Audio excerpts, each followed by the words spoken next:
Johnny Dollar. Mr. Dollar, this is Barton H.B. Hollister at Greater Southwest Insurance Company. Oh, not Hollister in Phoenix, Arizona. That's right. Oh, here we go again. What was that, sir? Nothing at all. Just go right ahead. Yes. Now, Mr. Dollar, I want you to arrange airplane transportation for yourself out here immediately. Oh, you do, huh? What's your problem? You are to protect the life of one of our clients. Now, Mr. Hollister. His name is Henry Kirkham, and I shall expect you out here in Arizona without delay. Now, wait just a minute. Let me be perfectly honest about this. Please do. I have never liked, do not now like, and never will like these bodyguard assignments. As far as I'm concerned, they're for the birds. I beg your pardon. What's more, you have a whale of a good police department out there in Phoenix, and if somebody needs protection, why not call on them? Mr. Dollar. Yes? Did I say that Mr. Kirkham lives here in Phoenix? No, I guess you didn't. And did I, in any way, imply that you wouldn't be paid most handsomely for this service? Oh? Like maybe how much? A sizable extra consideration if you can turn whoever is threatening our client's life over to the proper authorities. Is that so? Yes. Well, Mr. Hollister, you have just struck a very responsive chord. Yes, I thought I would. So I'll expect you here immediately. Well, it's pretty late in the day, but if I can get a night flight, maybe I'll see you first thing in the morning. Not before? I'll look into the plane schedules. Yes, I suggest that you do. But first, why don't we discuss just how much this extra fee Goodbye, is? Mr. Dollar. What? I said goodbye, Now, sir. wait a minute, I'll Mr. be expecting you. But unless we can agree... hello? Hello? Okay, friend. Just wait till you see my expense account.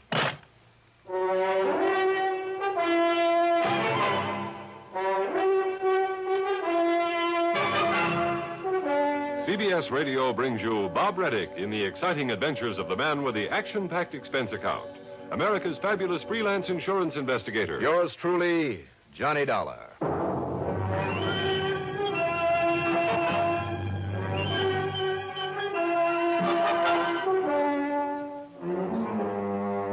Expense account submitted by Special Investigator Johnny Dollar to the Greater Southwest Insurance Company in Phoenix, Arizona. Following is an account of expenses incurred during my investigation of the Captain's Table matter. Up till now, I had always managed to avoid any assignments from Barton H.B. Hollister. He was an egotistical, finicky, penny-pinching stuffed shirt who always demanded rather than asked, had no patience for anybody else's opinion. Still, I had no other assignment at the moment, and he had promised an extra fat fee. So, expense account item 1, $4 and... No, let's get this thing started right. Call it $6 even for a cab to Bradley Field. Item 2, $150.70 plane fare, plus $10 for incidentals. As promised, it was early next morning by the time we circled for a landing at the Phoenix Sky Harbor Airport. Item 3, well, let's say $5 for a cab into the office on Adams Street. The day was young, the weather clear, people along the way were bright and cheerful, and I felt pretty good myself. But Mr. Barton H.B. Hollister, wow. All right now, Dollar, where have you been? Sit down. Where have I been? I might have known this would happen. Sit down, I said. Do you mind telling me what you had for breakfast? What I had for breakfast? Well, it's obvious that something has got you all upset. Quite true, you have. I phoned Mr. Kirkham last night and told him you'd be here right away. I took the first plane I could get. Well, you're too late. Too late for what? A few hours after I told him you were on your way, Henry Kirkham was found dead. No kidding. didn't need your protection, eh? I didn't say that, Mr. Hollister. You certainly implied as much. All I said But was... that's neither here nor there now. The simple fact is that Henry Kirkham, insured by our company for over $70,000, has been murdered. Or has committed suicide. Oh, now I get the picture. What do you mean? You hope I can prove it was suicide. Of course. Then this company of yours won't have to pay off the insurance. Over $70,000. You said that. There's far more to this matter, Mr. Dollar. Like what? The police apparently believe it was murder. Well, if they can prove it, you're stuck. Wait, please. The only suspect they're holding is a man by the name of Walter Pinkley, who happens to be Henry Kirkham's beneficiary. Well, then what's your problem? If he did kill Mr. Kirkham and they can prove it, you certainly don't have to pay him the insurance. You're quite right. The money will go to whatever other person or persons are entitled to it under the laws of succession. But now, bear this in mind. Go on. Walter Pinkley is also one of our policy holders. That's interesting. So if he did commit this murder, as the police suspect, and he goes to the gas chamber... You're stuck with the payment on his policy, too. Exactly. If it was suicide, you pay nobody. Right. But if it was murder, you stand to pay off on both of them. Correct. Well, the police must have some reason for thinking it was murder. Oh, yes, they have. Well, then, if you don't mind, I'll pack up and head on back to Hartford. No, Mr. Dollar, you won't. Well, give me one good reason why I should get into a hassle with the police. I have assigned you to this investigation, and I have agreed to pay your expenses out here. Plus a nice fat bonus, remember? I remember. But that doesn't mean I have to accept the job. You'd rather absorb the cost of your trip out here yourself and the return fare? Oh, now, just a minute. Very well. Now, rent yourself a car at our company's expense and get over to Tuttle immediately. Okay. All right. You win.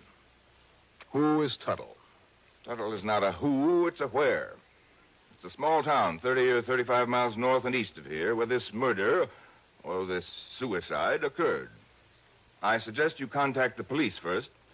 His name is Alfred Appleby. His name? Then see the people at the Yucca Flower Rest Home. That's where both Kirkham and Pinkley lived. Rest home.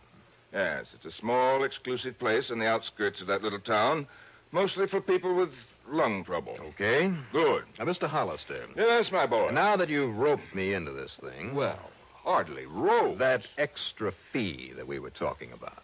If you can show that Kirkham was a suicide, thus saving us from having to pay out all that insurance, and I understand you're very good at this sort of thing. When it's justified. Well, of course. And I'm sure we understand each other. How much, Mr. Hollister? Prove it was suicide. $1,000. Only $2,000 for saving you all that money. All right. $1,500. And what if I find that Pinkley did it? And we have to pay on both policies? Well, there'll be no extra fee then. Of course not. But as I say, if it was suicide, and you can convince the police of it... $2,000. Now, Dollar. Or shall I hitchhike my way on back to Hartford? Very well, $2,000. In either case. Yes, in either case. Now get to work. You know, Hollister, a little urging, and you're not such a tight-fisted old coot at that. I beg your pardon. Granted. Item 4, $50 deposit on a rental car. I drove north through Glendale and Cave Creek, and then east and a bit south to the town of Tuttle. There were a couple of general stores, one of them closed, a gas station, and a rickety old one-story building marked City Hall. That's where I stopped. And believe it or not, its only occupant in a small corner room with bars on the door. That's right, young man. My name is Walter Pinkley. The police chief, who is also the mayor, has gone out to the rest home again. Well, I'm Johnny Dollar, Mr. Pinkley. I represent the company that insured the life of Mr. Henry Kirkham. Oh, poor Henry. Oh, it's a terrible thing. Terrible thing. Pretty terrible for you, sir, if you killed him. Now, isn't that the most absurd idea, Mr. Dollar, putting me in jail this way? Is it? But I suppose that policeman, that Chief Appleby, feels he has to point to someone as a suspect. Why did he pick on you, sir? Well, after all, Mr. Dollar, I was the only one to have visited with him there at his cottage at the rest home last night. And I'd told everybody I was going to spend the evening with him. I mean, everybody at the captain's table. Why did you call on Mr. Kirkham? Because he was my friend. Henry was the only one who appreciated my ability as a composer. A composer of what, Mr. Pinkley? Why, here. Let me show you. Here now. Do you see? This is the new concerto I'm working on. This will be my finest musical composition. Concerto. You understand music, Mr. Dollar? Well, not enough to appreciate this, I'm afraid. Oh, that's too bad. So few people do, and now Henry is gone. By the way, did you know that he left all of his insurance to me? So I understand. That was wonderfully sweet of him. And now I'll be able to buy a piano for my little cottage and compose and compose and compose. I wonder. Oh, there's no need to wonder about it at all, Mr. Dollar. I shall. Just how much do you know about the circumstances of Mr. Kirkham's death? Well, not very much, I'm afraid. You see, I went round to his cottage after supper last night. Why, sir? Well, Henry'd been worried about something of late. I don't know exactly what. He never told me, in spite of our friendship. Had he any other good friends there at the rest home? With all the petty jealousies and the people just sitting round getting annoyed at each other over nothing at all? No, Henry and I were the only real friends. I see. All the rest of them, well, I don't want to use the word hate, but, well, if it weren't for the almost magical curative properties of the air and the climate. Touch of lung trouble, you know. Now, Mr. Pinkley. As long as I stay here, I feel just fine. And so do the others. Yeah, well, now... It's added at least 10 years to my life. I'm sure it has. But, as I started to say, it was about 8 o'clock when I dropped in to visit Henry, and we looked over some of my music and talked and had a gay old time. Sounds like a ball. Now, tell me, at what time did you... But even so, he was, well, depressed and worried. Mr. Pinkley. Yes. What time did you leave Mr. Kirkham? Well, I guess about 10 o'clock. He said he had to write a very important letter in case... In case of what, Mr. Pinkley? Well, I'm not quite sure, but during supper he had mentioned that someone was coming to see him. He'd had a phone call that someone was coming to see him to help him, I think. And in case that someone didn't arrive in time... Well, I'm not quite sure just what he meant. I think I have a pretty good idea. Then this morning, when they found him lying there in his cottage with that horrible pistol beside him, Mr. Dollar, I never dreamed that Henry would commit suicide. Suicide? Surely you don't think that anyone would have killed him? Not even you? Good heavens, no. When he was always so nice to me and changing his insurance to me and all. Well, apparently somebody thinks you did it. Oh, they'll find out. They'll find out, don't you worry. And meantime, it's so nice and peaceful here in this jail, and I can work all undisturbed on my concerto. I've been working 4 years on it, Mr. Dollar, and in another 4 or 5 years, Mr. Pinkley, I sincerely hope you'll be around long enough to finish it. What? What did you say? Nothing. I'll see you later.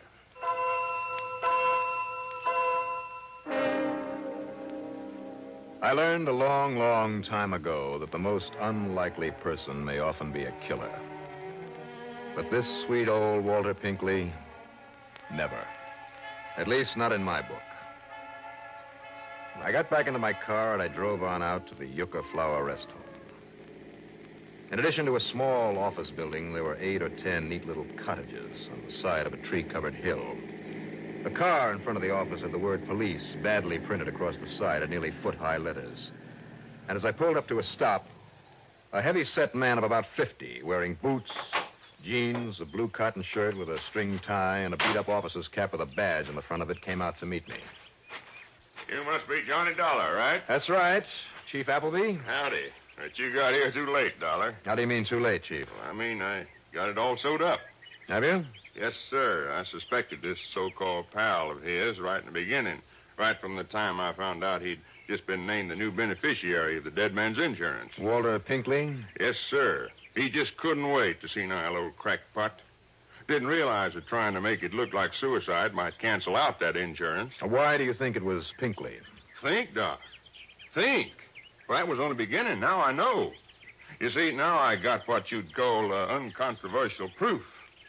You see, Mr. Dollar, it was all made up to look like suicide. I mean, in there all by himself, just laying there in the middle of the floor, shot right through the right temple, real close up, like as if he'd done it himself. Well, now, Chief. Yeah, and the old-fashioned 32 H&R there beside him, like as if it fell out of his hand. Did you check that gun for fingerprints? Not a sign of any prints on it anywhere. Now, you know he'd have to have his own prints on it if he'd done it himself. Yeah, I guess it would. Only one note to have been in to see him last night was that old Walter Pinkley, right? Well, now, Chief, that still doesn't prove that But what Pinkley didn't figure on was that Kirkham was already scared of him, that he'd sent for you. And Pinkley also didn't know that sometime last night Kirkham wrote you a letter just in case. Chief, I have reason to believe he wrote that after Mr. Pinkley... Now, wait now. Just let me finish, huh? Go ahead. This letter was there on his desk, and, well, I got to admit I didn't take a look at it until a few minutes ago, but here, look at it for yourself.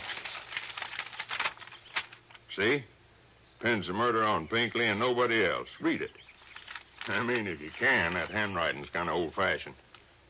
Mr. Johnny Dollar, honored sir.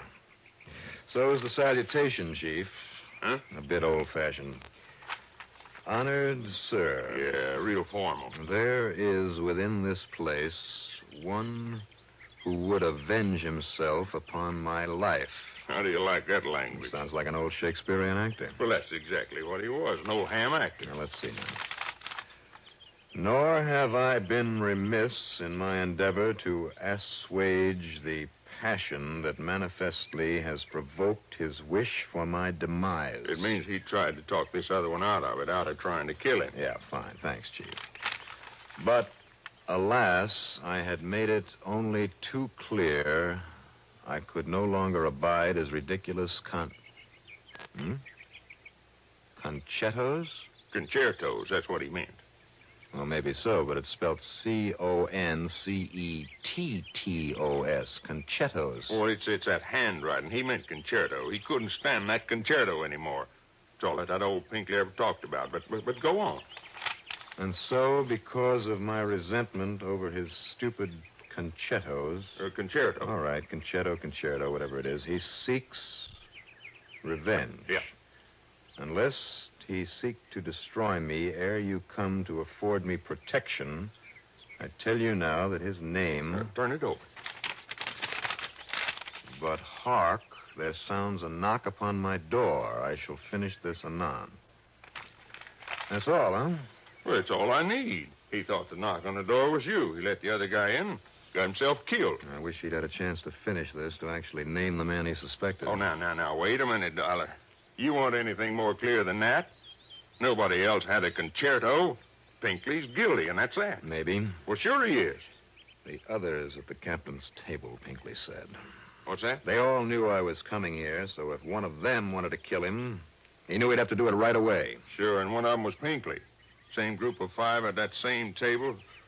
3 meals a day, week after week, year after year. 5, huh? Who are the others? Did you check on that? Oh, I sure did. Kind of they were the only ones that would know the most about not only Kirkham, but Walter Pinkley, too. Well, who are they, those 5, the other 3 besides Kirkham and Pinkley? An old lady named Miss Sarah Sanderson, man who calls himself Captain Howard, another old fella named David Hesher. Well, get them together, Chief. I want to talk to them. What for? As long as we know who did it. Just as a favor. All right. Anything you say.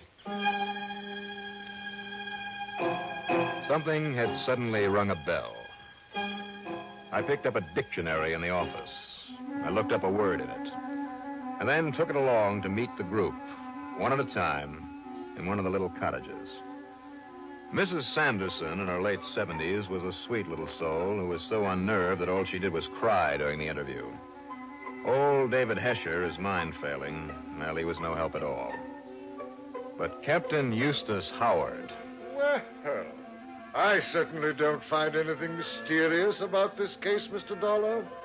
if you want my opinion... Which I didn't. After all, I speak from years of using this excellent mind of mine to solve far more complex problems than this. What a blowhard. But, of course, my extreme modesty forbids me to laud my own accomplishments. Unconscionable bore. Nevertheless, I am convinced. Like that insurance man, Hollister. I, out of my vast experience and confidence... I can assure you that Chief Appleby is entirely right in holding Walter Pinkley. Captain Howard. Pinkley and his ridiculous concerto. Now, Captain... I could have composed that for him in a month, in a week.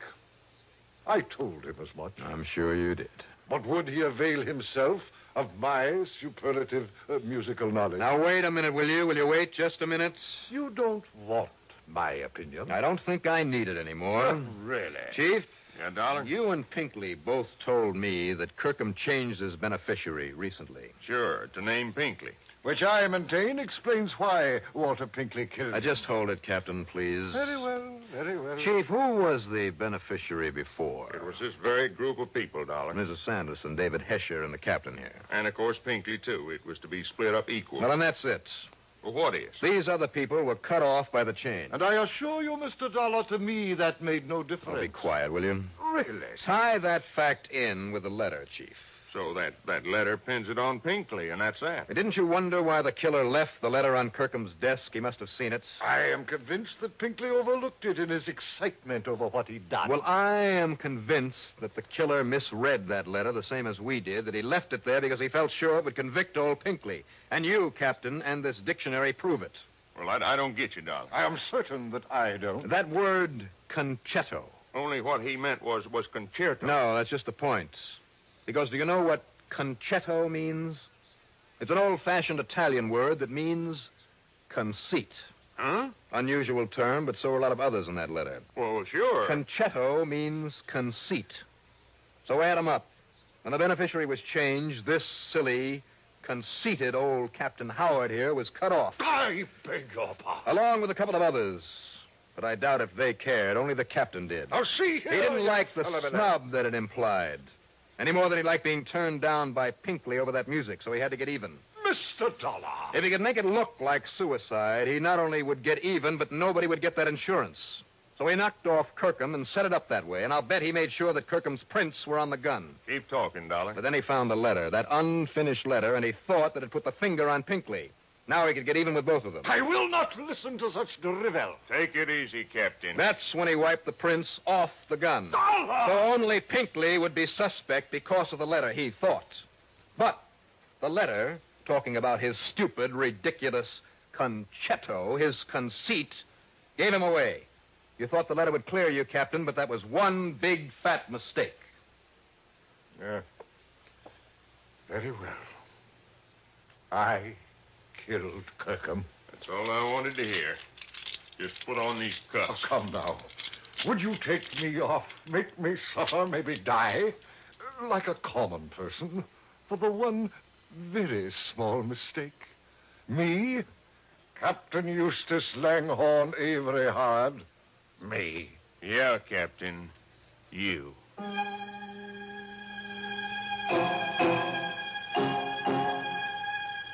So, Mr. Barton H.B. Hollister, you'd better shed a bit of your conceit and pay me not only that fee you promised, but an expense account total, including the trip back to Hartford, and believe me, all the incidentals I could possibly cook up, a total of $438 even. Yours truly, Johnny Dollar.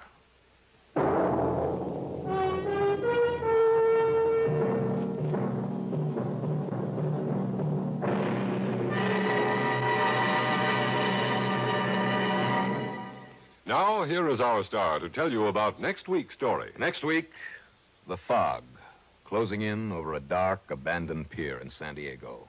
A killer on the loose. Join us, won't you? Yours truly, Johnny Dollar.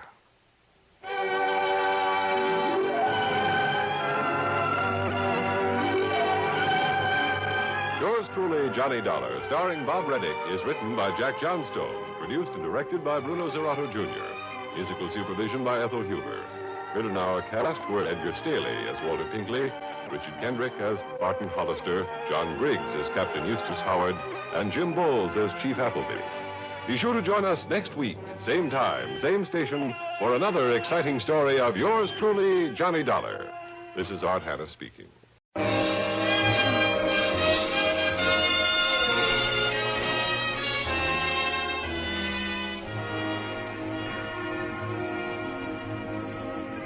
Broadway's My Beat. From Times Square to Columbus Circle, the gaudiest, the most violent, the lonesomest mile in the world.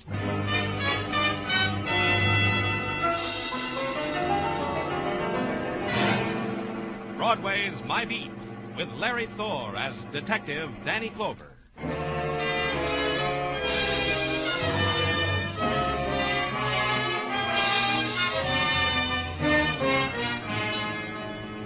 There's a time on Broadway when the fury dies. The revelers give up, and the street is an empty corner of a faraway world.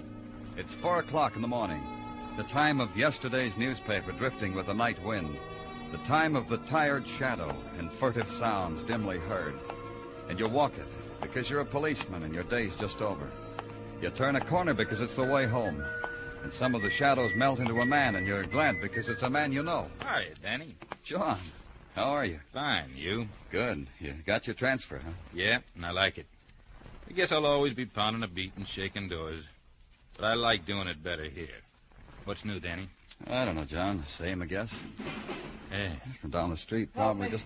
Help me! Help me! Come on.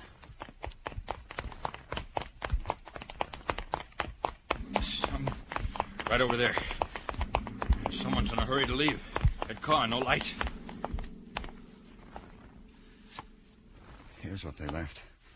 This man's been badly beaten up. Call box down the street. I'll get an ambulance. Wait. No need. Dead? Yeah. Go over him, John. See who he is. Okay. Did you notice that truck in the alley, Danny? Yeah, I'll take a look.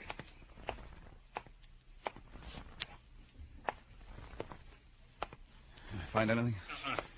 No wallet. Looks like he was beaten for it. You? The truck's a bakery truck. The Felder Bakery. It's not far from here, on First Avenue near 39th.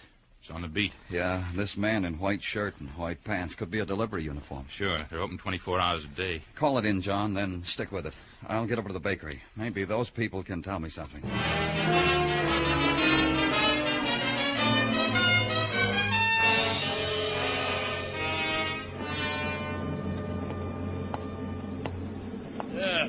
They told me a man wanted to see me. You the man? Yes. Mr. Felder? Louis Felder. Look, friend, I'm sorry I can't help you. I got older men I need to handle what I got. I suggest you try the Bakers Union. Try the union. I'm from the police, Mr. Felder. Oh, I'm sorry. No disrespect intended. Just that so many men come in asking me for work. If there's been a complaint, our product, one of my employees... Truck 12. Who drives it? 12? You mean tonight? Tonight. Yeah, I'll find out. Hey!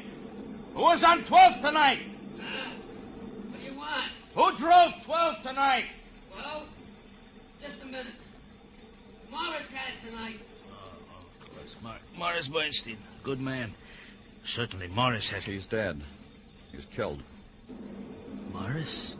In an accident? His truck was torn apart. He was beaten to death. Oh, I've been afraid.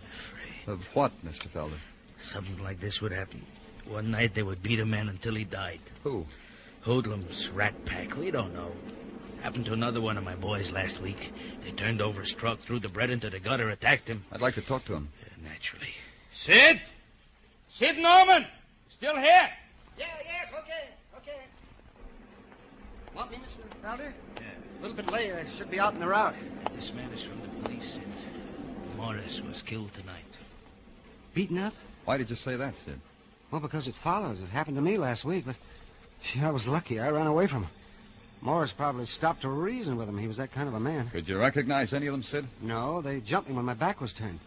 I was gathering up loaves of bread, sweet rolls, things like that, and something hit me in the back of the head. I didn't stop to say hello. I just ran. How many were there? Could you tell me that? Oh, 4 or 5, maybe. Punks, just kids. I could tell by their voices. Gee, the kids nowadays. They gather in rat packs and kill. Mr. Felder, any reason this should happen to your trucks, your men? I don't know. Maybe it's because my men are out alone at 4 o'clock in the morning. I don't remember ever doing anything wrong. Excuse me, please. Stop the machines! Stop the ovens! Don't work anymore today. Go home. The men didn't look happy. They looked worried. It was as if suddenly the scene were taking place in slow motion. The tentative movements, the glances, one man detaching himself from the rest, walking over to Louis Felder, then the rest forming a questioning circle around him. But Mr. Felder just shook his head and walked through the door. It was 4:30, and I went home.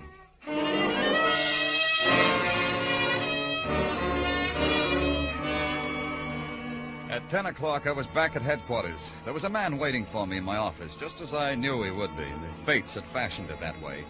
They'd grinned and put their heads together and conspired that Sergeant Tartaglia should always be waiting in my office when I closed the door behind me. Here we are, Danny. We are indeed. I understand you had a pretty rough night of it. You're going to brighten up what otherwise might be a drab day, is that it? My utter best, Danny. Thanks. What do you got? This baseball cap found some 50 feet from the scene of the beating up, in the gutter. It might or might not have something to do with what happened. The last is my own comment upon matters. Let's see it. Yeah, Danny, here. If you will notice, on the inside there's a sweatband, and on the sweatband is printed in ink a name and address. Uh-huh. My middle boy, Rufio Tartaglia, did the same to his 3 propini. Gabe Kirby, it says. 1412 West 18th. That's pretty far from where Morris Bernstein was killed, Danny. So, like I said, this cap might or might not have something to do... Let me find out, huh, Tartaglia?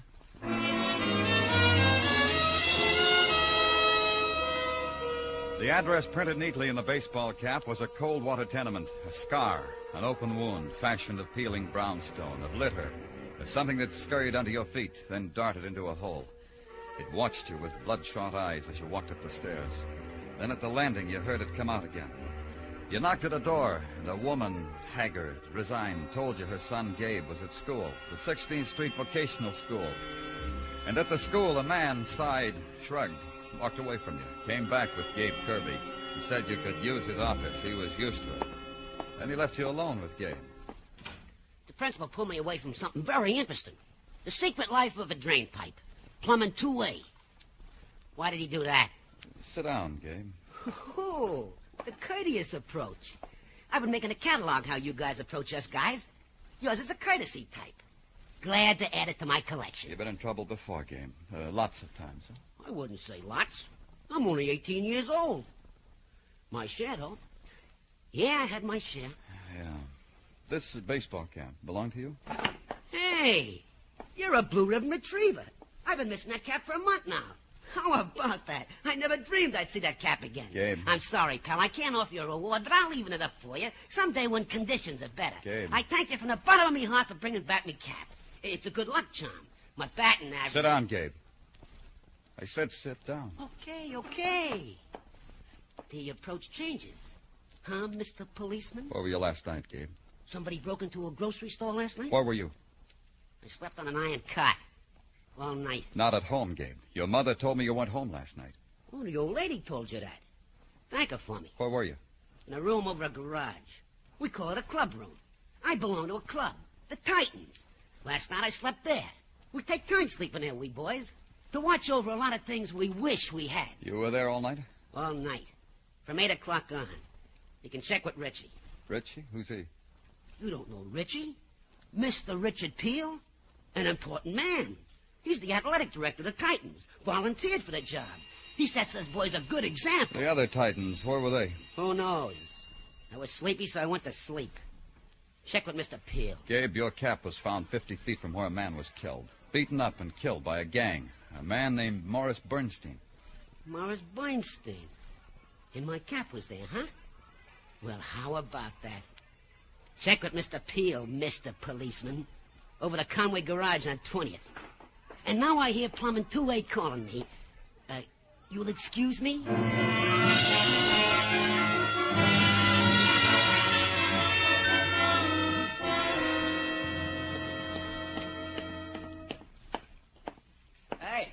Hey, you looking for someone? Yeah, I am. Who are you looking for, mister? Richard Peel. You found him. You from the employment agency? No. Oh, I thought you were from the agency. Police. I thought you were from the agency. There's no phone here. They said they'd send a man over if anything turned up for me. What do you do here, Mr. Peel? What do you mean? Well, this place, over a garage, empty. Not empty, Mr. Clover. Not empty, Mr. Clover. Look around. We've got some equipment. Barbells, wall exercises. Enough for now. This is where the Titans meet, huh? That's right. We'll get it fixed up. I still don't understand. What do you do here? I thought you'd know by now. The boys need a direction. I try to give them that. Get them off the street. Organized teams, you know. You like doing that? A man has an obligation to kids. Haven't you ever told yourself that, Mr. Clover? Especially about kids who come up here without roots, broken homes, drunken fathers, and working mothers, or worse. It's my obligation. Yeah, I suppose more people should feel the way you do. Somebody has to. What am I telling you for? You'd know. Ever read any statistics on juvenile delinquency? Uh-huh. Then you'd be the one to know. These kids need something. To let them know their heritage, rights, things like that. Give them direction. They don't find that on the street. There's a reason I came up here, Mr. Peel. I know. Not many adults come up here. They're just not interested. It's about Gabe Kirby. Well, something's bothering you, I can tell. Just what about Gabe? He said he was here last night, all night. I know why he said that. Because he was. Seems to me. I know just what you're going to say. And it seems to you a boy 18 years shouldn't stay out all night. All right, suppose Gabe went home. What'd be there for him? The drunken father I told you about. You'd swear he was here all night. On that cot over there. And I slept on the other one. I assure you, Mr. Clover, if some young man got into trouble last night, it wasn't Gabe Kirby. You have my 100% word on that. Mr. Peel found my hand, shook it, looked me straight in the eye 100%, and invited me to address a meeting of the Titans. The boys would appreciate friendly advice from a friendly policeman, he assured me. I mumbled something and got out.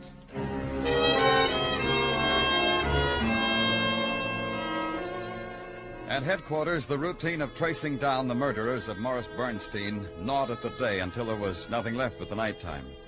I gave it up and went home to sleep. That didn't work either, so I went back to headquarters. The files on rat packs, from a social point of view, from a criminal point of view, from a statistical point of view, educational. But no help in the murder of Morris Bernstein. So I thought I'd try to sleep again. At 2 a.m. it should come. It didn't. On the street back to it, a friend stopped me. Officer Rucker. Hiya, Danny. Long day, huh? Yeah. How's it been for you? Quiet, Danny. Not a peep. Nothing? Nobody? I've been keeping a close eye on every person, every car. They don't look right, I question them. So far, nothing. You'll keep on it, huh, John? You told me to do that. It won't change. Hey, good night, John. Get some sleep, Danny. It'll do you good. Danny, watch out! Stop! Stop!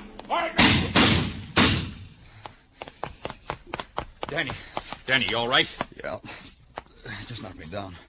License? No license, Danny. I was blind. Didn't they see me? They saw you all right. You're lucky, Danny, because whoever it was, they tried to kill you.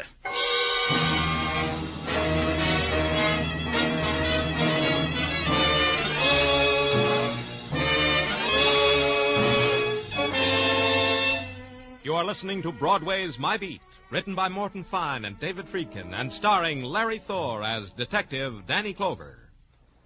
Every Saturday evening, two top music makers bring CBS listeners an hour of great entertainment. Vaughn Monroe is on hand with his famous band playing the 5 top tunes of the week as chosen by Variety. Gene Autry then comes along with a half hour of ranch ballads and roundup comedy. The Vaughn Monroe Caravan and the Gene Autry Show are regular Saturday evening features on most of these same CBS stations. Hear them both this Saturday.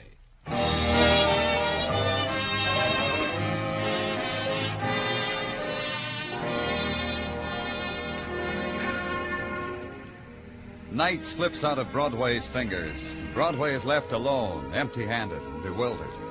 The long, long day, 100% pure, 100% unadulterated, now walks the street and invites.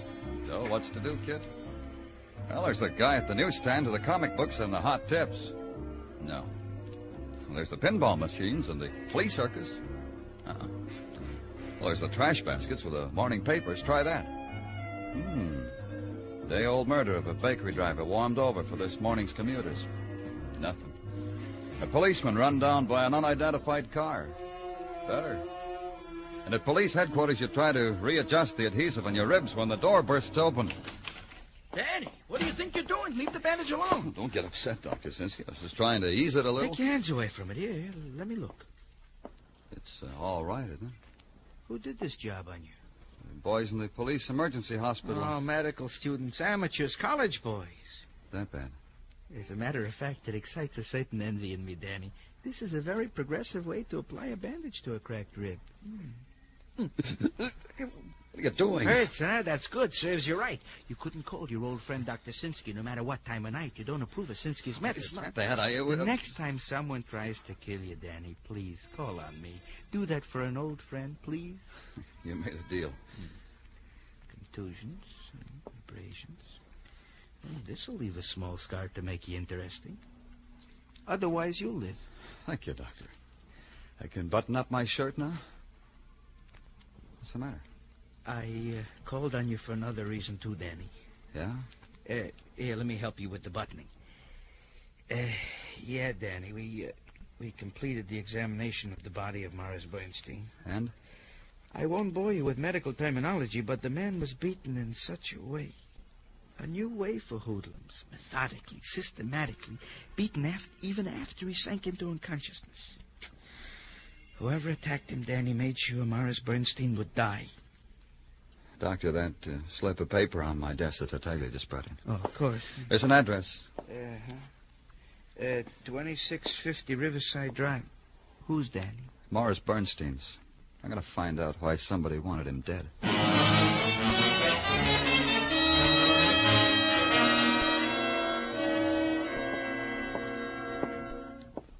I beg your pardon, are you... Whatever you want me to be, that's what I am. In this place... Oh, pardon me. Russell speaking. Again. Look, Mrs. Braverman, just tell Mr. Braverman to pull down the blinds. That's my only advice to you. How do you like that? Somebody wanted to look at Mr. Braverman. Now, what is your complaint? My name's Clover, from the police. Here are my wrists. Slip the handcuffs on them. Take me far away.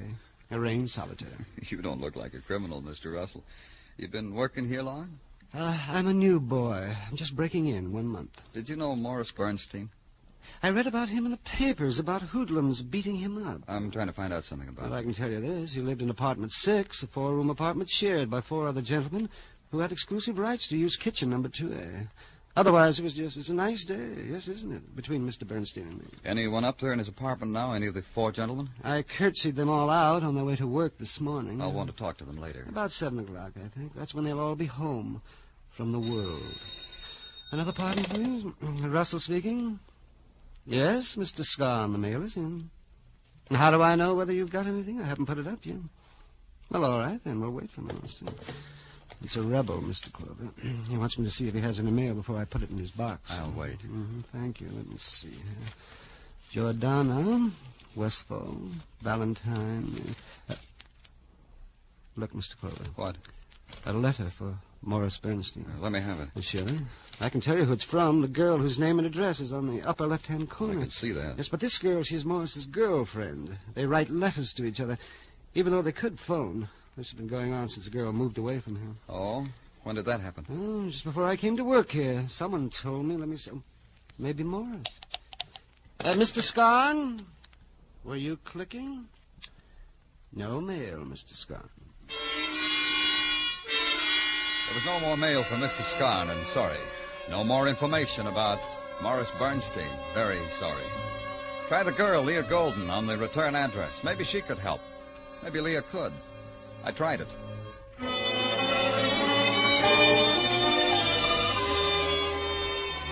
At a rooming house on West 76th, a woman shook a mop out a window and told me Leah Golden had moved to another rooming house on West 90th, 2346 West 90th.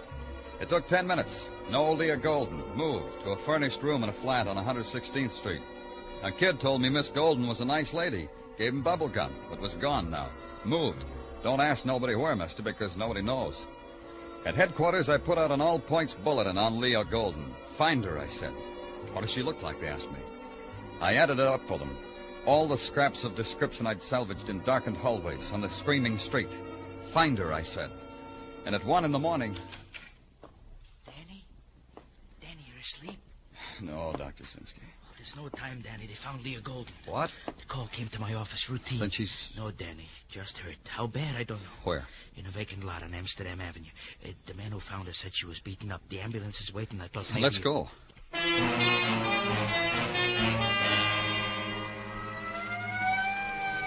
From somewhere out of the alleys, detaching themselves from the shadowed streets, from the unlit doorways, breaking away from the night whispering, they'd come. The seekers after someone else's pain. They stood in a circle, silent, hungry for the spectacle. Stood on tiptoe, strained for a look at the girl lying broken in a patch of weeds. The policeman held them back, and they murmured their seething protest. And in the building standing at the edge of the lot, windows had been flung open, heads poked out of them, and the gallery seats were filled. Dr. Sinsky pushed a way open for us, and they retreated from his fury. Then he kneeled at the girl's side. My case, Danny, a bottle. Give it to me. This one? Yeah, quickly. Oh, so much blood. Miss Golden. Not now, Danny, not now. I'm sorry. In the morning you can question her. In the morning, maybe. What's all the excitement? The garbage man will move her. Who was that?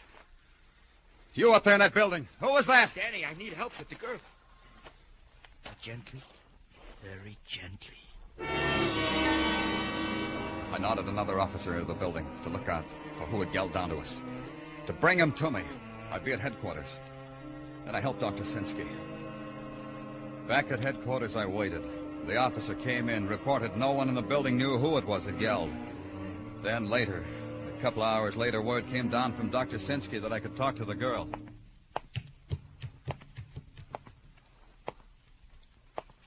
Miss Golden? You are Mr. Clover. The nurse told me. Before you sit down... Yeah? Will you crank up this bed so I can sit up so we can talk better? Sure. All right. Oh, pull it down. Oh, my back. I didn't realize. That's better. I can come back later, Miss Golden. No. All right. But if it's too much to talk now... Please.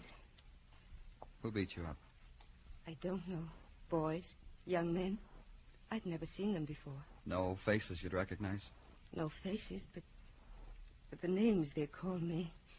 I've heard them before. In Europe. Uh-huh. There's something else. You want to know why I was running away? We need to know it. I was running away from a man. Morris Bernstein? No. Oh, no.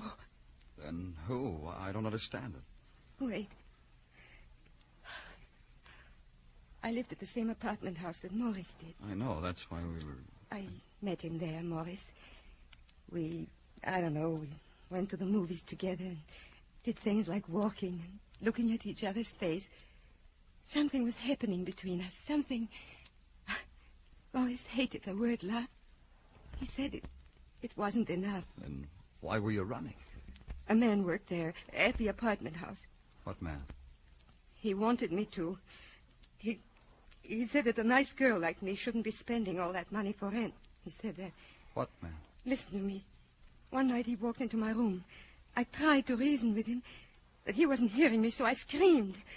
He ran away, out of the room. Didn't you tell someone about it? Morris had him discharged. He went to the owner of the building and had him discharged. The man's name, Miss Golden? I don't know. What, you? The name they called him by, that's all. Richie. They called him that. And after that I ran, but he followed me. Wherever I ran, he followed. You'll be all right, Miss Golden. I'll try to make it that way.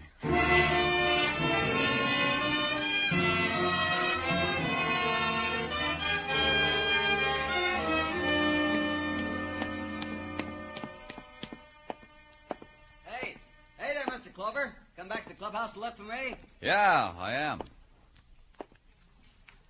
How you feeling, Mr. Peel? I'll feel better after this. Nothing like a workout on the barbells to make a man feel good. Uh-huh. You caught me in the middle of some repetition presses, Mr. Clover. Press away. I'll wait. Thanks.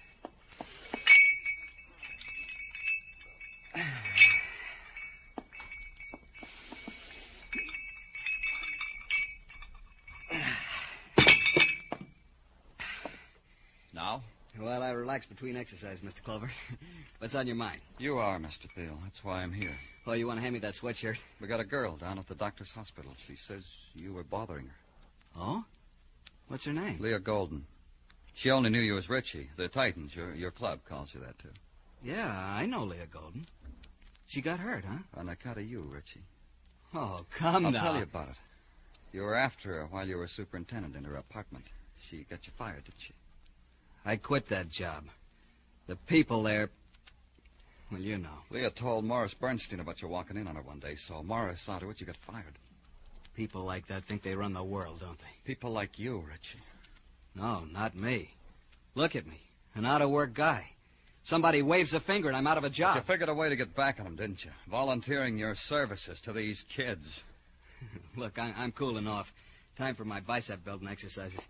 You want to watch out for a minute? Leave him alone. I said leave him alone. Hey. Clover, don't push me around. Stand there and listen. The kids, Richie. You heated them up, fed them your poison, pointed out Morris Bernstein and Leah Golden, and said sick 'em. I did that, huh? Good for me. With Bernstein. You were there, huh? You finished it up when the kids were through. Your boys, Peel. The juvenile authorities will want them. You got a long way to go, Clover. Just uptown. Get your shirt on. That easy, huh? Oh, you're so... You're soft, Clover. You look big, but you're soft.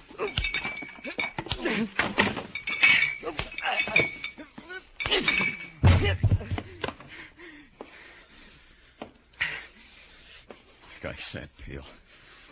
Uptown.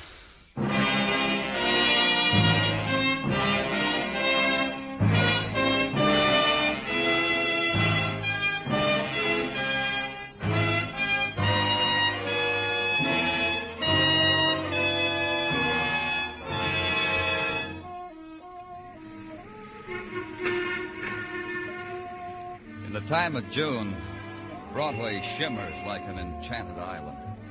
Night falls, and the wave of neon floods the streets, showers it with its light and color, the million sounds. And it ebbs. The pavements strike glints where dreams were caught in the mud. It's Broadway, the gaudiest, the most violent, the lonesomest mile in the world. Broadway, my beat.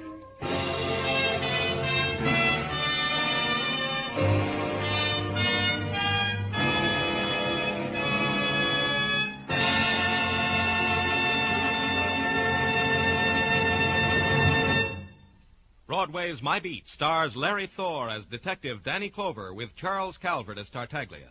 The program was produced and directed by Elliott Lewis. The musical score was composed and conducted by Alexander Courage. Included in tonight's cast were Harry Bartell, Maria Palmer, Barney Phillips, Jack Crucian, Billy Hallop, and Howard McNear.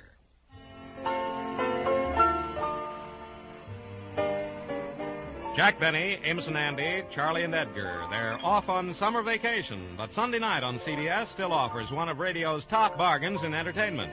Red Skelton, Lucille Ball, and Corliss Archer are still here with their unbeatable brands of comedy, plus the bright new comedy star, Steve Allen. There's superb music with Dick Hames and Joe Stafford on The Contented Hour, with Guy Lombardo and his sweetest music This Side of Heaven, with Percy Faith, his orchestra, and his guest stars. Horace Hyde is on hand with the original Youth Opportunity Program, and Hit the Jackpot can hit home to you with fine prizes if you get a call and can solve the secret saying.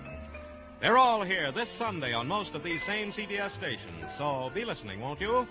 Joe Walter speaking. This is CBS, where the Goldbergs are every Saturday night, the Columbia Broadcasting System.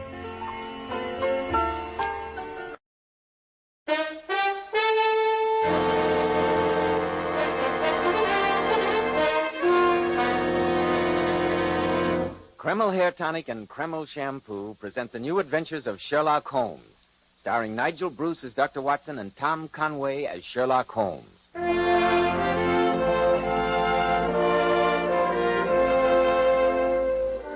Now it's time to keep that weekly appointment with our good friend and host, Dr. Watson. Let's join him, shall we? Good evening, Dr. Watson. Good evening, Mr. Bell. As usual, you're punctual to the minute. Naturally, when I have an appointment with my favorite doctor. Oh, well, draw up your usual chair and make yourself comfortable. Thank you. That's it. Yeah, all ready with tonight's new Sherlock Holmes adventure, Dr. Watson? Yes, my boy. I was going over my notes on the case before you arrived. I came across this old theater program. I think it'll interest you. Garrick Theater, Sir Basil Wentworth in a revival of Martin Reeves' famous play, The Road is Narrow. A production that you and the great Sherlock Holmes attended, I'm sure. We certainly did, Mr. Bell, though at the time we had no idea that we were about to become involved in the tragic death of Martin Reeve. You've probably heard of him, haven't you, Mr. Bell? It seems to me I had to read him in school, Dr. Watson. He's rather out of fashion now, like so many other good things. But in the 1890s, apart from Lord Tennyson, there wasn't a more famous writer in England, or a more respected one. The story I'm going to tell you tonight, Mr. Bell, concerns the horrible circumstances surrounding his death. Sounds like a mighty intriguing Sherlock Holmes adventure. But before you begin, Dr. Watson, do you mind if I... You have your little talk? No, of course not, Mr. Bell. Men, well-groomed hair helps so much in giving a man that prosperous, successful appearance. And I'm sure you'll want to know why Kreml hair tonic is preferred among America's top-flight executives. Kreml never plasters the hair down with sticky goo, which makes your hair and scalp feel so dirty. It never gives hair that old-fashioned, greasy, patent leather look. You see, Kreml is a very highly specialized hair tonic. It contains a unique and utterly different combination of hair grooming ingredients that's never been duplicated in any other hair tonic. That's why Kreml keeps unruly hair so neatly in place longer, with such a handsome, healthy-looking luster. What I especially like about Kreml is that after you use it, you can run your hand back over your hair, and your hair never feels sticky or dirty. No greasy film comes off on your hand. Yet Kreml keeps hair in perfect order from morning till night, always looking so healthy and handsome. Kreml, Kreml Hair Tonic. Now, Dr. Watson, what about the singular death of Martin Reeve? Well, Mr. Bell, that adventure began late on a foggy evening many, many years ago. Sherlock Holmes and I had been to the Garrick Theater to see the revival of Martin Reeve's play, and I remember that we decided to walk home to Baker Street. As we approached the old familiar door of 221B, our footsteps echoed hollowly in the deserted street, and the chimes of a neighboring church reminded us of the fact that it was midnight. A delightful evening, Watson. A good dinner, an excellent bottle of wine, and 3 hours of theatrical magic. Well, personally, I found the play rather depressing. Its theme is a morbid one, but the writing and construction are flawless.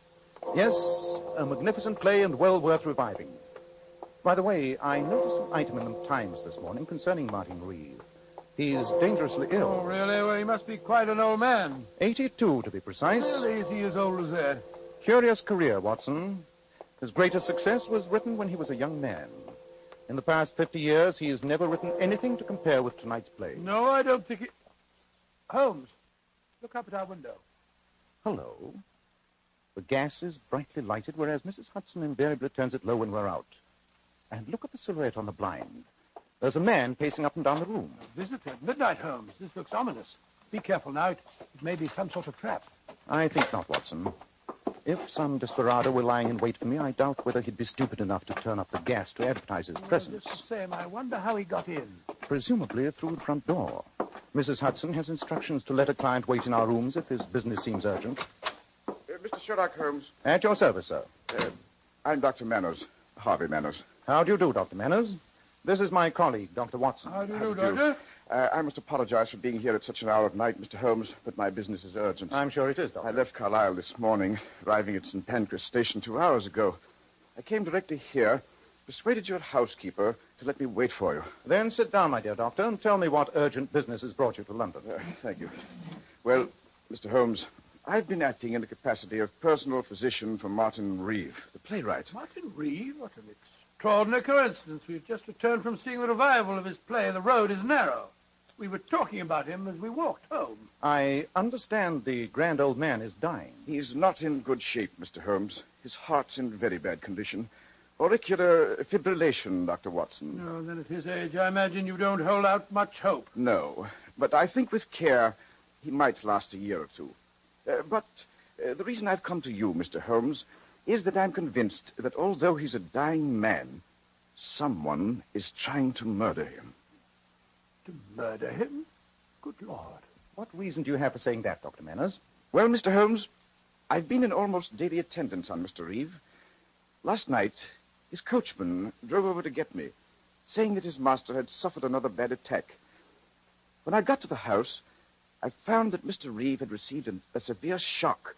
He was in a state of almost complete hysteria, and he kept insisting that he'd seen an apparition in his room a few hours earlier. What kind of an apparition? A ghost from his past, as he referred to it.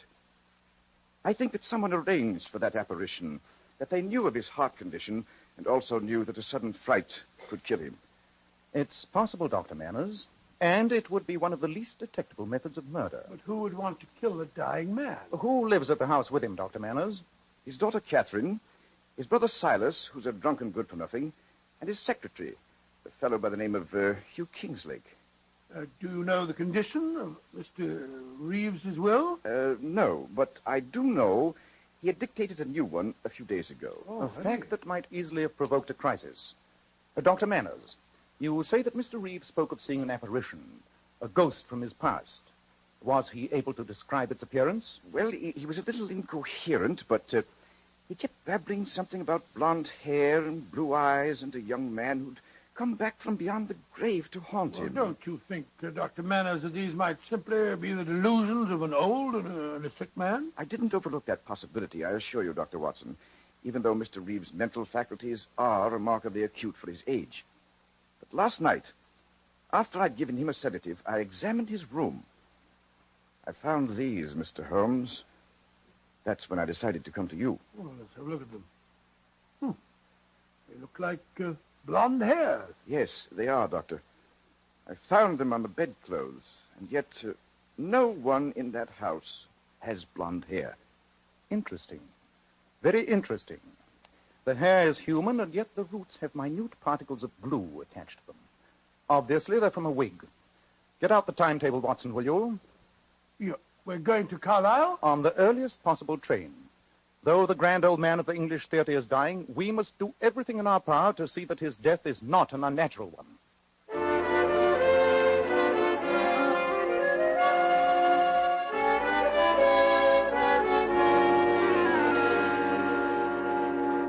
Mr. Holmes, Dr. Watson, I'm Hugh Kingslake, Mr. Reeves' secretary. How do you do? How do you do, sir? Your accommodations at the hotel are satisfactory, I trust, gentlemen? Entirely, Yes, thank you, we're very Mr. Kingslake. comfortable, thank you. Good. Frankly, I'm most relieved that you're here. Mr. Reeve received a severe shock the night before last. I quite agree with Dr. Manners that someone deliberately induced that shock, knowing the serious condition of Mr. Reeve's heart. Have you any idea who that someone might be? Well, it's a little difficult for me to talk, Mr. Holmes. After all, I'm only an employee here, but I can't help feeling that... Oh, good morning, Mr. Reeve. Kingslake, who are these men? This is Mr. Sherlock Holmes and Dr. Watson, and Mr. Silas Reeve. How do you do, Mr. Reeve? And what, may I ask, is the professional meddler Sherlock Holmes doing in my brother's house? I'm here at the request of Dr. Manners. Manners has no right to bring you here, sir. A lot of rubbish. All this talk about apparitions. Nonsense. Martin's in his second childhood. He's become a gibbering old fool. Personally, I wish he'd die and have done with it. Well, upon my soul, Never Sergeant. mind your soul, my good doctor. Why don't you mind your own business and get out of the house? We don't want detectives here. Mr. Reeve, I've traveled some 200 miles to see your brother, and I have no intention of leaving this house without talking to him. Then talk and the devil with you. And if my dear, distinguished brother tells you that I've been sponging on him for years, it's perfectly true. Uncle Silas. Enter the beautiful Catherine to try and persuade her drunken old uncle to return to his room. No, Uncle Silas. I came to get Mr. Holmes and Dr. Watson. Dr. Manners said that Daddy can see them now. Shall I take them up, Miss Reeve? No, Mr. Kingslake. I will.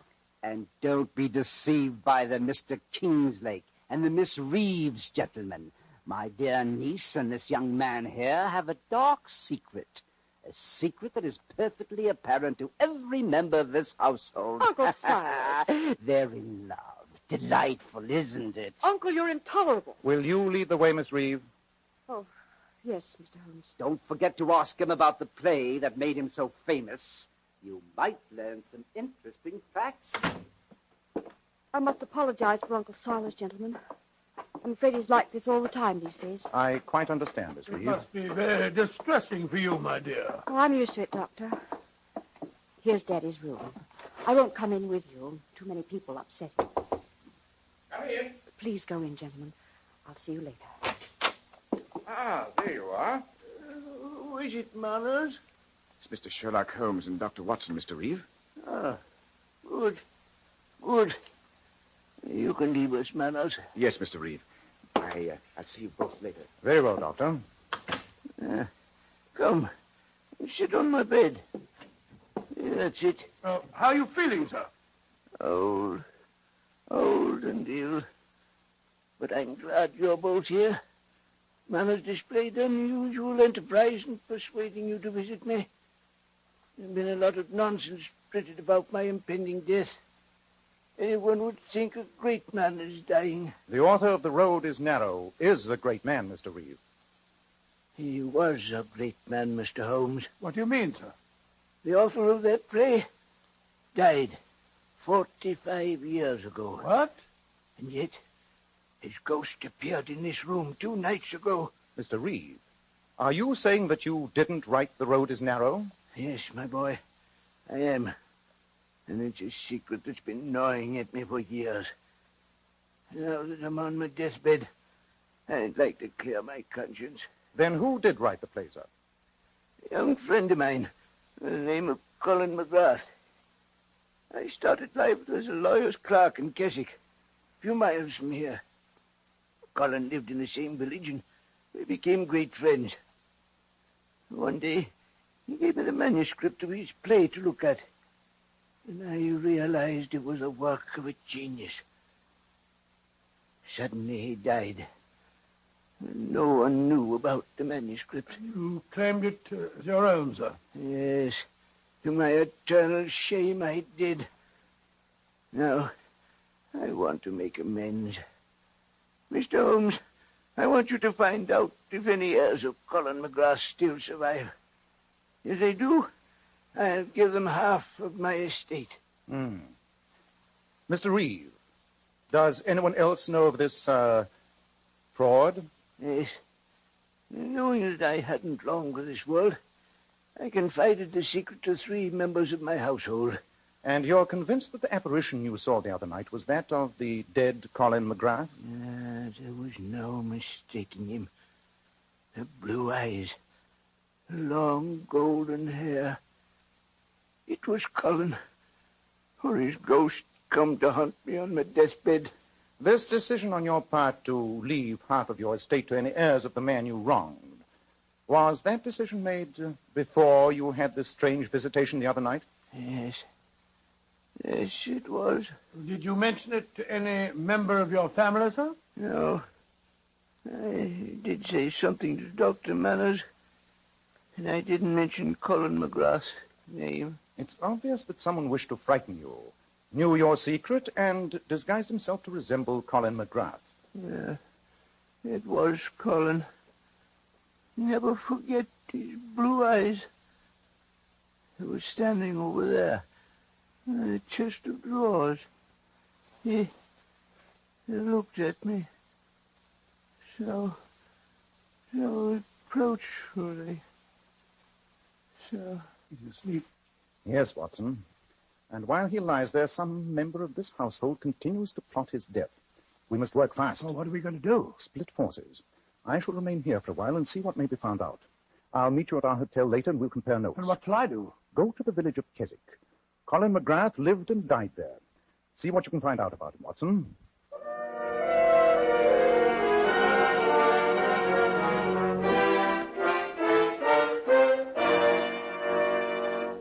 Of course I remember Colin McGrath. Well, I should be very grateful for any information about him, madam. As postmistress, I imagine that very little village gossip has escaped you. Of course it hasn't. I remember the McGrath boy well. He was no good. Didn't he marry poor old Mrs. Northcliffe's granddaughter Susan and then go and desert her just to kill himself? And the poor girl was going to have a baby. No good on earth.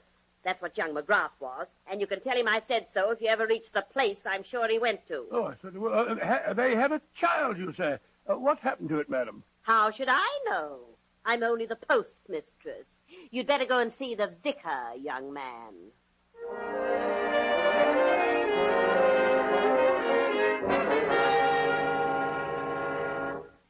It's a tragic story you've told me, Dr. Watson. But you remember Colin McGrath, sir? Oh, very well. And I always suspected something akin to genius in the boy. But he burned with too hard and gem-like a flame. As Walter Pater has said, he burned himself out, destroyed his life, and poor Susan Northrips with it. She died of a broken heart less than a year after his death. And their child? There was no money, no one to look after the boy. He was sent to an orphanage in Liverpool. Then that child, if he's still alive, stands to inherit half of Martin Reeves' fortune. If only we can find him.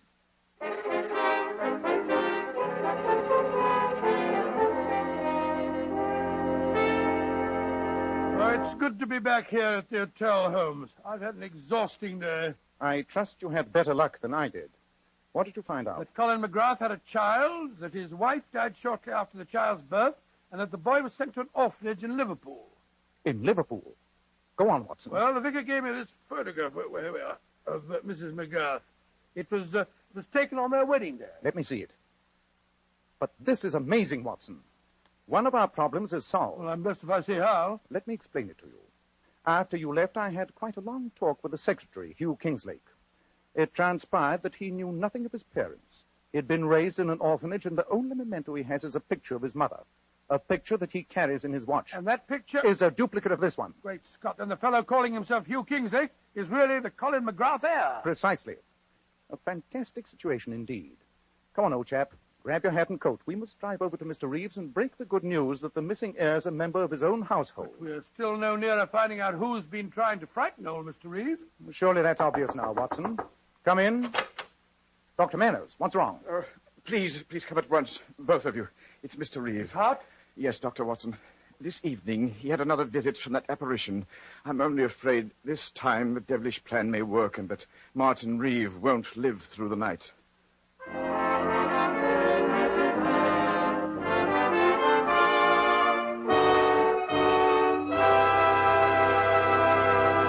In a moment, we'll find out what Sherlock Holmes says is obvious. But first, more and more men today are beginning to realize they should take better care of the hair they've got.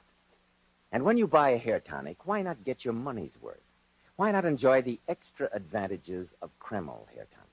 Kreml contains a special combination of hair grooming ingredients which is found in no other hair tonic. This highly specialized hair tonic keeps dry, stubborn hair neatly in place all day long, and always gives it such a natural, well-groomed appearance, never sticky or greasy. But men, Kreml does lots more than keep hair looking handsome.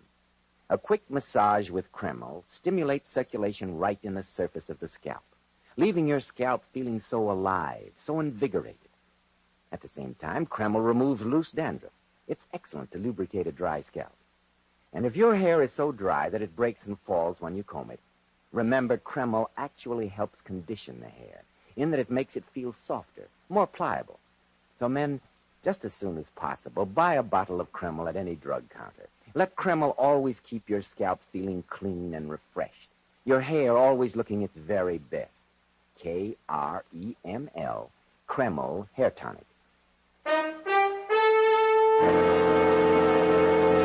Well, Dr. Watson, this story certainly has me on the edge of my chair. What happened next? You drove over to Mr. Reeves' house, I suppose? Yes, Mr. Bell, we did. And as we went rattling down the country lanes, the flickering oil lamps on Dr. Manners' carriage lighting a shadowy path, I found it almost impossible to get a word out of Sherlock Holmes.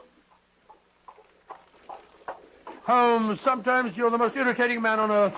And what prompts that little tirade, Watson? You haven't opened your mouth since we left our hotel. Purposeless conversation is a waste of time. Not much further, is it, Dr. Manners? No, Mr. Holmes. We're nearly there. Well, I don't consider conversation purposeless when it clarifies the problem, Holmes. You said it was obvious who had been frightening Mr. Reeve. I suppose I'm stupid, but I find it far from obvious. And yet the facts are clearly in front of your eyes. Eyes. That's it, Watson. Think about eyes. The blue eyes of the supposed ghost, eh? But the Reeves family have all got brown eyes. A Apparently, it's a marked family characteristic. Quite, Watson. That fact should lead you to the obvious conclusion. Oh, you're always talking in riddles, Holmes. Here we are, Mr. Holmes. And Hugh Kingslake is standing at the front door. How is he, Mr. Kingslake? Better, Mr. Holmes. Seems to have rallied a bit. But I'm glad you're all here. I'll drive my carriage round to the stables. Be back in a moment. Come in, gentlemen. With Mr. Reeves so ill, it may seem a little inappropriate to announce my news. But Catherine consented to marry me tonight. We're engaged. Oh, really? My congratulations. Yes, indeed. She's a charming girl. Oh, Catherine, darling. I've told them our news. Oh, it must seem a terrible time to announce it, Mr. Holmes, with poor Daddy lying so ill upstairs. It's quite understandable, Miss Reeve. And before we go up and see your father, I'd like you both to know that we have something in the nature of a wedding present for you. A wedding present? Yes. You're both familiar with the story of Colin McGrath, I understand? You mean that he was the true author of The Road is Narrow? Oh, yes, Mr. Holmes. Daddy told us all about it. And did you also know that Mr. Reeve is planning to leave half his estate to the heir of Mr. McGrath? I knew that, Dr. Watson. In my capacity as secretary, I had occasion to draw up a rough draft of the new will a few days ago. Then I'm sure, Mr. Kingslake, that you'll be very interested to know that today Dr. Watson and I discovered that you are the son of Colin McGrath. That I am? You is the heir? Well, that doesn't seem possible. The fact is proven beyond a doubt, Miss Reeve. Then if Mr. Reeve makes the new will, I stand to inherit half the fortune. Yes, my boy, you do. That's what Mr. Holmes meant when he was talking about wedding presents. Come here, somebody! That's Uncle Silas. He's upstairs with Daddy. What's wrong, Mr. Reeve? Fire! I knocked over a lamp in Martin's room. And Daddy's up there. The room's ablaze. What? Come on, Watson. Well, the whole top landing's burning, Holmes. Can't go through this way. We just can't stand here. Mr. Reeve will roast alive. I'm going after him. Come back, Kingslake. Come back. Great Scott, he went right through the flames, Holmes. Send one of the servants for the fire brigade. And tell the rest to bring buckets of water. And to bring them fast.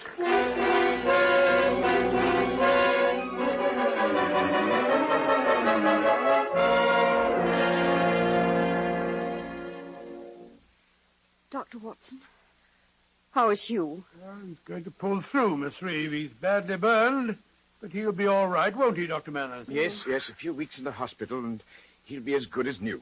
And Father? Well, I am afraid he's dead, Catherine. Dead? Oh, poor Daddy. Oh, my dear, he might have lived for a time, but the shock of the fire coming so close on top of the other one was too much for him. He died just as I took him from your fiancé's arms. So that by knocking over a lamp, I was responsible for my brother's death? Yes, Mr. Reeve. The credit is yours. In fact, I wouldn't be at all surprised if the local police might consider booking you on a charge of arson. Rubbish! It was an accident, and you can't prove otherwise. Possibly not. But there's one matter I can settle here and now. 2 nights ago, someone in this house tried to murder Martin Reeve by posing as Colin McGrath. The same despicable action was repeated tonight. Well, one person that we can eliminate is Hugh Kingslake. He nearly gave his life just now, trying to save his employer. Then who was responsible, Mr. Holmes? A feature of the impersonation that especially struck your father, Miss Reeve, was the color of the eyes. He described them as a brilliant blue. Then that rules out Catherine and me. We both have brown eyes. Precisely, Mr. Reeve. I have devoted some considerable study to the art of disguise. There are wigs and methods of altering height and weight. But the color of the eyes cannot be altered. Watson, 10 minutes ago, you had the opportunity of examining Mr. Kingslake's eyes without the tinted glasses he's in the habit of wearing. Well, they did fall off when he stumbled back down the back stairs, but I can't say that I noticed the color of his eyes. They were blue, Watson. Brilliant blue, just as his father's were before him. You mean that young Kingslake was responsible? Yes, Mr. Reeve, I do. But that's ridiculous, Mr. Holmes. He just hurt himself severely in trying to save Father. True, Miss Reeve. But surely his reason was obvious. He intended to marry you. And when he learned a few days ago that your father planned to will half his estate to the McGrath heir, he decided to try and kill him before that will could be put into effect. Oh, I see it all, Holmes. And then tonight, he realized that he was the heir. Precisely, Watson. And so it was to his great advantage to see that his employer stayed alive to execute that new will. That accounts for his bravery in the fire tonight. I can't believe it of him, Mr. Holmes. I can. I've always disliked you, and I'll have great pleasure in prosecuting him. It'd be hard to prove, Silas. After all, your brother did die a natural death. Yes, Dr. Manners. I fear that legally there's very little we can do to Mr. Kinslake. But when he recovers and realizes that he risked his life for nothing, I think he'll find his own punishment. The change in the will was not made. The estate will be divided between the family, and I doubt if Mr. Kinslake will now acquire any of it by marriage. No, of course he won't. I'll never see him again. Quite right, my dear, quite right. What a despicable scheme. And to think that his father wrote one of the greatest plays of our century. I prefer to forget the fact, Watson. Emotional qualities are antagonistic to clear thinking. I assure you that the most winning woman I ever knew was hanged for poisoning 3 little children for their insurance money. And the most repellent man of my acquaintance is a philanthropist who has spent nearly $250,000 upon the London poor. Now, my dear chap, I think we should look up the next train back to London. Our work here is done.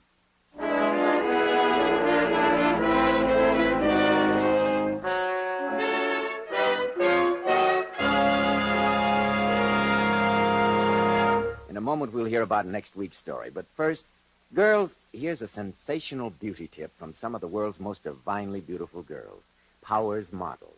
Girls who are famous for their enchantingly lovely silken sheen hair. We glamour bathe our hair with Kreml shampoo.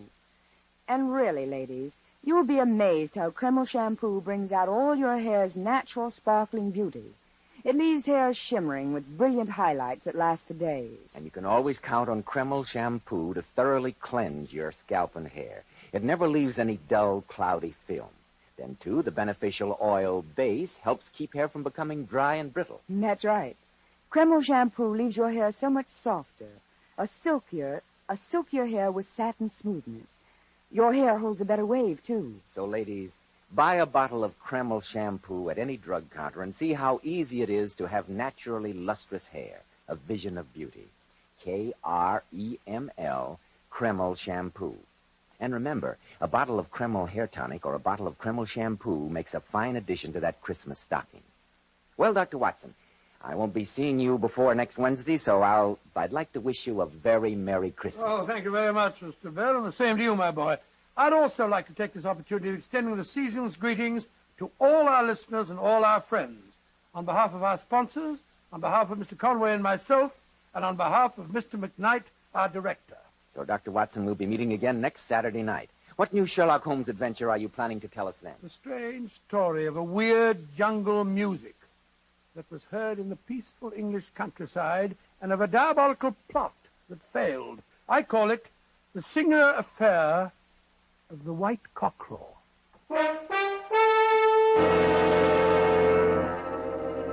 Tonight's new Sherlock Holmes adventure was suggested by an incident in Sir Arthur Conan Doyle's story, The Sign of Four.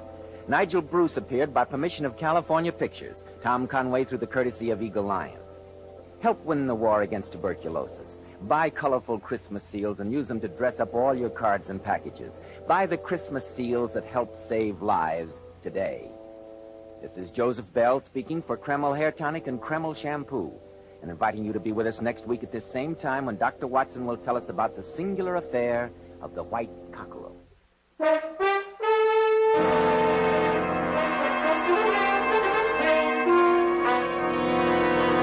This is ABC, the American Broadcasting Company.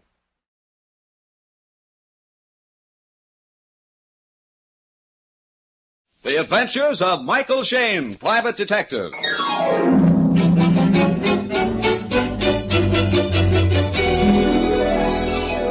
The people who make 76 gasoline and Triton Motor Oil, Union Oil Company, present The Adventures of Michael Shayne, Private Detective, starring Wally Mayer and Kathy Lewis.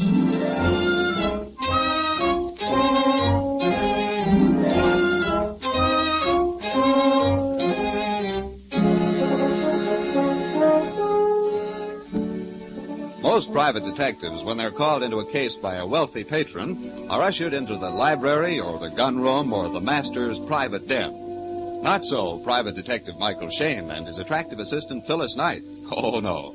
They find themselves at San Francisco's Cliff House to keep a date with Well, let Phyllis tell it, which she is doing without any of the poetry she knows so well. Now, there's no use arguing, Mike Shane. If she weren't a blonde and good-looking, you'd have turned the case down. For the 1000th time, honey, I tell you, I haven't seen the girl. Oh, really? She isn't blonde, and I don't know whether or not she's good-looking. I'll bet. I only know, honey, that she's frightened. Mm-hmm. She said she was a brunette, 5'2", and wearing a Kelly green raincoat. Well, then there she is, staring out the window. Right, Angel. Well, leave us ankle over. You know, she does look scared. Oh, she saw us. Hey, does she know you? No, but I told her I was bringing you along, and there aren't any other couples around. Mr. Shane and Miss Knight? Correct. You, Miss Jones? Well, no. Well, that is, I used that name over the phone, but my real name is Wright. Not Patricia Wright? Yes. Oh, then it was your brother. I mean, I read the article in the papers. Say, what is all this? My brother was killed Monday. The police said it was an accident. He fell over the cliff, they said, but... But you think he was killed deliberately? Yes. Murdered, in fact? Yes. Why? Well, I just know he was pushed over that cliff. And now, whom do you suspect? I don't know. My father's manager, Mr. Haberman, for one, and a Mr. Armstrong, a businessman dealing with my father, and... And your father? Well, yes. Well, not that I think my father killed my brother, no, but... Well, I am suspicious of some of my father's business dealings and very suspicious of some of his associates. Miss Wright, your brother was in the business with your father? Yes, and, well, he didn't approve of some of their deals. Did he complain to you or to your father, or both? Both. Oh, they've had bitter quarrels over some of their transactions. And how about you, Miss Wright? Are you afraid for your own life? Yes, terribly afraid. Okay, that settles it so far as I'm concerned. We'll take the case. Now, how about going out to your place and looking over the ground? But we can't. That's why I used the assumed name, and that's why I met you here instead of at the house. Listen, Patricia, your best safeguard is to let the murderer know that you have a detective on the job. The very fact that you've engaged me will make them wonder how much you know. We'll watch out for you, Miss Wright. Nothing's going to happen to you while Mike's on the job. Well, all right, I'll do it. Fine. Good. Now, get in your car then, and we'll follow you out, and even if he turns out to be your father, we'll get the killer.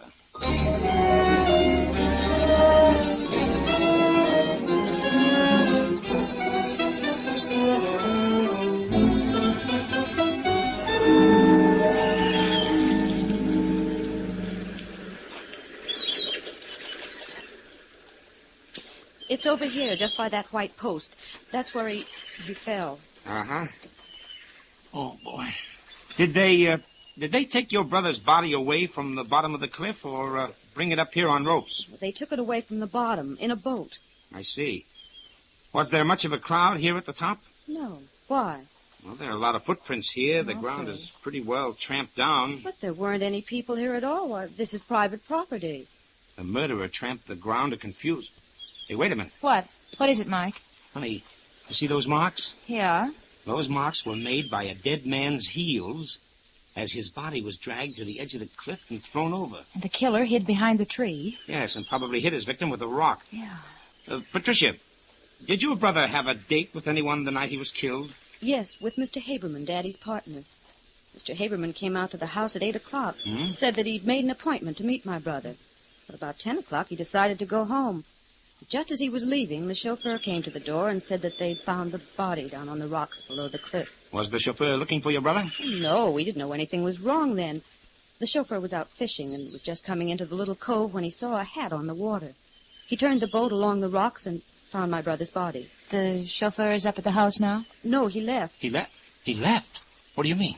Well, he'd been doing a lot of drinking, and my brother fired him about a week ago. Oh, fine. We seem to be turning up suspects wherever we move. Right, Angel.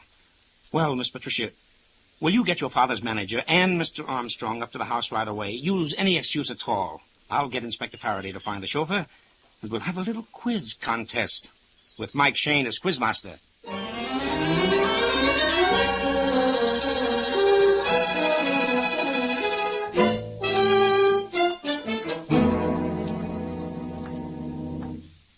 I don't know what on earth you could be thinking of, Patricia, to do such a thing. But, Daddy... Not another word. You tell this Shane fellow to get about his business. When any private detectives are hired to come to this house, I'll do the hiring. Daddy, I'm more convinced than ever that my brother was murdered. Murdered? Stuff and nonsense. My dear, you're upset. I don't blame you for that. You were very fond of your brother. But thinking for one moment that any of my business associates could be guilty of such a thing. The idea of dragging Mr. Haberman and Mr. Armstrong out here to be cross-questioned by a private detective. Why, it isn't as if there was any suspicion about your brother's death. The police were satisfied it was an accident. I'm not satisfied, however, Mr. Wright. Who are you, sir? Michael Shane, private detective, and this is my assistant, Miss Knight. Hello, I'm very happy to meet you, Mr. Wright. I'm sorry I can't say the same. I hate to appear impolite, but I must ask you to leave my house immediately. Well, let's go, Mike. We don't have to take this sort of thing from anybody. Just a minute, Angel. Well, really. Mr. Wright, I suppose you realize that by your attitude, you're casting a lot of unnecessary suspicion on yourself. Why, you impudent young whelp. If I were a younger man, I'd thrash you within an inch of your life, you... Will you leave quietly, or will I have to have you thrown out? Evidently, there's company at the door, and I'd much prefer not to have to introduce you. Pardon me, sir, but Mr. Faraday. Faraday? Detective Inspector Faraday, sir. With the chauffeur, sir. Hello, Mike. Fellas. Hello, Inspector. Mr. Wright here was just about to order us thrown out. He won't have a private detective around the place. I see. Well, maybe he'll let you stay as my assistant. What on earth are you talking about? I'm talking about the fact that we're here to investigate the death of your son. I'd just as soon get on with the questioning if you haven't any objections. Will you have everybody come in here? Inspector, they're all out in the front hall. I don't know what this is all about. I'm only the chauffeur. I haven't done anything. I'll sue you for arresting me. That's right. Be sure and do that. All right, into the front hall. Well, which one of you is Haberman? I'm Mr. Haberman. Why? And Armstrong, that's you, I suppose. Mm-hmm, correct. Now, I don't know much about this except what Mike told me over the phone, but I understand that you, Mr. Haberman, had an appointment with Mr. Wright, Jr., the deceased, the evening he was killed. Yes, that is true. What was that meeting about? Well, I don't see that's any of your business. You can answer that question here and now or at headquarters later. Take your choice. Well, it was a business matter. Don't answer him. But right, if I don't, he'll take me in and... And he'll have to answer in the long run. It was business, and young Mr. Wright was going to tell you that he wouldn't play along with the kind of deal you and his father were cooking up, correct? Well, that's putting it rather strongly. He was a young fellow, too many idealistic ideas for the business world. I was quite certain I could straighten him out when we sat down and talked it over. And when he wouldn't listen, you threatened his life. Of course not. You didn't see him that night at all? No, I didn't. And you weren't anywhere near the top of the cliff between 8 and 10:30? I most certainly was not. Can you prove that? I can. I sat and talked with Mr. Haberman all evening. And Mr. Armstrong, I suppose you have an alibi, too? Well, I don't know. I think I was at a picture show that night, but I wasn't keeping track of my movements. I wasn't anywhere near this house, though. Mm-hmm. Oh, Inspector. Yes, Mike? Come here. I think we ought to do some checking on the murdered man's papers. We might find something that would give us a lead. You're probably right, Mike. Okay, you can all go now. But don't leave the place. We may want a few more answers before we leave. Miss Patricia. Yes, Inspector. Will you take us to your brother's room? We'll see what that leads us to.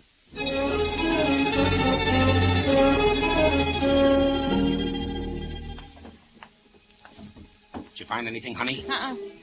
Nothing important, Mike. How about you, Inspector? Nothing. I hope we're not on a wild goose chase. Oh, I know we're not. Hey, wait a minute. Here's something. What is it, Mike? Find, Mike? It's a memo pad. And here's an entry. It says, must talk to father about Haberman's inability to do things honestly. If he can be so dishonest with the people we are doing business with, there will come a day when he will be as dishonest with us. Hey, look at that later entry, Mike. The one made the day he was killed. Here. Oh, yes. We'll have showdown with Haberman tonight. Either he goes or I get out of the business. I've called him and made appointment for 7 o'clock. Wait a minute. 7 o'clock? Haberman said he made the appointment for 8 o'clock. Yeah, that's right. Come on, we'd better hurry up looking through this stuff, and then a little more questioning for Mr. Haberman. What's the matter? Mr. Shane, Inspector, it's unbelievable. It's horrible. What is it? Haberman. I went to the stables a few minutes ago. Go on. Haberman was lying there, dead.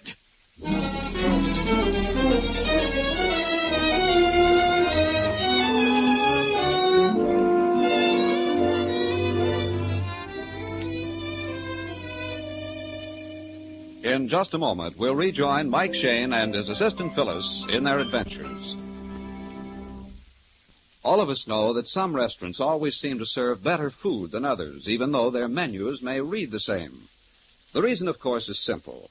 Better ingredients plus extra attention on the part of skilled help. The same principles apply to car lubrication. For example, Union Oil Stopwear lubrication is more than just a grease job. Stopwear lubrication is a highly specialized servicing process.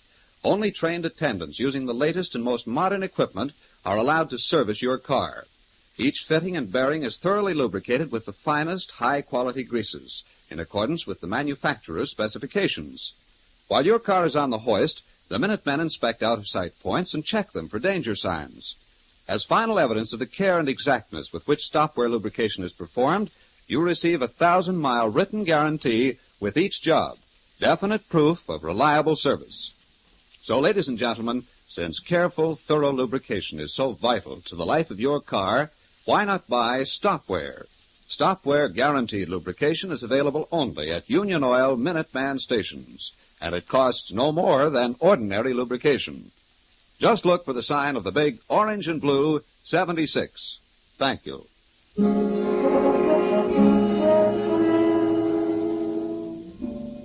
It is a few minutes later. Mike, Phyllis, and Inspector Faraday have reached the stables and stand looking down at Haberman's body. Now, how did it happen? Well, he just got too close to Prince, and Prince lashed out and kicked him. I found him lying here when I came by. Was anybody else around the stables? Yes, Armstrong was here, and the groom and the gardener. Isn't it a bit odd that everyone should gather at the stables? No, I don't think so. Everybody's interested in the horses, especially Prince. Why Prince? Well, I've warned them all to keep away from him. He's a killer. Why have you kept him, then? Because I can handle him.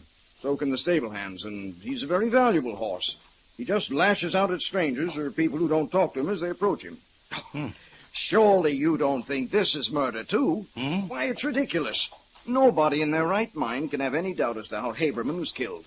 The mark of the horseshoe is as plain, too plain. Why, you can see the curve of the shoe across his forehead. Perhaps I'm not in my right mind, Mr. Wright, but when two men engaged in the same business die within a few days of each other, I'm suspicious. You and me both, Mike. Mr. Wright, you just walked out from the house and found Haberman lying dead. Well, more or less. I came out from the back of the house. Saw that the upper half of the door to Prince's stall was unlatched. I came over to latch it and found Haberman. I couldn't see him lying on the ground from where I was because, as you can see, he was hidden by the water trough. Yes, I see. So, Inspector, depending on how you look at it, everybody has alibis or nobody has an alibi. You're right, Mike. They all have alibis if they're telling the truth. Well, I most certainly have. I was talking on the telephone from the time I left you until I came out here. The servant saw me in the hall when I was on the phone. Oh, yes, and the chauffeur and the stable boy, Joe, saw me at the back of the stables. I didn't even come around front until Wright called out. That's true. I'm his alibi, and he's mine.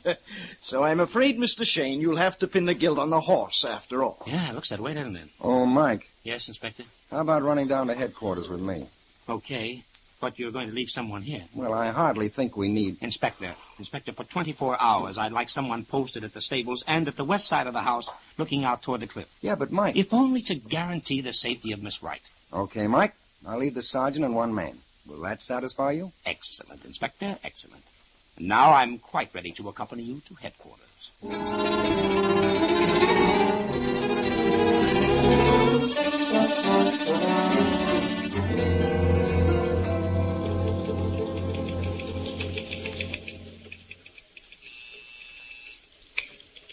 Okay, here you are, Inspector. Report on a threatening telegram. A threatening wire addressed to Haberman was handed in at San Francisco's main office. No one remembers what the man looked like. They paid no attention. Okay. Follow through on the chauffeur, will you? Yes, sir. Well, it's not much help. Why don't you give up, Mike? After all, we're just following nothing but a hunch from that girl, Patricia. No, that's right, Mike. I admit it's a bit gruesome having two deaths in the same household, but it's happened before. Oh, there's something wrong about the whole thing. What do you mean, Mike? Well, as I see it, the father, Mr. Wright, isn't above entering into shady deals. No, that seems apparent. So one can legitimately assume that his manager, Haberman, wasn't averse to entering into the same sort of deal. We don't have to assume that. We know it from the son's memo pad. Yeah, that's right. The son actually accused him of being crooked. And we have Armstrong, a business associate. We can assume in his case, too, that he's not above turning a sort of twisted penny. To all of which the son is opposed.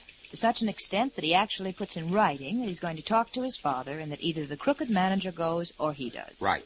And if we assume, too, that the father would rather have his son in the business than the crooked manager, we have motive for murder. For some men, at least. And we have Haberman making a date to see the son. Which Haberman says was for 8 o'clock, but which we know for a fact was at 7 o'clock. You're building quite a case, Mike, but it all hinges on supposition. Suppose, Mike, that you're right. Yeah? And if you are right, and Haberman did kill the son, Justice already overtaken him. Yeah, but there's something wrong with the whole thing, Inspector. You say I'm building the whole case of a supposition. Well, plus a hunch of the girls, Mike. And a funny little quirk that keeps running through my own mind. What? Well, when I was a kid, I used to hold horses at the old Fairfax Hunt Club. Yes? Sometimes for a whole day's work, I made 2 bits. One day, well, I hadn't made my 2 bits. I guess I was a little on the anxious side.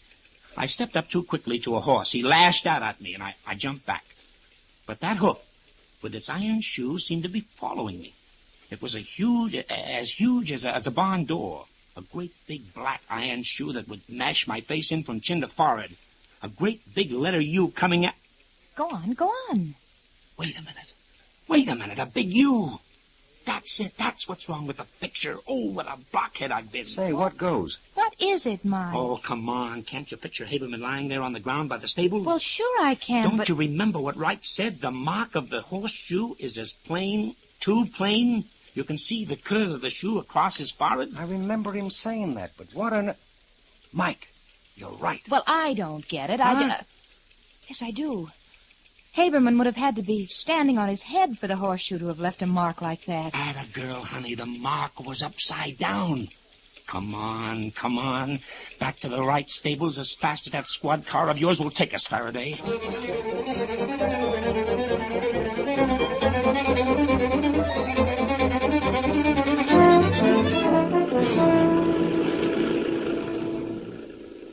Go right back to the stables, Inspector. We can park there. Right, Mike. I'm going to follow my hunch as long as I'm in the mood. What do you mean, hunch? If I were a killer and had killed a man at the stables... Yes? And I was so certain that everybody would think it was an accident, and so nobody would even think of looking for a weapon... Yeah. Where would I go to hide the weapon? The hayloft. Right. So come on, up these steps. Here, honey, I'll help you there. Well, I'm not very good at this. Wait. I know that, but come on. There we are. Now you take the far end, honey. And I'll climb up onto the raft. Okay, and I'll take the scent.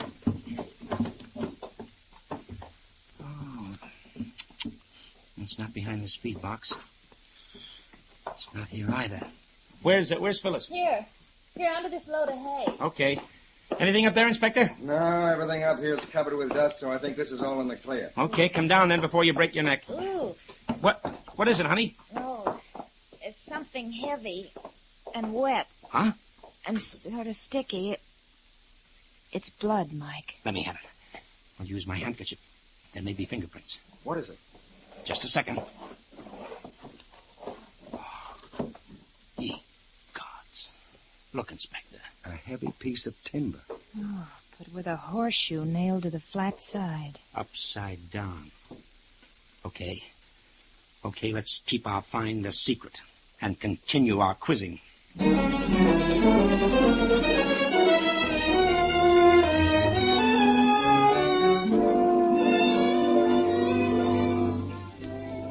We'll rejoin Mike Shane, Phyllis Knight, and Inspector Faraday in their search for the killer in just a moment. We'd like you to listen for a moment to one of the most sickening sounds of modern life.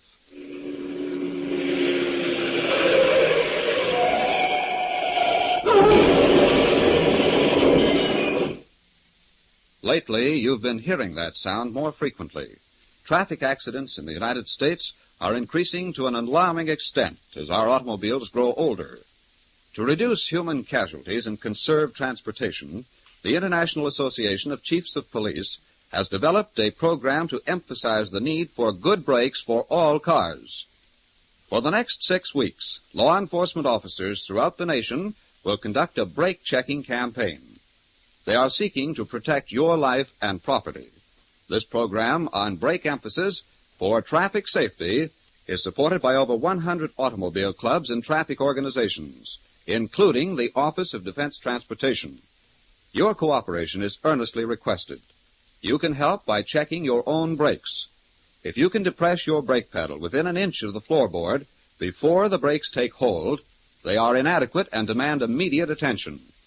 Remember, serious accidents can occur at speeds as low as 20 miles per hour if your brakes are in poor condition. So, ladies and gentlemen, if you have the slightest doubt about the condition of your automobile brakes, don't take chances. Have them inspected without delay.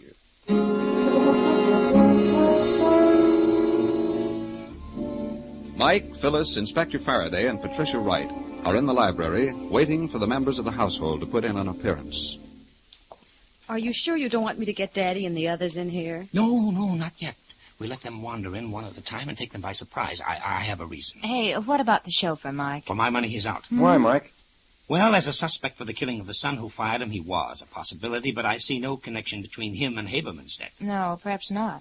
But don't forget one thing. He's the alibi for Armstrong, just as Armstrong is his alibi. The way I'm thinking right now, honey, no one has an alibi. What do you mean? When all the suspects have alibis for their actions, and yet you have two bodies to account for, there's only one action. And that is? Someone or all of them are lying. And the alibis mean nothing, so just ignore them. Mike, somebody's coming. That's right. Oh, there you are, Pat. What? Oh, I thought you'd all gone back to the city. We did, sir, but we have a few more questions we'd like answered. If you don't mind my saying so, I think you're not quite bright. Meaning what, Mr. Wright? Meaning that you're all following a completely senseless theory, trying to find clues to a murder when no murder has been committed. To everyone but you, it's obvious that Mr. Haberman had been kicked by Prince. Suppose we just skip that for a moment, huh? Mr. Wright, just exactly what is the relationship between your firm and Mr. Armstrong? I don't see that it's any of your business. Oh, now let's not go through that routine again. If you'd let me finish, I still think it's none of your business, but I'm perfectly willing to tell you. Mr. Armstrong is an agent for some eastern industrial properties which we're considering purchasing. I see. And was Mr. Haberman in complete agreement with you about this purchase? He was up until a few nights ago. What or who changed his mind? Well, my son wasn't too happy about the deal, and I think he changed Haberman's mind. When did your son tell you that you either fired Haberman or he would leave the company? What? Why? No. Don't get all insulted and abusive. We know your son did tell you that. Patricia, if you... Your daughter had nothing to do with our knowing that, Mr. Wright. Let's not argue about it. It is true, isn't it? Yes. And what did you decide? Well, go on. Answer. Well, I hadn't made up my mind. I sort of hoped that things would work themselves out. And they have, sir. First, by the death of your son, and next, Haberman. Both troublesome elements removed within a week. Surely you don't... You can't think that I'd connive in the death of my own son. Patricia, you... Yes, Father. You don't believe that I had anything to do with... No, Dad. And I don't either. Nor do Miss Knight and Inspector Faraday. Well, I'm glad of that. I'm glad, too, that you're coming to your senses and realizing that my boy's death was an accident. No, Mr. Wright, your son's death was not an accident, any more than Haberman's was. Well, who could you possibly suspect? Who stands to gain by both deaths? Why, no one. What about Armstrong? Armstrong? But Armstrong... You mean that Armstrong was afraid that my son's objection to our deal and later Haberman's objection might cause the deal to fall through? Exactly, Mr. Wright, and it's very easy to prove, that is. It will be easy. If you will cooperate. Oh, certainly. I'll cooperate in any way I can, but... You haven't been very cooperative so far, Mr. Wright. Yes, well, I'll do whatever you ask me to. Now we're getting somewhere. Now, here's what we'll do. Phyllis, the inspector, and I will hide. Phyllis behind the curtains leading to the terrace. The inspector in a closet. Got it. And I'll get behind the door. Yes? Patricia will go to her own room. You, Mr. Wright, will call Armstrong in and tell him you're not going through with the deal. I'm quite certain his reaction will be enough to convince you. Well, I don't think I'll find that difficult. I'd practically made up my mind to that anyway. All this I think Armstrong is coming in the front door hall. Oh, all right. Now, quick, everybody, quick. Get set. You run upstairs, Patricia. Go on.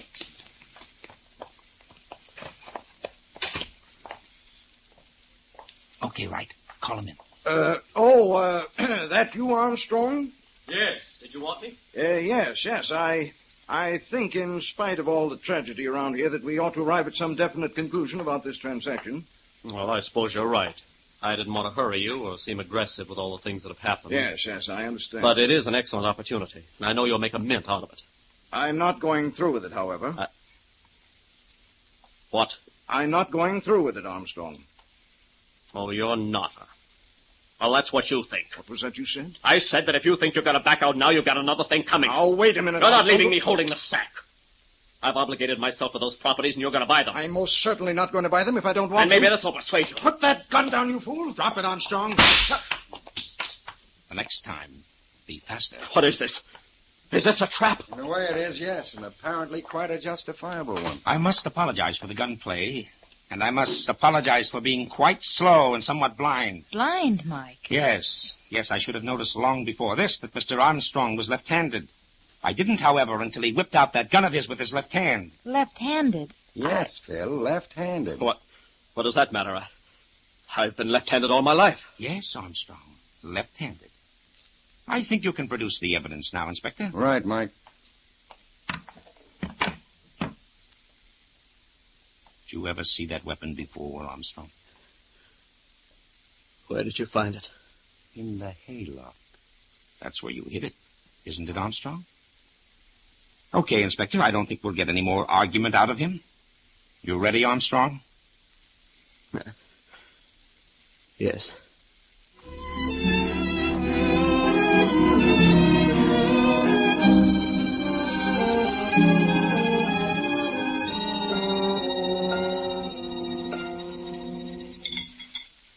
You want some more coffee, Inspector? No, thanks, Phyllis. That was an excellent dinner. Oh, say that again. Angel's a good cook. Flatterer. As well as being good at poetry reviews. Oh. Say, that left-handed business, I've been turning it over and over in my mind. I don't see what on earth Armstrong's being left-handed had to do with the case at all. Hmm? Well, I thought perhaps his being left-handed was, well, responsible for him nailing the horseshoe on the club the wrong way. Oh, no, Angel, no. That was just the inevitable slip that a murderer makes. Well, then what was the left-handed clue? When I remarked on Armstrong's being left-handed, you repeated it after me, remember? Yeah, sure. I caught the look in Mike's eye and repeated it after you. Well, yes, I remember that, too. It impressed me, but I didn't catch on. Ah, then it impressed Armstrong, too, and he didn't catch on. He didn't know why or what we had in mind, and the inspector and I didn't give him time to find out. We played cat and mouse with him. Armstrong thought that his being left-handed was a clue. He couldn't figure out what it was. But our tone of voice convinced him that we had him dead to rights. And, well, he broke down. Smarty. Hmm? It was nothing but playing up a guilty conscience. Right, Angel. One of the best weapons a private detective has. So let it be a lesson to you there, darling. And don't try holding out anything on your old man, Mike Shane, or your good old conscience will get you. See?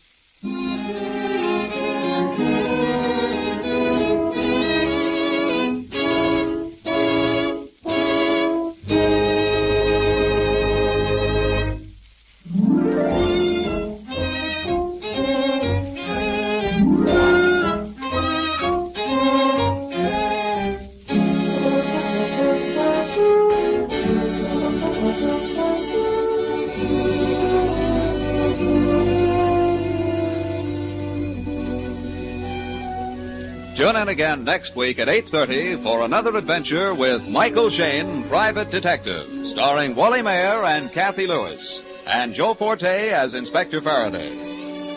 Tonight's story was written and produced by David Taylor and based on the character created by Brett Halliday.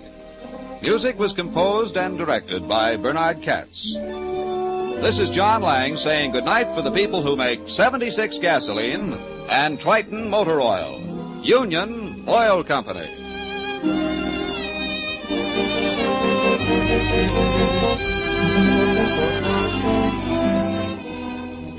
This is the Mutual Don Lee Broadcasting System.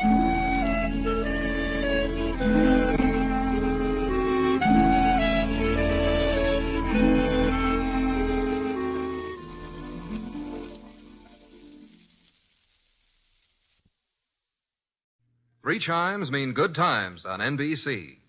You're invited every Saturday over most of these NBC stations to a one-hour concert by the renowned NBC Symphony. Tomorrow's symphony performance features Metropolitan Opera star Helen Trouble as guest soloist. For tomorrow's broadcast, the orchestra will be under the baton of the widely acclaimed conductor Wilfrid Pelletier.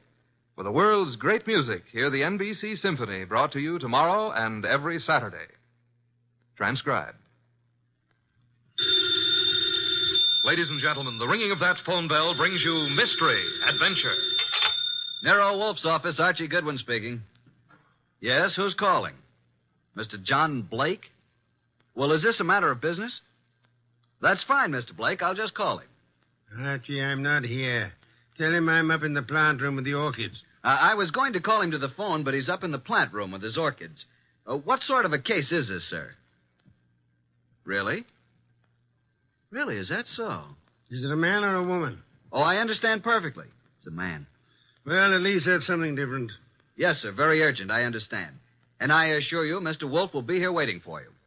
The fee? Shall we say about, $1,000? I will not see any client until after dinner. Fritz is having mountain quail on toast. Yes, Mr. Blake. Come at once. What were you saying, boss? And found you, Archie, nothing but business. All the time. What's the problem? I don't know. And at $1,000, considering our bank balance, I'll help him poison his great-grandmother.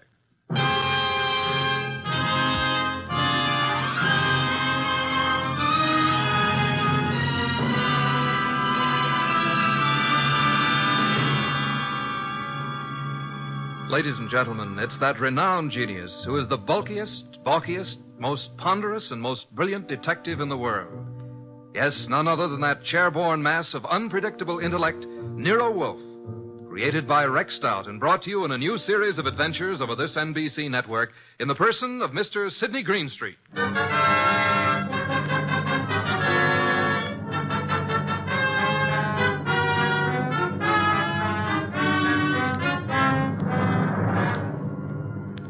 What we chose to refer to as the case of the hasty will began, of course, with an urgent phone call from the mysterious John Blake.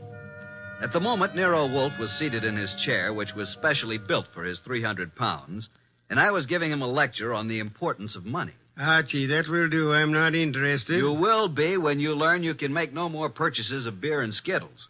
You've passed up 2 cinch cases now. Each would have meant a healthy fee. Let us hope this Mr. Blake has a nice, fat problem that will take us days to solve. Archie. Yes, sir? Answer the door.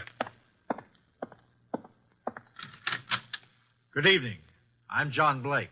Oh, yes. Come in, Mr. Blake. You have no idea how welcome you are. Archie, show Mr. Blake in and close the door. That draft is unbearable. This way, sir. Mr. Wolfe doesn't care for anything resembling air. Oh, I'm Archie Goodwin. Good evening, Mr. Blake. Mr. Wolfe, I have a little business for you. Now, before you say anything, I know you're not a lawyer. I'm not a member of the bar, let us say, Mr. Blake. Of course. What kind of business, Mr. Blake? I have here a short will, which I have typewritten myself. I haven't signed it yet. Also, I have here a sealed envelope containing a letter which I want you to be prepared to deliver to the addressee. A will and a letter. Very well. Yes. Do you know who I am? Seems that I've certainly seen you before. Same here. I just can't place you. Well, I'm John Blake, president of the Plymouth Building and Loan. Oh, of course. I've seen your picture many times. You have a staff of the best attorneys in the city, Mr. Blake, and this is most assuredly the business of attorney. Perhaps. But in this particular instance, I wanted an individual who had no interest in me, nor previous knowledge of my affairs. I see. Also, I wanted a person who was, shall we say, not too well fixed. Well, you certainly couldn't Archie. Imagine Mr. Wolfe being in need of money. Just why can't your attorneys handle this? You'll know in a moment. But when I leave here, I want you to forget the whole thing, for the time being. Indeed. You have said it. Here's the will. You may read it. Archie. January 25, 1951. To my daughter, Anita Blake, I do hereby bequeath all my property, personal and real, including the portrait painting of her mother, my dear deceased wife, Marcia Blake. This will supersedes any and all instruments previously drawn. So, simple enough, isn't it? That's all. Now, the pen, please, and I'll sign it. Now, then, you sign as witness, Mr. Goodwin. You retain the will, Mr. Wolfe, and the envelope here, which is addressed to Hilary Blake, my brother, who is now living in this city. Your brother? He's just recently returned from 25 years in Australia. Though Hilary has written me several times, I have not favored him. We've been estranged these many years over, a certain unpleasant situation which this enclosed letter will clear up. Are you in fear of your life, Mr. Blake? Murder? No, Mr. Wolfe. There was a time, yes, but, not now. You will know what to do with the will and the letter, though, when the time arrives. Now, as to your fee, you said, $1,000? Well, we usually receive... $1,000 will do. Well, here's a check, all made out. If you're thinking of suicide, Mr. Blake, we must warn you. If you don't care to go through with this, please say so. I'm not planning on suicide, I assure you. We have taken the job, Mr. Blake. Then good evening, gentlemen, and thank you for your kind indulgence. Well, that's the simplest little $1,000 we ever made. I believe, Mr. Goodwin, you're going to be quite surprised. I want you to get acquainted with John Blake's secretary. You have more than earned this 1,000, young man.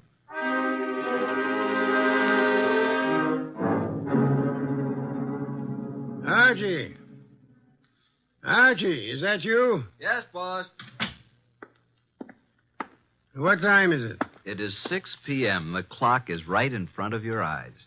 I'm thinking, Archie, it's very interesting. Very. An entire day has passed since the visit from John Blake. Did you learn anything from Blake's secretary? I did. He left his office late yesterday, she said. His daughter Anita is quite upset because he didn't come home. Check his club? Yup. I didn't talk to the daughter, but I learned that she's engaged to a young fellow named Wilbur Martin. She told the secretary that her father had been acting strangely of late, a bit morose. And what does the daughter feel has happened? Anita's afraid he's been kidnapped. You haven't met nor talked to any other than the secretary? Not yet. And so far, no one's called the police. Good. We must, for the time being, prevent that. What did you learn of Blake's brother from Australia? He's been here only a year. They've met only once or twice since his return. The secretary thinks the breakup was because of their love for the same woman. Hillary became very wealthy in Australia. Very well, Archie. It is time for you to visit Miss Anita Blake at her home. I'd love to, boss. She's a mighty purty gal. Phooey. Archie, you can do me a great service. Anything. Be sure to close it tightly as you leave. Close what? The coal chute, of course.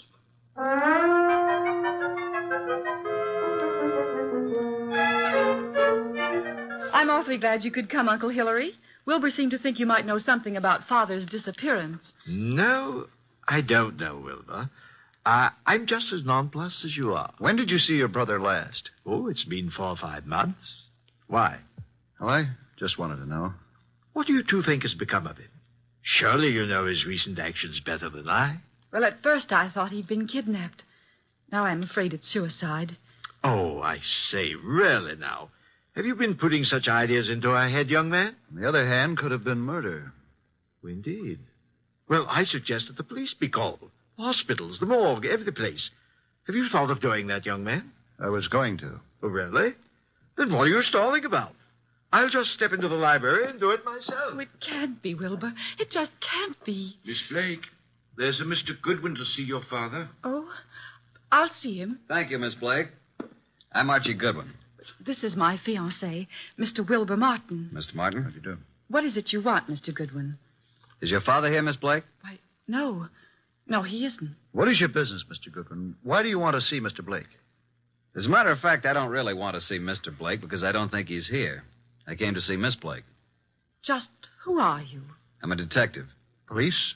Private investigator with Nero Wolfe. John Blake has disappeared. I know you're trying to keep it out of the press because you think he's been kidnapped. We have called the police. Oh, what do you think has happened to my father? I think he's dead. Oh, dear. Why do you think that? Yes. Just what do you know, Mr. Goodwin? Oh, Anita, I want to ask you a few questions. I think it's advisable. Mr. Blake.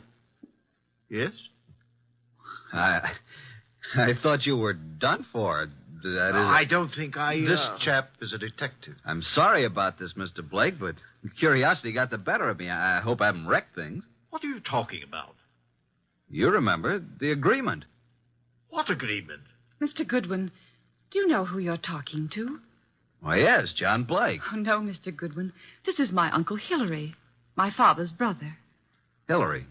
Hillary Blake? Yes, my father's twin brother. John and Hillary were twins. Of course. That's news to me. I didn't know that. What did you know about him? Well, now that I look at him, now that I can recall his speech, there is a difference. And now, why do you think John Blake is dead? I've just come from police headquarters. You mean he's been murdered? No.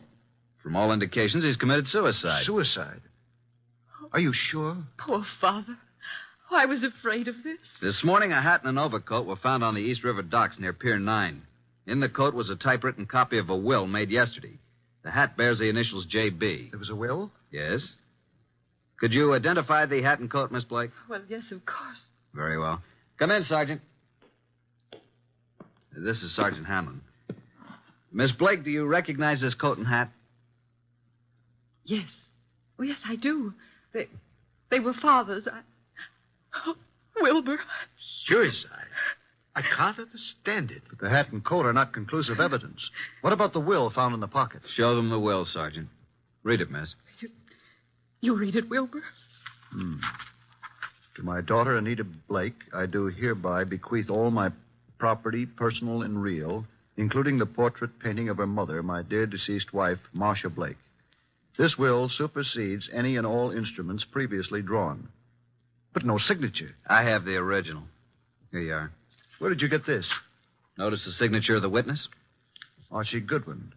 You witnessed his signature? In Nero Wolf's office. But Mr. Blake had his own attorneys. Nevertheless, he came to Mr. Wolf to take care of the will. If we hadn't recognized him from his photos in the papers, I wouldn't have witnessed the signature. Anita, is this your father's handwriting? Yes. Yes, it's his, all right. But this still isn't proof that he's dead, nor that he committed suicide. No corpus delicti. And the body may not be found for days. But this evidence we have here certainly indicates that a body will be found eventually. Maybe not, Mr. Goodwin. It's possible they could have... What were you going to say? Nothing. Miss Blake, in a way, I blame myself for your father's death. How do you mean? I had a sort of premonition. It's obvious now why he came to Nero Wolf. Is it? He wanted someone who didn't know him personally. His own attorneys would have been able to see through his plan and prevent his carrying it out. But he made a will. Why did he draw this new one? Yes, that's what I don't understand. Well, I still am not convinced that he committed suicide. Mr. Blake, here is a letter he asked to be delivered to you. Oh, well, now. Perhaps it will shed some light on the problem. What does it say, Uncle? Jove. It says, Hillary, for 25 years now, jealousy and bitterness have kept us apart. I know why you stayed in Australia all these years. I know you loved Marcia. She was rightfully yours. But I loved her, too, and I couldn't go on without her. I know you've despised us both, and I've pretended to despise you. I had to pretend, because I lied to Marcia. I told her you were engaged to marry a woman in Sydney. Marcia was innocent. I was to blame. When Marcia died last year, and you wrote that you were coming back, I knew then that your resentment had faded, but I didn't answer you, and I've kept away from you because I couldn't face you. I've told you all this because things have happened which you will learn soon enough, that have decided me to close my book and write fini. I have made a new will, leaving everything I possess to Anita. Anita is young, Hillary, and I beg you to watch after her as though she were your own, which, but for my selfishness, she might well have been. Forgive me, Hillary. Well, this certainly indicates suicide. But what does he mean by things have happened? That, Miss Blake, is the motive, for which we'll just have to wait. Yes, for that and the body.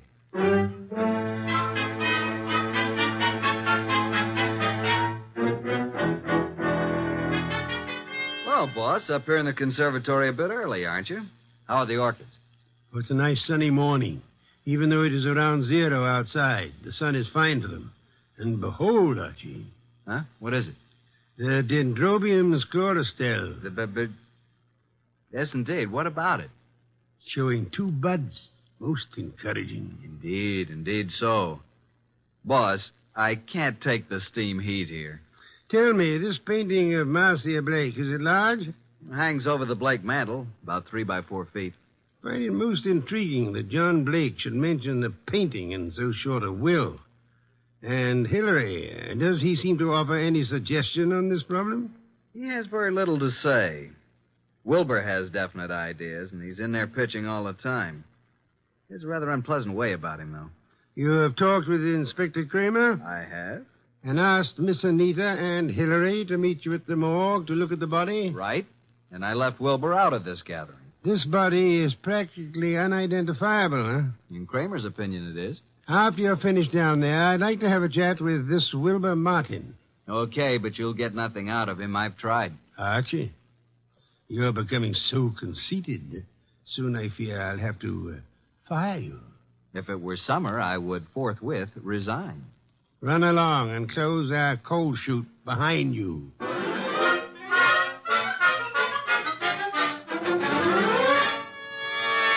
Morning, Inspector Kramer. Up early. Yeah, Goodwin. I just love to come down to this morgue. This is Miss Anita Blake and her Uncle Hilary Blake. Howdy do. How do you do? Good morning, Mr. Goodwin. I hope you don't object too much to my joining the proceedings. Oh, I know, Wilbur. I suppose it's all right. Please, Mr. Goodwin, what's happened? There's a body here. Rather badly bruised and cut and in a bad condition, but I think you should look at it. Oh, I'm sorry, Miss Blake, but I'm afraid it's necessary. very well.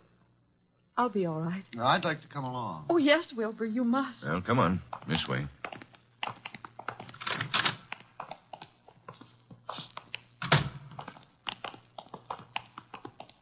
Well, here we are. Wilbur. What do you say, Miss Blake? Now get hold of yourself, Anita. Please, you must. Yes. Yes, that's Father. And you, Mr. Blake? It's certainly hard to say. It looks as though it might be John. Was there no means of identification on the body? No jewelry or... Father never wore any jewelry. There was nothing but this suit here. Nothing in the pockets. That's Father's suit, all right. I know. Oh, why? Why did he do it? Come along now. That's all for today.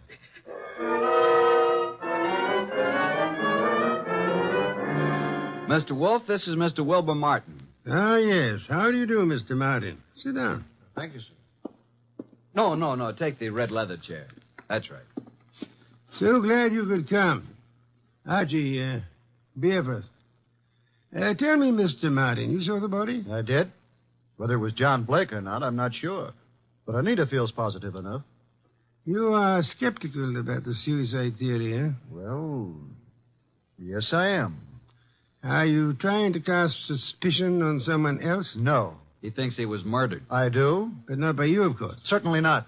But who would know that John came here, signed the will, and gave us the letter to his brother? He must have contemplated suicide, don't you think? Are you positive it was John Blake who signed the will? How interesting. You think it was his brother Hillary who came here, posing as John, huh? It could have been. But the man was quite gray and had no Australian accent. Hillary could have dropped the accent for a short while and grayed his hair, and they were twins. So enlightening, Mr. Martin. Do go on. After he left you here, he could have killed John and thrown him in the river, and left his overcoat and hat on the wharf. And why would Hillary kill John? Well, there may have been several reasons. Maybe because of Marcia. Well, several reasons. Tell me, did John Blake object to your engagement to Anita? No, why should he? I don't know. I merely asked. Anita Blake identified her father's handwriting. She identified the body. You still believe it's murder? Maybe she only thought it was his handwriting. You had best be careful, Wilbur. In trying to make a murder out of this, you might place yourself in a most unhappy position. I checked the letter and the will with papers at John's office, and the handwriting is identical, in my opinion. Maybe Hillary is clever at forgery. Maybe. Did you have the experts check the writing? Not yet. Then how can you tell unless you had a bona fide sample of Hillary's writing? I take it that you found a sample of Hillary's writing? Some letters from Hillary to John? Yes. I found a package of them in John's desk at his home. That, Wilbur, is most encouraging. Here they are. Several of them tied together. Some written in 1928 and a couple in 1948. Now, we'll tell you something. We never thought John committed suicide either. You didn't? No. And before you go, Wilbur, write your name here on this pad. Very well. Thank you so much. I hope we shall see you tomorrow.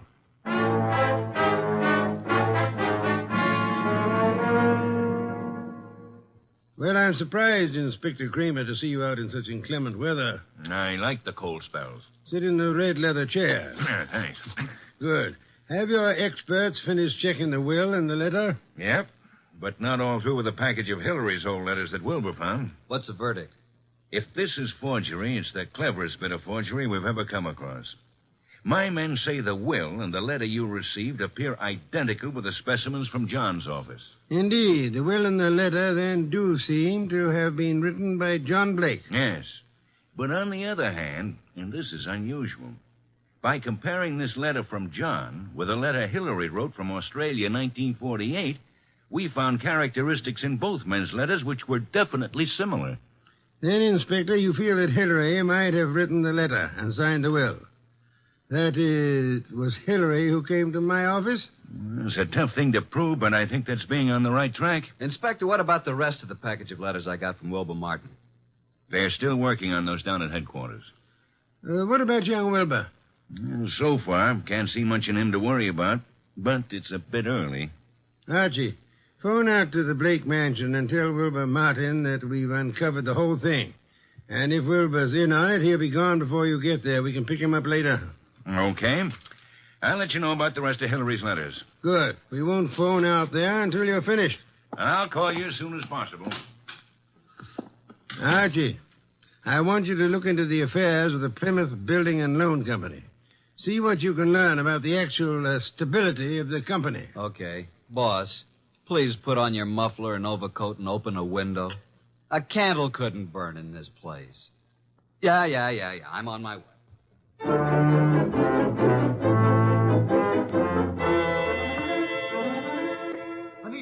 Anita. What is it, Wilbur? What's happened? I came out as soon as I heard. Well, what's happened? Speak up, man. You haven't heard? You don't know? No, what? Look at these headlines.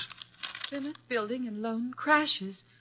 Wilbur, what does this mean? It means your father embezzled the funds of the company and he has gone to the wall. What? Yes, close the Oh, doors. no, Wilbur, no, I can't believe such a I'm thing. sorry, Anita, but there it is in black and white. Then this is the motive for John's suicide. Why? Why? Because he knew he was caught. What else? He could have put the money back, couldn't he? Yes, but maybe he lost it by trying to make more to cover up the shortage. I don't think he lost it. You don't? No. Oh, nonsense. He must have. Else why would he kill himself? Maybe he didn't kill himself. Oh, this is awful. Oh, please, Anita, you mustn't worry. I know this is very embarrassing for you, but it isn't your fault. Now, let me take you away for a while. We can run down to Mexico until this blows over. You won't take her to Mexico. You won't take her any place. Just what do you mean? What's wrong with you, Wilbur? You're acting stupid. Your father may have fleeced the company, but I don't believe he lost the money. Wilbur. He hid the money, and your Uncle Hillary found the hiding place. And he set up the suicide to cover your father's murder. Hillary killed him. Oh, you're crazy. You're out of your mind. Why, this doesn't make sense. I have all the money I need. Yes, you have now. Pack your things, Anita. I'll phone the airport for reservations. You can't leave at a time like this. You won't leave this room. Do you know what can be done to you for threatening people with firearms? I'll call the police. You don't need to call the police. I've just talked to that detective, Mr. Goodwin. He's on his way here. The police have uncovered everything. I know you killed John, and you have the money. Wilbur, you're out of your mind. I know what I'm talking about. Get out of here. Get out. I won't leave. No one will leave till Goodwin comes.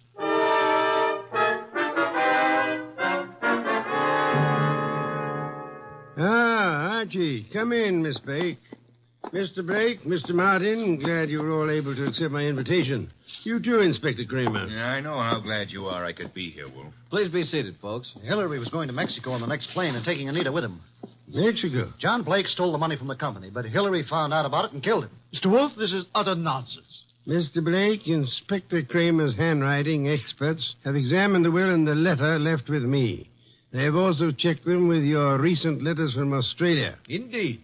And your letters from Australia show a definite resemblance, having the same characteristics as the letter and the will you give me. You mean you think that I signed the will and wrote the letter? Definitely.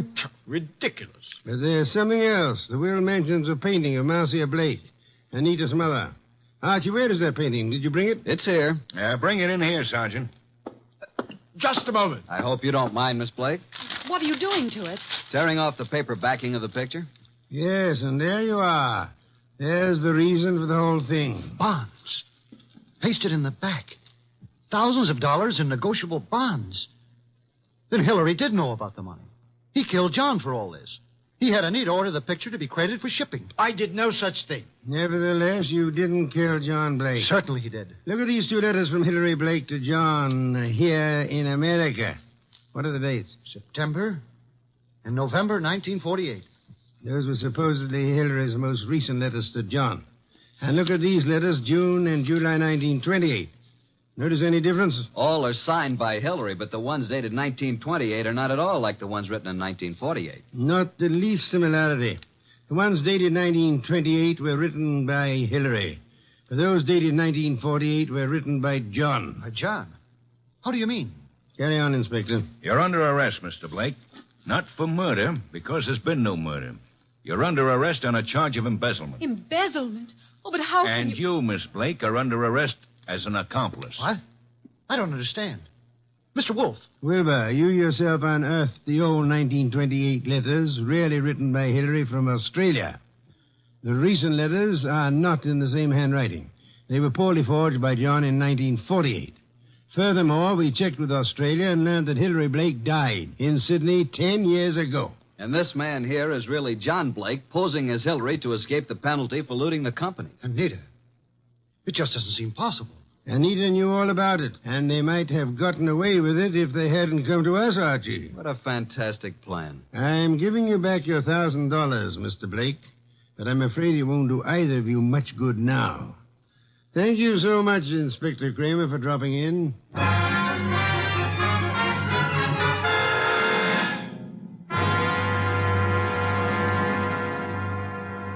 Well, boss, that was a clever bit of deduction. You really think so, Archie? It was quite a blunder for so clever a man as John Blake. Why did he make the mistake of coming to us? There are many holes in the plans of the criminal mind. He must have forgotten about the 1928 letters, or he would have destroyed them. And he underestimated Wilbur's intelligence. And I thought he was a dope, too. But he was half right. He really slipped up on the body in the morgue. Inspector Kramer was most kind to cooperate with us in that little act. Anita was too eager to identify the first body she saw. And the painting. You sensed there was more importance attached to it than the fact that it was a work of art. True. Some beer, please, Archie. Coming up, boss? Now, that brings me to an unpleasant subject.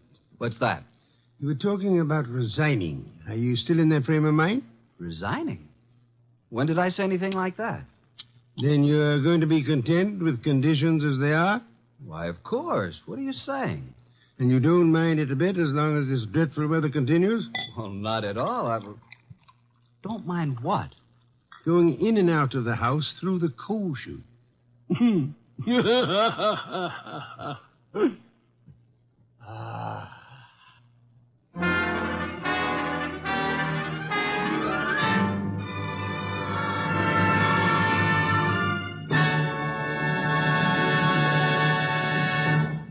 You have been listening to The New Adventures of Nero Wolfe, starring Sidney Greenstreet.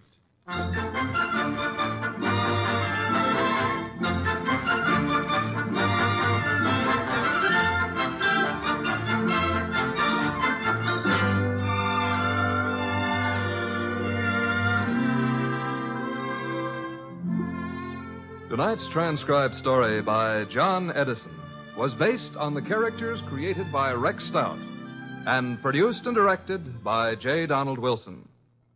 In tonight's cast were Harry Bartell as Archie Goodwin, and Victor Rodman, Louise Arthur, Hal Gerard, and Bill Johnstone. Next week at this same time, Nero Wolfe and Archie will bring you The Case of the Disappearing Diamonds. Don Stanley speaking. 3 chimes mean good times on NBC.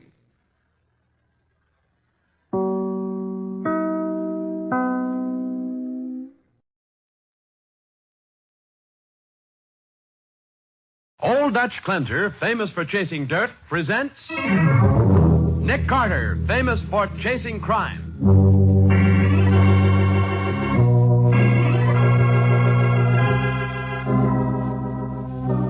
Every week at this time, 2 great names are joined as Old Dutch Cleanser brings you one of the most resourceful and daring characters in all detective fiction, Nick Carter, Master Detective.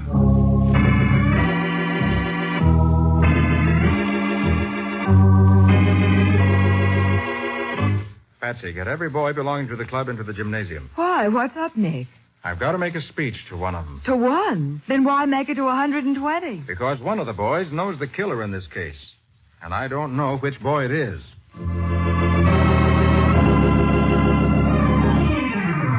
Now, the case of the luminous spots. Today's adventure with Nick Carter, brought to you by Old Dutch Cleanser.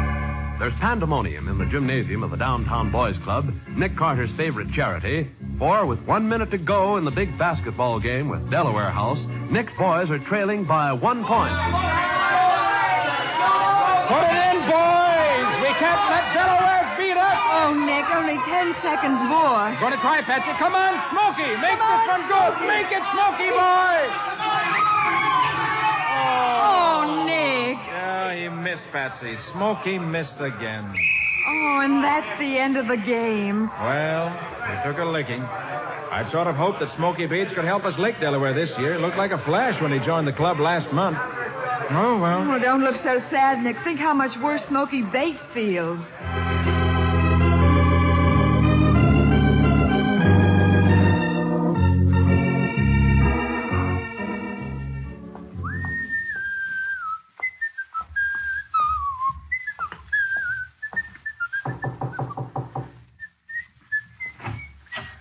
Oh, hiya, Smokey. I've been expecting you. Come in. Hi, Noonan. Why? Nice little joint you got here, fella. Yeah. Place upstairs used to be a dance hall. This is the basement. Costs us $3 a month rent. Hey, who's the dame? Oh, that's Fran Hollis. Hey, Fran. Yeah? This here's Smoky Bates. Oh, hello, Smokey. Hiya, Fran. Nice game you played tonight. Thanks. Say, which reminds me, here's your dough, Smoky. $25.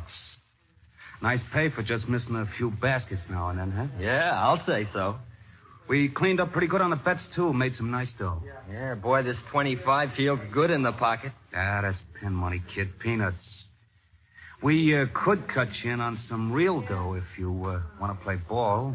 You mean throw another game? Wake up, kid. Wake up. Life ain't all basketball games.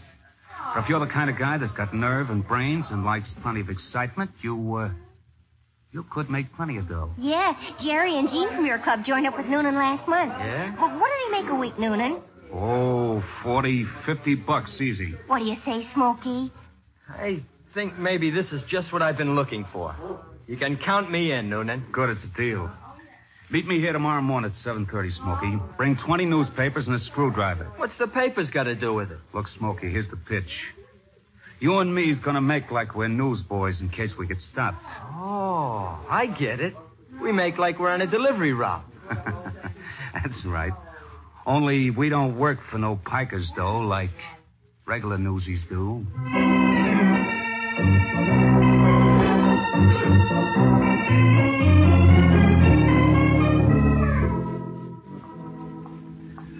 This apartment house is next, Bates. What do we do here? Same as the last place? Ah, no. We use a different technique in here. The first apartment on the right. Ring the bell. You kidding? Ring it, I said. This is another of the joints I've been casing. Like I said, it's a cinch to look into first-floor apartments and get the dope. The guy lives here alone. Goes to work every morning at 7. That's why you rang the bell? Yeah, just to make sure. Well, he ain't in. Give me that screwdriver, kid. I'm going to show you a fancy way to open locks. Light a match. I want light. Okay. This guy keeps his dough in the kitchen in a sugar can. He's... Watch it, Smokey. What are you kids doing there? Nothing, mister. We're just delivering papers. Who do you think you're fooling, Mac? I saw you working at the lock of that screwdriver. You're a couple of sneak thieves. Oh, no, you don't. Get away, Sonny. Get your hands off me. Let go. Cheap little tin-horn gangsters. You got us wrong, mister. We ain't crooks. Watch out, Smokey. Get out of the way. Don't try nothing funny, son. What do you got in your hand there? A gun, mister. That little toy pistol. Don't think I'll fall for that, sonny boy. You're falling for it, but good, Grandpa.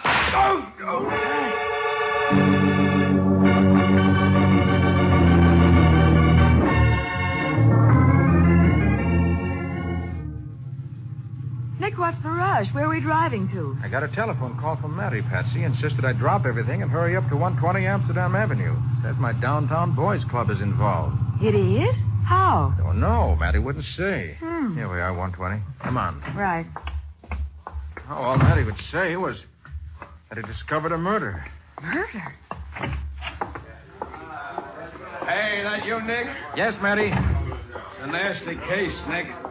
Looks like one of your boys is mixed up in it. I'd hate to believe that, Matty. Yeah, well, look here. This corpse is Homer Welland, janitor of the building. Oh. Quiet, you boys, will you? Quiet. He was found dead about a half an hour ago. .22 caliber bullet right through the heart. In some kind of scrap before he was shot, Nick. Yeah, I see the scratches on his hand. And look what we found inside one hand. A piece of wool torn from a sweater, and on it, a small silver pin with the initials DBC. Oh, Nick, it's the Downtown Boys Club pin. Yes, I'm sorry to say. Oh. Well, Nick? Well, Matty, I can't answer for every boy in the club. We've got over 100 members. One or two may be kind to do a thing like this. But... Hey. Huh? Who belongs to this screwdriver? Well, I figured it was the janitors, but I don't figure all these newspapers. What happened is obvious. Some boy came in here this morning carrying these newspapers, probably to disguise himself as a newsboy. Yeah? Tried to jimmy open the apartment door with the screwdriver. Oh, wait, Nick. How can you tell? Screwdriver's brand new, Patsy. And there are flakes of metal on the end of it that match the metal of the door lock. Oh. See the fresh scratches on the brass? Holy smoke, I didn't... The boy used matches for light. You can tell because there's several burnt paper matches on the floor. Also the matchbook, which was probably dropped in the scuttle. Well, that's right. And the janitor interrupted him. There was a fight, and then murder.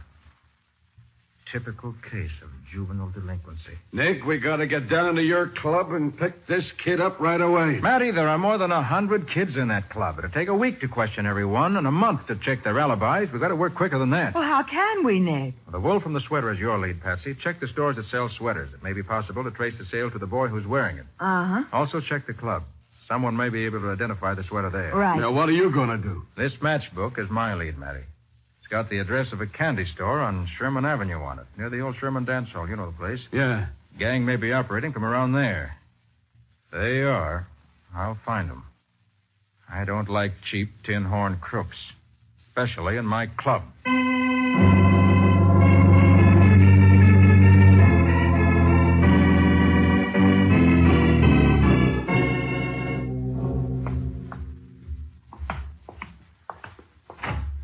Close the door, Smokey. Okay, Noonan. Hi, Noonan. Hi, Jerry. Hi, Gene. Fran ain't here, huh? Nope. Hi, Smokey. How'd you make out? Lousy. Are you kidding? Took $33 in cash and some jewelry. You call that lousy? I call murder lousy. Murder? Yeah, it's like I've been telling you, Noonan. It's okay swiping a few bucks, but I don't go for killing. I'm getting out of here right now. Running out to squeal to Papa Nick Carter, huh? Like fun you are. Oh! You need a little slugging around to wise you up, pal. Okay. You're talking up, too, Noonan. But I can take you anytime. You win, bad Noonan. You're weak. Why don't you play a little basketball, huh? Easy, Smokey, easy. You'll knock his head off. Watch out, Smokey. He's reaching for his pistol. Noonan. Yeah, I dropped him.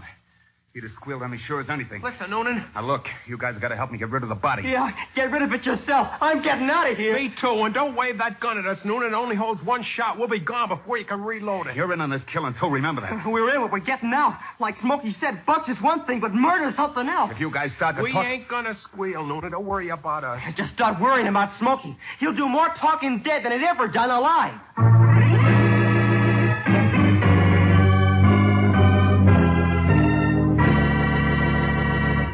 Alone in the basement with the body of Smoky Bates, Noonan begins working desperately to find a hiding place for the corpse.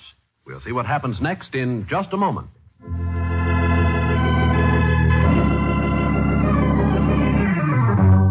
Now, back to the case of the luminous spots. Today's adventure with Nick Carter, brought to you by Old Dutch Cleanser.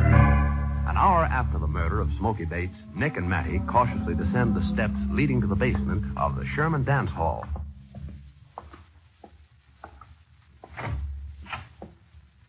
This is the place the candy store man told us about, Matty. Gang of kids use it for a club. Yeah, maybe, but it's empty now. Well, there's a smell of fresh cigarette smoke here. Also... Hey, wait a minute. Huh? There's water on the floor. It's pitch dark in here. I can't see a thing. Look, Matty, where I'm flashing my light. What? The rest of this place is a shambles. But somebody's been trying to scrub this part of the floor. Wonder why. Spring house cleaning, maybe. I doubt it, but we'll find out. I'm going back to my car to get my portable lab kit. While I'm doing that, you get some policemen. What for? To watch the entrance of this cellar. Tell them to let anyone in, but not to let anyone out. When I come back, I may have something interesting to show you.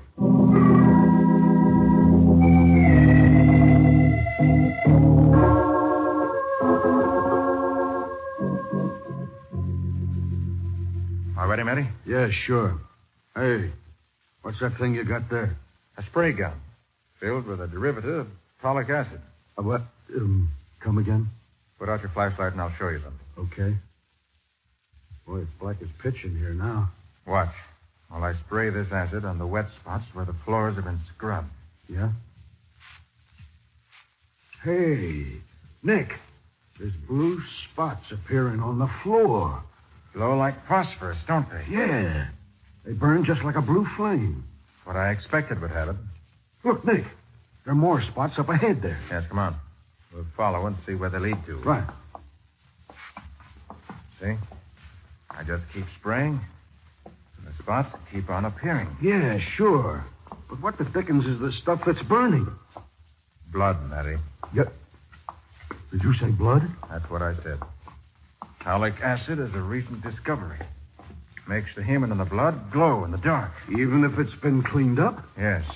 Enough always remains to react like this. Hey, Nick, look. The blood spots lead directly to that old ash pile. Yes. Maybe there's a body buried under the ashes. What? There's a shovel, Matty. Take a look. Yeah, sure, as fast as I can. I'll hold the flash for you. Okay.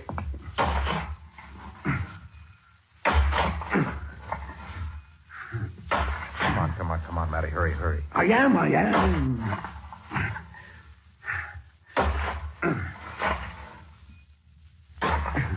Wait a minute. Yep. What's that? Good grief, Nick. It's a body. Yes. Let me uncover his face.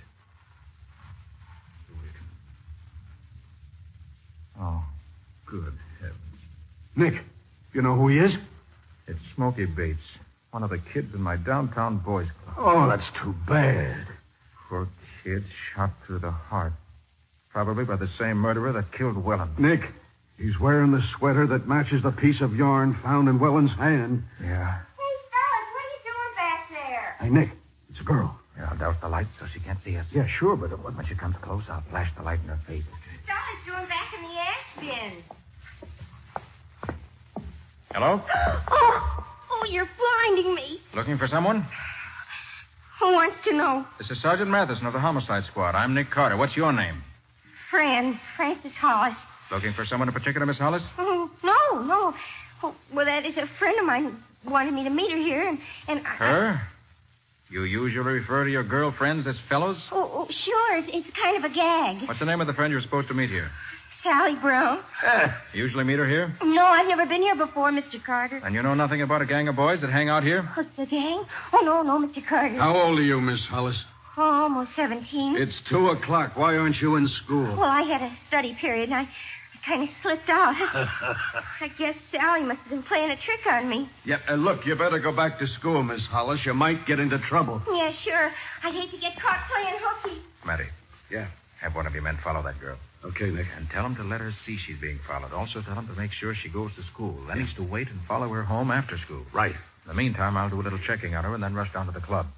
If Smoky Bates was mixed up with this gang, there's a chance some of my other boys may be, too. Okay. Between Francis Hollis and the Downtown Boys Club, we ought to be able to pick up the killer.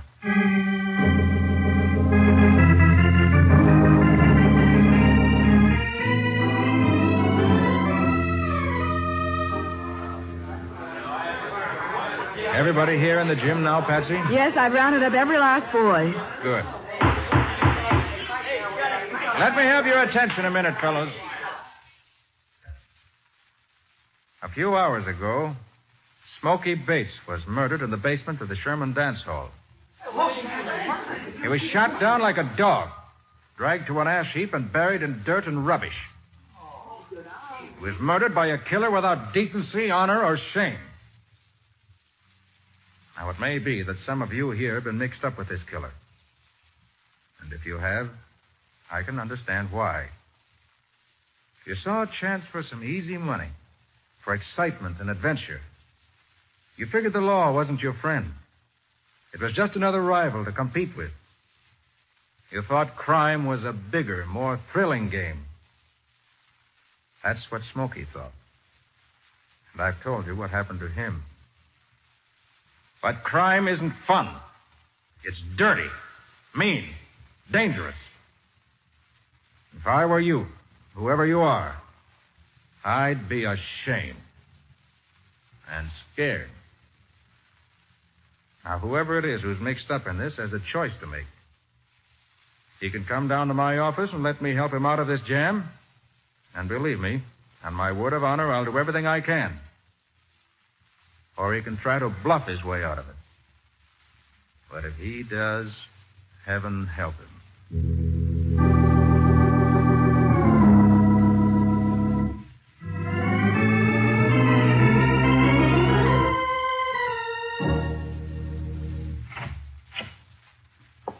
Mr. Carter. Oh, hello, Jerry. Come on in. Come in, Jane. We're the guys. Yeah. Well, fellows, I'm glad you came to me. You're in a bad mess. This is the only way to work it out. Yeah, I guess you're right. I guess it's like you said, Mr. Carter. We just started off doing it for fun. But when he killed Smokey... Who killed Smokey, Gene?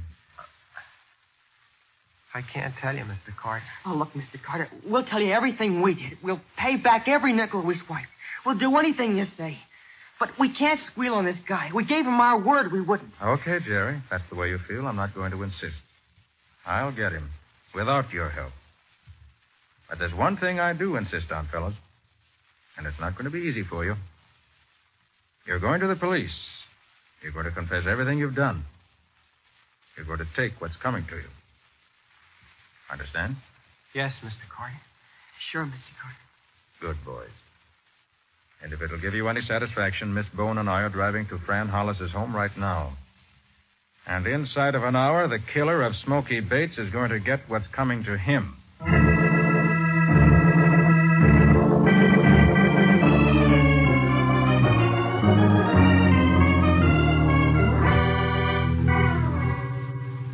Nick, how come you know where Fran Hollis lives?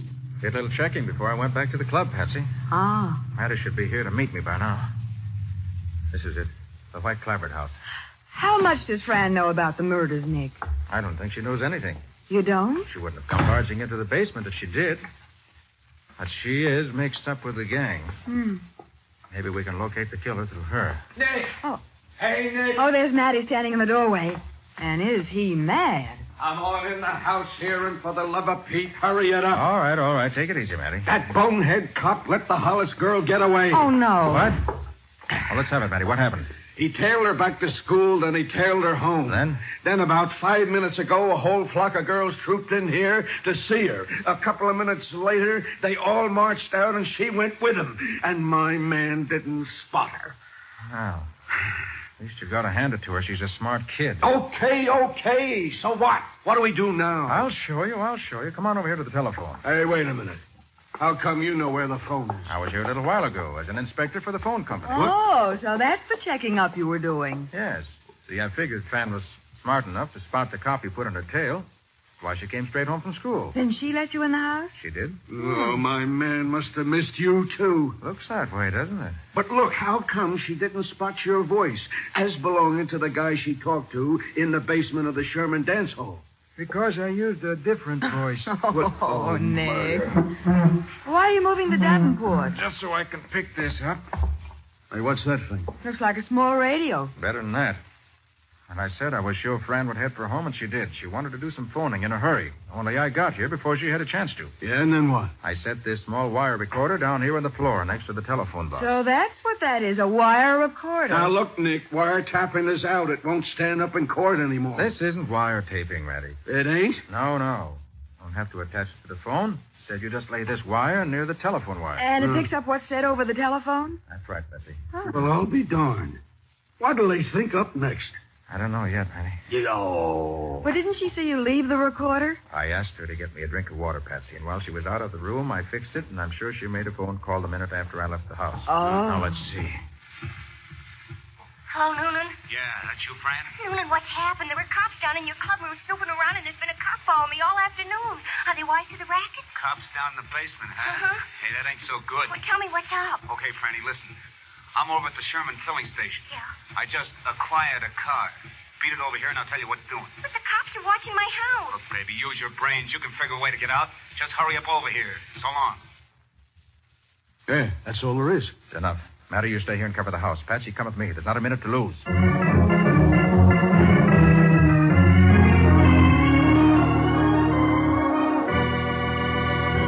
Nick and Patsy dash out of Fran Hollis's house, hoping to meet her and Smoky Bates' killer.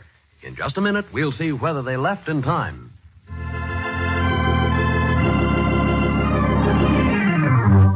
And now for the conclusion of the case of the luminous spots, brought to you by Old Dutch Glenser. At the curb in front of the Sherman filling station, Joe Noonan sits impatiently in a new sedan. As he sees Francis Hollis approaching, he calls out softly. Fran, over here, in the car. Get away, Noonan. Nobody followed me. What kept you so long? I'm in a hurry. I told you on the phone I've been followed all afternoon.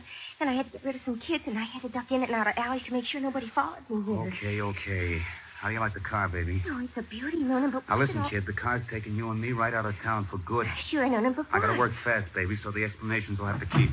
Now, this is what you're gonna do. Golly, Noonan, you talk so fast I can't... We barge into the filling station, see? And as soon as we get inside, you pull a feint. Yeah? Just drop right onto the floor, out cold. Do you understand? Yeah, but... Just do it, kid. That's all. Just do it. Now, come on. Hey, you want some, Bud? Yeah, I gotta have a set of new Joe, gaskets. I feel kind of funny. Hey, Fran, what's the matter? Oh. Fran. Hey, Bud, she's fainted. Give me a hand. Get her off the floor. Okay, mister. If you want to help, you can reach. Why, you... Get over against the wall. Wait. Get the rod he keeps in the register, Fran. But Noonan... It'll shoot a lot better than this dinky 22 I got. Grab the dough out of the register, Hey, too. look, kid. Do like I told you, Fran. We need that dough, and we ain't got all day. All right. Don't think this character's going to spill anything to anybody. Noonan, you don't mean you're going to kill him. Why not? Noonan, I won't get mixed up in a killing. You're mixed up already, baby. I knocked off Smoky Bates. You killed Smokey? Why do you think the cops were on your tail? But, Noonan, I don't want to Make up get... your mind. Are you with me, or do you want to get over there against the wall with him? Oh, Noonan, please, let me out of here, please. Okay, baby, get over there. No. I'll knock the both of you off at the same... All right, take it easy, friend. Nobody's hurt. I just shot the gun out of your boyfriend's hand, that's all. Sorry I couldn't get her any sooner. It was soon enough to end the criminal career of Mr. Noonan.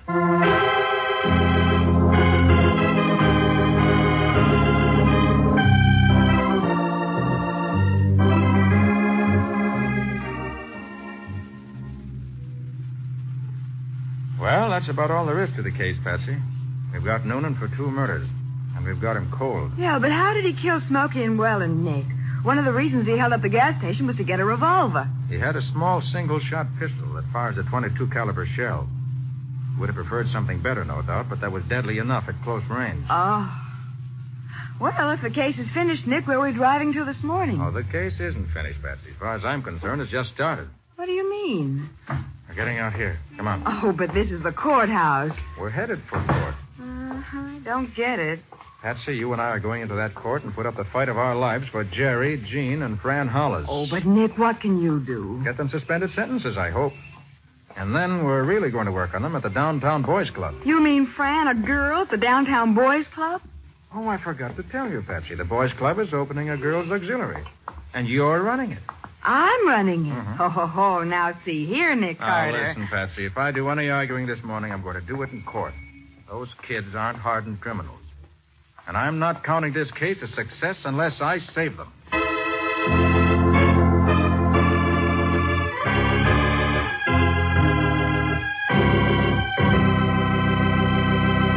Well, Nick, can you tell us something about the adventure Old Dutch Glenser is going to bring us next week? Next week, we're going to meet a young war veteran who decided to turn me into a detective college. Only he, unfortunately, turned himself into a #1 murder suspect. Nick got him out of it by making him wear gloves. Gloves and detective colleges. Sounds fascinating. What do you call the story, Nick? I call it The Case of the Missing Thumb.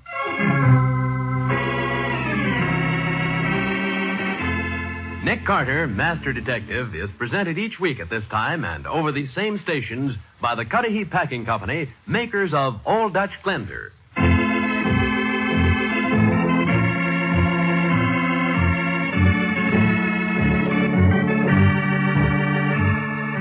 Nick Carter, Master Detective, produced and directed by Jock McGregor, is copyrighted by Street and Smith Publications, Incorporated.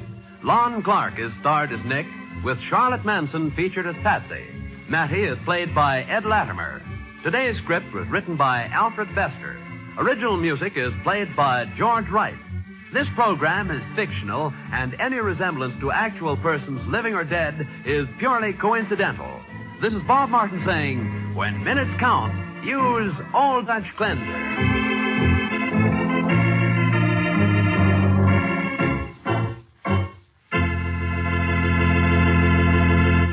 This is the Mutual Broadcasting System.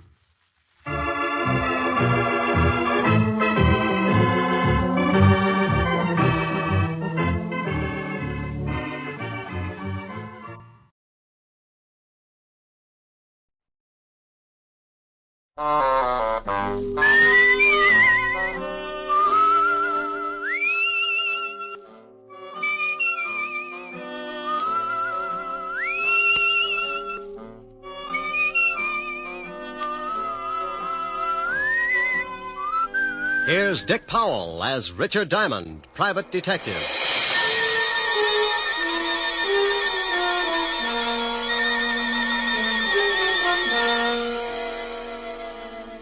It's 5 o'clock in New York City, and the big neon signs light up the dark office that overlooks Broadway on the corner of 53rd Street.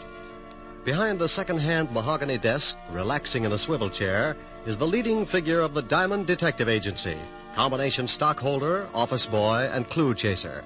He is Richard Diamond, and his mind is on a lovely redhead named Helen Asher, as she sits on a couch talking about things he likes to hear. At this moment, however, another scene is taking place in the wealthy district of Long Island. A long black convertible is just pulling up to an old English mansion, and a curvaceous blonde steps from the car. She is met at the door by her brother. Well, good evening, my dear sister. You're looking simply ravishing. How would you know the difference? Oh, drop dead. You disgusting excuse for a man. Why don't you sober up for 5 minutes and take a look at yourself? I did once.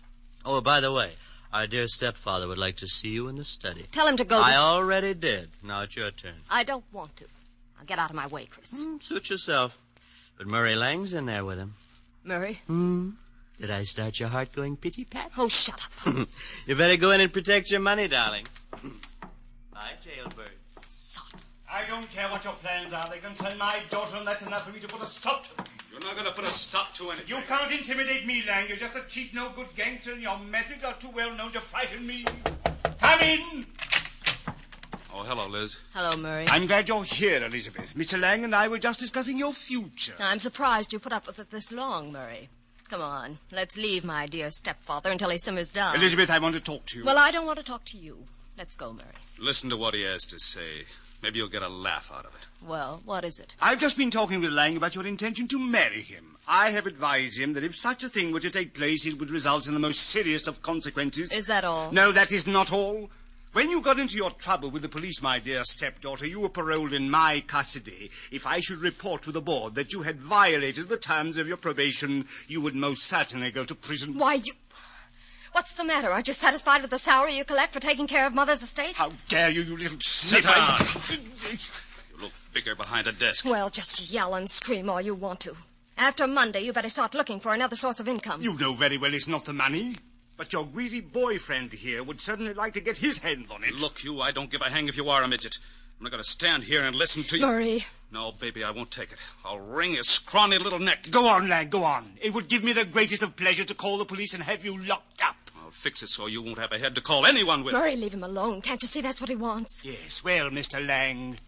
Come on, Liz, let's get some fresh air. I want to say one more thing. Just remember, Father, my probation expires Monday. After that, you won't control any part of my income, so you better start getting packed. And if I report you to the probation board in the morning? I wouldn't. If you do that, you'll not only stop being my guardian, but you'll stop breathing. Get out. Get out, both of you. Come on, Murray.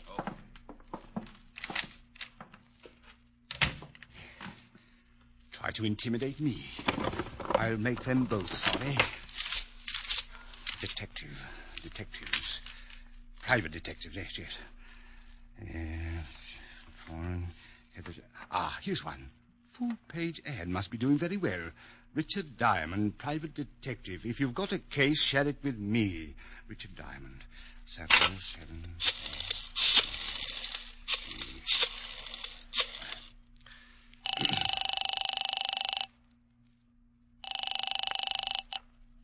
Yeah? Mr. Diamond? That's right. I want to hire you for a few days. Oh, you saw the ad.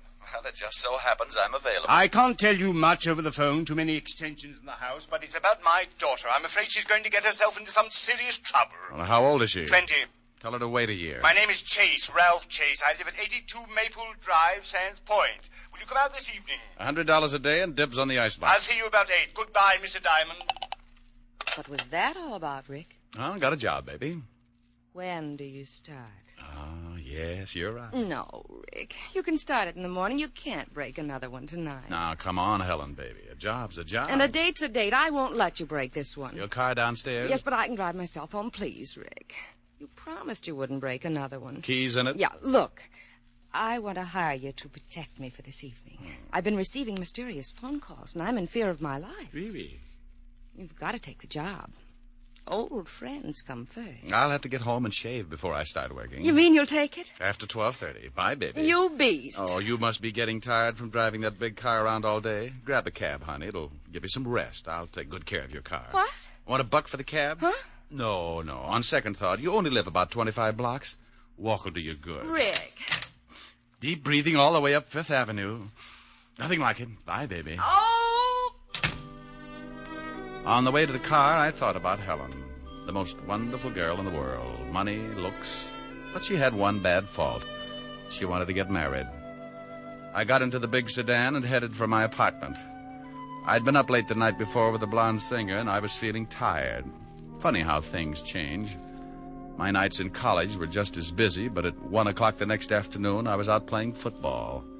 I faced facts pretty well, so when I got home, I took a nap.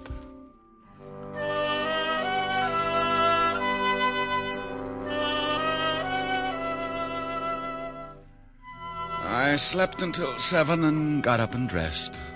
I drove Helen's car out to Long Island, and at 8 o'clock sharp, I was ringing the doorbell of the Chase Mansion. It was a big house, all right. If they built another one like it, Long Island would sink.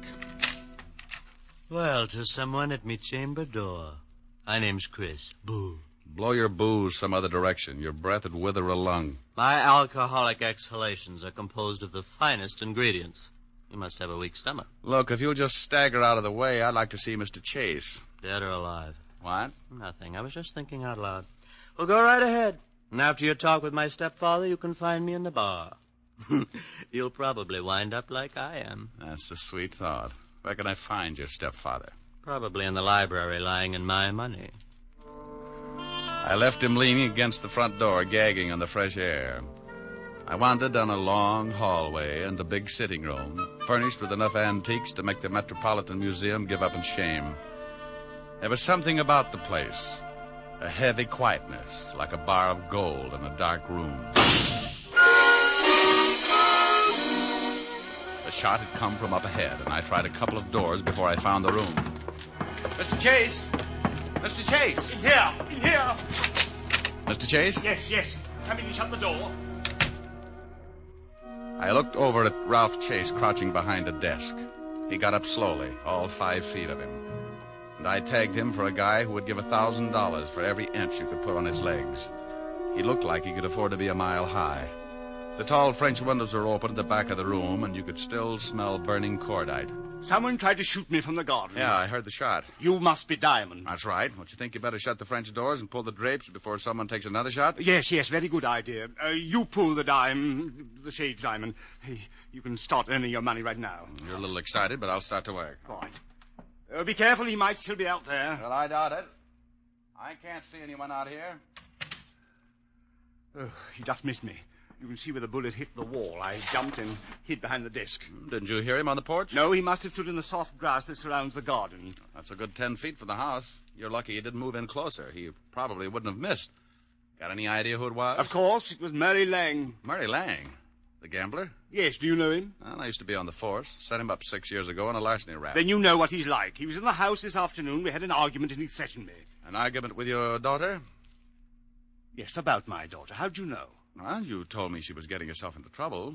She couldn't have picked a better playmate than Lang to get there with. Father, we heard a shot. Not really. Oh, let's go. He's not dead. My stepchildren, Mr. Diamond. Oh, well, lovely. I'm quite alive, so you can both stop looking so unhappy. Does it show? Come on, sis. Let's find the guy who fired that shot. I want to give him a few pointers. Where's Murray Lang, Miss Chase? Yes, he's the man you want. I'm sure he Don't tried... be absurd. Murray left 3 hours ago. What are you, a cop? Does it show? You're wearing too much cologne. Come on, Chris. Oh, she's nice. That's Elizabeth. The boy's her brother, Chris. I'd hate to draw straws. I married their mother and raised those two brats after she died. The courts appointed me executor of the estate. They don't like you handling their money, is that it? Yes. Since they've been old enough to ask for 50 cents to go to a movie, they've condemned me for watching their interests. You said you were worried about your stepdaughter. Tell me about it. I'll make it brief. Hate long explanations. Elizabeth got into some trouble with the police. Hit and run. She had been drinking. The man died. Liz was sentenced to a year in Folsom. But I got her off on probation. Oh, what do you want me to do? Drive around with her and spoil her aim? Monday the probation expires. She says she is then going to marry this hoodlum, Murray Lang. And you don't want that because you think he's after her money? Exactly. When she marries, the will reads that I shall, as executor, turn over half of the estate to Elizabeth. What about Christopher? He looked irresponsible when he was born. His mother left instructions that he should not receive his share until he is 35. That's another 8 years. Well, your stepdaughter's old enough to know what she's doing. I can't see how you can stop her. That's what I want you to do. And if I do, you'd be in a pretty good spot. What do you mean, Mr. Diamond? You continue as executor. I can understand you thinking something like that, but believe me, as much as I dislike my stepchildren, I wish to keep them in line for their late mother's sake. Oh. Well, Mr. Chase, I'll take a look around outside. Maybe I can come up with something that'll point out the would-be killer. If it was Lang, you can stop worrying about Elizabeth. Sing Sing doesn't boast a wedding chapel. I went out through the French doors and started looking around on the soft grass that bordered the garden. I had a fat hunch, so I stopped looking and started wandering. I was halfway through the rose bed when I spotted them. It was Elizabeth and a man. In the darkness, I couldn't make him out, but Murray Lang was my best guess. They went up a narrow path to one of those Chinese pagodas at the far end of the garden, and I stepped up close enough to give my ears a workout. It was Lang, all right. I don't care what you think. I didn't take a shot at the old man. Then who did? He's got a policeman in there now, and he's going to start trouble. Let him. I'm clean. Maybe it was that lushed-up brother of yours. Chris hates him, but he'd never try to kill him. Well, then stop hounding me. Maybe you took a shot at the old boy. Murray. Well, you got a good reason. I'm tired trying to buck the whole Chase household. If you love me, let's take off tonight and get married. Tell the old man to go to the devil. You can certainly wait till Monday. Yeah, but he won't. He's going to cause some kind of trouble and get you tossed into Folsom. He's not going to give up all that money just because you're through with your probation. He probably cooked up that shooting just to get the cops here. Murray, what's going to happen to us? Oh, ask your stepfather. He's been doing your thinking for you. I don't have to. We'll get married Monday. Okay. I'm staying clear of this place till then. But what if there's more trouble? I haven't got anyone to turn to. You worry about it, baby. I got a police record that makes yours look like a merit badge. I was too good a target in the moonlight, so I started back up the walk to the house. As I passed a hedge, I noticed a funny-looking plant that was shoving its way out of the foliage. I'm sorry I did that. It was the Johnny Jump-Up variety. Blackfoot type. The guy on the other end of the sap gave it to me right over the eyes, and I went down like a crapshooter making a pass. I rolled over and watched the moon melt and run down in my eyes. Something warm and sticky spread over my face and turned the night red. Yeah, I was bleeding again. I guess I showed signs of recovering, so he started all over. This time he used his foot in my side. Oh. Oh, a couple more kicks in the ribs and in the right place, and he could have whipped up a fast course of Nola. I felt tired, so I rolled up in an old rose bush and went to sleep.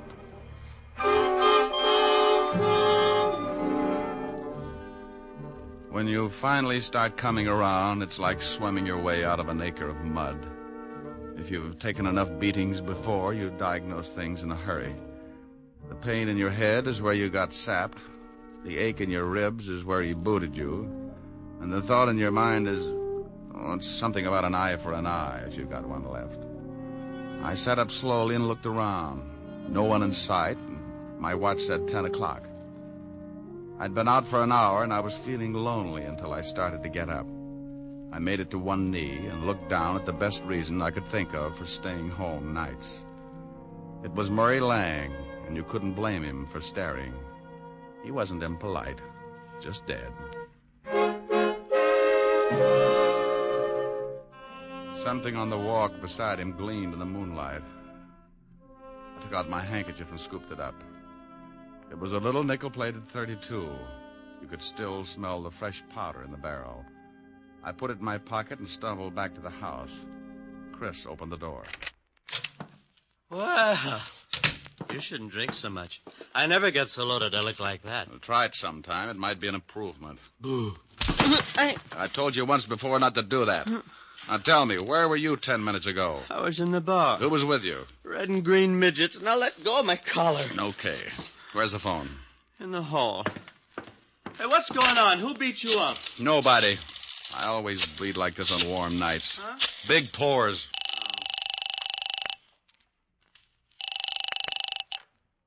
Homicide, Sergeant Otis talking. Who taught you how? Did you sit up nights with a parrot? Oh, very funny. Only one guy could think up a lousy joke like that. What do you want, Diamond? A picture of you. I'm going to show some doctors that mercy killing has its points. Now, let me speak to the lieutenant. Comic. Homicide, Lieutenant Levinson. Hello, Walt. This is Diamond. Oh, wait a minute. Let me get the bicarbonate. What's the matter? I get stomach trouble every time you call. Go ahead. All right. I got a killing for you. I know it. Why can't you be a good boy and stop finding corpses? I'm out at Sands Point, 82 Maple Drive. I think I've got the murder weapon in my pocket.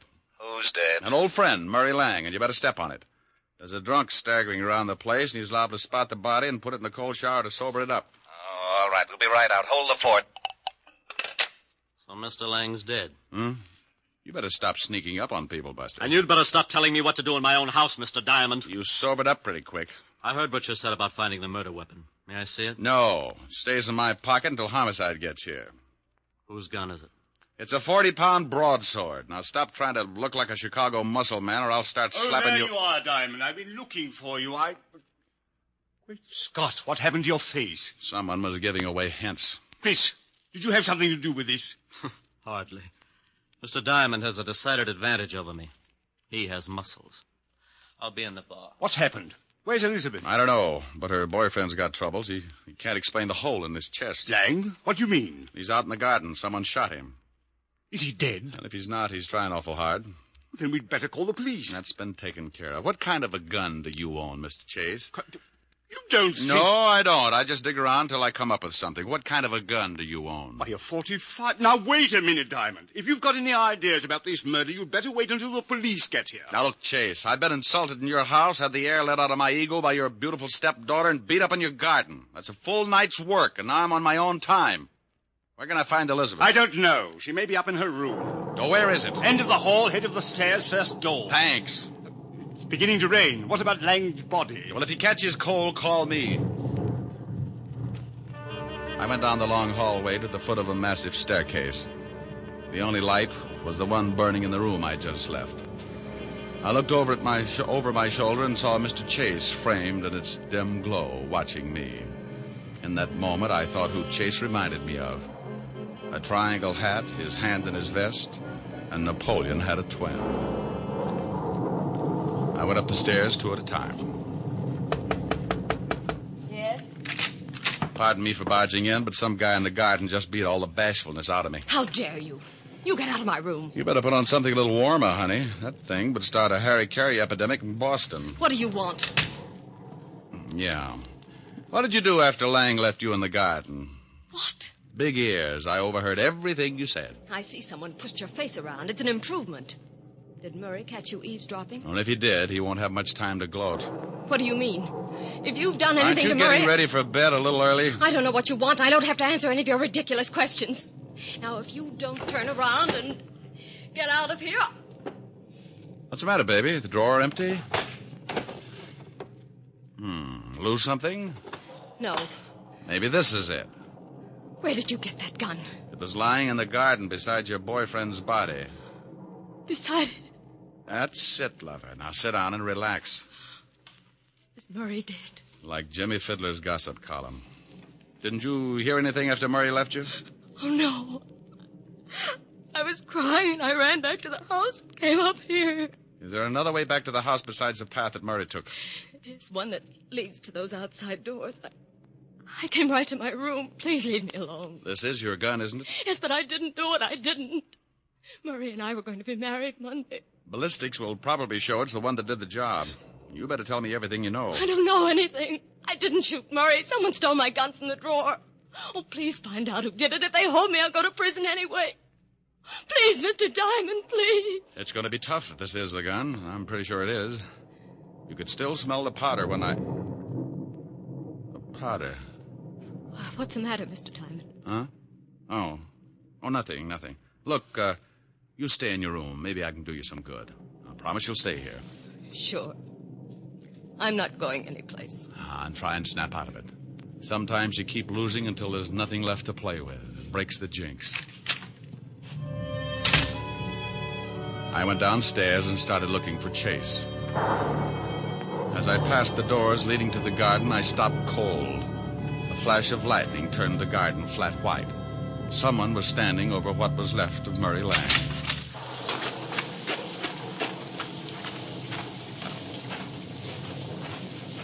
Well, like the view?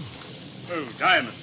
I was just looking at the body. I talked with your daughter. She says the gun that killed Lang was hers. What? Claims they had an argument, but won't admit she shot him. Oh, no, I can't believe it. Certainly she had no reason. Unless... Unless what? Well, unless she found out Lang was just after her money. Well, that's possible. Anyway, if she did do it, I still can't figure who worked me over. Maybe it was Lang. You told me yourself he didn't like you. Maybe it was Elizabeth. Oh, no. It would have to be somebody very strong. She might have kicked you, but never could she have hit you hard enough to crack your head open like that. Yeah, tell me, when does Elizabeth come into her money? Why, at the end of the probation. The court set it aside until she was cleared of all charges. Who gets it if she goes to prison?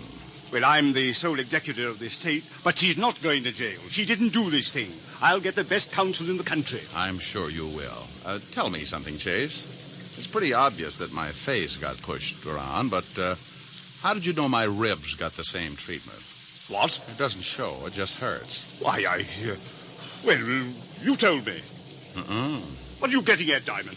You'd have to reach pretty high to sap me, but if you were mad enough, you could make it. This is absurd. I'm going inside. And when I get grouchy, it's better to listen. I'm liable to use you to make the flowers grow. Go ahead, Mr. Diamond. I'm listening. Well, everybody in this house has some sort of motive for killing. With Elizabeth, it could be the old story of a woman scorned. With your lushed-up stepson, he could want to put the blame on his sister so he'd get more than his share of the estate. And we certainly know you stand to profit if Elizabeth goes to prison, because you retain custody of the family fortune. I'm getting wet, Mr. Diamond. Everybody's story's weak, but only one of them doesn't stand up. You said earlier this evening someone tried to shoot you from outside your library. Of course they did. You have the shot and saw the bullet hole. That's right, I did. But you told me he was standing outside the room by a good 10 feet. Nothing to say, Chase? You're trying to catch me up in something. Oh, you are so right. Now, when I walked into that room, I could still smell burning cordite. To smell fresh gunpowder like that, the gun would have to have been fired outside the room. You staged it, so I'd think someone was trying to kill you. Is that all, Mr. Diamond? Outside of the slip you made about kicking me in the ribs.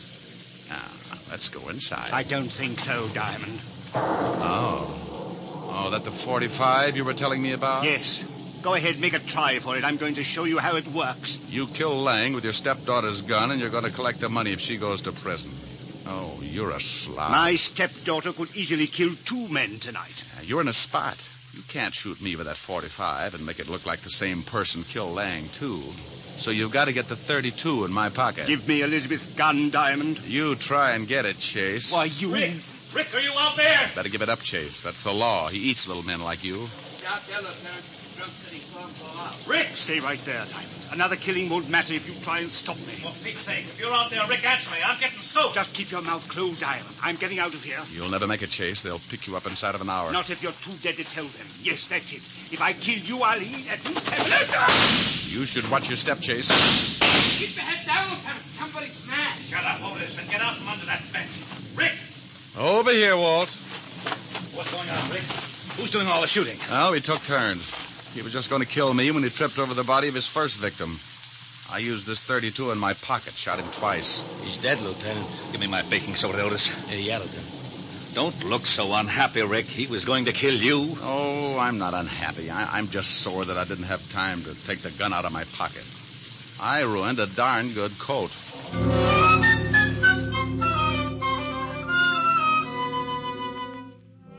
The 3 of us went back in the house, and Otis took Christopher up to bed so he could sleep it off. Walt listened to the story as I told it to Elizabeth. She cried a little and thanked me with her eyes. Walt went downstairs to clean things up, and I sat by her bed until she went to sleep. She didn't even wake up when I kissed her goodbye. Oh, I guess it was better that way. I said goodbye to Walt and Otis and headed for 975 Park Avenue. I was late. My face could use a mile of bandage. I hoped Helen wouldn't mind.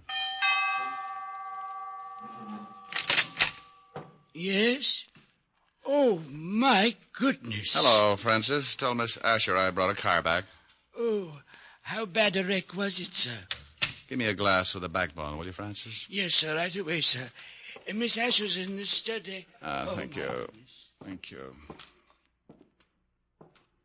Hi. Well, it's about... Oh, Rick, not again. Mm-hmm. Your poor little face. Yeah, my poor little face. Well, you just stretch out on the couch, and I'll get you a nice tall drink. Francis is already on his way. Oh. Feel better? Yeah, oh, yes. Got a pillow? I'll hold your head up. How's this? Mm-hmm. Like some music to go with it? Sure. Turn on the radio. You comfortable? Mm-hmm. How about you? Uh-huh. That music sounds like San Francisco. Remember the top of the mark? Yeah, fun, too. Mind if I turn off the light? The glow from the fire is enough. You're cute. Better? Much. The snow is snowing, the wind is blowing, but I can weather the storm. A little high. What do I care how much it may storm? I've got my love to keep me warm. Mm-hmm. Me. I can't remember a worse December. Just watch those icicles fall. What do I care if icicles fall? I've got my love to keep me warm. I like your singing, too. Thanks. Off with my overcoat, off with my glove. I need no overcoat. I'm burning with love. My heart's on fire. The flame grows higher. So I will weather the storm. Why do I care how much it may storm? I've got my love to keep me warm. That was nice. Hey, why did you turn the radio off? This is nicer. Come here, Rick. Oh, honey. Honey, you're reading my mind. Here's your drink, Mr. Diamond. Oh, my goodness.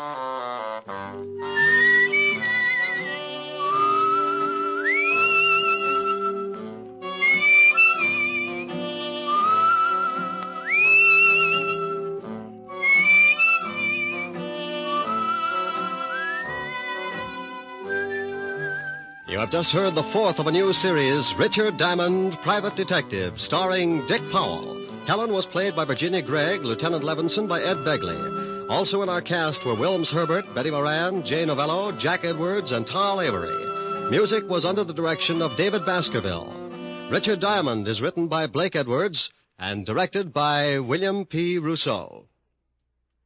Even here in America, we're liable to have a few misconceptions about freedom. Many of us regard it as an outright gift with no strings attached. Well, that isn't quite so. All of us have received a heritage of liberty, a legacy of freedom forged in other days. Remember that the liberty you enjoy is a precious legacy, a legacy that can be lost through disuse. Don't ignore freedom, work at it, for freedom is everybody's job. Now, this is Eddie King, inviting you to be with us again at the same time next week when we will again bring you Dick Powell as Richard Diamond, Private Detective. This program has come to you from Hollywood. This is NBC, the National Broadcasting Company.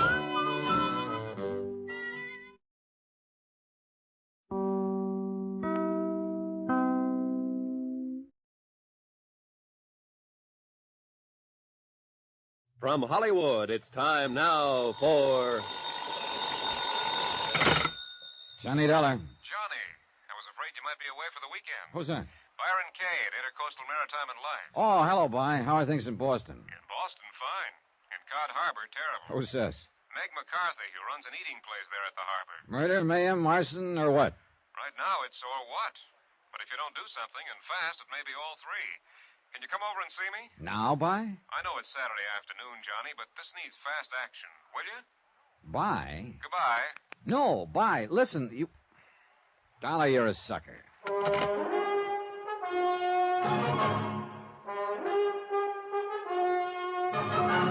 Tonight, and every weekday night, Bob Bailey in the transcribed adventures of the man with the action-packed expense account, America's fabulous freelance insurance investigator. Yours truly, Johnny Dollar.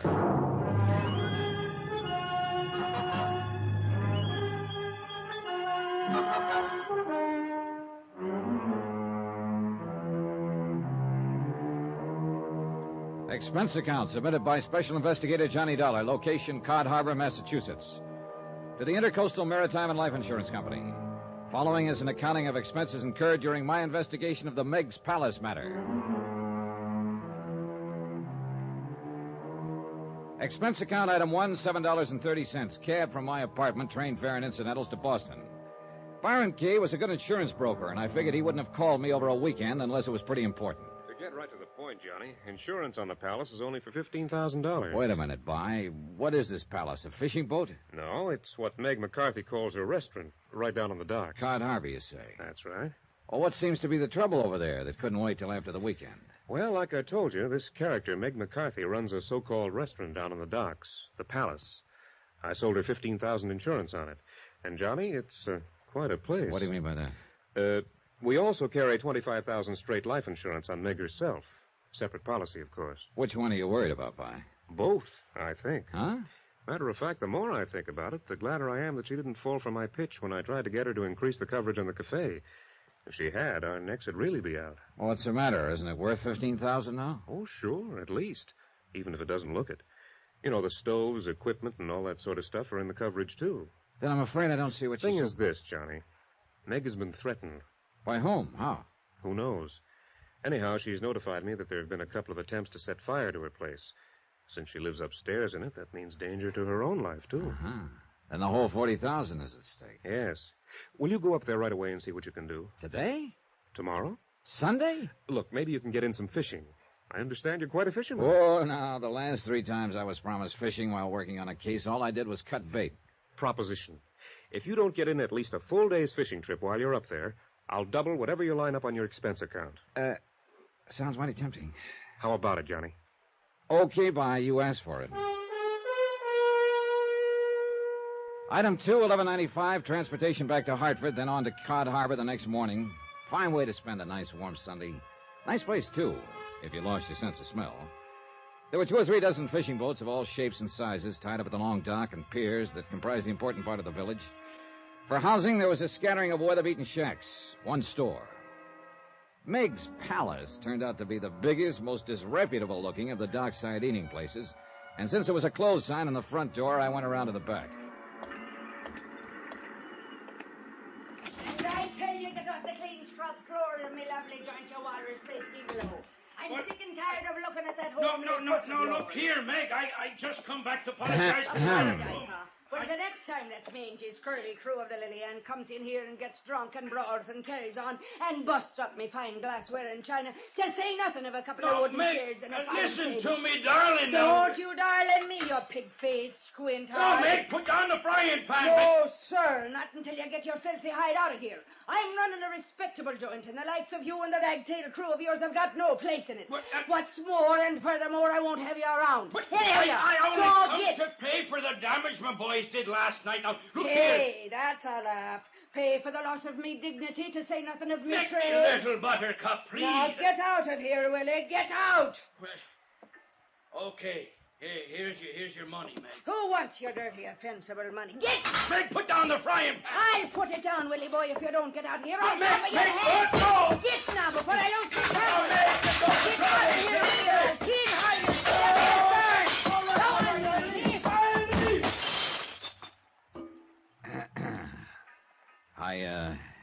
Excuse me, Miss McCarthy? Ain't he a darling? Ain't he the sweetest man you ever did see? Huh? The man you just threw out of here? Not only comes in to apologize, but brings the money to pay for the damage his pranking boys done last night when they were celebrating the big catch they made. Lovely bunch of lads they are, too, every one of them. As loyal to Willie Boy. Now, who the devil are you?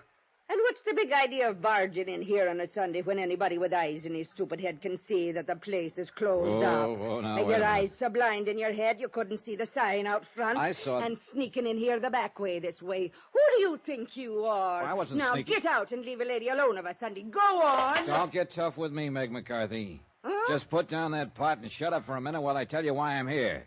Put it down. Shades of me dear departed overbearing husband, yes, sir. After all, I should have noticed you're a gent standing by the way you done while me and Bill was at its helter and skelter. Oh, but he is a dear one, ain't he? Yeah, well, at this point, I wouldn't know.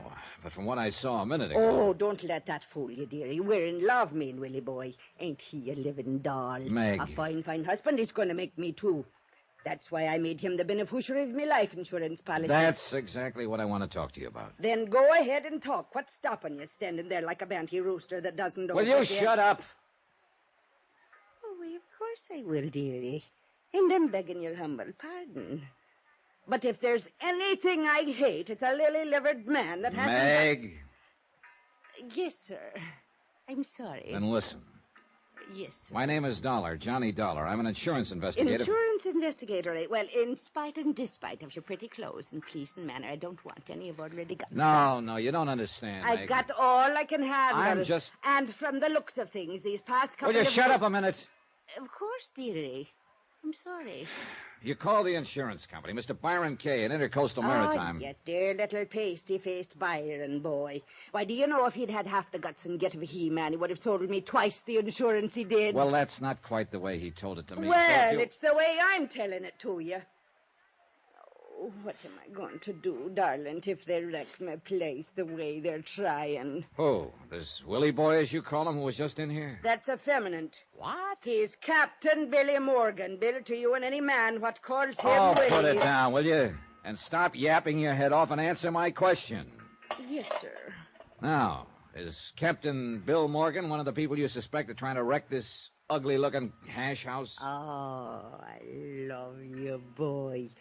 You talk like a real sweet, overbearing man. Then answer my question. Well, of course he ain't. Willie boy wouldn't hurt me any more than I'd touch a hair of his pretty head if he had a hair on top of it. All right, then who? Johnny boy, there's a dozen of 'em like to see Meg's palace burned to the ground. Blast their black thieving souls. Why? Because I give 'em the best and the most food in the harbor. That's what the man gets here. So what happens to the silver plate in Ernie's Manor House and Irving's chop suey joint? Well, I'm putting 'em out of business, that's what. So you think they're trying to put you out of business? Think it, I know it. That's why I telephoned that sniveling, lop-eared Byron Kay to send somebody down here and make 'em stop it, before he had to pay off a lot of insurance on it and maybe even on me. Why else do you think? There have been some attempts to set the place on fire, I understand. Why else do you think a lady like myself would take to sleeping on the bar down here every night, getting a creak and me sacred illy up? But I'm getting sick and fed up with it. Don't know that I blame you. Now, look, will you... Trying to keep awake all night every night to keep them from burning it out from under me and me with it is making a fair shadow of me for myself out of me. I'm losing me strength. But not your aim. Look, while we talk, I'll help you clear up some of this. Well, the devil you will. It's not the man's job, especially since you ain't romantically inclined towards me. But you would let Bill Morgan clean up for you, huh? Well, he was the cause of it, wasn't he? So if he and his boys don't show up before nightfall and take care of it, so help me, I'll keel-haul them every one. Besides, if he's going to be me old man when the fishing season's done, he's got to know how to keep in line. Now, you say there are people you suspect are trying to fire this building. 3. All right, 3. Now, who are they? The owners of the other restaurants here on the dock? Aye.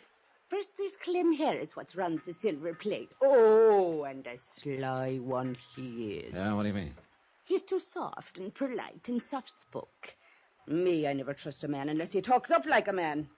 I guess that's why I like you, dear. Well, who are the others? Ernie Turner at the Manor House Cafe. Oh, yeah. Is that the big place down at the other end? What? The little hole in the wall next to the bait stand. And half the time the customers don't know whether they're getting bad food or thawed out bait. And the third one. Yeah? That stubborn mule that runs Irving's chop suey joint. Irving who? What's his last name? Irving? His name's Tony. His name... Now, wait a minute, will you please? Sure. Tony Fortino, Italian. Then why is it Why a chop suey place? If anybody has eyes, he would have saw how the sign was changed. First, the Chinese had it with chop suey. Yeah? Then came Irving with kosher, so he added his name to it, and now it's Tony. Well, then why? Only there wasn't any more room left on the sign, so stop complaining. Okay, Meg, you win. But have you any specific reason to suspect any one of them? One of them? I suspect them all, the dirty conniving. Why? Because they're a dirty conniving... I'll tell you why. Because they won't sell out to me. Because they all three keep open competing with me, and that's 3 against 1, so they're a dirty conniving... All right, you said that. Well, aren't they? How would All you... right. Yes, sir. I love it when you speak to me that way, Johnny boy. So you said. Now, I asked you if you have any specific reason for suspecting any one or all of them. Well, of course I have, on account of the threats they sent. How do you know they sent them? Because I suspect them, that's why. And what happens 3 times they tried to set fire to my luck. Meg, you don't have one bit of actual evidence against any of them, do you? Well, do you? No, but I suspect the dirty conniving... Hold it, please. Are you sure those fires weren't accidental? Accidental? Well, with all the dirt and grease you leave around this In shack. the middle of the night with a stove fire banked like I've been doing it for 20 years, and with all the fires starting outside where they have no business. Look, Johnny boy, I'll show you where they started outside. Well, now, that's a good idea, because so far, I confess I can't get very much alarmed over what's happened. Don't the whole town know I'm closed on Sundays? Hello, and what kind of a blubber-headed income-poop would be calling Meg's Palace on a Sunday when everybody knows... I want Johnny Dollar. Huh? Oh, of course. The gentleman's right here. It's for you, Johnny boy. Oh? Hello, Johnny Dollar. We know why you're here, Dollar. Oh, yeah? Who's we? But you won't be here long, understand? Well, now, that's a matter of opinion, isn't it? Either you go quiet the way you came, or you go in a long wooden box. Get it? Now, what is it, Johnny boy? Come on, Meg. Let's get to work.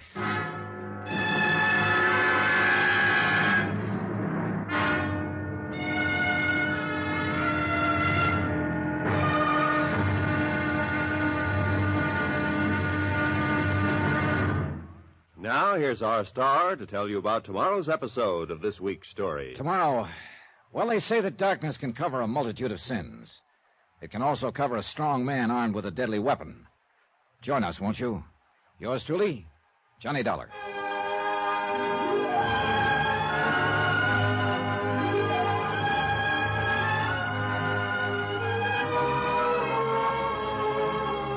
Yours truly, Johnny Dollar, starring Bob Bailey, is transcribed in Hollywood. It is produced and directed by Jack Johnstone, who also wrote tonight's story. Be sure to join us tomorrow night, same time and station, for the next exciting episode of Yours truly, Johnny Dollar. Roy Rowan speaking.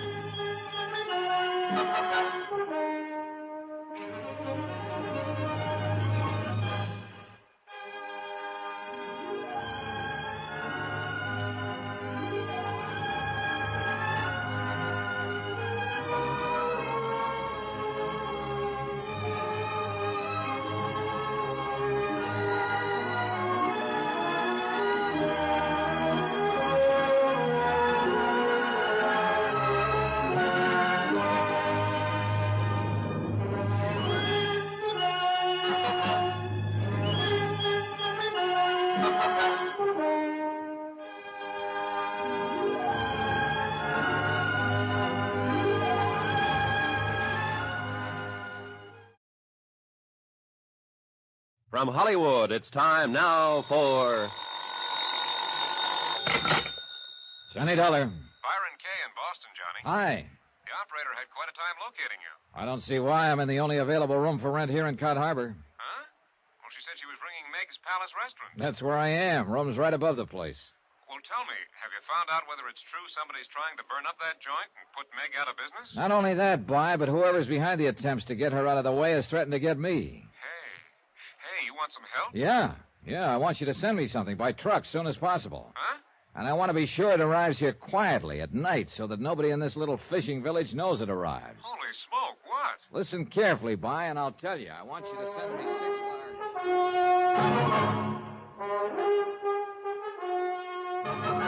Tonight, and every weekday night, Bob Bailey in the transcribed adventures of the man with the action-packed expense account, America's fabulous freelance insurance investigator. Yours truly, Johnny Dollar.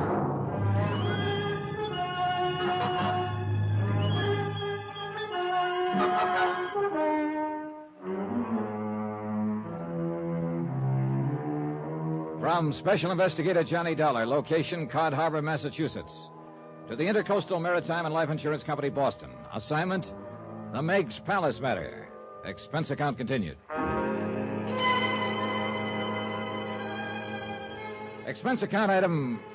Well, since you're paying for and sending that batch of fire extinguishers, Byron, I can hardly charge them to my expense account, can I? But I have a sneaking suspicion they might be mighty important. A cursory inspection of this tiny fishing community has revealed no sign of a firehouse. Nothing, in fact, but some hose connections for cleaning off the docks. And after the threats Meg McCarthy has received, plus a couple of attempts to fire up this disreputable-looking establishment of hers, well, I guess I still have some Boy Scout blood in my veins. In view of the threat to me, I figured it might be a good idea to consult the local authorities. I learned a long time ago that it's a good plan to enlist their cooperation when working in a strange, small community. Inquiries from some of the fishermen mending their nets spread out on the long wharf led me to a small, shabby, unmarked frame shack that stood about a block away from the waterfront. Hey, come in. Mr. Beasley? That's right. Well, what's your name? Johnny Dollar. Dollar, Okay, what do you want? Well, you're the chief of police, I understand. Acting chief of police? Oh. Acting mayor, too, an acting judge, acting town clerk, acting just about anything else you could want. I don't get it. Well, I don't know why not. Officially, I guess Cod Harbor is just a part of Barnesboro, a couple of miles inland. We're so small, and we're not incorporated like most towns, so we just have to be kind of self-sufficient under ourselves. You see what I mean? And you know something? It works out pretty good. Yeah, well, I guess it's as acting chief of police that I've come to see you. Yeah, what about? The Meg's Palace Cafe. Yeah, and you take any stock in Meg's talk about somebody threatening to burn up that cockroach-loaded dump she calls a restaurant? I'm representing the insurance company that holds $15,000 insurance on it. Never come to your mind, Mr. Dollar, that Meg her own self might have set the fires to collect that insurance? And call for help as a cover-up? Yeah, the thought has entered my mind. Just crazy enough to do a thing like that, too. Hasn't she been to you for help? She told me. Oh, what sort of evidence, one way or another, have you turned up? Dollar, I haven't looked for any. Yeah, what? The less I meddle in their affairs, the less trouble I'll have with the folks here in Cod Harbor. Oh, hey, now, wait a minute. For a mayor and police chief and so on, you don't seem to be very concerned about these people of yours. True, maybe I'm not. What's the difference? Well, look here, if you... Yeah, you know, unless something serious happened, like a murder or a fire that destroyed Meg's Palace and maybe half the docks. Don't you think that sort of thing is serious? Well, yeah, if it happens. Then I'd probably have to call in the regular appointed authorities over to Barnesboro. But there hasn't been any fire yet. Not any real one. So why get your dander up? Well, I'll be. Look, with so little concern about the place, how did you ever get all those jobs? Easy. Lost my schooner out on the banks last fall. So for want of something better, I just took it. I took them all. Why not? The town feeds and bores me, and I like it. So... Real soft, lazy, good-for-nothing life, huh? Sure. Now, why don't you be a good boy, Dollar, and leave things be around here? Stop wasting my time. Well, just let me take enough of your valuable time to ask a couple of questions. Sure. Go ahead. No harm in asking. I want to know about some of the people here in Cod Harbor. Like who? Clem Harris, for one. Careful, boy. That's my cousin. Oh. Who else? Ernie Turner and Tony Fortino. Oh. On account of them's the three that run the other dirty bites along the docks, huh? Yeah. I'd like a rundown on all three of them. Easy. Yeah? Yeah. Go talk to them. Oh, now, wait a minute. Easiest way I know of for you to find out all about him. Oh, you're a lot of help. Dollar, like I said, we're kind of self-sufficient unto ourselves around here. We like it that way. And that's just another way of saying we don't like strangers coming here and messing around in our affairs. Well, that was pretty definitely that. It was getting quite late, and I decided I'd better postpone any interviews with Meg's business rivals until the following morning. Besides, as I walked along the wharf, I noticed that they were closed. Then I remembered somebody else I wanted to talk to, the beneficiary of Meg McCarthy's life insurance policy, the master of the fishing boat, Lily Ann, Captain Billy Morgan. But the Lily Ann, tied up at her berth, was dark and empty. Well, if anyone knew where Captain Billy was, it'd be Meg herself. So I walked the boards back to Meg's palace. What greeted me as I opened the back door of the place was truly a sight to behold. Over there with that hose, you scum of a land-loving. Over there in the corner, can't you see? What's the matter with your blinking eyeball? Standing in the center of the floor, brandishing a moth-eaten feather duster as if it were a club, stood Captain Billy Morgan, shouting orders to 3 men who were cleaning up the mess of pots and pans and broken crockery left over from Meg McCarthy's temper tantrum of a short while earlier, when she belabored this same Captain Billy for a little celebration he and his crew had in their place the night before. Belabored? It looked like she must have thrown one of everything in the joint at him. Bill! Hey, Captain Billy! Hey! Oh, it's you, huh? I seen you here earlier today when Meg throwed me out. Well, looks to me like you weren't all she threw. Yes, sir. Oh, she's a living doll. Say, ain't you the insurance man? She telephoned to help her find out who's trying to burn her out of here. Name's Johnny Dollar, ain't it? Yeah, that's right. And, Captain, I'd like to ask you a favor. Charlie, you yellow-bellied, bug-eyed, bandy-waisted. Don't throw that trash in the corner. What's the matter with you? Sorry, Mr. Dollar, but I guess the boys don't like working at night when they got to be up and aboard Lily Ann and headed out for the fishing banks by 3 a.m. in the morning. Don't blame them. We couldn't leave Meg's place in a mess like this, now could we? After all, she's going to have to serve us coffee and sinkers before we go. Where is she? Upstairs. Has been for the last hour. In her room?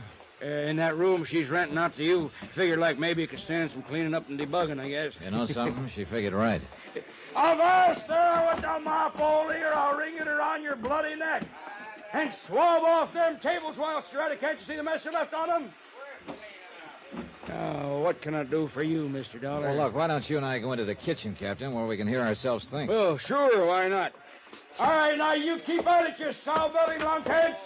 And if the joint ain't clean and tidy when I come back, I'll blast you all over the lee scuppers. Real fine bunch of boys I got there, ain't they? I'll bite, are they? You bet your sweet living life they are. Finest crew on any boat in the harbor. Charlie, Oley, and Montgomery. Now, what was it you wanted, Mr. Dollar? You found out anything about who's causing all the worries to my lover girl? Not very much yet. Well, I hope you do. Do you? Huh? I don't get you. I'm going to be honest with you. Lay all the cards right on the table. Well, that's the only way, I always say. All right. I'm just as concerned about Meg herself as I am about this cafe. Sure you are. Me too. Now, whether you like it or not, I have to consider the fact that you are the beneficiary of Meg's $25,000 life insurance policy. If anything were to happen to her... Why, sure, I see what you mean. You bet your life I see what you mean. Why, you blasted land-loving son of a dirty yellow sculpin. Take it easy, Captain. Take it easy. You trying to down. say I hurt one single hair, Meg McCart?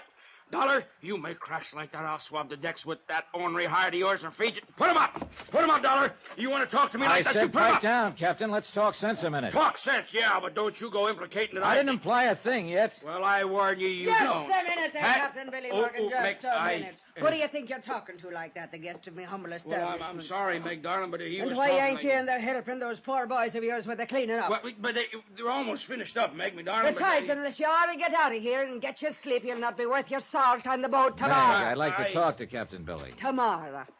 Go out in the boat with him in the morning, and you'll all have plenty of time to talk. Well, I want to talk to Willie him now. boy, get out with them. Go on. Well, yes, my dear. And, I'll see you at the dock at 3 in the morning. Well, now, wait a minute. Get! Also, Johnny boy, you go out with him. It'll give me a chance to fix your room up real nice for you, like it should be for a gentleman like yourself. Okay, Meg. Come to think of it, I was promised a fishing trip on this case. Anyways, I'll not be worrying about any fires tonight with you staying here. So if you don't mind, I'll retire to my bed and see you at breakfast time. Okay. Maybe I can help Billy's crew finish cleaning up in there. Oh, don't you lift a finger. 'Twas a Twilly boy I throwed them plates and things so him and his crew can clean it up. Good night, Johnny boy. There's food in the icebox and your bed's all made when you're ready to retire. I stood there for a moment, smiling after her. Then I decided I'd take her advice, that instead of helping the men clean up the cafe, I'd get a breath of fresh air before hitting the sack. The moon was just a thin sliver in the eastern sky, and the stars twinkled merrily in the broad, clear expanse overhead. The cottages of the peaceful little fishing village were dark. Along the docks at the waterfront, the fishing boats playfully nudged each other as they slowly and quietly swung and rolled on the gently heaving water. Their masts and rigging formed an intricate, ever-changing pattern against the occasional beam from the lighthouse and the point as it lazily swept across the night. Somewhere, far out on the landward breeze, an occasional seabird called. It was all so peaceful and serene that I couldn't help wondering how trouble could ever come to a... Then I saw it. A slight movement at the front corner of the old building. A silhouette hunched over, tensely watching the front door, waiting. But waiting for whom? Slowly, as quietly as possible, I crept up on whoever it was, hoping in the dim light to recognize him or her before I was discovered. Softly, I passed the side door. I could still hear the members of the crew inside at their work. But in my concentration on the person out front, I was too slow in my reaction when that side door suddenly opened behind me. Huh? What? Who are you? Oh, no, you... Oh! And very suddenly, it got very dark.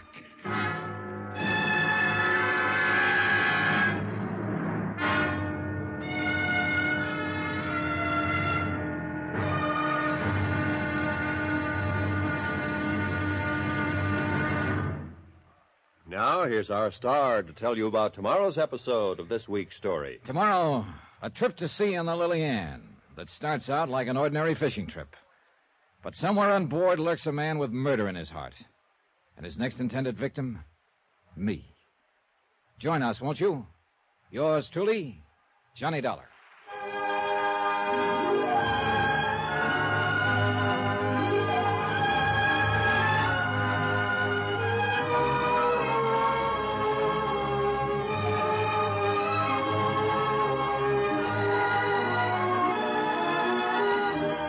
Yours truly, Johnny Dollar, starring Bob Bailey, is transcribed in Hollywood. It is produced and directed by Jack Johnstone, who also wrote this week's story. Be sure to join us tomorrow night, same time and station, for the next exciting episode of Yours truly, Johnny Dollar. Roy Rowan speaking.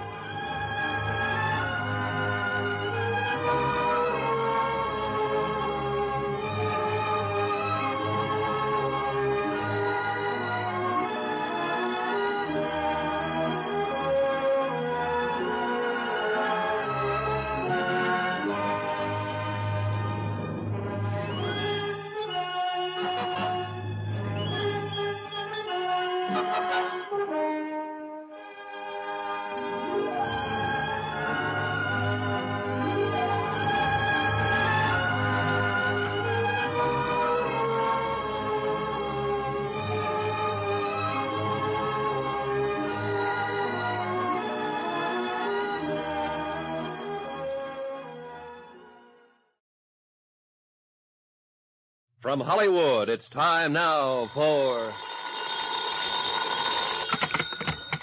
Johnny Dollar. Dollar? Mr. Dollar?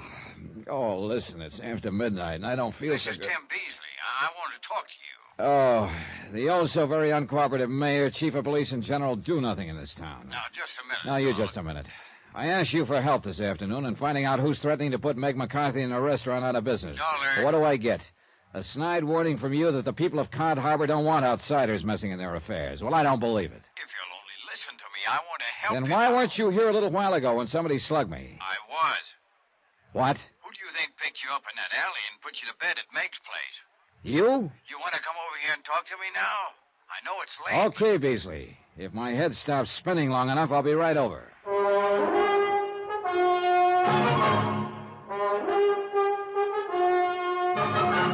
Tonight, and every weekday night, Bob Bailey in the transcribed adventures of the man with the action-packed expense account, America's fabulous freelance insurance investigator. Yours truly, Johnny Dollar.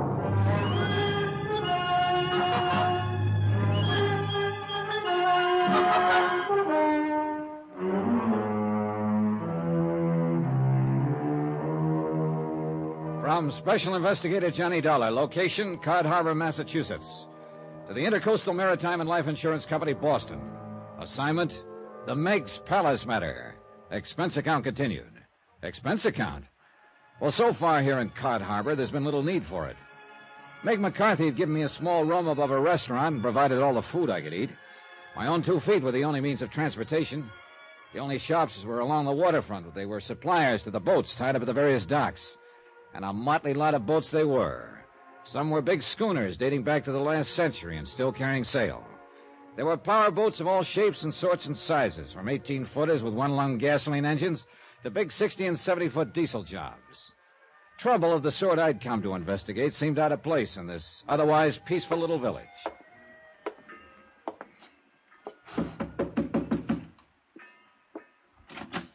Come in, Mr. Dollar.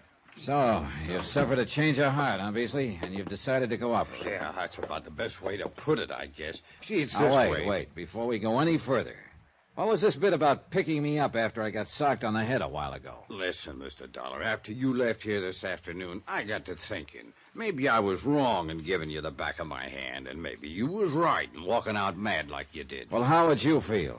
The insurance company back in Hartford gets word from Meg McCarthy that somebody's threatening to burn up that joint on the waterfront she calls a restaurant. It's insured for $15,000, and she's insured for $25,000. I know. Well, you see, it's this way. And when I get here, I learn that somebody has already tried a couple of times to set fire to the place. All right. I learned a long time ago that in a case like this, it's smart to enlist the help of the local authorities.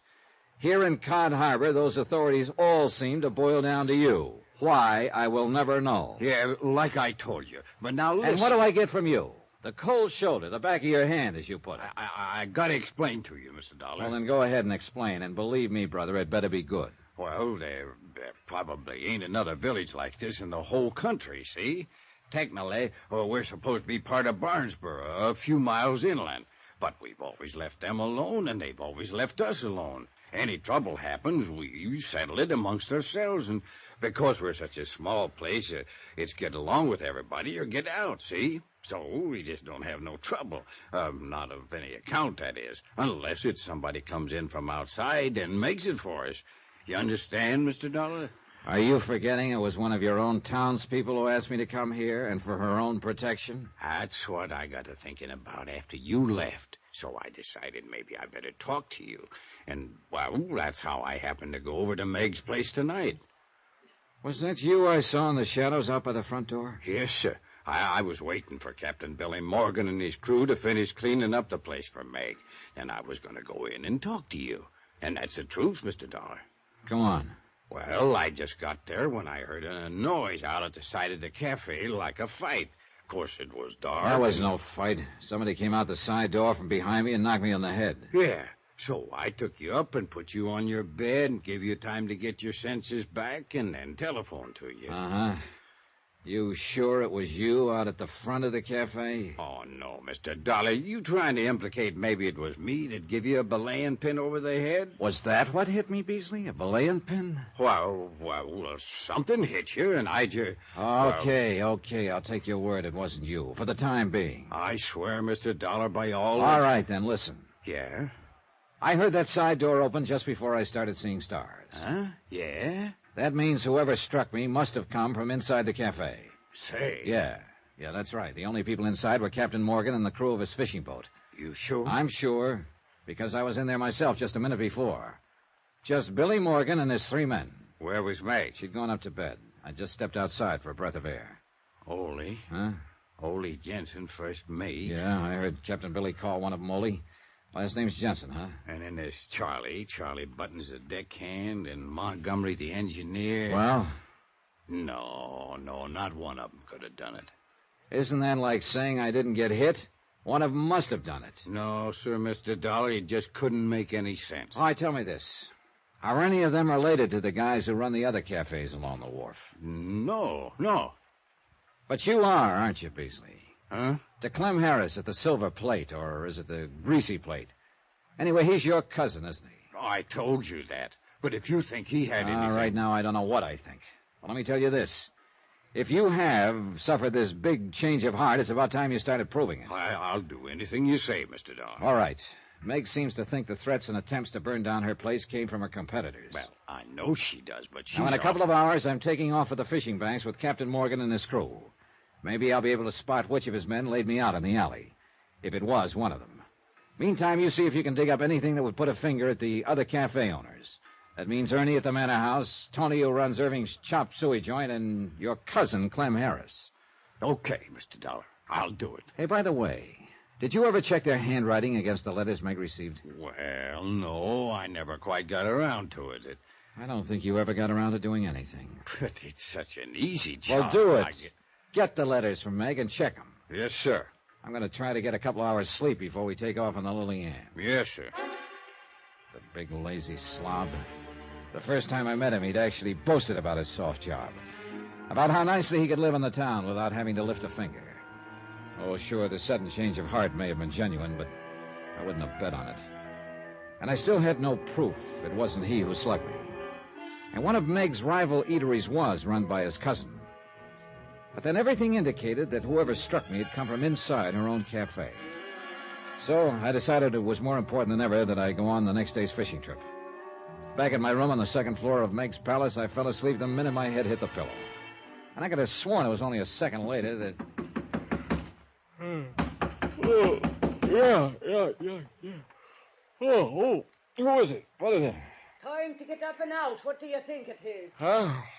You're going out with the boys. Just get them lazy bones of yours up out of that bed. Oh, but it's still pitch dark. Are you decent?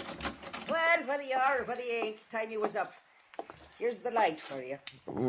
Oh, turn that thing off. Now, here's some coffee. Take a saucer or two. It'll choke you. It's that strong, but it'll wake... Johnny boy, what happened to you? Oh, just what it looks like. But your head... Somebody just got real friendly with a belaying pin right after you went to bed. They come up here and attacked you? No, it was outside, out by the side door. I'll kill whoever done that to you, Johnny boy. So help me, I'll find out who done that. You sure you want to get up and go out to the banks? Maybe you... No, I'll be all right. And I think it's pretty important I go out with Captain Billy and his boys. Because I have a sneaking suspicion one of them may have done this. Why, them dirty, conniving... Oh, no, Johnny, you must be wrong. Oh? Why, don't you know, darling, that's the finest crew of men in all of Cod Harbor. I'm not so sure. But then you mean you think one of them could also be behind trying to burn me down? And maybe me with it? You can be mighty sure I'm going to try to find out. Oh, Johnny boy, I pray that you're thinking wrong. Anyhow, if you're going with them, well, up and out with you. By the time you're in your clothes, I'll have some grits on the table for you. Eggs and pork chops and donuts and jam and hot cakes. I met the crew of the Lily Ann at that breakfast. Breakfast? Considering the amount of food set before them and the way they piled into it, you'd think those 4 men hadn't eaten for a month. And I must confess, there was nothing about them that looked like cause for suspicion. First there was Charlie, a tall, brown-eyed, husky young fella, alert and pleasant, with a sense of humor, and he was obviously liked by the others. I don't know, Mr. Dollar. I think you just got to dreaming about some nice, pretty gal, and when you reached out and tried to grab her, you fell out of bed, and that's the way you got banged up, huh? Montgomery, a bit older, the man who was responsible for the engines on the boat. Gray-haired, lean, wiry, with gnarled fingers that looked clumsy and somehow never made a clumsy move. Whose blue eyes looked straight at you when he spoke. Don't you believe it? And you can blow me down, Mr. Dollar, if that ain't the most dastardly thing I ever heard of here in Cod Harbor. Now, you best stick close to us that's your friends whilst you're here.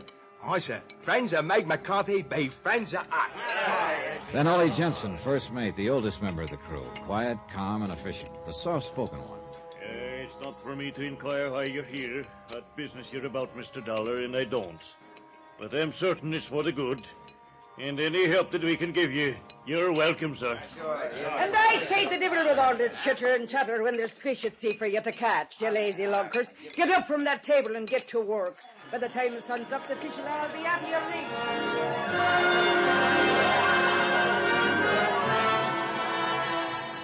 Within a few minutes, we cast off, and the Lily Ann put to sea. Slowly, the lights of the little village disappeared aft. The moon had gone down, and our only company out on the dark water was the twinkling stars and the occasional running lights from the other boats setting out for the fishing banks. Captain Billy Morgan stood at the wheel. Montgomery sat athwart the engine cover and occasionally made some slight adjustment or indicated a change of throttle to the captain.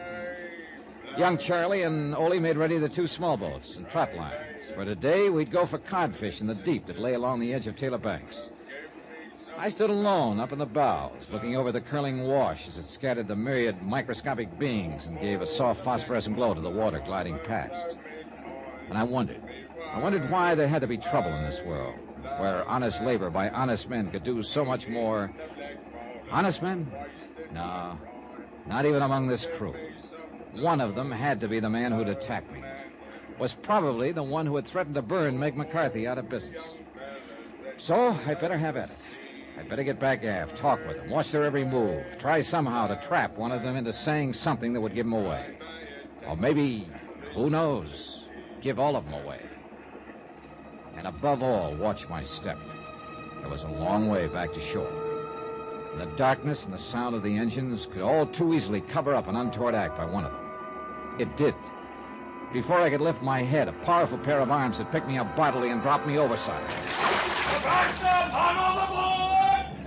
In the brief moment that I remember, I felt the strong tug from the big propellers as the water closed over me, then a terrible blow against my side. Then nothing.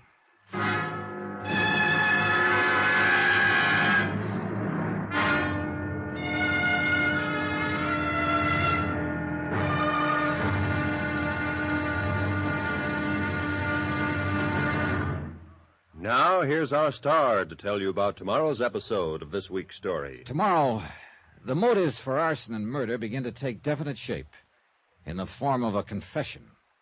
Join us, won't you? Yours truly, Johnny Dollar.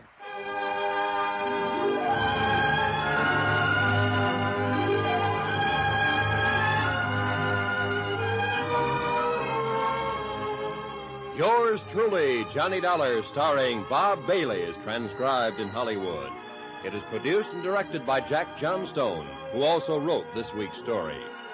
Be sure to join us tomorrow night, same time and station, for the next exciting episode of Yours truly, Johnny Dollar. Roy Rowan speaking.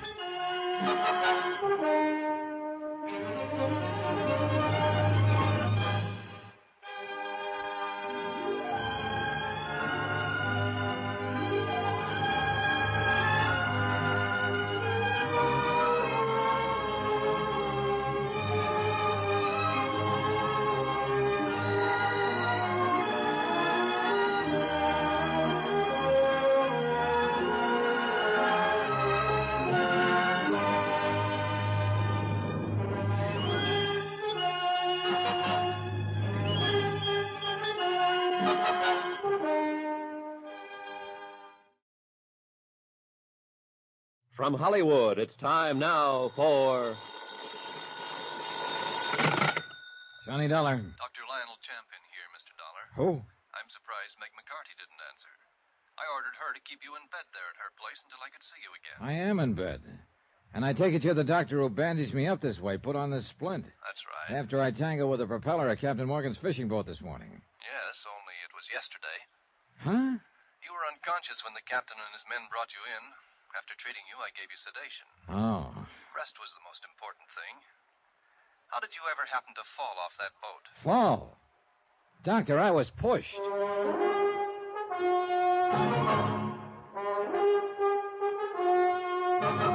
Tonight, and every weekday night, Bob Bailey in the transcribed adventures of the man with the action-packed expense account, America's fabulous freelance insurance investigator. Yours truly, Johnny Dollar.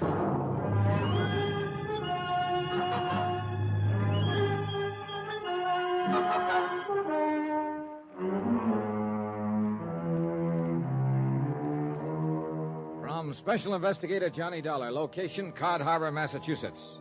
To the Intercoastal Maritime and Life Insurance Company, Boston. Assignment, the Meg's Palace matter. Report and expense account continued.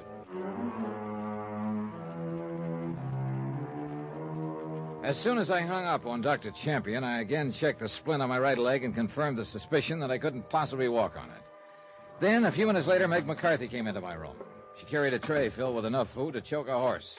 And while I piled into it, she brought me up to date. It's in Barnesboro that Dr. Champion has his office. And lucky it was for you he happened to be here in Cod Harbor on his weekly visit. Oh, you were a sorry-looking mess when the men brought you in. Yesterday, the doctor said. You've been out as cold as a codfish ever since. But I can tell by the looks that the rest has done a lot for you.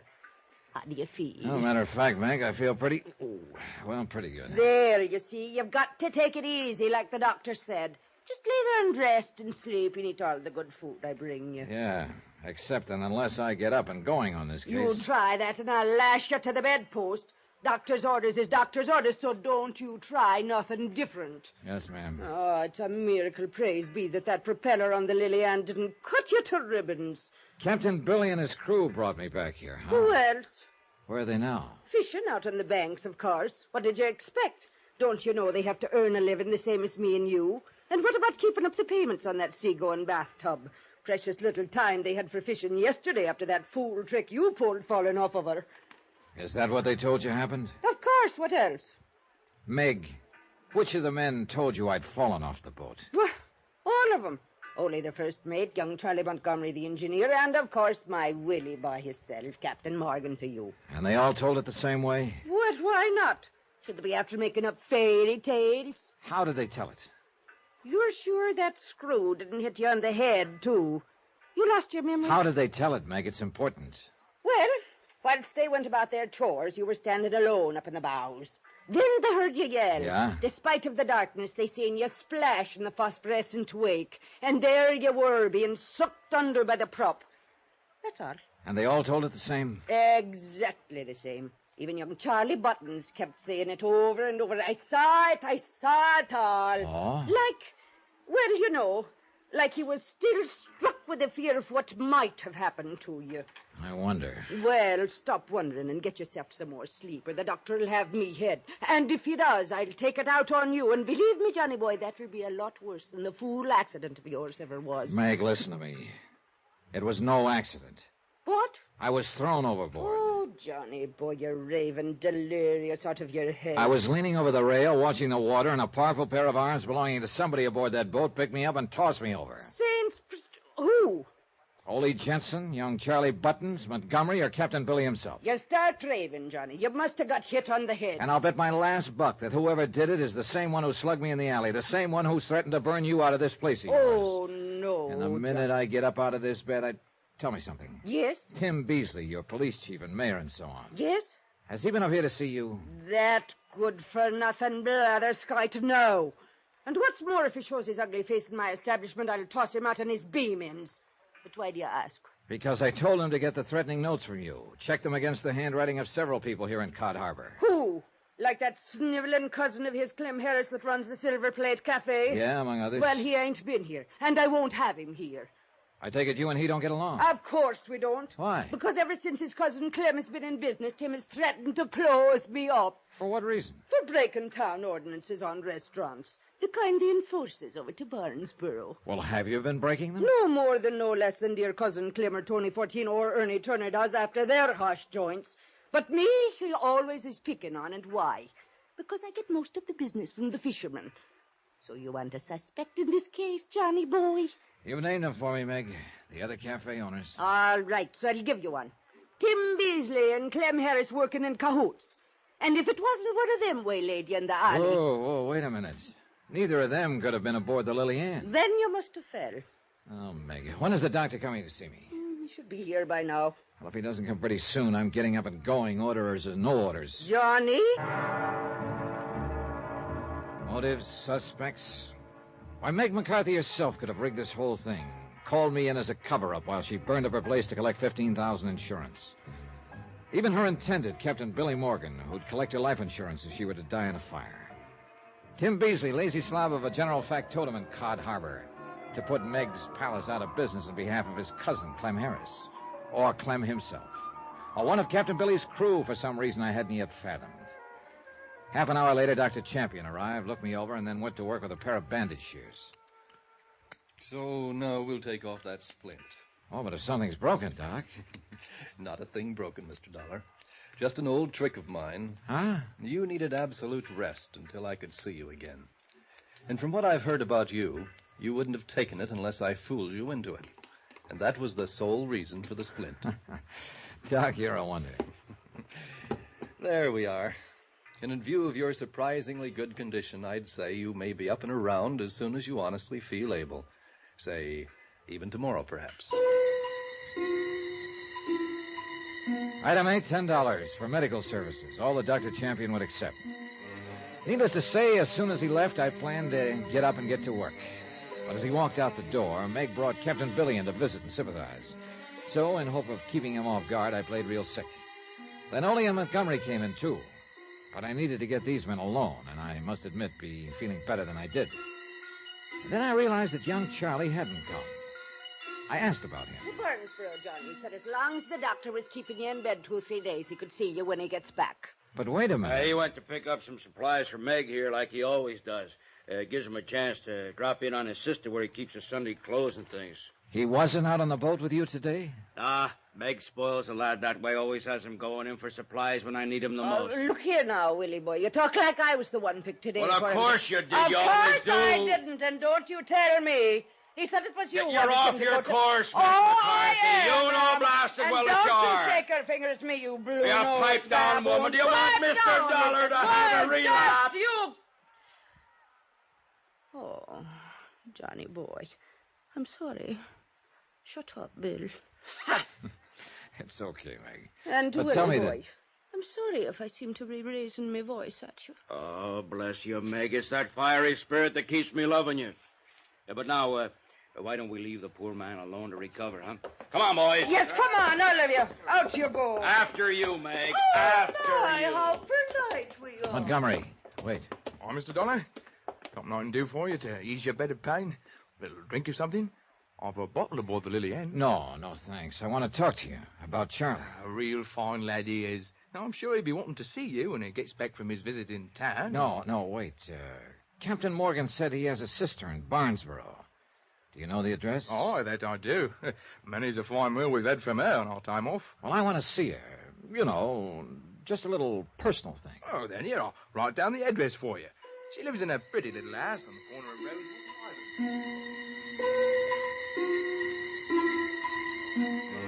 Maybe Montgomery was the wrong one to ask. I don't know. But I had to gamble somewhere along the line. And if my suspicions about Charlie Buttons was right, I hoped I wouldn't be too late. When Montgomery had left, I sneaked out the back door to avoid Meg and hurried over to Tim Beasley's office in the shack that functioned as Cod Harbor City Hall. He wasn't there. A woman who lived next door informed me he'd taken off in a hurry to Barnesboro. So Beasley had gone to town after Charlie. Or had he? For $25, that's item 9, I rented a creaky old truck and headed for Barnesboro. Charlie's sister's house was on a gravel road out on the edge of town. There was no other car there, so I stopped in front of the place, got out, and walked up to the front door.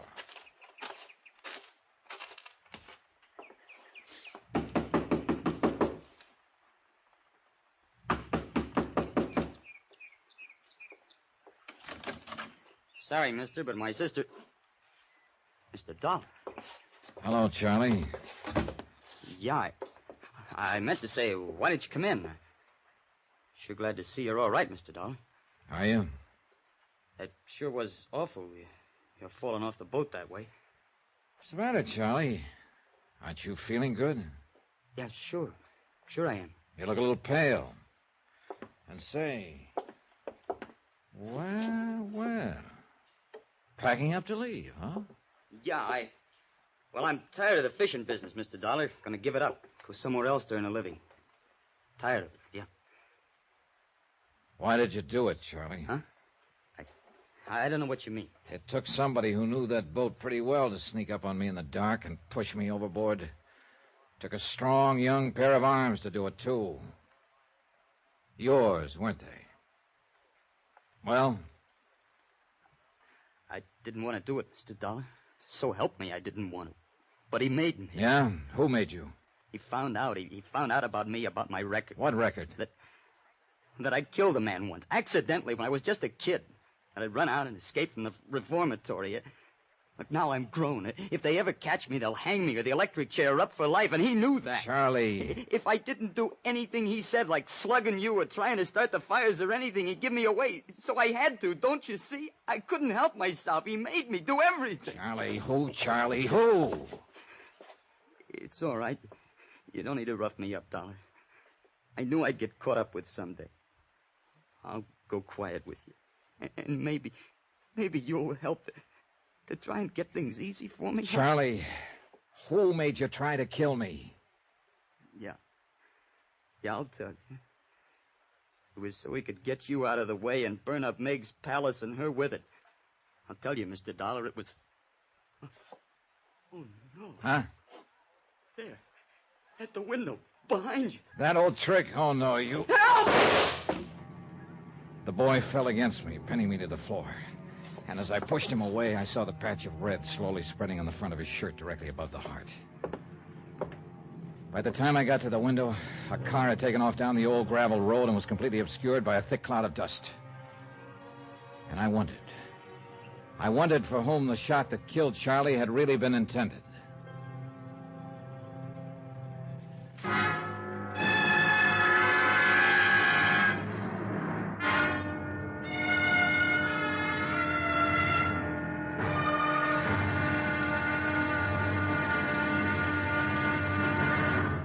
Now, here's our star to tell you about the final episode of this week's story. Tomorrow, a killer strikes again. But one of his victims rises from the grave to strike back. Join us, won't you? Yours truly, Johnny Dollar.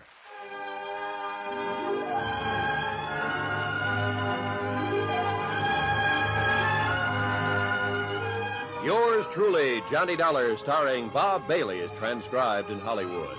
It is produced and directed by Jack Johnstone, who also wrote this week's story. Be sure to join us tomorrow night, same time and station, for the next exciting episode of Yours truly, Johnny Dollar. Roy Rowan speaking.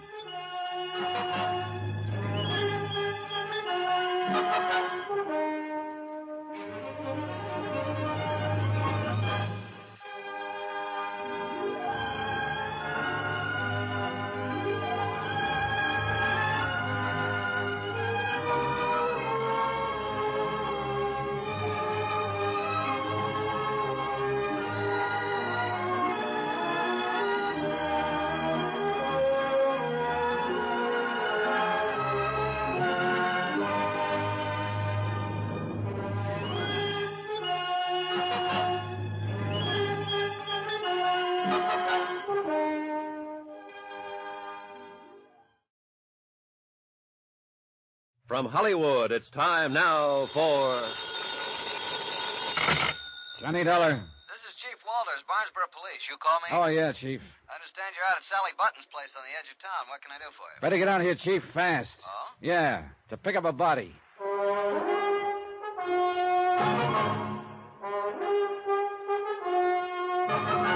Tonight, and every weekday night, Bob Bailey in the transcribed adventures of the man with the action-packed expense account, America's fabulous freelance insurance investigator... Yours truly, Johnny Dollar.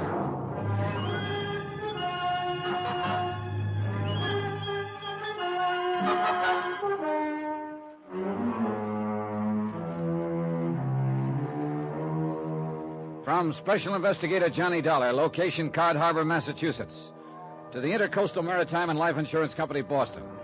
Assignment, the Meg's Palace matter. Report and expense account continued. Whoever shot young Charlie Buttons there at his sister's home in Barnesboro had disappeared down the gravel road in a cloud of dust. Hence the call to the police. Chief Walters was in his late 30s and definitely on the ball. He made a quick call to the coroner, and then in his car we took off for Cod Harbor.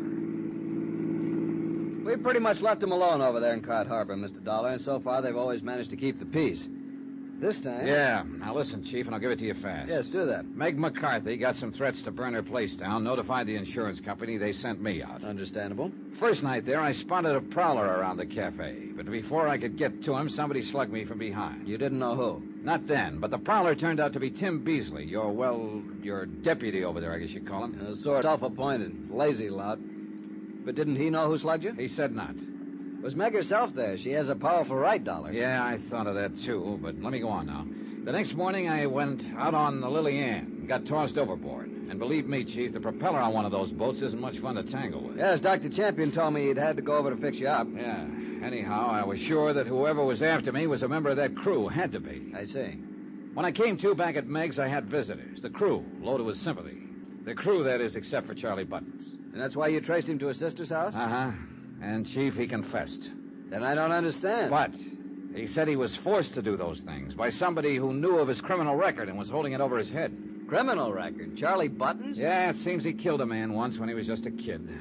The point is, this other person threatened to expose Charlie unless Charlie did his bidding. So Charlie, not being very bright, didn't think he had a chance. You find out who this other person is? No. That's when somebody shoved a gun through the window and back him. He shot him, then took off in the proverbial cloud of dust. How are you doing on suspects? Oh, brother, too many. Meg, of course, named her rivals in the cafe business right from the beginning. Well, I wouldn't count them very good suspects. Then there's Captain Billy Morgan, her intended husband. What a pair. And if I know Captain Billy, he was just scrounging a lot of free meals. Say, incidentally, I saw him in Barnesburg just before you called. Well, Captain Billy is beneficiary of Meg's life policy. And he still owes a lot of dough on the Lily Ann, I understand. Who else? Tim Beasley. What? Yeah. Good dollar.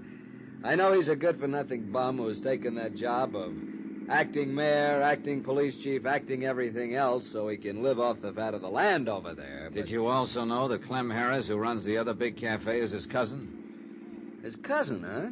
Oh, and Beasley never kept his promise to dig up the threatening notes Meg received and compare them with the handwriting of the others. Doesn't look good, does it? What do you think, Chief? I'm beginning to wonder if Tim Beasley will be there when we get to Cod Harbor.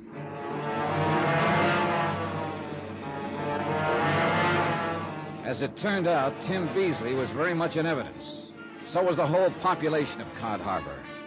For as the lights of the little fishing village slowly hove into view, I saw another light down by the waterfront, a big reddish glow. And as we pulled in closer, we could see the long tongues of flame leaping upward that caused it. Yep, Meg's palace was on fire. Chief Walters stepped on it. We took the last few turns on two wheels. Hoses of all sorts and shapes and sizes connected to pumps aboard the nearby fishing boats were throwing powerful streams of water at Meg's palace, at the back where the fire had apparently started. But the flames continued to spread, even licking along the ground behind the building. That means arson, Johnny. Oil and gasoline spreading around back there. No doubt of it, Chief. Hey, how'd it start, Captain Billy? Who knows? But grab a hose and get to work. Get some hose off one of them boats.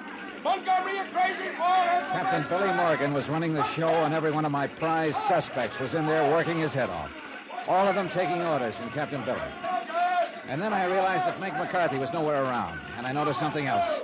All the firefighting was directed toward the back of the building. The front, thanks to the wind, was untouched. But that's where Meg McCarthy's room was. Chief Walters. Hey, Johnny, where are you going? Come on, Chief, give me a hand. What? See that window up there? Well, I'm going to climb up on the front roof of the place. You'll burn to a crisp up there. Got to take that chance, because I think I can blow this whole case wide open. Now, clench your hands so I can step on them and hoist me up. But even right here, the heat is Come too on, much. man, quick, come on. Okay, Johnny, but I think you're crazy. Here you are. Now, up. Here you go. The heat was almost unbearable up on that roof. But I knew I had to do it. I crawled low along the shingles, hoping the rotten old roof would hold. And a withering blast that felt like fire itself hit me full in the face as I broke the window of Meg's room. And there she lay, stretched out, unconscious on her bed. There was an ugly livid mark across her forehead where somebody had struck her down, then left her there at the mercy of the fire. Johnny! Valerie, all right? The searing heat seemed to press in on me, engulf me. And the open window gave a draft to the flames that were already licking at the sides of the open door. Somehow I managed to wrap a blanket around Meg, covering her face, and stagger to the window, blindly groping for it. Johnny! This way, the window! Keep that hose on us here! All right, Johnny. You're all right now. I got you. It's all right, boy. All right.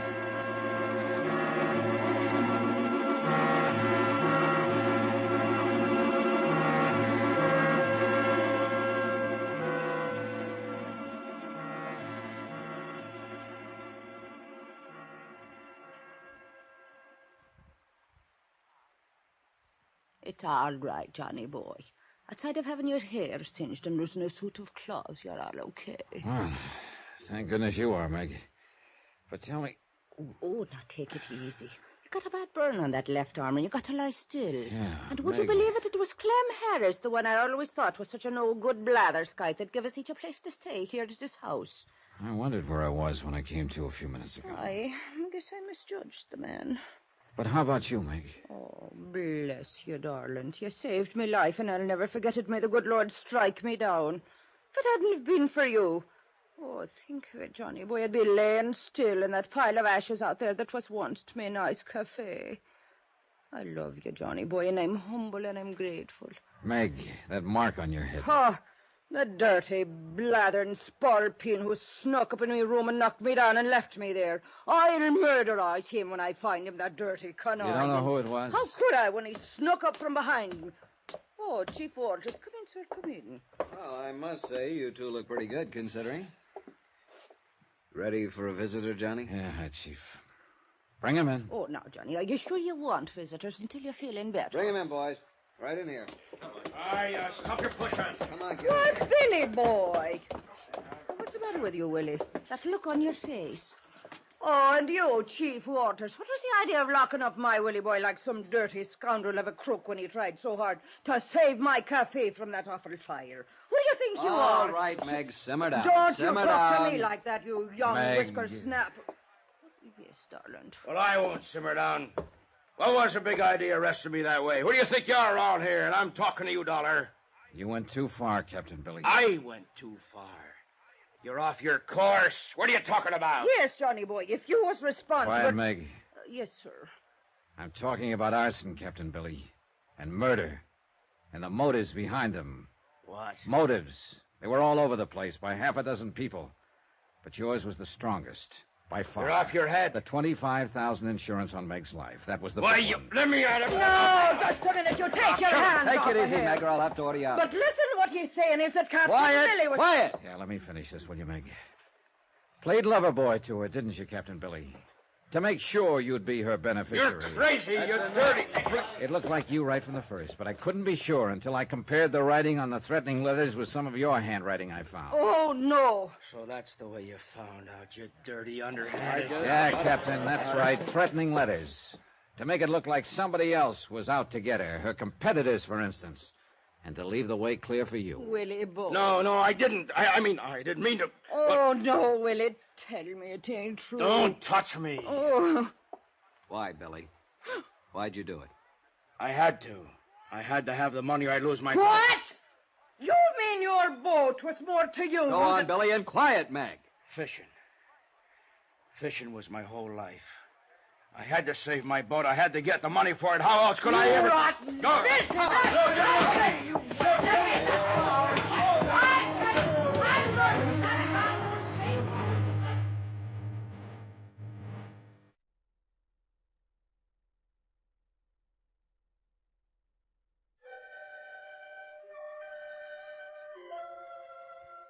I don't know, Johnny boy. Maybe I'll move to someplace else and open up. I wouldn't have the heart to here. Cod Harbor, it'd be too.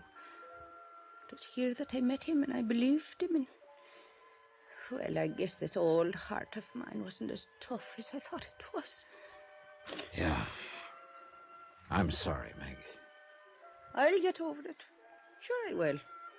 I'm Meg McCarthy, Johnny Dollar. No blathering idiot of a man is going to keep Meg McCarthy down. That's the... You hear me? No man on this whole earth is worth it. They're all of them just a bunch of no good, too tight. Oh, no.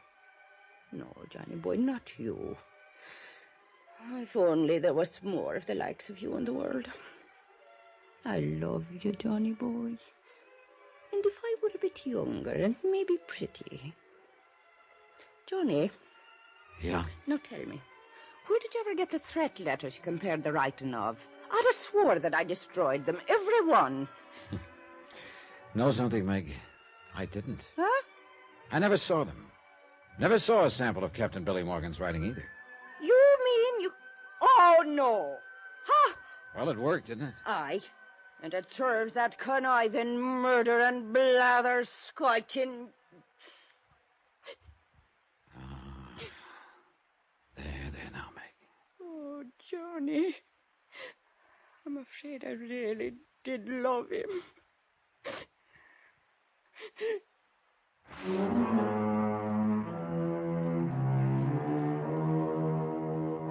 Yeah, it had been a long shot, and thank goodness it had paid off. The courts will take care of Captain Billy. The insurance on her place, of course, will have to be paid to Meg McCarthy, but no life insurance, thank heaven. Oh, poor Meg. It'll be a long, long time before she'll fall for sweet talk again. Expense account totaled, including fare and incidentals, back to Hartford, $221.60. Yours truly, Johnny Dollar.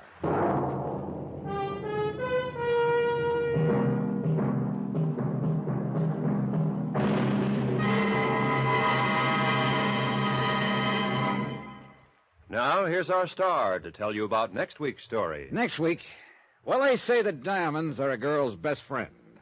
But I wonder when they're a motive for murder. Join us, won't you? Yours truly, Johnny Dollar.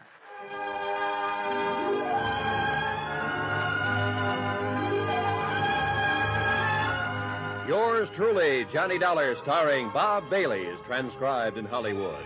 It is produced and directed by Jack Johnstone, who also wrote this week's story. Heard in our cast were Virginia Gregg, Jack Crucian, Byron Kane, Forrest Lewis, Bert Holland, Stan Jones, Bob Bruce, Austin Green, and Harry Bartell. Musical supervision by Amerigo Marino and Carl Fortina. Be sure to join us on Monday night, same time and station, for another exciting story of yours truly, Johnny Dollar. Roy Rowan speaking.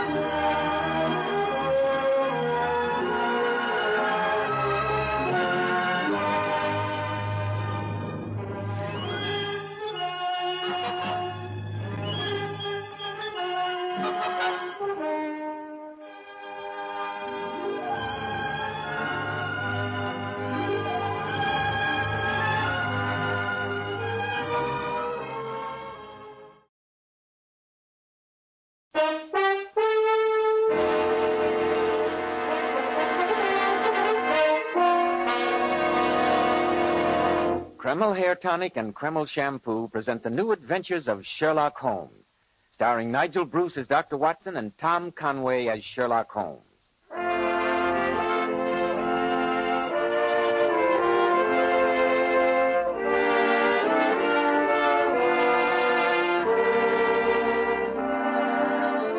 Well, once again, it's time to keep that weekly date with our good friend and host, Dr. Watson. Let's join him, shall we? Come in, Mr. Bell. Good evening, Dr. Watson. Good evening, my boy. How are you feeling after your Christmas holiday? Remarkably well, thank you, Mr. Bell, considering how extremely hospitable my friends have been. Just a twinge or two of gout to remind me that an old man should treat tawny port with the respect that it deserves. I know just what you mean, Dr. Watson. Well, draw up your usual chair, my boy, and settle yourself down. That's it. All ready with tonight's Sherlock Holmes adventure, Dr. Watson? Yes, Mr. Bell. And when I was going over my notes on the case just before you arrived, I came across this white feather. It played a prominent part in tonight's adventure. A white feather? That signifies cowardice, doesn't it? Yes, it can, Mr. Bell, it can, but this is a very special feather. It was plucked from a white cockerel, and it helped Sherlock Holmes to foil one of the most diabolical plots that we ever encountered. But first, don't you want to have your usual word with our listeners? Thank you, Dr. Watson. Men, if you want to stand out in the crowd, remember, well-groomed hair means a lot to a man's appearance. And I'm sure you'll want to know why so many of America's most prosperous and successful men use Kreml Hair Tonic. You see, Kreml contains a special combination of hair grooming ingredients which is found in no other hair tonic. This is why Kreml gives a man's hair such a natural, well-groomed look. It keeps hair neatly in place longer, too. Yet Kreml never leaves the hair looking or feeling greasy, sticky, or dirty. Just make this test, men. After you apply Kreml, rub your hand over your hair. Notice how delightfully clean your hair feels. Notice how no greasy film comes off on your hand or on your hat band. Kreml always gives your hair such a handsome, clean-cut appearance. At the end of the day, your hair looks just as neatly groomed as when you combed it in the morning. Buy a bottle at any drug counter. Kreml, Kreml Hair Tonic. Now, Dr. Watson, how about the story of the white cockerel? Well, Mr. Bell, that adventure took place after Sherlock Holmes had given up his regular practice and retired to his bee farm on the Sussex Downs. I was staying with him there for a few weeks' holiday, and I remember coming down to breakfast one morning to find my old friend, his pipe clenched between his teeth, squatting on a stool, examining the contents of a large metal box at his feet. As he threw back the lid, I could see that the box was half full of papers. Papers tied up with red tape in separate packages. After sorting through them for a few moments, he turned to me and said, "A box of secrets, my dear Watson. A box of deep, dark secrets." Are they the records of your early cases, Holmes? Yes, my boy. These were all done before my biographer had come to glorify me. I've often wished that I had the notes on them. So that you might transmute my little adventures into those rather florid stories of yours? My stories aren't florid. They're factual accounts of what happened. Oh, don't be hurt, my dear fellow. It's It's much too early in the day. Well, Watson, perhaps someday the world will hear of these cases. They're not all successes, but there are some pretty little problems among them. I'm sure there are. For example, here's the record of the Tarleton murders. And here's the case of Banbury, the wine merchant. What happened to him? He died, Watson, under peculiarly horrible circumstances. Oh, really? That case was one of my failures, I'm afraid. Aha! This adventure was really a little recherche. It's a full account of Ricoletti of the clubfoot and his abominable wife. Yes, I vaguely remember her. Dreadful woman. Ghosts from the past, Watson. Ghosts to remind me that my heyday's long past. Rubbish. I'm quite sure that if a case were to present itself at this moment, you'd be totally unable to resist it. You're wrong, old chap. Look at this note. Arrived just before you came downstairs. Mr. Manderby, the local squire, apparently needs my help. And yet I assure you I'm not in the least tempted to give it to him. May I see it? Certainly. Yeah. Let's have a look. Dear Mr. Sherlock Holmes, I need your help desperately. Have the goodness to call on me as soon as convenience permits. Continued theft of chickens may appear to be a small matter. Chickens, good gracious me. But I assure you that there are sinister forces at work. Asking you to catch a chicken thief. Well, really, Holmes? Yes, Watson. Chickens. Something of a come-down, isn't it? Well, do you know this, Mr. Manderby? No. But surely his handwriting gives you a clue to his character. Well, it's legible and regular. A man of business habits, I should say, and of some force of character. No, Watson. Oh, sorry? Look at his long letters. They hardly rise above the common herd. That D might be an A, and the L an E. Men of character always differentiate their long letters, however illegibly they may write.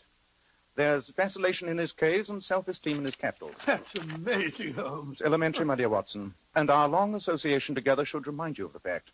I'm afraid you're getting rusty. Well, perhaps you're getting rusty too, Holmes, and since the sun is shining and this letter comes from a neighbor of yours, it might be rather interesting to... Call on Mr. Manderby. Exactly.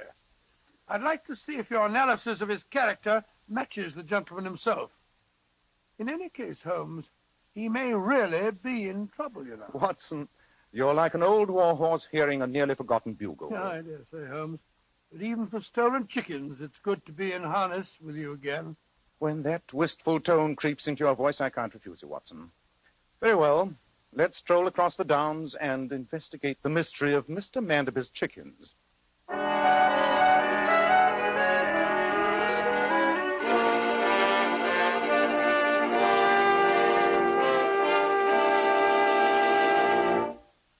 Mr. Holmes, I'm glad you and your friend came here so promptly. It would seem to me, Mr. Manderby, that your wisest course would have been to call in the local police. I did. And the idiot scoffed at me. Indeed, Mr. Vanderbilt. Why? Well, they said if they had to track down all the chicken thieves in these parts, they'd have no time for their more important duties. I must admit that I can follow their reasoning, sir. Well, I can't, since they seem to spend most of their time playing skittles in the Star and Garter. The local sergeant appears to have been selected for his complete lack of grey matter. Doesn't one iota of imagination. He's unable to see in what respect this differs from an ordinary chicken theft. Well, in what way does it differ, Mr. Vanderbilt?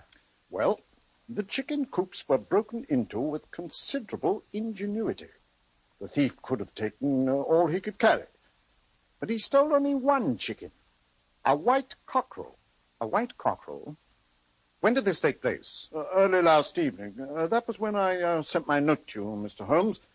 But in the early hours of this morning, a burglar broke into the house itself. And what was stolen this time?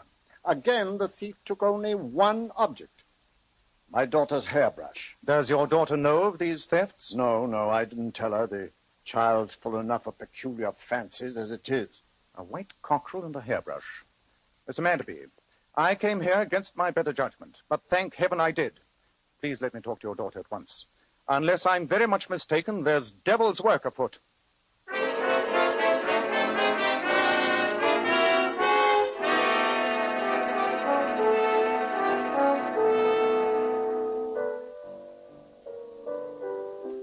Alicia's playing in the drawing room. I'll take you in. I think, if you don't mind, Mr. Manderby, that we would prefer to see her alone. Rubbish.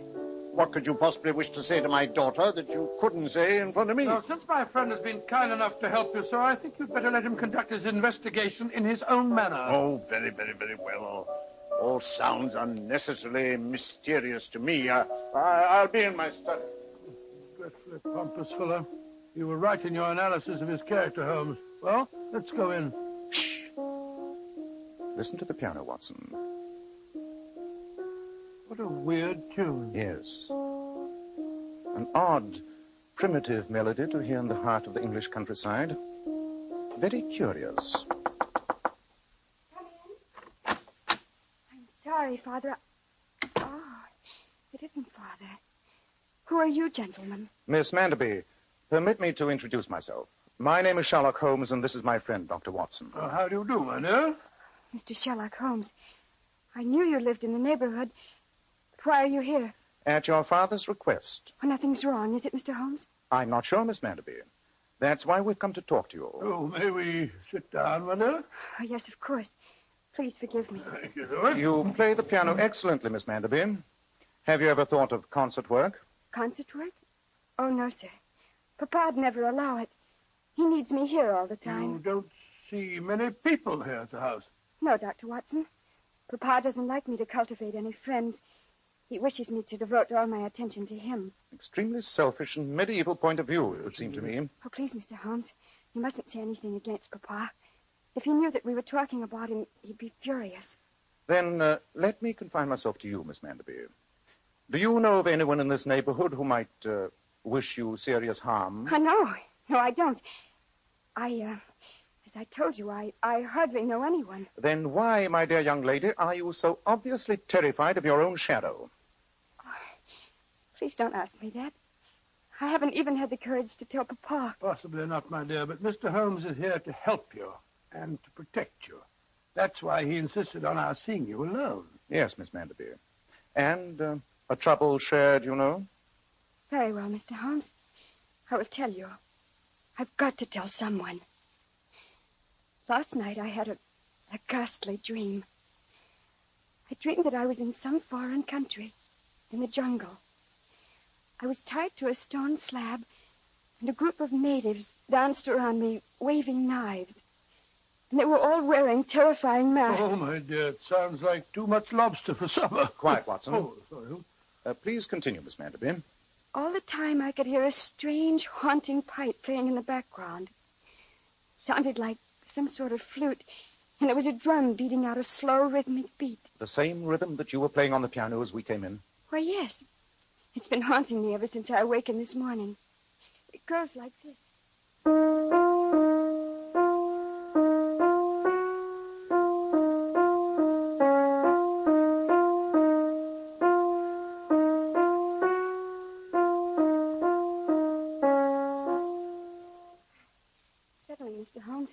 awakened from the nightmare, but I could still hear the melody continuing.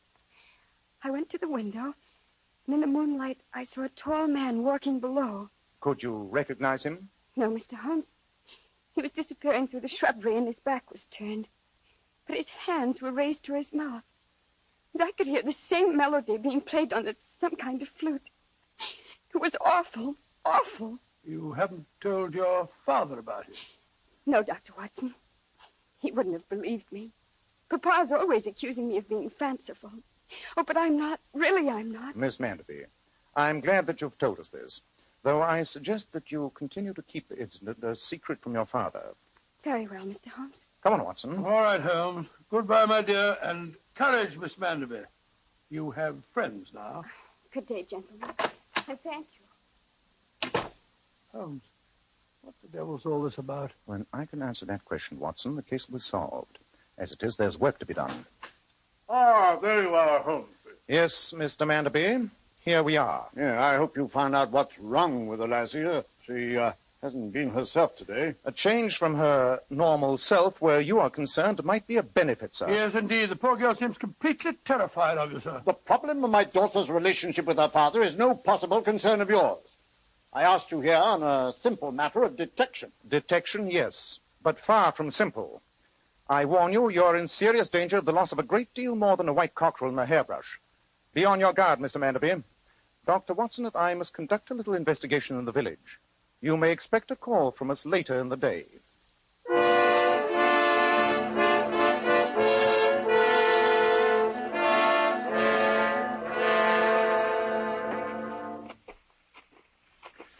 Well, Watson, here we are at Larches. Charming house, but I still don't see quite why we're here. Because my inquiries uncovered the fact that this is the only house in the neighborhood with relatively new tenants. When something extraordinary happens in the peaceful countryside, look first for a newcomer. The owner's name is Mr. George Shapley. Let's see what information the gentleman can give us. Listen to that, Holmes. Sounds like a flute. Yes, Watson. And the melody is the same that Miss Manderby played for us on the piano. And this house is only a stone's throw away from hers. Precisely.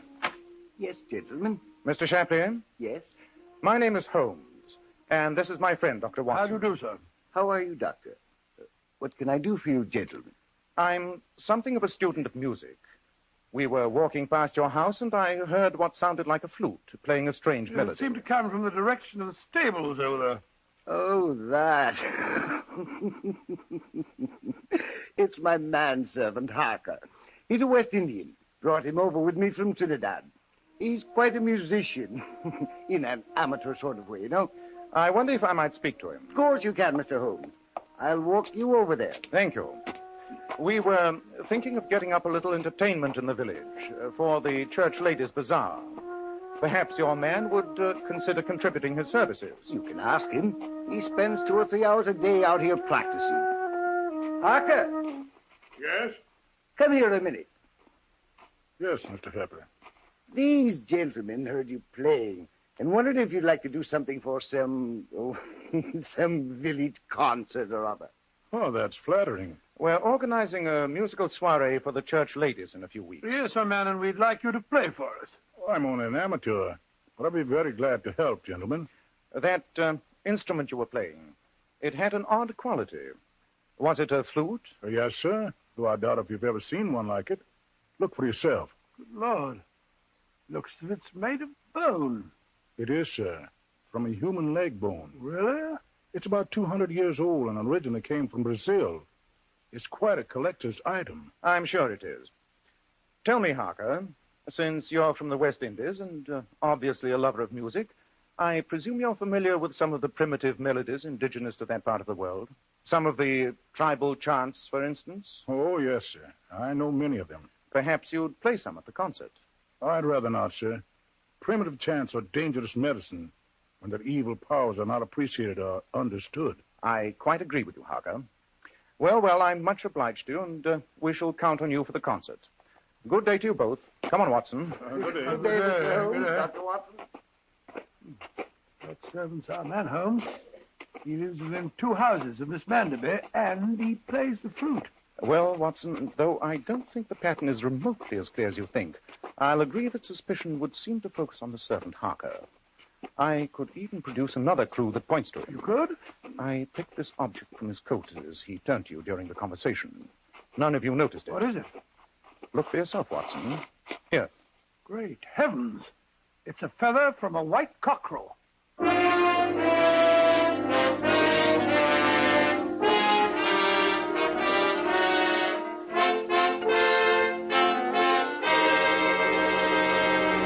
Holmes, I thought you said we were going back to Mr. Manderby's house before the day's over. We are, Watson. Why are we back here at your bee farm?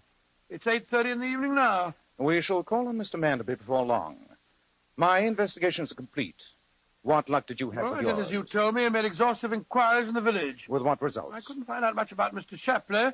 Nobody knows anything about the man except that he has a foreign manservant and that he paid cash for his house and deposited a large sum of money in the local bank. What did you discover? I see that you've been up to your ears in reference books. Yes, Watson.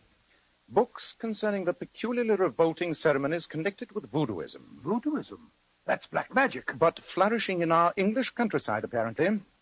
A white cockerel is the second finest sacrifice in voodoo magic associated with the West Indian That charms. accounts for the first theft. How about the stolen hairbrush? In all such magic, the possession of intensely personal objects, particularly human hair, is considered to give great supernatural powers over that person. Then it's obvious that West Indian servant is trying to get power over Miss Manderby. Holmes, you spoke of a white cockerel being the second finest sacrifice. What is the first? A human sacrifice. The sacrifice of a young girl. Great Scott. And tomorrow night the moon is full. I think that tonight the girl should be safe, though of course we'll go over there at once. Look, Holmes, the lights of a carriage are coming up your driveway. And it's no social call. It's driving at a gallop. Come on, Watson. I have nothing that's happened to Miss Manderby already before we get her. Who is it? What's wrong? It's Robert Manderby. What's happened, Mr. Manderby? Alicia, my daughter, she's disappeared. The whole neighborhood's searching for her. For heaven's sake, both of you come at once.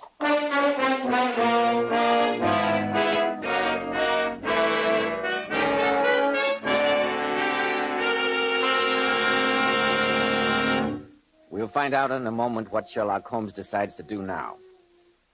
But first, men, why not start today and take better care of the hair you've got? Remember, one of the first requisites of handsome, healthy-looking hair is a hygienic scalp. So why settle for just any hairdressing when you can enjoy the extra advantages of a highly specialized hair tonic like Kreml? Kreml contains a special combination of hair-grooming ingredients which is found in no other hair tonic. This is why it keeps unruly hair neatly in place longer, with a rich, healthy-looking luster.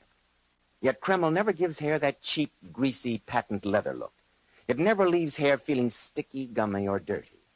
Your hair and scalp always look and feel so clean with Kreml. And if your hair is so dry it breaks and falls when you comb it, start using Kreml at once. Let it make your hair feel softer, more pliable, and look as if it had some body to it. Kreml is also fine to lubricate a dry scalp. At the same time, it removes dandruff flakes. A quick massage with Kreml helps stimulate the cutaneous circulation of the scalp. Notice how alive, how invigorated your scalp feels. So for better groomed hair, a hygienic scalp, use Kreml daily. K-R-E-M-L.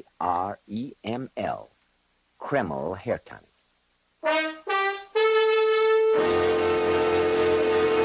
Well, Dr. Watson, what happened next? You and the great Sherlock Holmes drove over to Mr. Manderby's house, I suppose. Yes, Mr. Bell, as fast as the pony and trap could carry us there. When we arrived, Manderby quickly led us to the shrubbery beneath his daughter's window. Yes, you can see how the fiend got into the house, Mr. Holmes. By climbing this trellis work. Footprints in the earth leading toward it, but none leaving. And the man, whoever he was, must have left the house by some other exit. An amazing deduction, Watson. There's no need to be sarcastic.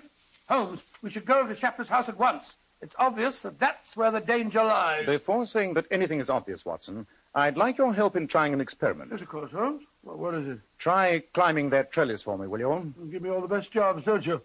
Let me hand, will you, Uncle? Here you are. Up you go. You know, Holmes, it seems to me you're wasting valuable time. Mr. Manderby, since you asked my help, I suggest you let me handle the case in my own way. Holmes, I don't think this trellis is going to hold my weight. No. Look out, Holmes! Oh! Bravo, Watson. Your test has been invaluable. What do you mean it's been invaluable? I think I've broken my back. I'm sure you'll survive. Come on, old chap. Get on your feet. We'll go over to Mr. Shapley's house at once. I only hope we're not too late to prevent a tragedy.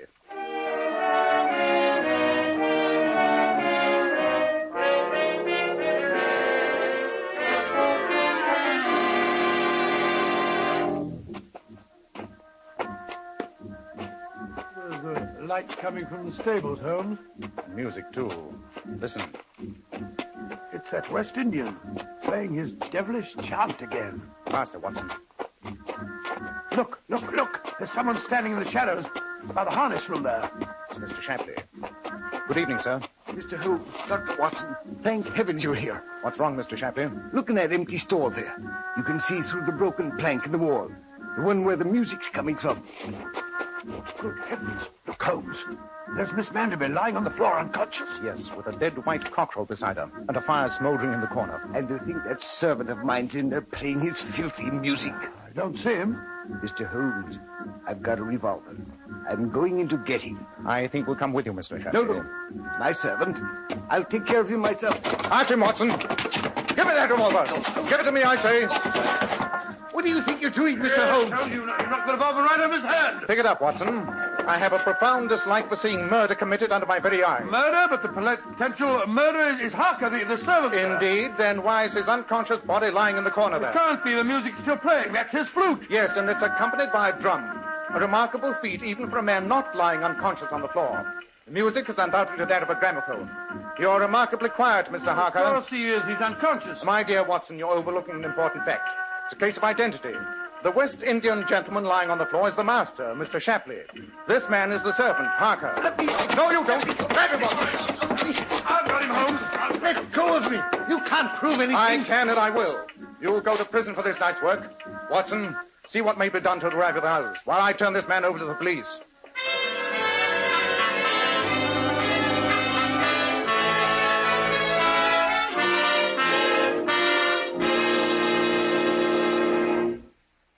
How is Miss Manderby, Watson? She's going to be all right, Holmes. I took her home to her father's and left instructions for her care. How are you feeling, Shapley? Fine, thank you, Dr. Watson. But I'm waiting for Mr. Holmes to explain this night's happenings to me. So am I, as usual. Then let me analyze this singular affair in its logical progression. I early concluded that you, Mr. Shapley, were the master, and the other man was the servant. Right, Mr. Holmes, but I didn't know how you knew it. Your speech and manner suggested nothing else. You reversed roles, I imagine, because it was an easier way to rent a house in the English countryside. That was the reason, Mr. Holmes. In my previous visits, I've discerned a certain prejudice against foreigners. That's a shocking thing, but I wouldn't doubt it, Mr. Shapley. You decided to live here for your health, I suppose? No, Doctor. I came to the English countryside for peace. Peace to conclude my studies on the origin and history of West Indian native music. I see. I've been working in close conjunction with Professor Griffiths of the Brighton College of Anthropology. It was he who concerned me to make graphophone records my works with a view to recording them for musical archives. And your servant saw his advantage. When you decided to change identities, he realized that if he disposed of you, he would be able to continue in his false character as the supposed Mr. Shapley. He could have taken over your large bank balance and retired under yet a third name with the proceeds. And then he concocted this elaborate plot involving voodoo and native chants, knowing that his master would be suspect. Precisely. He drugged his master, placed him in the incriminating trap, and then planned to burst in just ahead of us and shoot him. But, Holmes, the white feather you found on Mr. Shapley's coat. Undoubtedly planted there. Mr. Holmes, I still don't see how you knew that my man was responsible. The first clue was the trellis. It's obvious that you never climbed that. You're heavier than Dr. Watson, and it wouldn't support his weight. Your servant was a small, light man. Obviously, it was he. Well, I see it all now. And then, of course, when we heard the music while Mr. Shapley was still lying unconscious, it was obvious that the whole thing was a plot. Oh, what a shocking business. Yes, but I can't tell you how grateful I am to you, gentlemen. You saved my life. Mr. Holmes, I must insist on paying you a handsome fee. A fee? No, Mr. Shapley. I couldn't dream of accepting one. Some people in my country have been sufficiently inhospitable to a foreigner to make him believe it advisable to change places with his own servant. Presumably, this was done in order to obtain tolerance and peace. Surely the least I can do is to see that his stay on these shores is a tolerable one.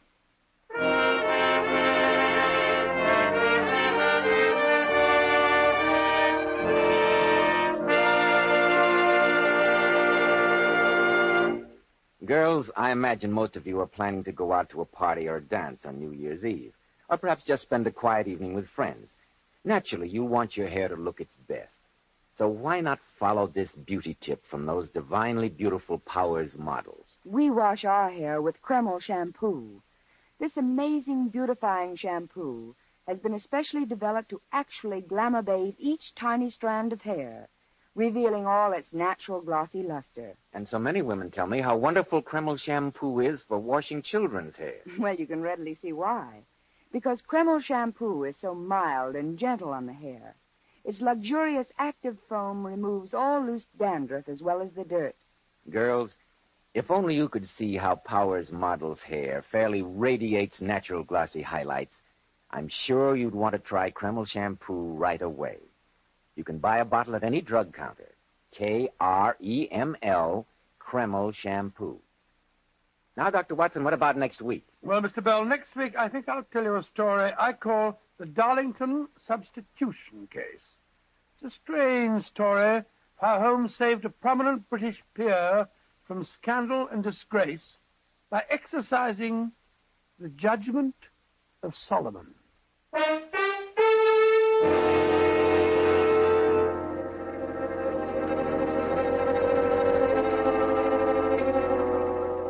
Tonight's new Sherlock Holmes adventure was suggested by an incident in Sir Arthur Conan Doyle's story, The Mazarin Stone.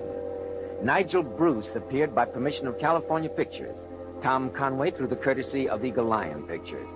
This is Joseph Bell speaking for Kreml Hair Tonic and Kreml Shampoo, and inviting you to be with us next week at this same time when Dr. Watson will tell us about the Darlington Substitution Case.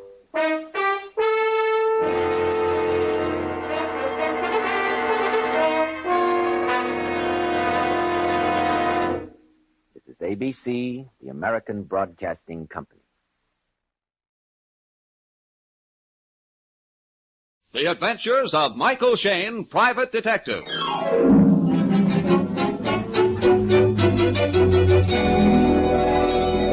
The people who make 76 gasoline and Triton motor oil, Union Oil Company, present The Adventures of Michael Shayne, Private Detective, starring Wally Mayer and Kathy Lewis.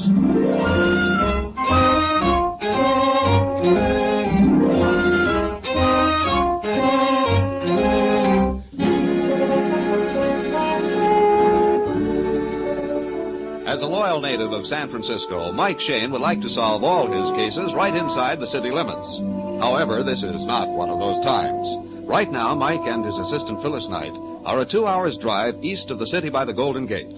Also right now, Mike is on the long-distance phone talking to, you guessed it, Inspector Faraday. No, Faraday. Moccasin Hill. It's a little town on the highway east of Stockton. Oh, I remember it now. That's where a rich old man Kilgallen died last month. Right. They said his house was haunted and somebody frightened him to death. Yeah, that's what his daughter said. She tried to get us to investigate. Listen, Mike, you're not getting roped into that, are you? Inspector, right now I'm sitting in the chair where they found the corpse. Oh, Mike, you're not dizzy enough to think a ghost killed him. It was heart failure. Maybe. I've just been talking to the daughter. It looks like somebody's been trying to give her the business, too, like dropping a flower pot on her head. So you call long distance to tell me that? No, Inspector. Look, I want you to find out if a Mr. John Himes of Boston, Mass. was in San Francisco 4 weeks ago. One of your boys can check the hotels, trains, and airlines. John Himes, Boston. Well, it's a waste of time, but for you, Mike, okay. And look, phone me back at Moccasin Hill 193. Got it. Oh, Mike. Yeah?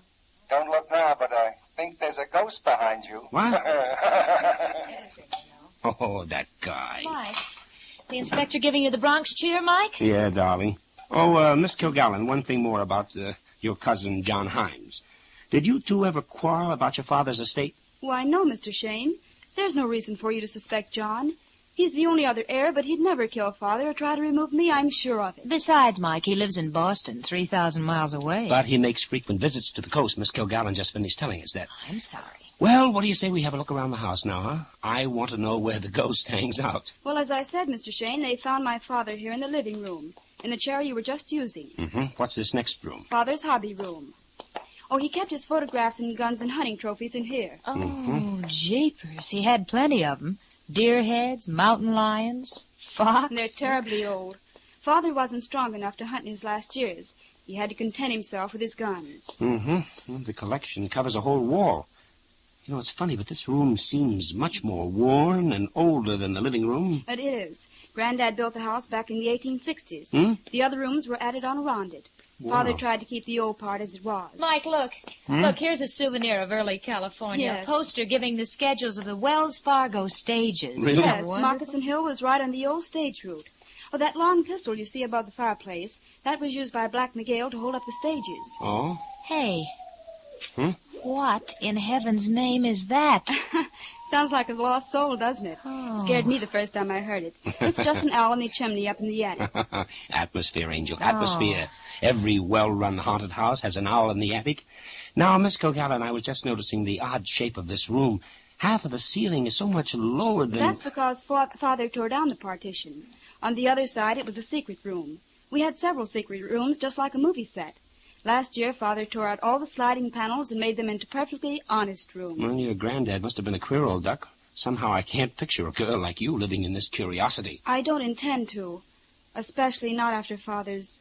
Well, anyway, it's too far from college. Miss Kilgallen, you said you were away at school when your father died, huh? Yes. I'll sell the place as soon as I get a fair bid. I don't know. Maybe Cousin John will take it. He wrote me that he'd like to if I'd sell for $20,000. 20... Oh, well, that's ridiculous. It's worth much more than that. Which is why I suspect Cousin John. Well, now come on. Let's go outside again. I want to take another look at that busted flower pot. All right, we can go through the terrace door here. Look, Mike. Who's the old character in the straw hat? What? Hey, wait a minute. He's sweeping up the flower pot. Hold on, Oh, partner. here's the gardener, old Dick. What's he? You talking to me, young Yes, feller? sir. Yes, sir. Just leave the pieces of the flower pot right there, huh? We want them for sentimental reasons. Well, Miss Kilgallen always told me to keep things spruce. It's all right this time, Dick. You weren't here yesterday, and you don't understand. By the way, sir, how long have you been gardening here? 3-4 months, I reckon. You wantin' a handyman? No, I was just wondering. Do you, know anything strange about this house? I mean, like being haunted? Of course it's haunted. You don't know who by, but I vomit ain't no place I'd hanker to live. I told Mr. Kilgallen. Did he think it was haunted? Of course he did. The hants got him, too. They'll get everybody. You just listen a spell. You'll hear footsteps without no feet and moanings and things. That's true enough, but they're not from the spiritual world. Let me see. The flower pot fell from this balcony directly overhead. Yes. It couldn't have just happened. The pot was too big and heavy to jiggle off the railing. Yeah, but you saw no one push it. I wasn't looking up. It was warm yesterday afternoon, and I was watering the geraniums here. Just as I stooped over, it came down crash. 2 seconds earlier, it would have crushed your skull. I think I'll climb these stairs and give the balcony a once-over. Hey, you be careful, Mike. Don't push another pot down on us, huh? You're giving me ideas, my darling. Mike, out! What did I tell you? What did I tell you? Mike! Oh, Mike, are you hurt? Whew, baby, that was Here. a close call. If I hadn't grabbed the railing... Well, Mike, the steps just gave way under you. They're rotten. No, Angel. No, sir. They were meant to give way. Look at the underside of this next step. Huh? Mike, why, that's sawed halfway through. Yes, evidently the ghost of Moccasin Hill wants company.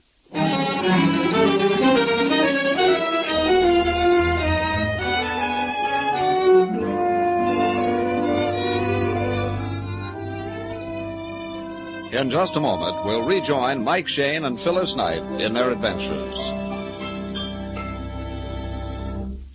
As your car gets older, its bearings wear down. The bushings enlarge and the joints and fittings loosen up and rattle. This means that lubrication becomes increasingly important in relieving friction and protecting worn parts against extra shock and strain. And since even the latest cars are now almost 4 years old, no one can afford to take a chance on a careless grease job.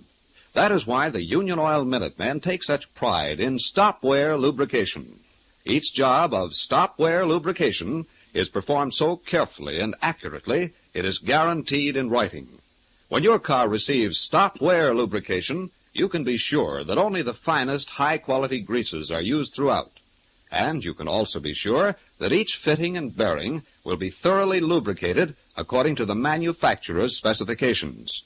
While your car is on the hoist, the Minutemen will inspect out-of-sight points and check them for danger signs. So, ladies and gentlemen, for smoother, safer driving, ask your Union Oil Minuteman for stop-wear guaranteed lubrication. Stop-wear is an exclusive process available only at Union Oil Minuteman stations. Remember, stop-wear lubrication is guaranteed.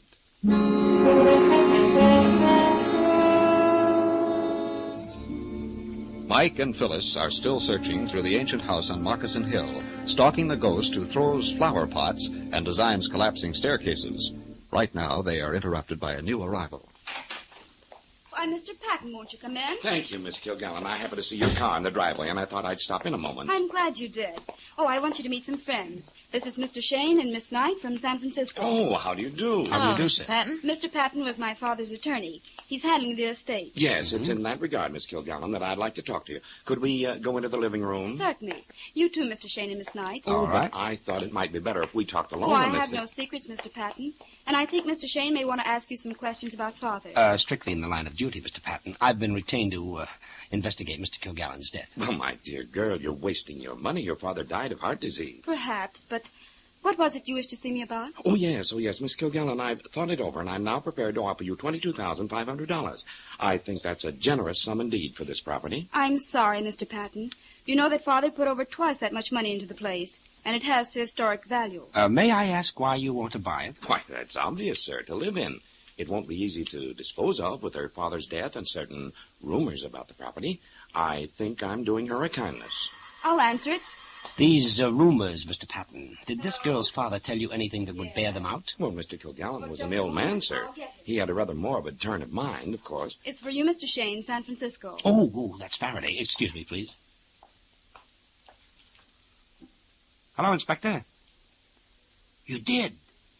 Well, a pat on the old back, my boy. Uh-huh. Right now? Okay, hold him there. Or better still, bring him out here. Oh, I see. Then I guess he's out of reach by now. No, nothing much, Inspector, except that you almost lost your best pinochle partner. Well, the ghost pulled the staircase out from under me. Don't worry, I'm watching out. But thanks for trying, Faraday.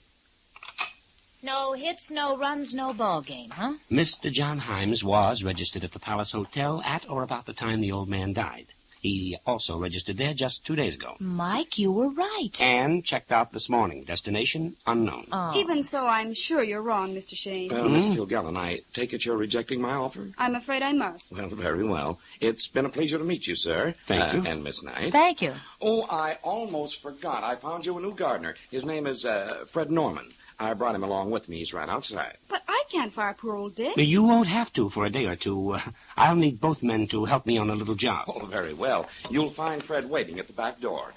Good day. Good day, sir. Mike, what are you up to? What job? Are we staying here? Not so loud, honey. I haven't any job for him, but I think Mr. Patton has. Oh, you mean this new gardener is a spy, huh? Well, we'll give him something to prick up his ears about. Okay. Miss Kilgallen, I want a tape measure, the longest you can find, please. What on earth for? Something tells me your ghost haunts a very secret room. We're going to find that room by yard, feet, and inches.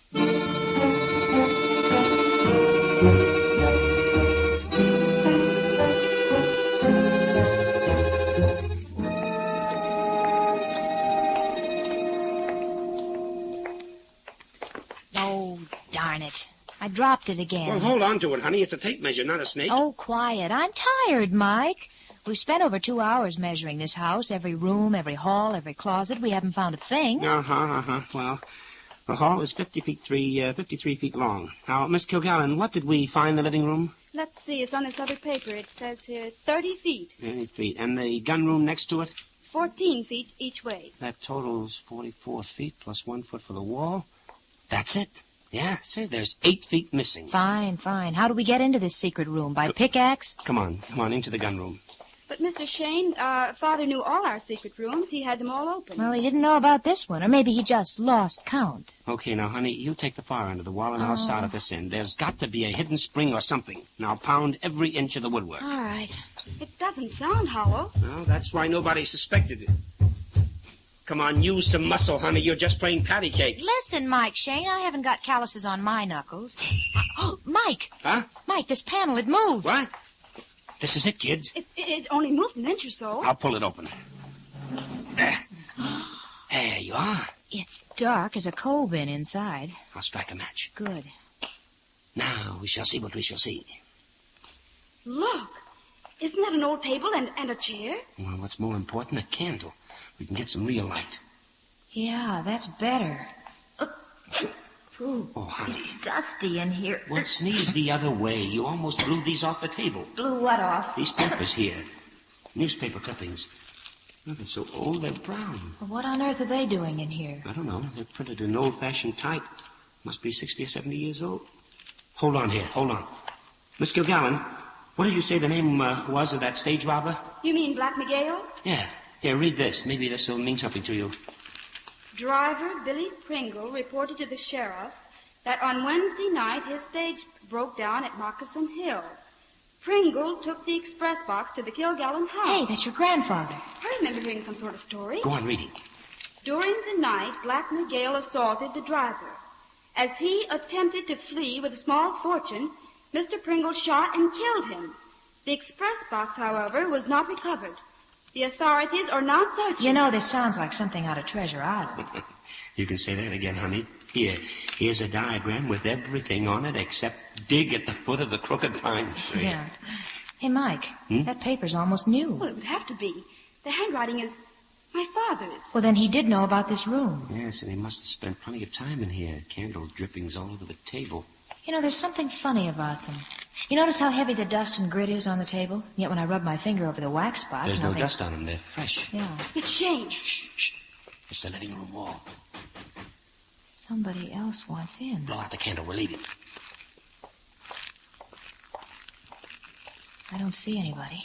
Wait till I push this panel back. Mike, you're not going to use your gun. Come on, follow me into the living room. Quietly. Hands in the air, mister. Huh? What? Well, Fred Norman, the gardener. Get that gun away. You ain't got no call to... We heard you pounding that wall. What if it was? Fella can knock the ashes out of his pipe, can he? Yeah, but you're a gardener. What are you doing in here? I was looking for Miss Kilgallen. Wanted to know about the rose bushes.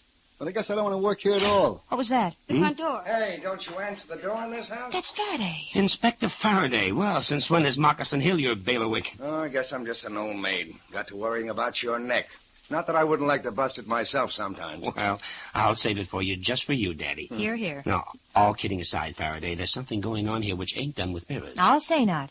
We found a secret room, papers telling of a stagecoach robbery 70 years ago, a map of where the treasure's buried. Plus rapping noises, hot and cold running spooks, anything you want, we got it. Yes. Has your cigarette tasted different lately? No, we mean it, Inspector. Somebody's putting on a spook act to frighten people away from here, even if it means killing people. Somebody wants the old express box, and he's willing to kill people to get it. Yeah, right out of this morning's comic strip. Ghost turns out to be an expert with a peg leg. All right, we'll take our word for it. Come on, we'll show you the secret room. Now, watch. I'll press this wall panel here, and... Well, I'll be... See, Inspector? Stoop as you go in, or you'll bump your noggin. Any light switch in here? No, there's a candle on the table. I'll light it. Well, you weren't kidding. No, not this trip. Now, here are the papers I was talking about. Mike. Hey, wait a minute. The papers. Mike, they're gone.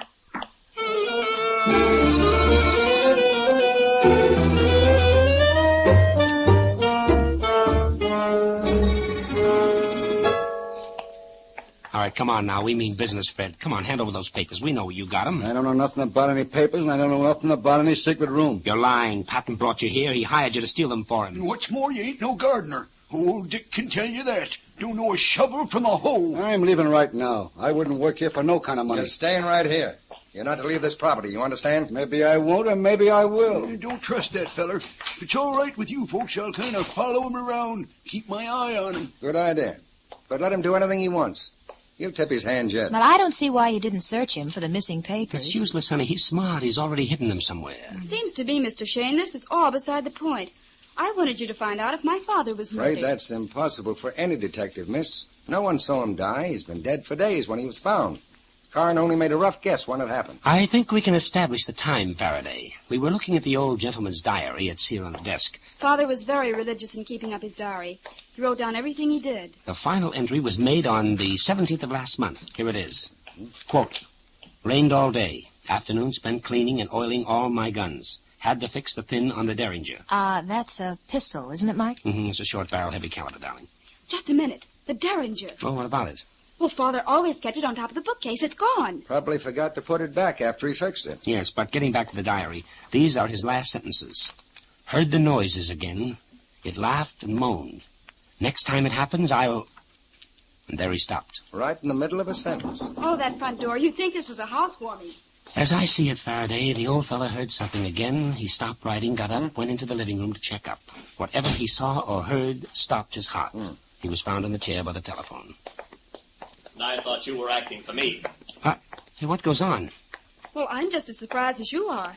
This is John Himes, my cousin. The fellow from Boston. Well, sir, I'm very happy to meet you. My name is Mike Shane. Oh, yes. Mr. Patton said you were investigating, looking me up. I understand you were in California last month about the time Mr. Kilgallen died. Yes, I was. And you're here now. Why? On business. I came up to see Patton about buying this property. I wrote to my cousin and to him as her attorney and made an offer. Now I find Patton is trying to buy the place himself. And in case you didn't succeed, Mr. Patton, you hired Fred Norman, the fake gardener, to steal those papers from the secret room. I don't know what you're talking about. Mr. Himes, what is your interest in this property? We understand you live in Boston. Well, my firm is transferring me to San Francisco. I'd like to have a country home. Just what is your business? I can see you're suspicious. Perhaps you'd rather look at one of my cards. Well, it wouldn't hurt. Here you are. Thank you. Investment banking. Michael, Inspector, could I see you alone a moment? Can't it wait, honey? No, it'll just take a minute. Oh, all right. Excuse us, please. Come on, let's go into the living room, huh? You look as wise as the Sphinx, Phil. You solved the case? Mm-hmm. Maybe. Now, this is it. I was standing right next to Himes, Mike, when he took out his wallet to give you that card. And? Well, there was an envelope tucked into a pocket of the wallet. Airline tickets. But the name written on the envelope said Gene Powers. Gene Powers? Mm-hmm. But that doesn't add up, honey. The girl introduced him as her cousin. She said John Himes. She said. Do we have to believe her? I'm going to phone headquarters. Gene Powers may have a record. No! What's that? Good heavens! It's outside. Come on, quick. The front door's open. Yeah. Mike, look. Mike in the driveway. Yeah. Oh. Yeah. Well, cross off one suspect. Ooh. Attorney at law, Stephen Patton. And add another. I just saw somebody on the balcony. Who? Who did you see? Ellen Kilgallen.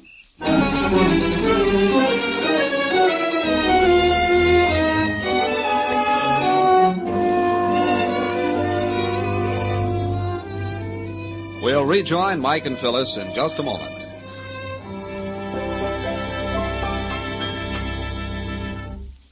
If you ever had a jack slip when you were changing a tire, you get a pretty forceful demonstration of how much a car weighs. Now, all that weight rests directly on the wheel bearings, and as you travel, those wheel bearings must revolve rapidly and still support the heavy weight of the car. Because of this concentrated pressure, and because they're also liable to damage from brake dust, grit, and water, front wheel bearings need the best possible lubrication. Failure to keep these bearings properly lubricated may result in expensive repairs, requiring parts now hard to get. Your neighborhood Union Oil Minuteman knows this. That's why he takes such pains to do a thorough job of lubricating front wheel bearings. First, he washes out all the old grease and dirt with solvent. Then the bearings and races are individually cleaned until they are dry and shiny. Finally, the clean, polished bearings are replaced in the races. Then, with special equipment, every surface is snugly packed in a thick coating of Union Oil wheel bearing grease. Then your front wheels are all set for months of well-lubricated, easy rolling. The cost for the entire service of your front wheel bearing assembly is nominal. So for safer, easier driving, just stop in wherever you see the sign of the big orange and blue 76 and ask for Union Oil's front wheel bearing service. Thank you.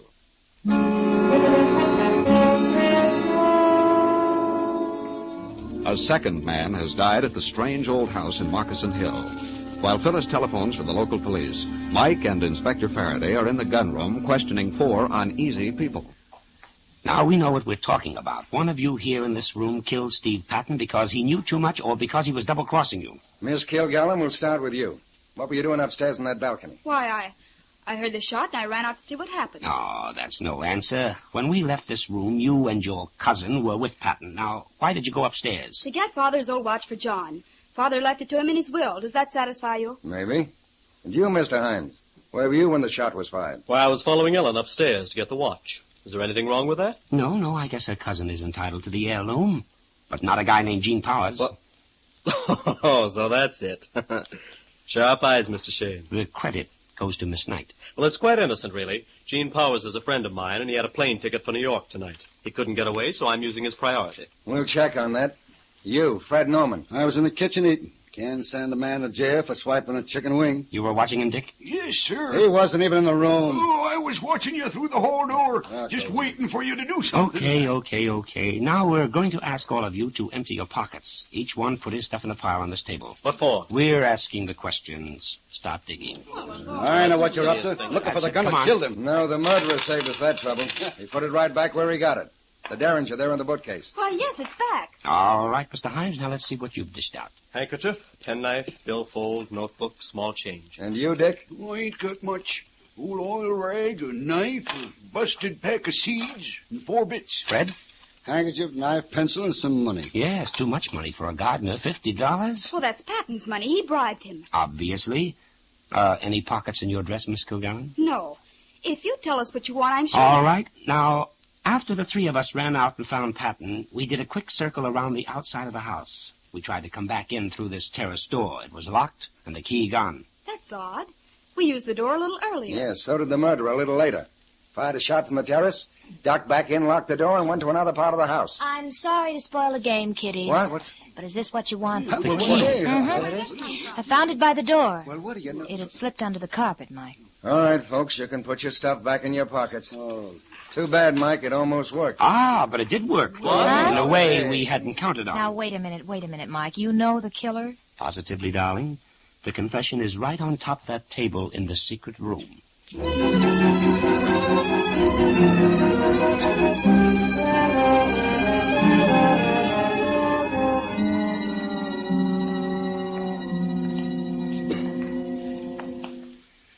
I don't get it, Mike. There's nothing on this table. Just a candle, dust and grit and splotches of wax. That's all, Angel, but it's enough to convict the murderer. Oh, folly, daughter. Nobody ain't ever hanged a ghost.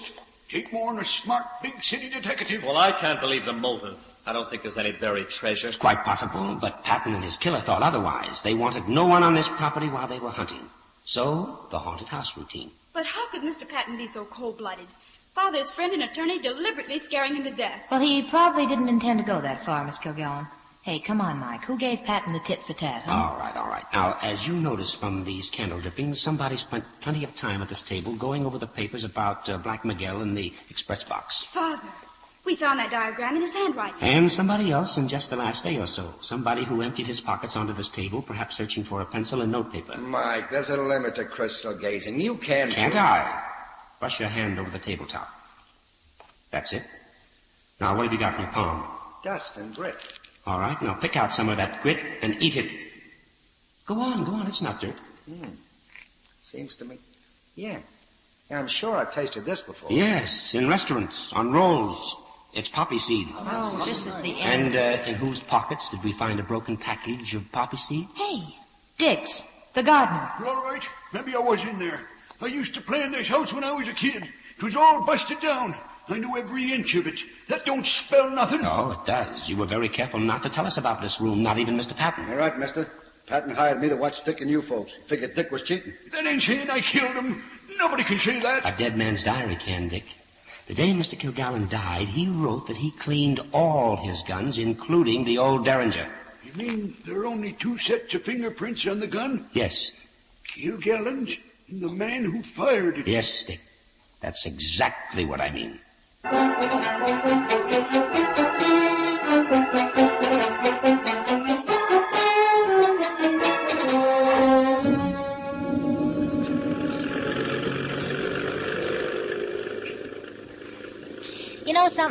That was very sweet of you, Faraday, coming clear out to Moccasin Hill just to be Mike's bodyguard. Yes, sir. And driving us back home in a police car sure beats that bus trip. Was doggone nice of you, Faraday.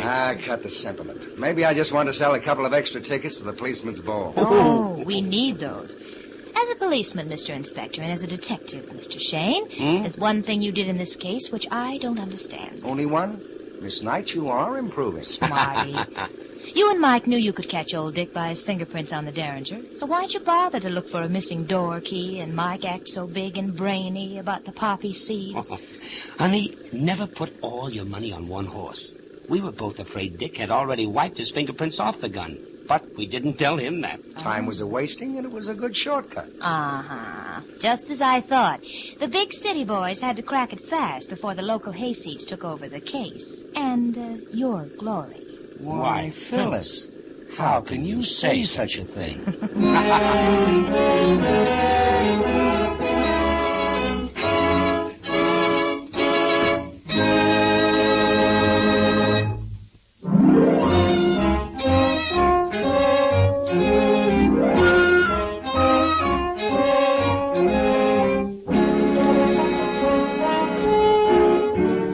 Tune in again next week at 8:30 for another adventure with Michael Shane, Private Detective, starring Wally Mayer and Kathy Lewis with Joe Forte.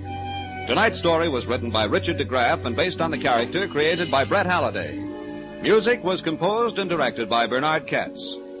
This is John Lang saying goodnight for the people who make 76 gasoline and Triton Motor Oil. Union Oil Company.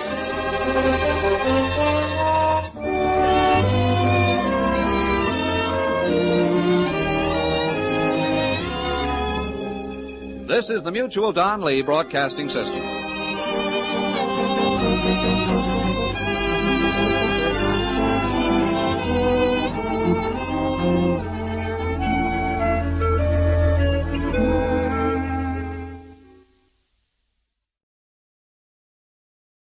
Transcribed. Ladies and gentlemen, the ringing of that phone bell brings you mystery, adventure. Nero Wolf's office, Archie Goodwin speaking. What? Oh, Fritz. Yeah, I thought it was the outside line. Yeah? Yes, thanks. I'll be right down, Fritz.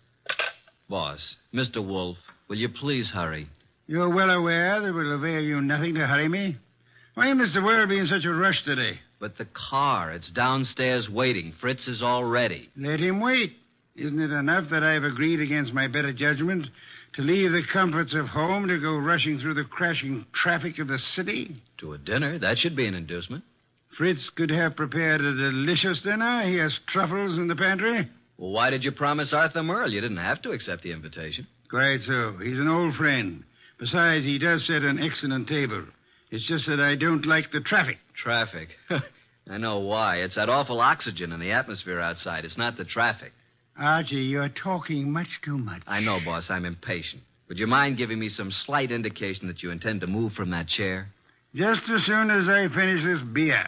Sure you wouldn't care for half a dozen sandwiches before we go to dinner? If we were going anywhere other than to Arthur Merle's, I'd agree with you.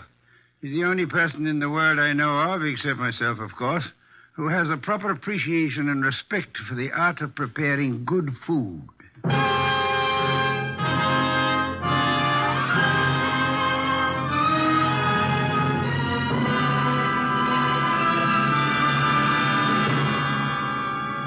Ladies and gentlemen, it's that renowned genius who is the bulkiest, balkiest, most ponderous, and most brilliant detective in the world. Yes, none other than that chair-borne mass of unpredictable intellect, Nero Wolfe, created by Rex Stout and brought to you in a new series of adventures over this NBC network in the person of Mr. Sidney Greenstreet.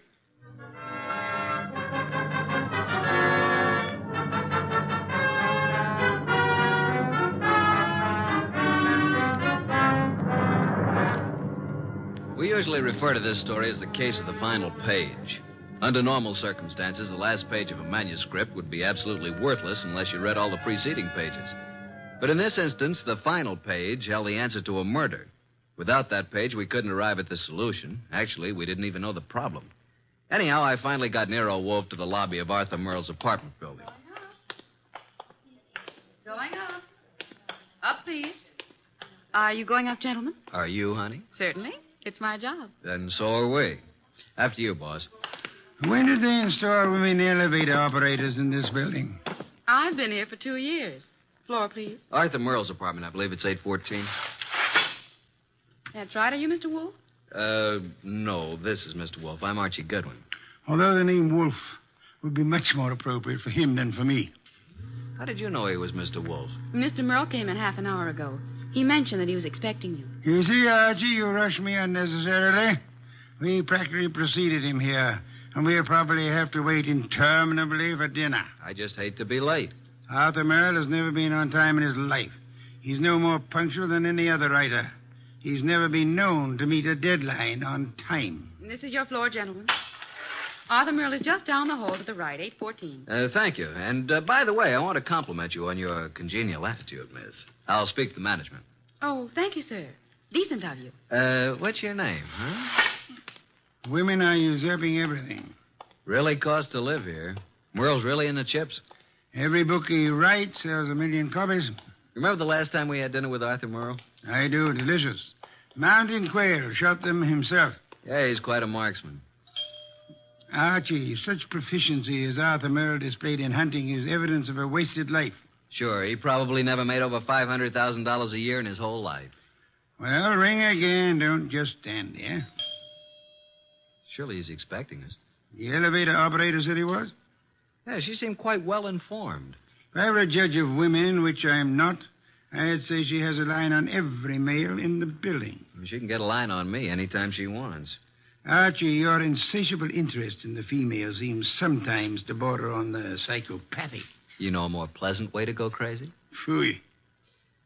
It's strange. There's a light on in there. I can see it under the door. Shall I try the door? Do so, Archie. Thank you.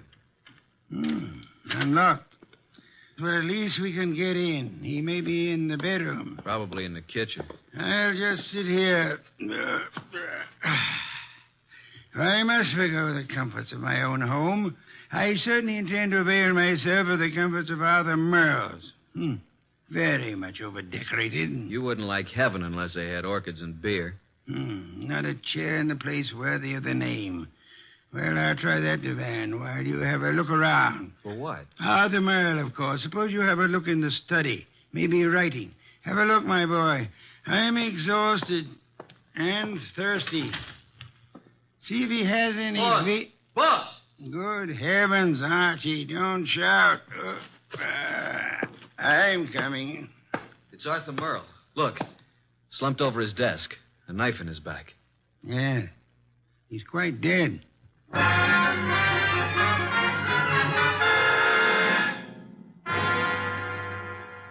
You haven't touched anything? Certainly not. I've been around long enough to know that. Well, you just call Inspector Kramer at homicide. How long do you think he's been dead? I'd say a half hour.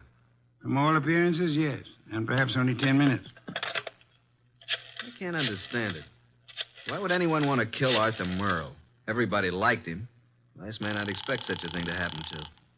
The answer is probably a considerable distance from the question, Archie.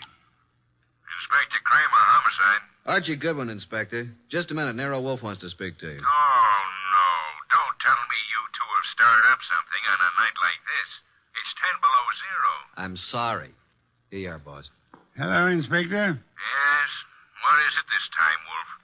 Find a dead body on the Grant's tomb? I'm sorry you'll forgive any apparent failure to find humor in your little witticism. But I'm at Arthur Merle's apartment. I suggest you come here at once. Seems that Arthur finally met a deadline.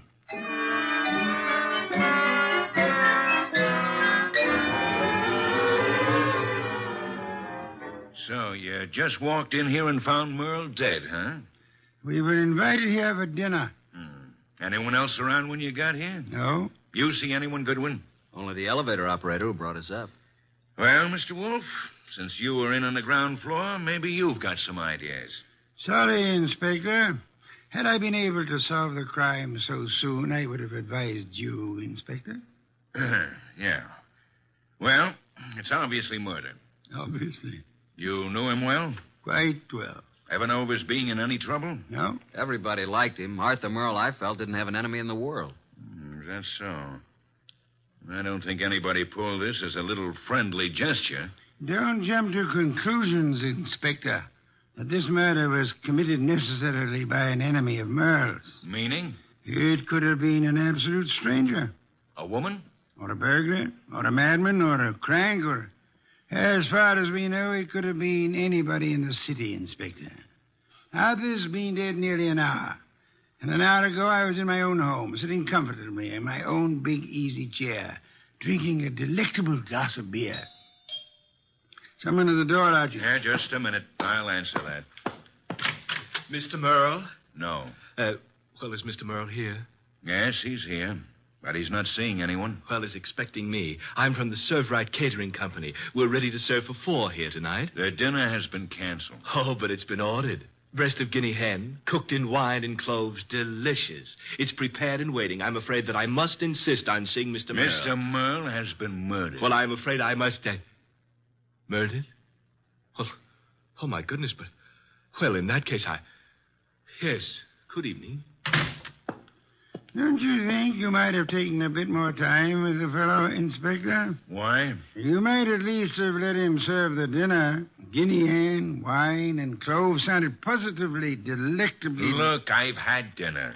I'm afraid you're too busy, Inspector. So busy that you've just passed up an extremely interesting bit of information. What are you talking about, Wolf? He said he was to serve dinner for 4. Well? Arthur Merle, Archie, and myself are only 3. Well, who else was supposed to be here? A 4th guest who either hasn't arrived yet or who arrived earlier and left. Oh, I see what you mean, Wolf. Good. In that case, I'll leave you to pursue your deductions from that premise. Archie, will you please stay with the inspector and be of any help that you can? As for myself, I'm going back to my own home, which I should never have left in the first place.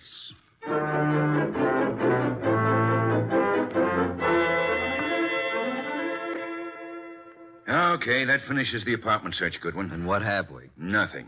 Except that Merle had over $300 in his pocket, and he was wearing a ring worth a couple of $1,000, so it couldn't have been robbery. And I don't think it was premeditated murder. Why not? The weapon. Obviously, if someone had planned on killing Merle, he'd have prepared it better. Used a better weapon than a blunt paper knife. No, as I see it, someone was here before you and Wolf arrived, and for some reason that person found it necessary to kill Merle, and he did it on the spur of the moment. I'm listening. Well, it's obvious. Merle was slumped over his typewriter. The sheet of paper was in it. He'd been working. May I see it? Yeah. Starbreaker. Strange title. Page 189. He was getting well along with his latest mystery. Apparently. Gregory Thorne slipped the paper into his pocket. It was just an ordinary piece of paper, but Gregory knew its value. Used properly, as Greg knew how to use it, it would be worth $100,000. He walked away briskly, and as he... That's all. Yeah, that's all. Must have been writing. No, I'd like to read the rest of it. We didn't find any more of it. Any other ideas? No, at the moment we seem to be right where the murderer himself left off. Oh, what is this, open house? Sorry to be so... Oh. Oh, what? I expected to see Mr. Merle. Is he here? Well, who are you? Cynthia Roberts. He expecting you? Well, no. That is... Come on in, Miss Roberts. Thank you.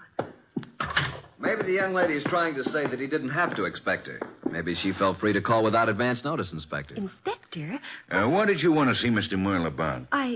Well, I'm his fiancée. Oh. Had dinner yet, Miss Roberts? Why, yes, I had dinner earlier. When were you last here, Miss Roberts? Last night after the theater. Arthur and I were... What's the matter? Is something wrong? I'm sorry to have to tell you this, Miss Roberts, but Arthur Merle was murdered.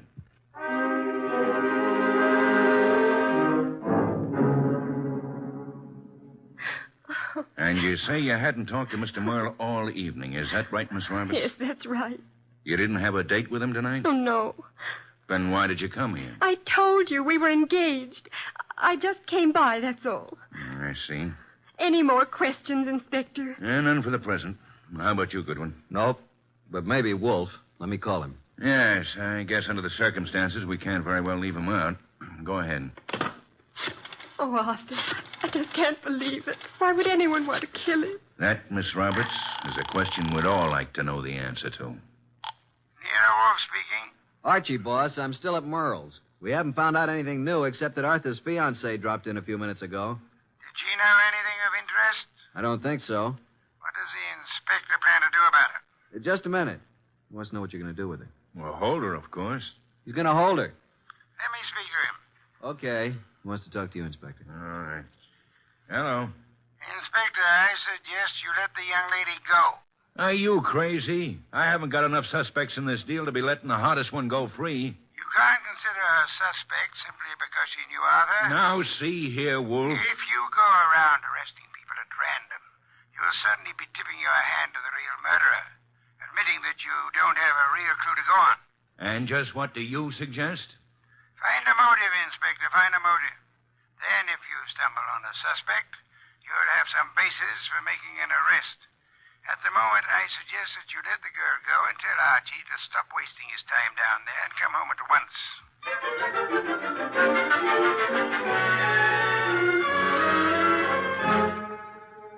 So that's the story, boss. We went over that place with a fine-tooth comb. Nothing. There's not a single suspect. The last person to see Arthur alive was the elevator girl. Correction, Archie. The last person to see Arthur Merle alive was the person who ended his life. Well, I just can't imagine that pretty little elevator gal. You don't solve crimes by imagination, Archie. Then there's Cynthia Roberts, his fiancée. You suspect her? Not exactly, but just suppose she did have a motive. Maybe he threw her over. Wouldn't it have been very clever of her to come back to Arthur's apartment after the police arrived, allegedly looking for her? I thought you were the admirer of the fairer sex, Archie. So far, the best you can do is practically accuse the elevator girl and Arthur's fiancée of murder. Well, who else is there? Certainly the fellow who came with the food doesn't count. I repeat, who else is there? The entire population of the city, Archie. Thanks. Well, that's all I guess. Oh, there was something else. What? This. Page 189 of what appears to be Arthur's latest novel. It was in his typewriter. As you can see, just started the page. Starbreaker. Very interesting. What's the rest of it? That's all we found. What? And there was something missing. Archie. Yes, boss? First thing tomorrow morning, get the address of Mr. Morton, who publishes Arthur's books. Then get over to see him right away.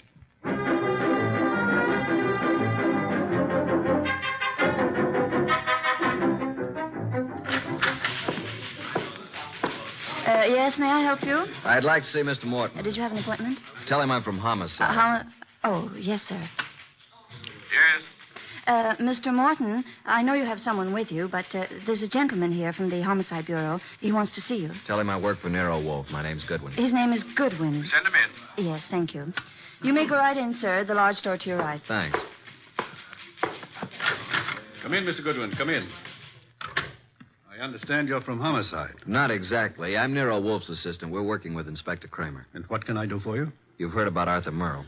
Yes, I received the word when I came in this morning. It was a great shock. Oh, excuse me, Mr. Goodwin. This gentleman is Henry Childs. How do you do, Mr. Childs? Glad to meet you, Mr. Goodwin. You're with Nero Wolf? I'm his assistant, man Friday. Mr. Childs is a publicity agent. He handled all publicity for Arthur Merle. I've not only lost an excellent client, but a very good friend. Did you know Mr. Merle? Yes, I'd met him a number of times with Mr. Wolf. Yes, indeed. Arthur Merle was a great writer and a fine citizen. He'll be missed by millions.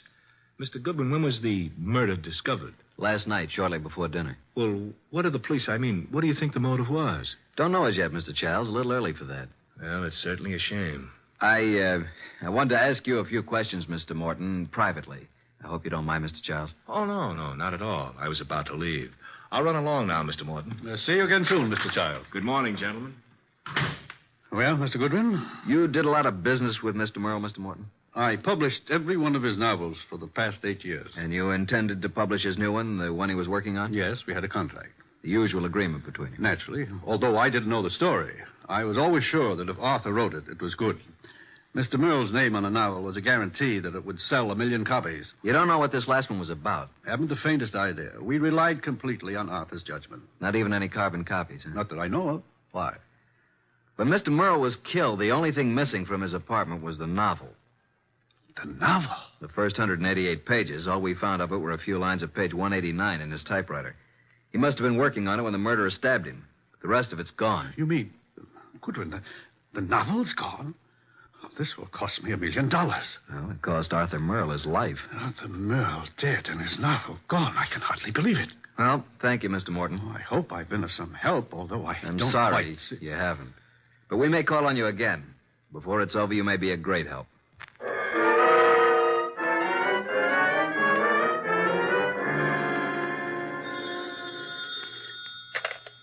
Nero Wolf speaking. Archie, boss. I just finished with Morton. He doesn't know a thing. Merle never discussed his stories with anyone, and as far as Morton knows, he never made carbons. I see. Where do I go from here, boss? See Cynthia Roberts. Oh, then you haven't dismissed the possibility that she may have had something to do with it. Being his fiancée, she probably knows more about Arthur than anyone else. She may know who the fourth guest was to have been last night. And she also may know what Merle's novel was about. Right, boss. I'm anxious to know what the novel was about, too. I personally don't give a hang what the novel was about. What I want to find out is someone who does know the story. Because I have a hunch that whoever knows that is the person who killed Arthur Merle.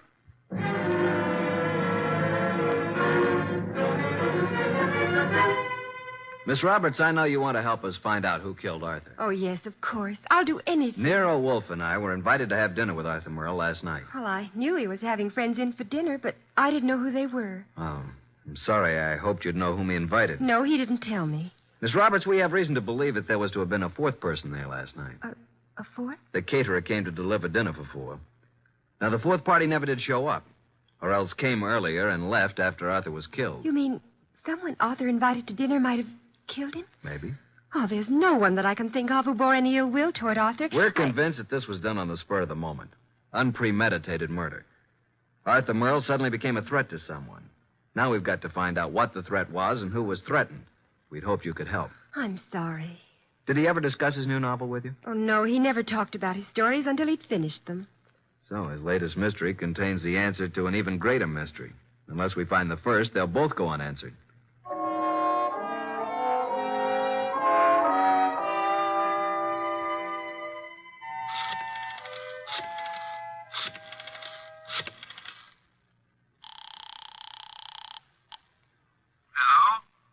Mr. Morton? Yes? Nero Wolf speaking. Oh, yes.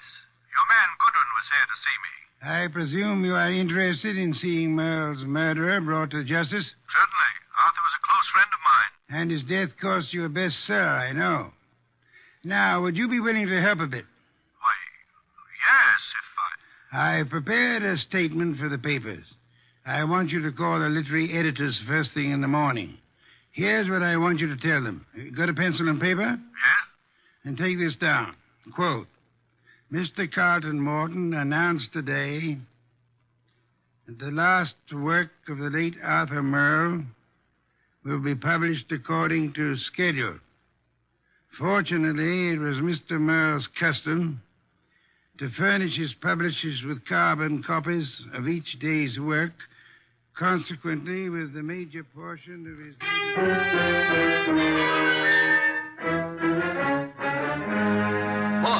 Boss! Good heaven, Archie. Please don't be so loud. Look here. In this morning's paper, why, that rat, he lied to me. That... What on earth are you talking about? That publisher, Morton, he said he didn't have copies of Merle's manuscript, that he didn't know what it was about. And listen to this. Mr. Carlton Morton announced today that the last work of the late Arthur Merle will be published according to schedule. Fortunately, it was Mr. Merle's custom to furnish his publisher with carbon copies of each day's work. Consequently, with a major portion of his latest work, Starbreaker, in the hands of his publisher, together with a complete synopsis, including the denouement, it will be possible for a ghostwriter to complete the novel. It will be published posthumously and proceeds with... Boss, did you hear that? I did, and it couldn't have been more to my liking if I'd written it myself. Now, excuse me. I want to make a telephone call. Who? Publisher Morton. Yeah, I'm beginning to see. He lied about the whole thing. I still don't see why he'd kill Merle, but on... Hello, Mr. Morton. This is Nero Wolf. Yes, perfect. Now I'll call Kramer, and he and Archie will be waiting for you. Remember now, if anything comes of it, you are to say the manuscript is in the safe in your home, and you steer the party here. Say you've recently rented this place. I hope we'll be seeing you. Yes. Goodbye. Oh, and be careful. Remember what happened to Arthur. The manuscript is in my desk in the middle drawer. What the... You mean... Archie, look out of that window. Huh? Yeah? Out there is a city of some 5 million people. In that 5 million, there is one who murdered Arthur Merle. Now, we don't know who it is, so we can't go out and put a finger on him. But, Archie, since we can't go to him, we have only one other choice: make him come to us.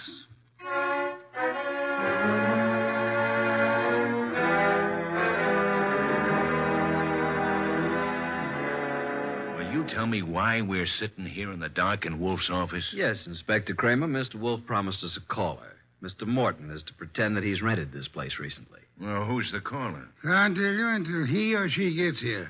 You seem certain he'll come. I'm quite certain. I'm just hopeful. You trying to tell me that Morton killed Merle? You're almost as dense as Archie was.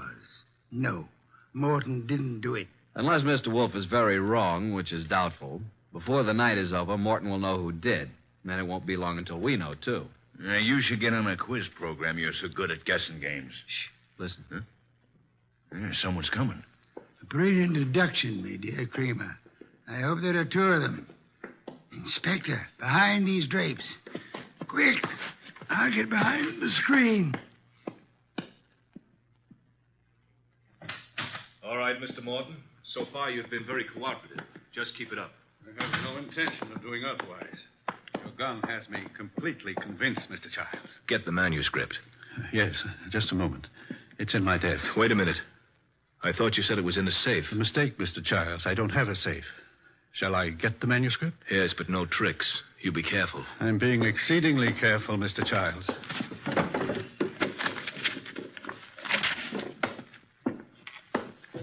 There you are. Starbreaker by Arthur Merle. Yes, this is it. Thank you, Mr. Morton. Now, I trust that's all you want of me. I'm sorry. I wish that were true. Unfortunately, you see, it's not the actual novel that I want. Oh? My interest in this copy is the same as it was in the original. And that is? That no one should ever learn the content. I take it you know what it's about, then. Yes. You see, Mr. Merle made the mistake of telling me when I called a bit early at his apartment for dinner last evening. I was forced to deprive him of his life once I learned the storyline of this novel. This story must be kept secret. Why? Most of you people in the publishing business know me as a public relations and publicity agent for several prominent writers. Yes? Actually, I've been as successful as I might in this business. Because a few years ago, I stumbled onto a very neat and foolproof method of blackmail. Unfortunately, Arthur Merle thought of the same thing and based this story on it. If it got out, I'd be exposed and sent to prison. So you can see why I had to stop it, why I had to kill Arthur, and why... Now I'll have to kill you, too. Oh, child, for heaven's sake. The contents of these pages condemn me. You know what's in them. Further, I've confessed to murder to you. You don't think I could let you live after that, do you? Child, you're insane. I'm sorry that I must repay you for your trouble in such an ungrateful manner. I'm sorry to do this to you, Child, but I can't... Child, please, no! Sorry, Mr. Childs. There wasn't time to ask you to drop the gun. All right, Mr. Childs, get your hands up and stay where you are. Nice going, Mr. Morton. Who are you? That took courage, Mr. Morton. Sorry we had to wait so long, but we had to make Mr. Childs here convict himself. Convict? What do you mean? We've been waiting here for you, behind the drapes all the time. We heard every word. Mr. Childs, you're under arrest. Police? Yes, Mr. Childs. Only one person could have been so anxious over a copy of that novel. That's the person who killed Arthur Merle for the original. And we heard you confess to that. And that's all we need to convict you. We didn't have any proof until we set it up for you to make a second try to cover up for the first. Fortunately, the setup worked.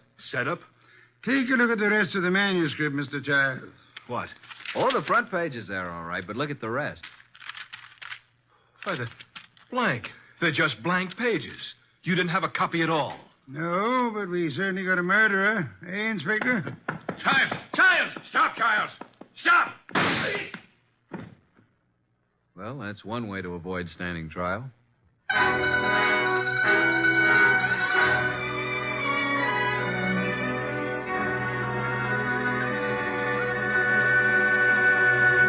Well, Archie, I'm glad you and Kramer got Childs. Some beer, please. That was a clever scheme, boss, making him think there was a copy. Yes. In a way, though, I wish it hadn't been just a scheme. Meaning? I wish there had been a copy of Arthur Merle's novel. Why? You never read detective stories. No, but I've drummed up so much curiosity over this one, I'd like to know exactly what that blackmail gimmick really was. Good night, Archie.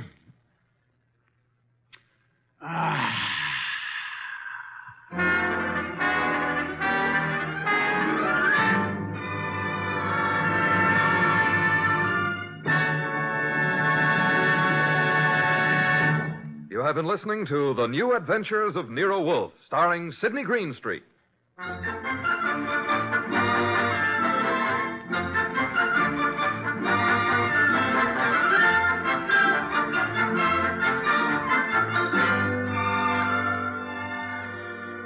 Tonight's transcribed story by Don Arthur was based on the characters created by Rex Stout. This is an Edwin Fadiman production and is directed by J. Donald Wilson. In the cast were Harry Bartell as Archie Goodwin, and Evelyn Eaton, Peter Leeds, Lucille Alex, Marna Keneally, Herb Butterfield, and Bill Johnstone. Next week at this same time, Nero Wolfe and Archie will bring you The Case of the Telltale Ribbon. Don Stanley speaking. 3 chimes mean good times on NBC. There's excitement for you Sunday when talented servicemen compete on The Phil Regan Show. And Sunday on NBC also means another delightful adventure with Cary Grant and Betsy Drake when they star as Mr. and Mrs. Blandings, the proud but bewildered owners of the famous Dream House. The chimes are your invitation every Sunday to Mr. and Mrs. Blandings. Tomorrow, for excitement, hear Herbert Marshall in The Man Called X on NBC.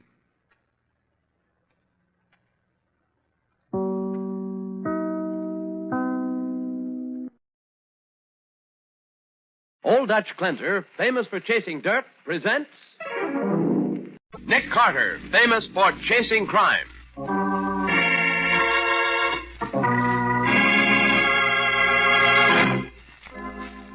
Every week at this time, 2 great names are joined as Old Dutch Cleanser brings you one of the most resourceful and daring characters in all detective fiction, Nick Carter, Master Detective.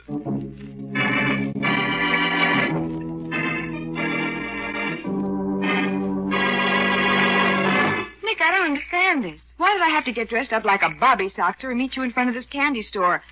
Hey, are you going to buy me a soda, huh? No, Patsy. You're going to sell magazine subscriptions. Sell magazines? Why? To find a pair of killers. Ladies, in case you missed last week's broadcast, here's the news again. Old Dutch Cleanser's popular silverware offer is back. Now you can get 4 beautiful William A. Rogers A1 Plus quality teaspoons made and guaranteed by Oneida Limited in the lovely Croydon pattern. These teaspoons are pure silver plate, reinforced at wear points, and have a retail value of $4 a dozen. But you can get 4 of them for just 60 cents and the windmill pictures from 2 Old Dutch labels. And then along with your William A. Rogers teaspoons, you'll get an illustrated folder telling how to build a complete silver service for your table, all at a marvelous bargain price. So send for your teaspoons now. Order as many units of 4 as you wish. Just be sure to enclose 2 windmill pictures and 60 cents in coin for each unit ordered. Mail with your name and address to Old Dutch Cleanser, Box U, Chicago 90, Illinois. That's Old Dutch Cleanser, Box U, Chicago 90, Illinois. Price is subject to change without notice. And now, the case of the sunken dollar. Today's adventure with Nick Carter, brought to you by Old Dutch Cleanser. At 5 o'clock Monday afternoon, a heavy-set man and a pretty red-headed girl walk down the twisted streets near Maiden Lane and enter the musty shop of Jason Grange, one of the biggest coin dealers in the East.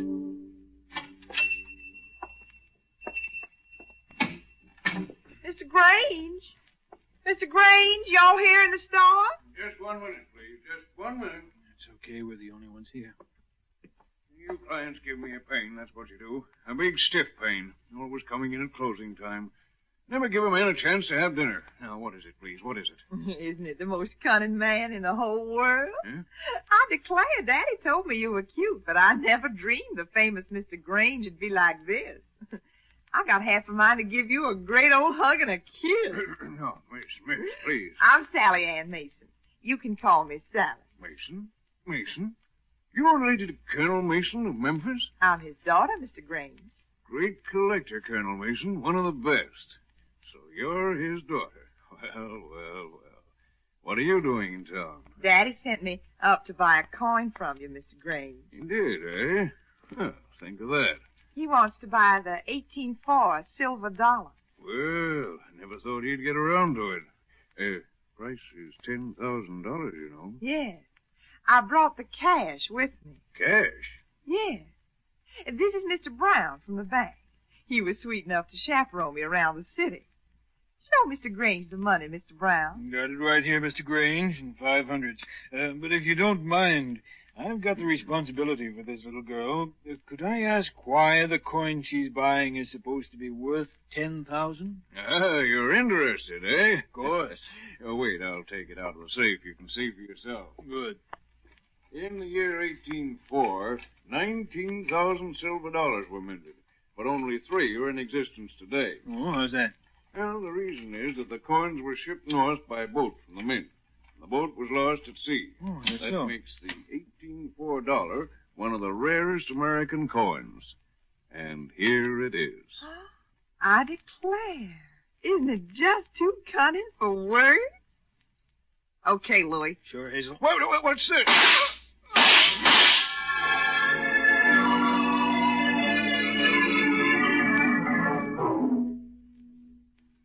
Well, Matty, I hope this is really urgent.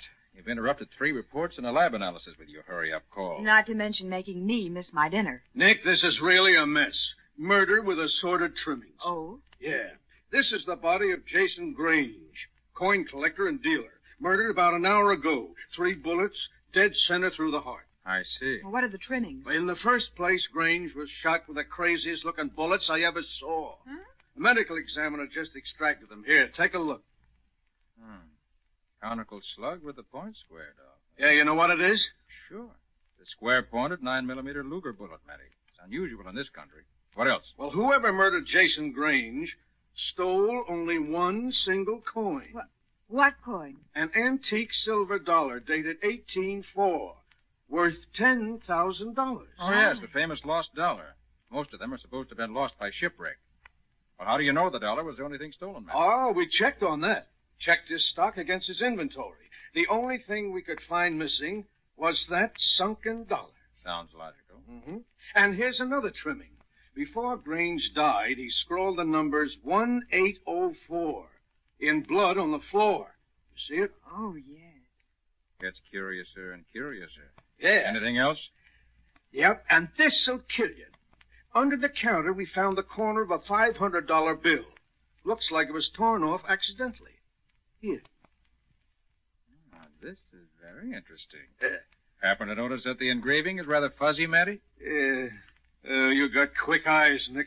Took me 10 minutes before I noticed. What are you two talking about? This is a piece of counterfeit money, Patsy. Well, Nick, let's see you put it together. Why did the killer only steal the 1804 dollar when he could have taken a fortune in money and rare coins? And how come the counterfeit 500? There's just one answer, Matty. This was murder for advertisement. Murder for what? The killer or killers deliberately murdered Grange to advertise the theft of the 1804 dollar. Well, how do you figure that, Nick? Well, in the first place, Grange didn't write 1804 in blood. The killer did. What? Grange was killed with 3 bullets through the heart. He must have died instantly. Oh. He couldn't have written that date. Why, sure. That's right. The killer wants the world to know that the 1804 dollar was stolen. Why? So he can sell it. No, I don't think so. Don't overlook the counterfeit money, Patsy. What's that got to do with it? The killer probably got Grange to show him the dollar by flashing phony money and pretending to be interested in buying. But why?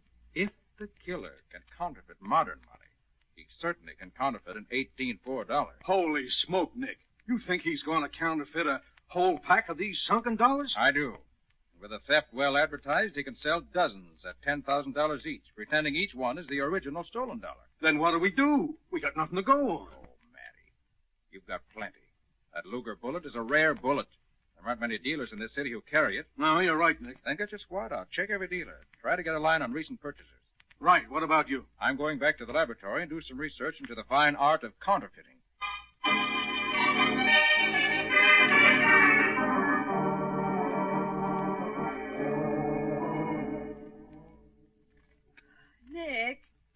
Nick?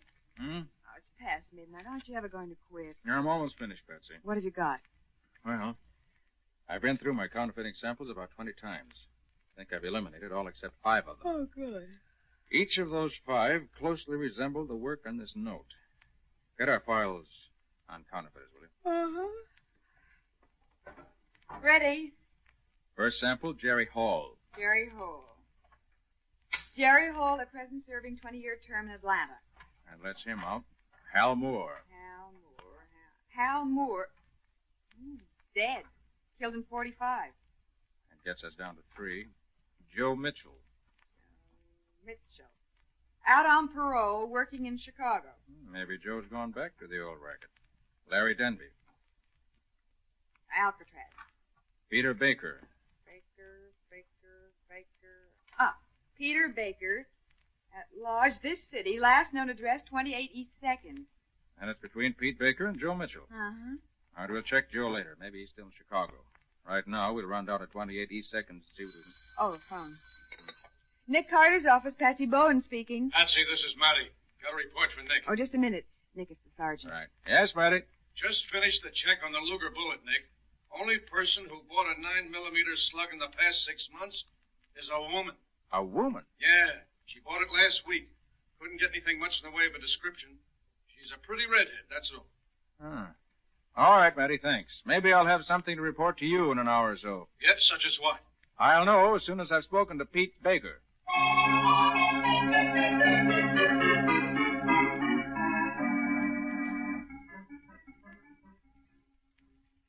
What time is it, Louie? Louie, put down that magazine. Huh? What'd you say? What time is it? 1 o'clock. Hey, Pete. Pete Baker. Yeah? How much longer, Grandpa? Just a couple of minutes, Hazel. Well, hurry it up. You know, Hazel, you sound like a pretty cute kid when you put on that southern accent of yours. Yeah? You mean you don't like me this way? Oh, sure. You better. Hey, Grandpa, I'm tired waiting. All right. First time I ever made molds for old-fashioned dough like this color. You better do better with that than you did with them phony 500s we flashed on Grange. Thought the old boy was going to get wise. They were so bad. You got a nerve. Talking like that to the best engraver and molder in the business. Yeah, maybe there was one. Okay. Just get those molds finished and Just about finished now. Wait a minute. Aim to cast them silver dollars and sell them? Yeah. Worth much? 10 grand each, Grandpa. And it's safer than passing regular dough. If the guy that buys an 18-4 dollar finds out it's a phony, he can't squawk. He's already bought stolen goods. That's pretty smart. Yeah. There we are. Yeah. Beauties, ain't they? Yeah. Best job ever done. Let's see. Won't be able to tell a coin cast from this mold from the real thing. Yeah, pretty good. Okay, wrap 'em up, Louie. Now let's get out of here. Just a minute, folks. $5 grand was the price for making them molds. You don't take them unless you get paid. He wants to be paid. Pay him, Louie. Okay, Hazel.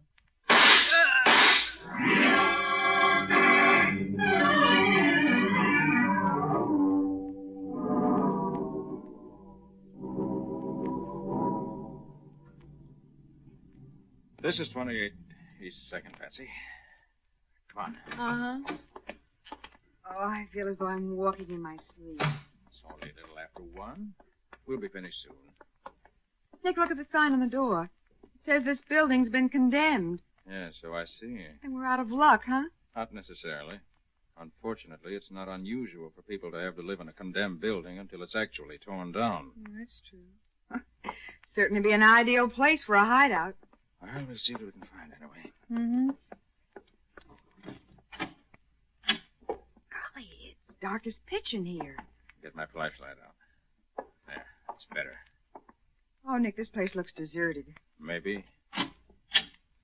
This apartment's certainly empty. So's this one. Oh, this is a wild goose chase, Nick. Wait, there are a couple of empty milk bottles outside that door down the hall. Oh, they've probably been there for months. Not so fast, Patsy. We can't afford to jump to conclusions. Let's take a look in that apartment anyway. Okay. There's some furniture in here, Nick. So I see. Nick, you smell that perfume? Somebody's been in here recently. Yes. The smell is too strong to be very old. Uh-oh. Oh, Nick. Is that Peter Baker there on the floor? Yes. And he's very dead.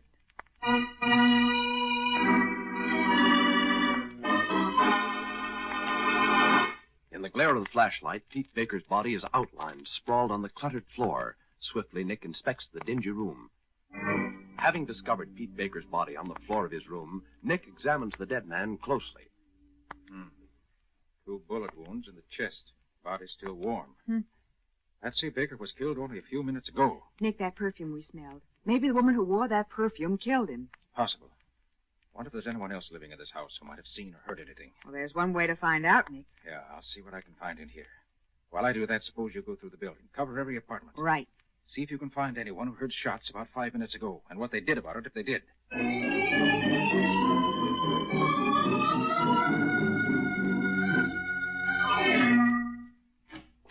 Nick, I've been to every apartment in the building. What did you find? Nothing. They're all empty. You find anything? I did. There was a woman in here with Baker. I found this long red hair. Oh. But I think there was a man with her. Why do you think that? Found the cigar butt under that chair. Probably where he sat. See all the cigar ashes on the floor there? Yeah, but couldn't Baker have left it there? No, I doubt that. Baker smoked a pipe. It's still there on the floor where he dropped it when he was shot. Yeah. Nick, what do you think happened? Baker must have been making a mold for them. Uh-huh. His blowtorch and crucibles and other apparatus are still warm. Nick, could he have been making a mold of the $1804, do you suppose? Very likely, the way this case ties together. When he finished it, they killed him and then walked out. Yeah. You through here now, Nick? Yeah, I think so. We'll call Matty and go home and get some rest.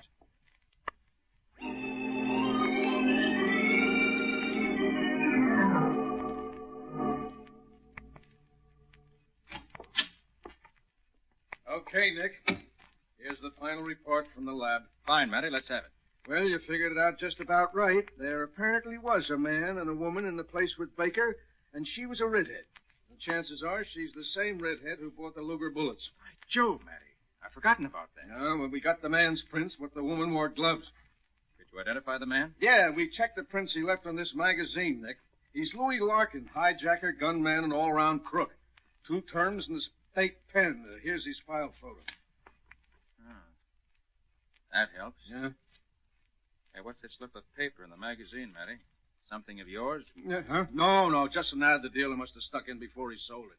Says if you want your newspapers forwarded to you while you're on vacation, leave your name at the store. Matty, you say you found Larkin's prints on this magazine? Yeah. Look at the date line. What? This magazine was put on the stands only yesterday. Yeah? How does that help? You see the name on this ad? Oh, Rogers Candy Store, 100 Park Road. So what? Oh, Matty, don't you see? That's the store this magazine came from. Well, what was it doing in Baker's place, then? Hey, that's right. Park Road is way across town from where Baker lives. Sure. Maybe Baker didn't buy the magazine. Maybe Louis or the girl bought it. Yeah. Maybe Louis and the girl are hiding out somewhere near this Rogers Candy Store. That's what I was thinking. Well, if they are, Patsy and I will find them.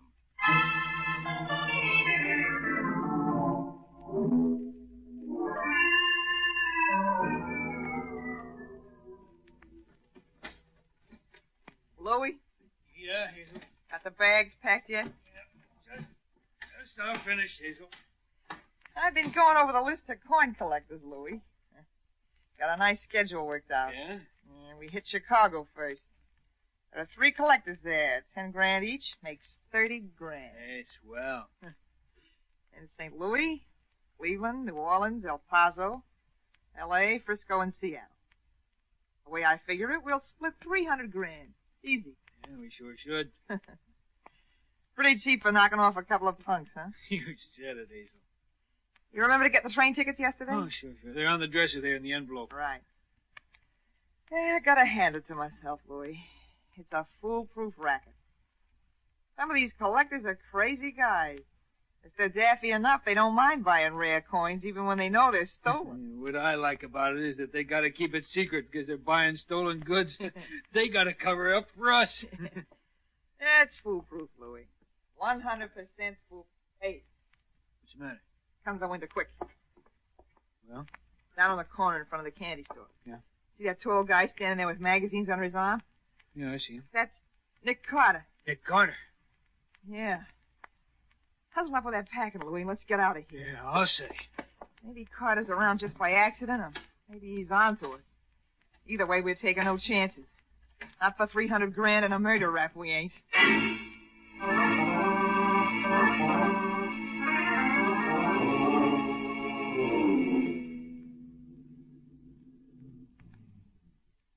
Over here, Patsy. Hurry up. I got here as soon as I could, Nick. Do I look enough like a bobby soxer for you? Oh, you look fine. Well, I still don't understand. Why do I have to get dressed up like a bobby soxer and meet you here in front of Roger's candy store? Hey, you gonna buy me a soda, huh? No. You're going to sell magazine subscriptions. I am? Yes. Why? In order to find a pair of killers. Okay, Nick, give with the plan. Well, you remember, one of them left a magazine at Pete Baker's workshop, and I traced it to this candy store? Yes. The proprietor says he's sure the man who bought it lives in that house across the street. But he doesn't know who he is or in what apartment he lives. And so I'm going to sell subscriptions from apartment to apartment until I find him. Right. His name is Louis Larkin. Here's his picture. No beauty, is he? And there may be a red-headed girl with him. The one with the perfume. I'll remember the perfume. Now listen, Patsy, just find out where they're located. Don't try anything else. They're a little too dangerous to play with.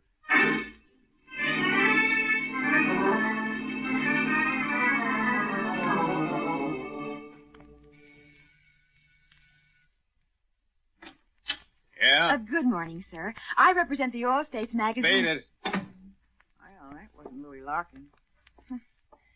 No perfume yet.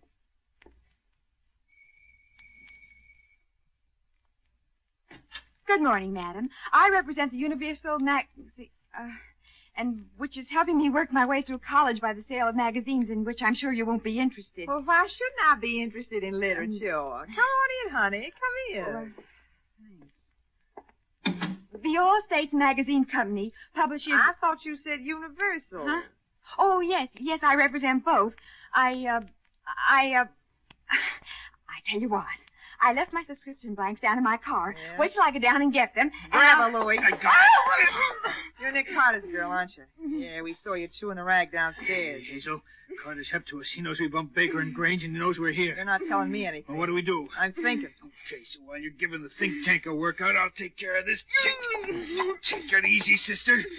All I do is pull the trigger, and you won't feel hardly nothing at all. Pleasant dreams. Patsy struggled helplessly as Louis Larkin aims his Luger automatic at her heart. We'll see what happens in just a moment. Now, please listen carefully, for here's how to send in for the 4 lovely William A. Rogers A1 Plus quality teaspoons Old Dutch Cleanser is offering. Order as many units of 4 as you wish. Just be sure to enclose 2 windmill pictures from Old Dutch labels and 60 cents in coin for each unit ordered, and then mail with your name and address to Old Dutch Cleanser, Box U, Chicago 90, Illinois. That's Box U, Chicago 90, Illinois. And remember, besides the 4 lovely William A. Rogers teaspoons in the beautiful Croydon pattern, you'll receive an illustrated folder that tells how to build up a complete matching service at a sensationally low cost. So, ladies, don't delay. Send for your 4 teaspoons now. Remember, enclose 2 windmill pictures from Old Dutch labels and 60 cents in coin, and mail with your name and address to Old Dutch Cleanser, Box U, Chicago 90, Illinois. Price is subject to change without notice. Send now. And now for the conclusion of the case of the sunken dollar. Today's adventure with Nick Carter, brought to you by Old Dutch Cleanser. As Louis Larkin's finger tightens on the trigger of his automatic and Patsy struggles helplessly, Hazel suddenly knocks the gun aside. Cut it out, Louis. Everyone in the house would hear the shot. You wouldn't stand a chance. You mean we'll let this dame go? We'll take her with us to run interference. Carter will be too busy looking for the girl to worry about us. Maybe he won't. And he'll be too busy worrying about the girl to make her move. She's like a hostage, Louis. Get it? Yeah. While Carter's watching the front door, we're going out the back way. Take a cab to the station. Well, what about the dame? Stop worrying. But we can't take... Look, Louis, we've got a compartment on the train. And somewhere along the way, we'll push her out the window. With a bullet in her head. Okay, Hazel, but I think you're nuts to do it. Shut up, Louis. Let her go. Now, look here, you... And you listen to me, sister. One false move and Louis lets you have it here and now, understand? I understand. We might as well burn for 3 murders as for 2.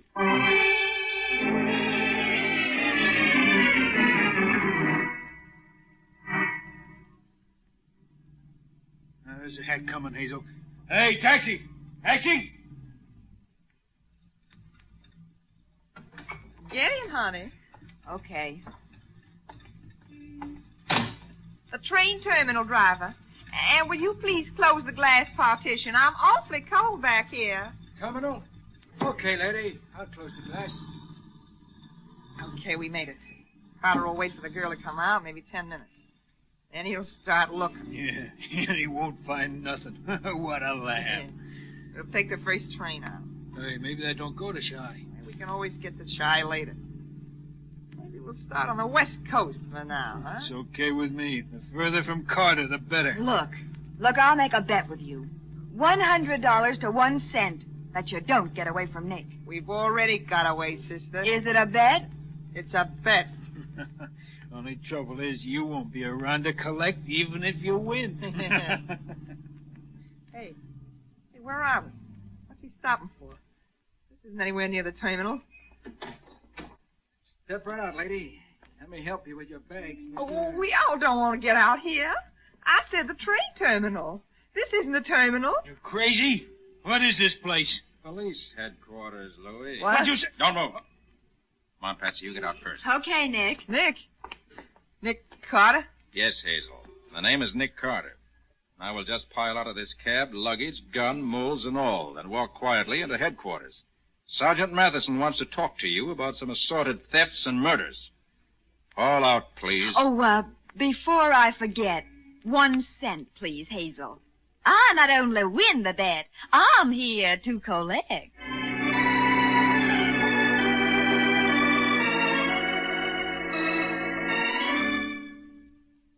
Oh, it was a beautiful job, Nick. Beautiful. But there's just one thing I don't figure. What's that, Matty? How in blazes did you know enough to get around to the back street and borrow that cab? I have ears, haven't I? I heard Hazel and Louis making their plans. Huh? You heard them? How? I was outside the apartment door. You don't think I'd let you walk into that murderer's den alone, do you? I was right behind you all the way. You were right behind me? Yes, Betsy. Then why didn't you bust in and capture those 2 crooks right then and there? Didn't want to take any chances on anyone in a crowded apartment house being hit by stray bullets. But they might have killed me before they left. Patsy, you may be sure that I waited until I knew they were going to take you with them before I did what I did. What? Say, that was quite an act. All state magazines, Universal magazines. You didn't trust me to do it all by myself. You treat me just like a baby. Now, Patsy. I hate you mere man. Now, Patsy, easy. You know, if it comes to that, how come you were so positive Nick would get Hazel and Louis? Oh, I heard all about the bet. $100 to 1 cent. Oh, that. Yeah, you were betting on a sure thing yourself now, weren't you? You knew Nick was the cab driver. Well, I did not. I never recognized him. Then how come the bet? Because I knew I could trust Nick, which is more than he can say for me. But, Patsy, if I hadn't followed you to protect you, I wouldn't have been able to win that bet for you. Well, all right, you win. Heaven knows you always do.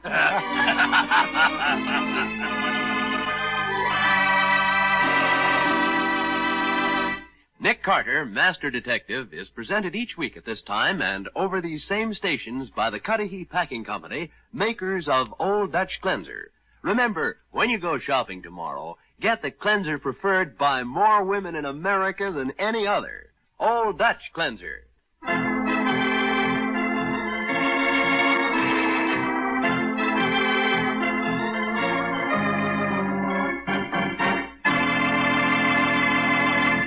This is the Mutual Broadcasting System.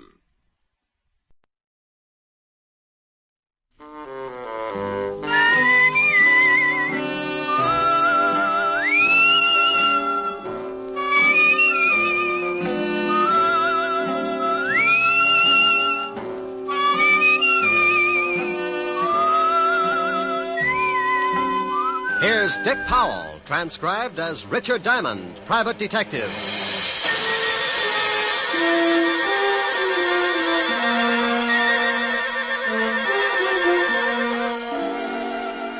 My name's Diamond, and like a lot of working people, at 5 o'clock in the afternoon, I get pretty anxious for 6 o'clock to roll around, especially if I haven't had a client for the last 3 days. But even if I don't expect anyone to drop in before 6, I can't take a chance, so I stare out of my office window on 53rd Street just to kill time. I see the night starting to muscle in on the Broadway bright lights, and I wonder just how many prospective clients are out in the city. Who's getting in trouble? What kind of trouble? And will they come to Richard Diamond for guidance? Now, take the 2 hard-looking thugs in a downtown hotel room as they watch a pretty blonde hurriedly get into a flashy mink coat. They're going to need plenty of guidance. Where you going, Dottie? I got an appointment. Don't you think you ought to stick around just in case the contact comes in? If it ain't here by now, it won't be until tomorrow. Now stop looking like a couple of anxious bloodhounds. Relax. Sure, Dottie, sure. But you really cannot blame us for being a little disquieted.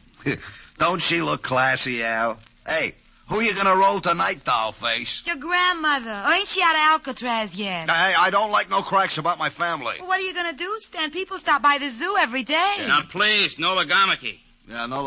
Yeah. You keep running off at the mouth like that, baby, and you'll be spitting out all your teeth. Yeah, well, when you kick off, Stan, don't try to sell your body to science. I'll never get both heads in that bottle. Well, Please. I'm gonna hit... Please. Please. Leave us, Dottie. And Stanley, you shut your big mouth before I shove my foot in it. Go on, Dottie. I think you had better make a hurried percolation. What? Beat it.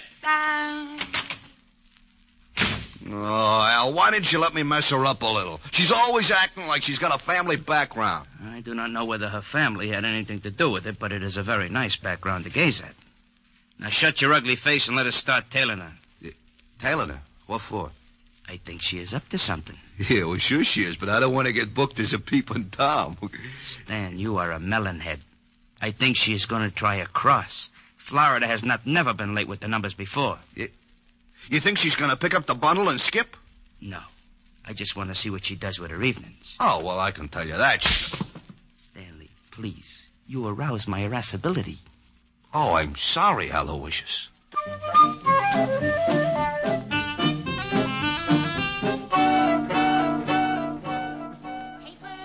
Evening paper. Paper. Evening, Glenda. Oh, hello, Horace. Times.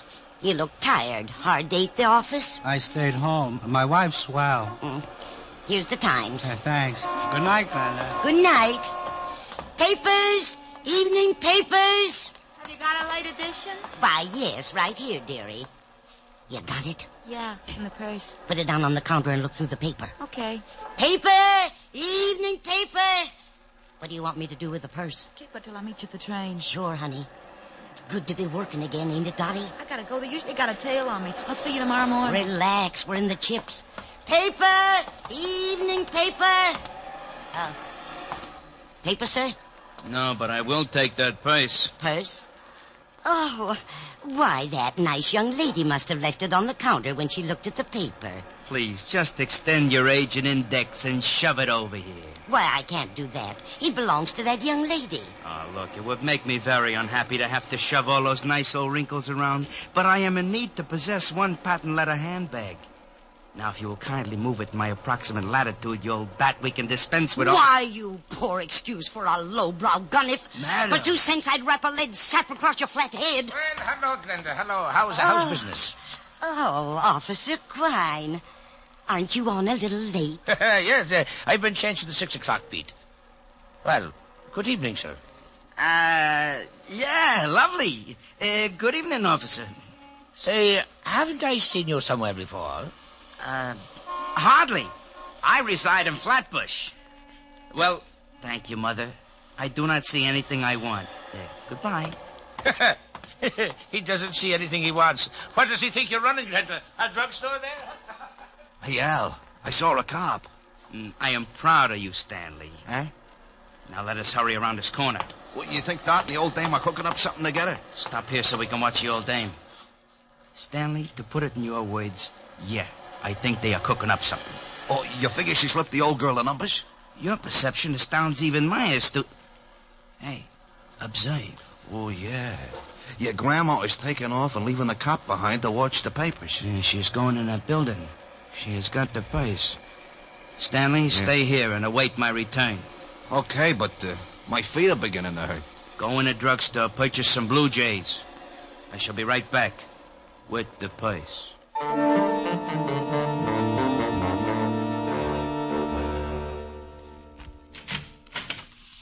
Mr. Diamond. Well, hello, Glenda. Come in, pull up a rocking chair. Well, that's the way it begins. Sometimes when you wait around until the last minute, you get a customer. I wasn't too happy about this one because I knew she didn't have enough money to hire a tramp to spot cigarette butts. I haven't got much time. I've got Officer Quine watching my paper stand. Officer Quine? You should be happy you aren't selling fruit. He's already got his thumbprint in every apple in Yonkers. Mr. Diamond, I found this purse. Found it, Glenda? Oh, you know me, Mr. Diamond. I'm going straight now. I remember a snake that said that once. He broke his back. Honest, I haven't been doing that kind of business since I got out. Well, what can I do for you, Glenda? I'm broke. Oh, it's not a touch. I want you to find the owner of this purse and return it. Why don't you give it to Officer Quine? Well, there's no money in it. And with my record, he'd sure run me in for purse snatching. No money, huh? Oh, no. No, I didn't touch a thing. Just took a peek, maybe. Oh, yeah. A young girl left it on my counter. If you find her, you can ask her. I didn't touch a thing. Okay, I'll see what I can do. Oh, thank you, Mr. Diamond. Goodbye. Keep your nose clean. Oh, I will. She'd keep her nose clean, all right. And a glass of gin. I'd known old Glenda ever since she started working bunco rackets and got put away for 2 to 5. I was sure she'd lifted the dough from the purse, but I opened it and went through it anyway. I was just kicking myself for telling her I'd try to dig up its owner when the door opened and an ugly-looking mug wearing alligator spats walked up to my desk. You should be ashamed, looking in someone else's purse. It's a bad habit, like not knocking on doors. Oh, it said on the door to come in. How long did you have to wait before someone came by to read it to you? May I please have the purse? Oh, is it yours? Yes. Well, I didn't notice the wedges. Give up high heels? You are a very poor comic. Now, may I have the purse, or must I make you bleed? Oh, it's like that. Well, sure, here it is. Thank you. And something to go with it. I caught him with one that made my arm feel good clear up to my shoulder. His eyes rolled back, and he went down faster than the celluloid collar on the flagpole. I looked at the black purse and started getting that lousy feeling again. I'd gotten into something, and it was beginning to smell already. So I called the 5th Precinct Police Station and an old friend, Lieutenant Levinson. Homicide, Sergeant Otis. Hello, Otis. Let me talk to the lieutenant. Is this Diamond? No, it's platoon number 3 of the Brownies, 300 strong. Now let me talk to the lieutenant. Hey, what are you going to do with all those tired jokes when you run out? Give them away to idiots. You want to start a collection? Oh, nuts. Lieutenant Levinson. Hello, Walt. Diamond. Oh, wait a minute. Otis! Yeah, Lieutenant. Where'd you put the bicarbonate? In the top drawer, Lieutenant. Oh, hold it a minute, Rick. Get me some water, Otis. Yeah, Lieutenant. Go ahead, Rick. I can stand it for a second. If you didn't get so excited, you wouldn't have to take that stuff. Here you are, Lieutenant. Never need this stuff until you call. Now, who's dead? Nobody, but there's a guy in my office lying on the floor. He's dead. He's got to be. No, he isn't, Walt. I just belted him in the mouth when he tried to get rough. Wait a minute. He's trying to wake up. Groan for the nice policeman. You hear him, Walt? Okay, so some guy got tired and went to sleep on your floor. What do you want me for? Hold it a second, Walt. He's getting a little too active. What did you do? Kissed him good night. What did you do that for? Well, I've seen him somewhere. I think he's wanted. Oh, well, hang on to him. I'll send the wagon down. The door will be open. I'll fix it so he doesn't get away. Wait a minute, Rick. Where are you going? Well, about 5 minutes ago, an old dame hands me a black patent leather purse and asks me to find the owner. Right afterwards, this cultured gorilla wanders in and says the purse belongs to him. Oh, what's in it? Nothing much. A compact, book of matches, and a handkerchief. Smells nice. No money? No. Oh, I got to stop by Helen Ash's for a minute, and then I'm going to find out what makes this purse so valuable. Say hello to Helen for me. Sure thing. Bye, Walt. Be a good boy. Goodbye.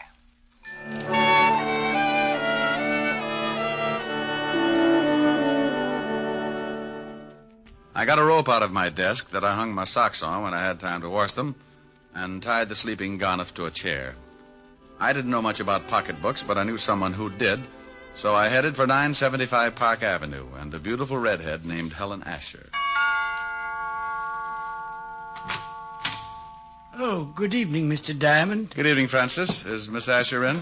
Yes, sir. She's in the study. Shall I announce you? No, just dig up something that'll get me back on my feet. I'll let myself in. Yes, sir. Mr. Diamond. Yes, Francis? If you'll pardon me for saying so, sir, I just love the way you talk. Well, thank you, Francis. Eaton, 98. Majored in Sloyd. Oh, my goodness, you're pulling my leg again. Anyone home? Rick, you got here. Hi. Hi. Well, since when did you start carrying a purse? Like it? Matches my complexion. Oh, you idiot. Take a look. Whose is it? Got to find out. It's worth something. One guy already tried to get it the hard way. Cigarette? Oh, thanks. It's got some initials on it. D.K. There's nothing valuable in it. I know. That's what I can't understand. Got a match? Here's some in the purse. Thanks. Here. Adams Hotel. Flophouse with sheets. Compact's never been used. My darling. Well, thanks. Oh, the perfume and the handkerchief, silly. It's my darling. Don't look so hurt. So are you. Well, come here. Rick. Here's your drink, Mr. Diamond. Oh, my goodness. Oh, that's all right, Francis. I was just trying to convince your boss we should take in the wrestling matches. Why, Francis, you're blushing. Oh, pardon me. Miss Asher's residence? Yes, sir. One moment, sir. It's for you, Mr. Diamond. Oh, thank you, Francis. I'll see if the dinner is ready, Miss Helen. Hello? You get right down here. What? Lieutenant Levinson. Get down here to the station, Diamond. You're in trouble. Diamond? Oh, wait a minute. Slow down. Not dead, huh? My stomach starts getting back to normal, and you have to knock some guy off. Knock some guy off? I don't know why I should waste time with explanations. I ought to just send Otis over there with the wagon, but I like your girlfriend too much. What are you babbling about? I thought you said the guy in your office was still kicking. What? Yeah, somebody made a punch board out of his chest, and I liked you for a suspect. Now get down here. Wait a minute, Walt. Somebody shot him? Yeah. If that wasn't what killed him, he died of fright when he saw the bullets coming. Now, I'm not talking anymore till you get here. Make it 10 minutes or I'll have a warrant out for you. Oh, swell. Rick, what's the matter? Oh, that crazy Walt Levinson's got me in line for a murder rap. I gotta go down and square myself. Murder? Rick! Yeah? I'll see you later, baby. But, Rick... I can't wait. I'll get back as soon as I can. If we were married, this wouldn't happen. Rick, you forgot the purse. Francis? Francis! Yes, Miss Asher? Francis, Mr. Diamond forgot this purse. See if you can catch him. He's gone to Lieutenant Levinson's police station. Yes, Miss, I'll do my best. Rick just has got to stop this foolishness. Oh. How did you get in here? Who are you? I come in a back way, lady. Where's the shaman? You get out of here. No, just relax, baby. One yell out of you and you get hurt pretty bad. What? Where's the shaman? He went down to the police station. Okay. Where's the purse? I saw him bring it in. I don't know. Oh, come on, baby, or do I shake it out of you? You stay away from me. You... Hood? Hood? Where's the purse? I told you I don't know. No, stay away. Okay, but you're making it tough on yourself. Stay away. You stay away from me.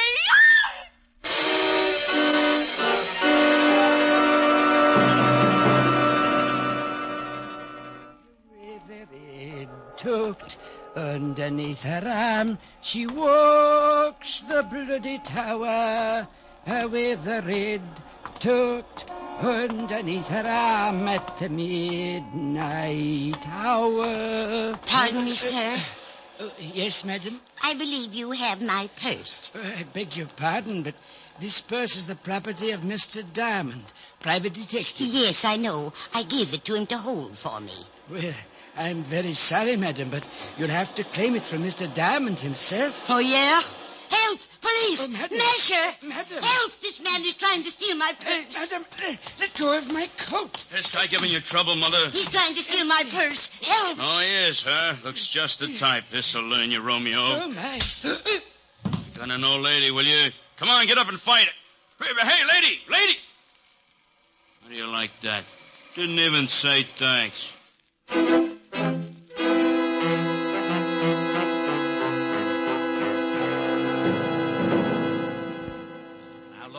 I don't care what you say. You told me you had a guy in your office. When my men got there, they found him tied in the chair with 3 bullet holes in his chest. He was making noises when I left. Some guys do that when they get shot. Oh, stop being an idiot. You know I didn't kill him. Yeah, I know it, but what do I tell the commissioner? That I let you go because you're a friend of mine? Used to be on the force? No, but you don't have to act like I rubbed out the whole West Side. Well, I'm mad. I want to retire in 5 years, and I want to do it with a healthy stomach. Yeah? Lieutenant, Murphy's got some guy out here he picked up for purse snatching. Says he's a friend of Diamond's and wants to see him. Send him in. This can't get any screwier than it is already. I got a purse snatcher who says he knows you. Purse snatcher?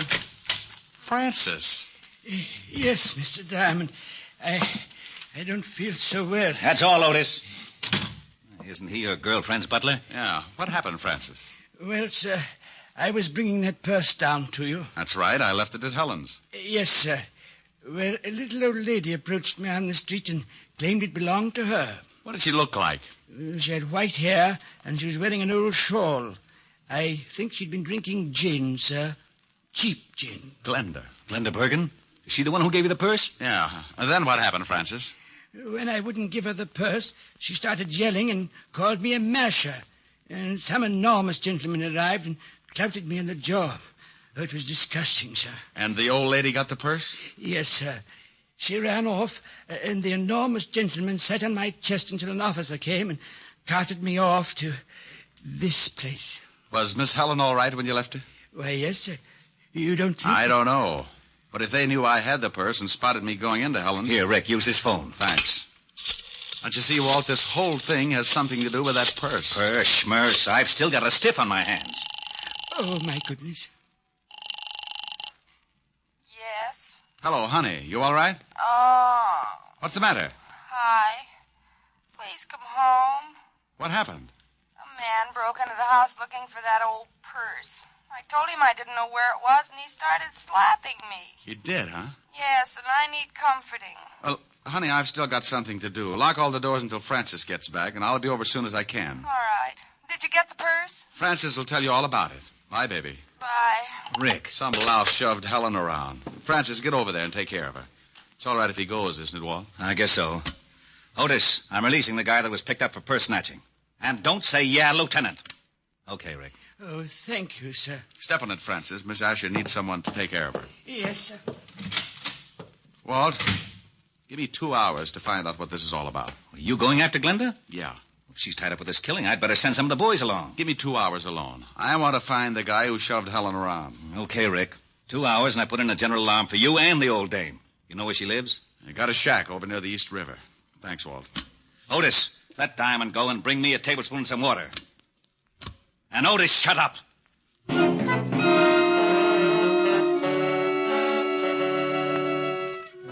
I grabbed a cab, and 20 minutes later I was standing at the edge of the East River. The fog was rolling in, and pretty soon it'd be so thick you could put it in bales. Below me, next to the water, was a line of weather-beaten shacks, and one of them belonged to old Glenda. You want something, Mac? Huh? Oh, no, I didn't see you. Does old Glenda live in one of those shacks? Yeah, that one. Got a match? Oh, yeah. Here, keep them. Thanks. Forget it.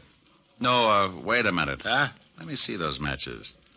I've forgotten all about them. What's the matter? You collect them or something? These I do.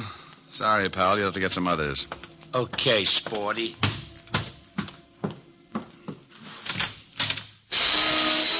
The inside of the shack looked like a hardware store after a good earthquake. Someone had torn it to pieces, and old Glenda had gotten the same treatment. She was lying on the wooden floor staring up at me. She couldn't close her eyes because a rope around her neck was squeezing them open. Is she dead? Huh? I followed you down. Well, hooray for you.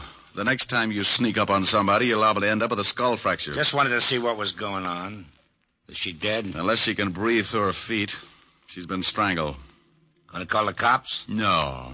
I thought I'd rub her wrists for a while. Now, here's a buck. Call Lieutenant Levinson at the 5th Precinct and tell him what's happened. Sure. Got a nickel? Yeah, here. And tell him I've gone over to the Adams Hotel on 28th Street. My name's Diamond. Good for you. Now step on it.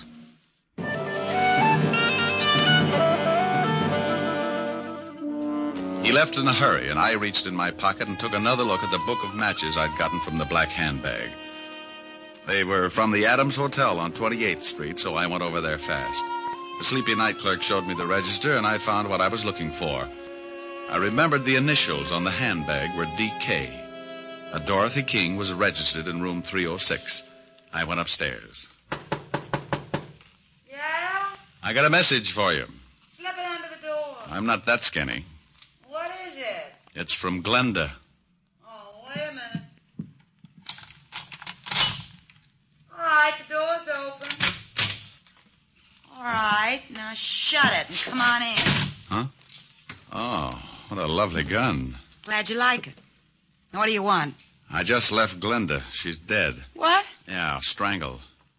How'd you find me? Matches in your purse. They were from this hotel. I checked the initials on the bag with the register. D.K., Dorothy King, room 306. Holmes would call it elementary. You must be the shamus Glenda gave the bag to earlier this evening. That's right. How did you know? Well, she called me. She tell you she got it back? I feel a quiet streak coming on. I usually like women who don't talk much, but right now you'd better start talking as fast as you can. Funny thing, this gun I got makes me lazy.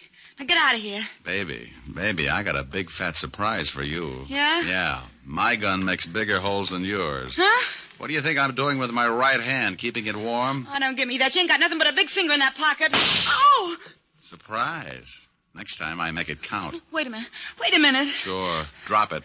Now, that's better. Kick it over here. All right. Please, I didn't kill Glenda. Where's the purse? I ain't got it, honest. Well, who has? Now, look, baby, I'm in a bad mood. Honest, I don't know. That's right. She don't, mister. Stan. Well, you certainly know some pretty ugly company, Dottie. I don't know if I like that. You don't? Maybe I can word it a little different. Stan, he's a private cop. He come up here and tried to shove me around. Well, you should have done it, Shamus. It would have saved me the trouble. What do you mean, huh? Why, you no good, cheap double-crosser. Al and me saw you slip the bag to that old dame, and Al got killed trying to get it from the Shamus. I didn't kill Al. No, the old dame did it. I went up to the office and found him dying. He told me she'd done it. What are you going to do? Well, the organization don't like being crossed. I got the purse from the old dame and paid her off for killing poor old Al.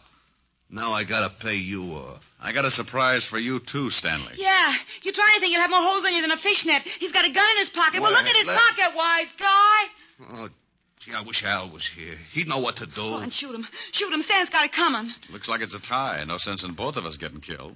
Yeah, you plug me, and I'll nail you before I go down. Don't listen to him. I think he's got a point. What are you going to do? That's up to him. Well, as Al would say, a hurried departure is in order.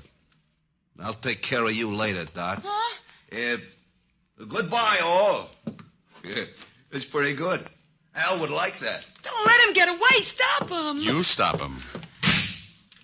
All right, baby. Where is he going with that purse? If I tell you, will you give me a chance to get out of town? I can't do anything about that. When I leave, you're on your own.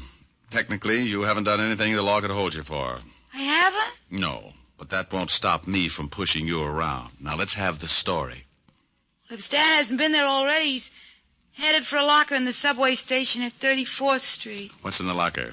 $100,000 in counterfeit bills. Oh, baby. Counterfeit. You have been naughty. Now, Papa, we'll have to keep you on ice for the cops. Get in the closet. Oh, please, give me a break. Sorry, honey. Get in. Ouch, you're hurting me.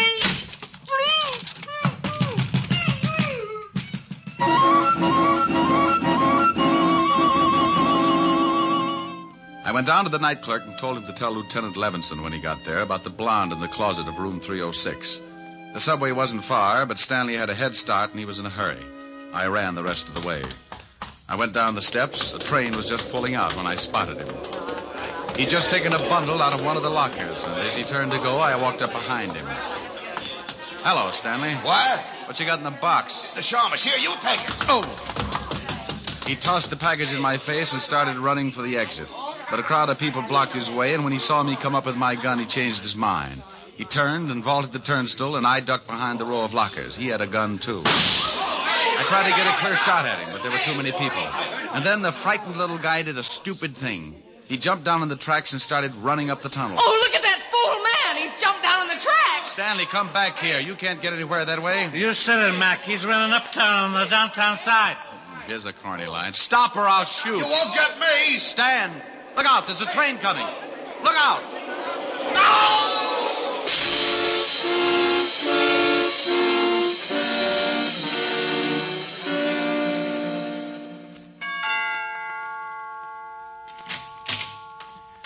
Oh, Mr. Diamond. Come in. Hello, Francis. Is Miss Asher all right? She's better, sir. She's lying down in the study. How's the jaw? Oh, I feel better, sir. This ice bag is helping the swelling. I'll be in the pantry if you need me, sir. I'll try not to. Hi. Hi. Well, poor little baby. Yes. Poor little baby. You're lucky he didn't knock you out. Oh, I'll get it. Francis is nursing his face. Asher residence? Let me talk to Diamond if he's there. He is. Rick? Mm-hmm. Now, you listen to me. I've been chasing your conquests all over town. I end up down in the subway station and notice get stuck in the turnstile. Don't you think it'd be nice to let the police department in on something once in a while? Oh, sure. Right now I'm at 975 Park Avenue, nursing a beautiful redhead back to health. Oh, did you find the blonde in the closet? Yeah, I got the whole story from her. You want to hear it? I guessed most of it. She was fencing for a counterfeit ring, and she tried to cross them. The key to the locker was in that purse. Yeah, in the compact, under the pancake makeup. She and old Glenda used to do a duet together before they both got sent up. When the blonde got out, she started working for a counterfeit mob. They'd stashed the dough in different subway lockers around town and used her to make the contacts. So she figured she could use the 100,000. Well, nothing like being in business for yourself. She was afraid to pick it up herself, so she slipped the purse to Glenda like she'd just forgotten it. Ricky. Yes, dear? Are you listening to me? I just stopped. Bye, Walt. What? Now, wait a minute. What is it, baby? I want some sympathy. Sure. What would you like, lover? Sing something. Oh, come on, baby. We can do without that. No, I want you to. I'm sick. An invalid should be pampered. Let me rub your head or something. Afterwards. I want you to sing. Oh, but it's late, baby. Well, then sing softly. Sing me to sleep. Oh, honey. I'll get mad and you'll have to buy me a present. Okay. Lullaby and good night with roses bedight. That's wonderful. With lilies bedecked. Hey, you at the door to your consoles! Shut up, I'm trying to sleep! Well, what is that? Oh, it's that grouchy new neighbor. Oh, it is, huh? Mm-hmm. Hey, you want something, Bud? Yeah, shut your big bazoo! Oh, is that right? Out of your face with sunshine. Oh, no! Put on a great big smile. Make up your eyes with laughter. Please, Rick. Yeah, okay. That guy gets shell-shocked if you fried potatoes. Rick. What is it, baby? Come here. Oh. You do need pampering.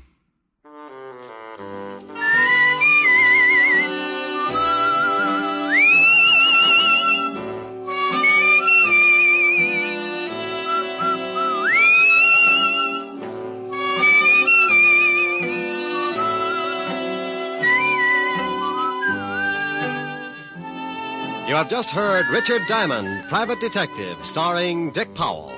Helen was played by Virginia Gregg, Lieutenant Levinson by Ed Begley. Also in our cast were Wilms Herbert, Betty Lou Gerson, Jane Morgan, Jack Crucian, Hy Averback, Herb Butterfield, and Wally Mayer. Music was under the direction of David Baskerville. Richard Diamond is written by Blake Edwards and directed by William P. Rousseau. Now, this is Eddie King inviting you to be with us again at the same time next week, when we will again bring you Dick Powell as Richard Diamond, Private Detective. This program has come to you transcribed from Hollywood. This is NBC, the National Broadcasting Company.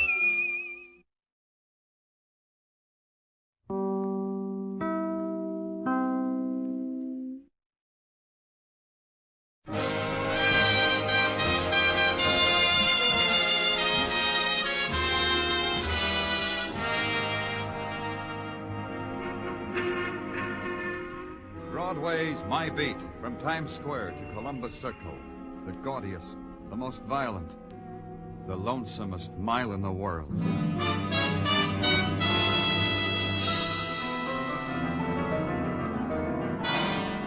Broadway's My Beat, with Larry Thor as Detective Danny Clover.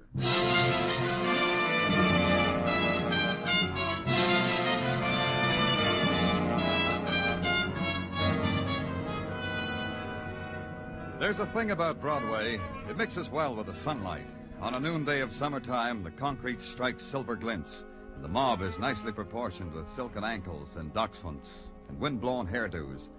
And an organ grinder plays background music for the big grin and the clown's funny nose.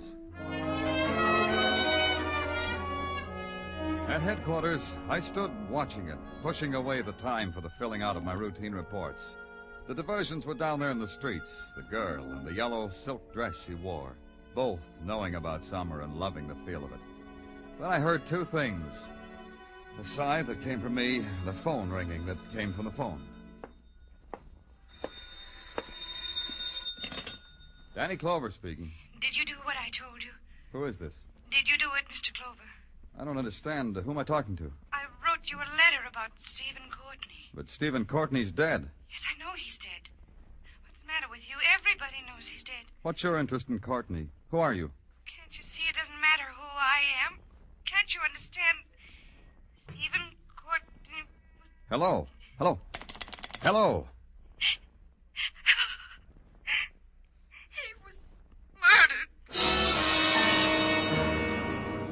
It started that way. The anonymous call, impossible to trace.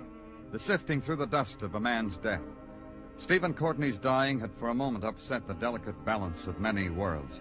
Of finance, of corporate bodies, of dynasties in oil and steel, and the breeding of racing horses. The decay that for months had wasted his body had forced him finally down to the level of all old men who must die. The headlines wept, the commentators lamented. The memos came down from chairmen of boards. There'd be a minute of silence for the death of Stephen Courtney. But now it was spoiled. Now a voice cried murder, and the policeman must listen. In the Records Bureau, I found Stephen Courtney's death certificate. Cause of death, heart failure. Date of death, June 16th. Attending physician, Dr. Arthur Fulbright. In his office, Dr. Fulbright was poised, curious, and annoyed. Permit me to understand. You're questioning my diagnosis of the cause of Steve Courtney's death? We can put it that way if you want. On what do you base this sudden presumption? You have a right to know. On a phone call. From whom? Another doctor? Some quack who wants to destroy my reputation? Chooses to degrade me by having me questioned by the police? It came from a woman. Who? She didn't say. All she said was Stephen Courtney was murdered. That's preposterous. Steve Courtney died last week as I had expected him to die, of a coronary disorder. You knew he would die of it, as I knew it, his family, his servants, his enterprises. But you'll fill me in, huh, Doctor, because I wasn't that privileged. Now, the newspapers had it for months. How old Steve was bedridden. How he had chosen me, his intimate friend, to be his attending physician. How I kept him by sheer know-how from death's door. Still, he died. There are things in heaven and earth. Yeah. Tell me about his dying. Normal. I had a call from his estate on Long Island. I canceled all other calls, went out there. Found old Steve lying sprawled on the floor, dead. Peacefully dead. You said he was bedridden. Why was he... Why was he on the floor? I confess the question occurred to me at the time, but then I rejected it. Like everything else, old Steve chose his own way of dying. Describe it to me exactly, how you found him. I have. He was sprawled in the middle of the room. He had knocked over a radio on a... That's strange. What is? The radio. I'd left explicit instructions. Nothing of the sort was to be in the room with him. Too exciting? Now, what do you know? Old Steve defied me. Yeah, I guess he did at that. Sometimes it slips out of our hands, doesn't it, Doctor?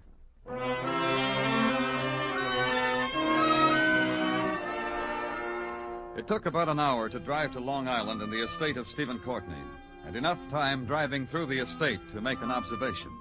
The grass is always greener in a rich man's backyard, and plants that are only supposed to grow in the tropics will blossom on Long Island as long as they're nurtured by thumbs turned green by association with money. The plenipotentiary of the hibiscus beds told me he didn't know whether there was anyone in the house or not. But try at the track, he said. Yeah, the racetrack, way down there. Miss Lilla would probably be there. She always was. Then some more of the tour to the private track of the late Stephen Courtney. When I got there, the decor was still intact. A golden girl riding a black racing stallion, and a man leaning over the rails holding a stopwatch.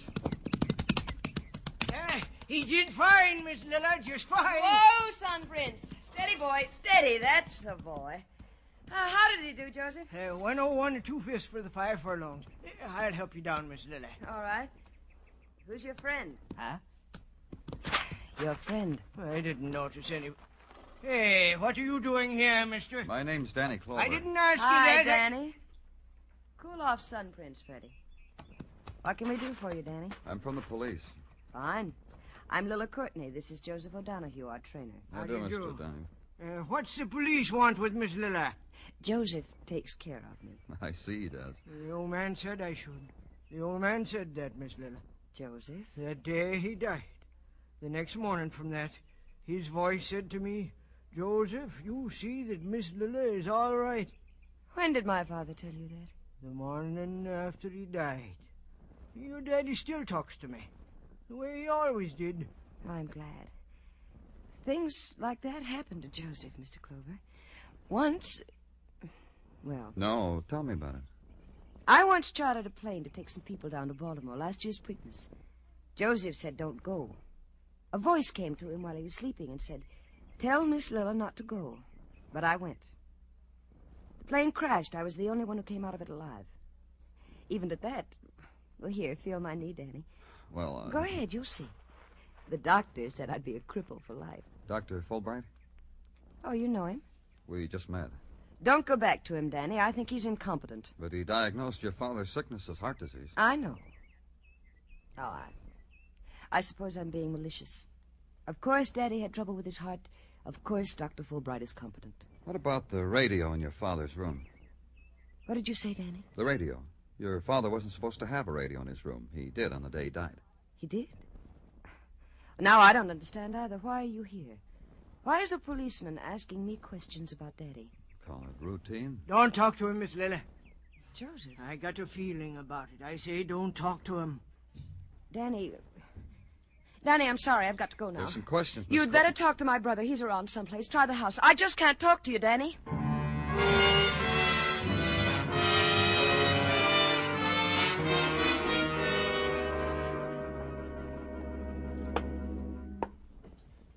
You admire our graveyard of dead animals? Oh, yeah, quite a trophy room. Yes, that stuffed specimen you're looking at, Bengal tiger. Huh? Many brave souls lie asleep in the deep Hindu jungle, all because old Steve wanted to bring home a pussycat. Old Steve, your father? My father. Brandy? No. Then you're Burl. Yep. Mother and I got along fine. But old Steve said the boy is hard to handle, so he called me Burl. He thought that would make Mother angry, but Mother fooled him. She died a long time ago. First of the day, it says here. You know who I am, why I'm here? No, the domestic staff is agog with it. A woman called me. Said your father was murdered. It's a free country. They have the vote. They can say people were murdered, even my father. Maybe it proves something. Like what? That the old man was human enough to die when someone killed him. I didn't know that about him. I thought he always picked his own time and place for everything. Then you think he died because he was ready to die? What does it matter? He's dead and I'm rich. We're all rich. It'll be easier if you try to stay sober. Sober? When was that? All right, I'll stay sober. You said you're all rich. Who? Lilla. I watched you from a window. An exciting thing, Lilla, wouldn't you say? Lilla. Who else? Yeah, you wouldn't say. Well, there's O'Donoghue. He got a big hunk. And the cook and the maids and the nurse. And a man in Iowa who shined my father's shoes once. The nurse. Who was she? Alice Barnett. Nursed the old man for years. It paid off. Where is she? Who knows? Old Steve dies. Nursey goes somewhere to cry. Leaves this nice, big, cozy mausoleum. No Nursey anywhere. She lived here. Mm-hmm. Bed and board and street dresses. Who cares? We do. I'll phone headquarters to find her. Good hunting. O'Donoghue, the trainer, he told me your father talks to him even now. My father. Joseph hears voices all the time. About a month ago, he had a three-way conversation with Orville and Wilbur Wright. There was a radio in your father's room when he died. How did it get there? You know, I wouldn't know. But he was dying. Surely you... I was a most unfilial son. Look, why don't you ask Nursey when you find her? See, she knew about things like that. Yeah, you just ask Nursey. I earned this, no?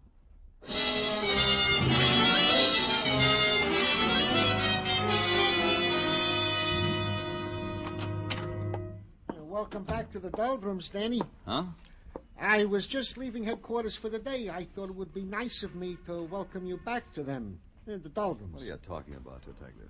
Well, Danny, since you have been cavorting with society and munching scones with the Blue Bloods, I wondered if you would be the same old Danny. And am I? Did you bring me a scone, Danny? No scones. Tell me one thing. What about the nurse, Alice Barnett? Did you find her? She is being as scarce as a... You didn't find her, huh? As a... Danny Clover speaking. You'd better get up here, Mr. Clover. Who is this? Burl. What's the trouble? It's your business to find out. Get up here. Somebody just got beaten to death.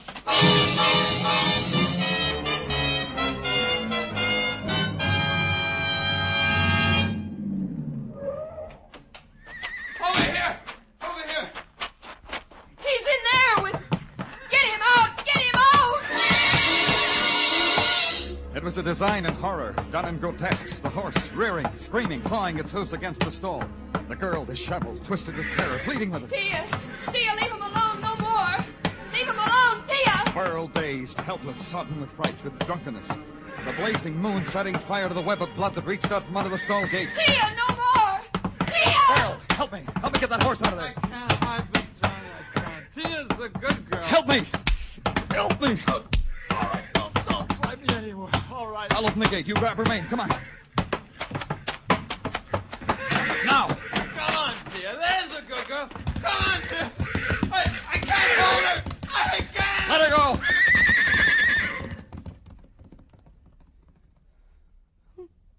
Joseph. Oh, poor Joseph. Poor dead Joseph. Dead Joseph. What happened? Lila, what happened? I don't know. I was coming back from a moonlight ride. I heard Joseph scream. Tia was standing over him when I found him, trampling him with her hooves. I tried to pull her away. I called Burl. We tried. Tia must have kicked him. He fell, and then she... till he died. Tia. No, not like that, Burl. Joseph died because he was murdered.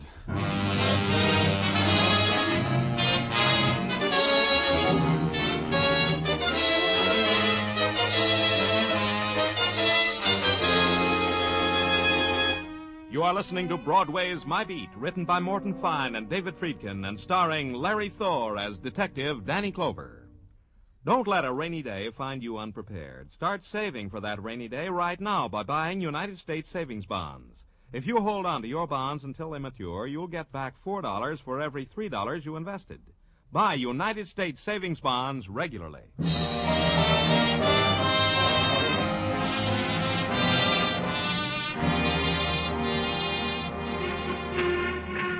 In June, Broadway bursts out all over. It lolls in the breezes of the air-conditioned movie. Compares postcards from the family in the Catskills. It drinks deep of the neon-scented summer air, sighs, and wishes Mom and the kids would stay there. Because Broadway's having a wonderful time. 60 girls, 60 will pass a given point at any given hour. The music drifting out of the Diamond Dance pavilions is like partaking of an open-air band concert. And the drama on the front pages, a movie. A sheer, unadulterated drive-in movie. Consider, a tycoon dies, someone calls up, says it's murder.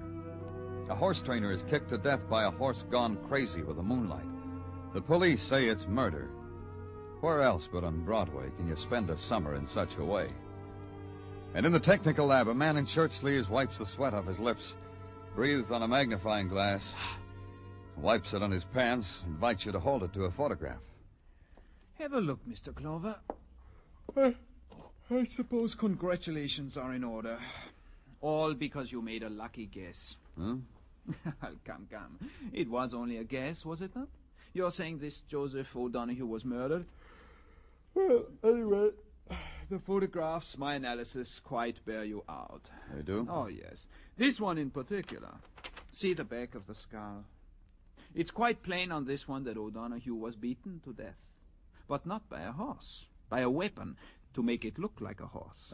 Horseshoe, I'll bet. But not of the type affected by thoroughbreds, by racehorses. More like one off a truck horse or one that pulls a milk wagon. Ergo, considering the circumstances, my view is the man was murdered by a human wielding a heavy horseshoe. He... Technical. Conrad speaking. Yes, he is here. Yes, I will tell him. There is a woman waiting for you in your office, a Miss Alice Barnett. Lucky guess, huh, Mr. Clover? Yeah, I didn't even have a magnifying glass.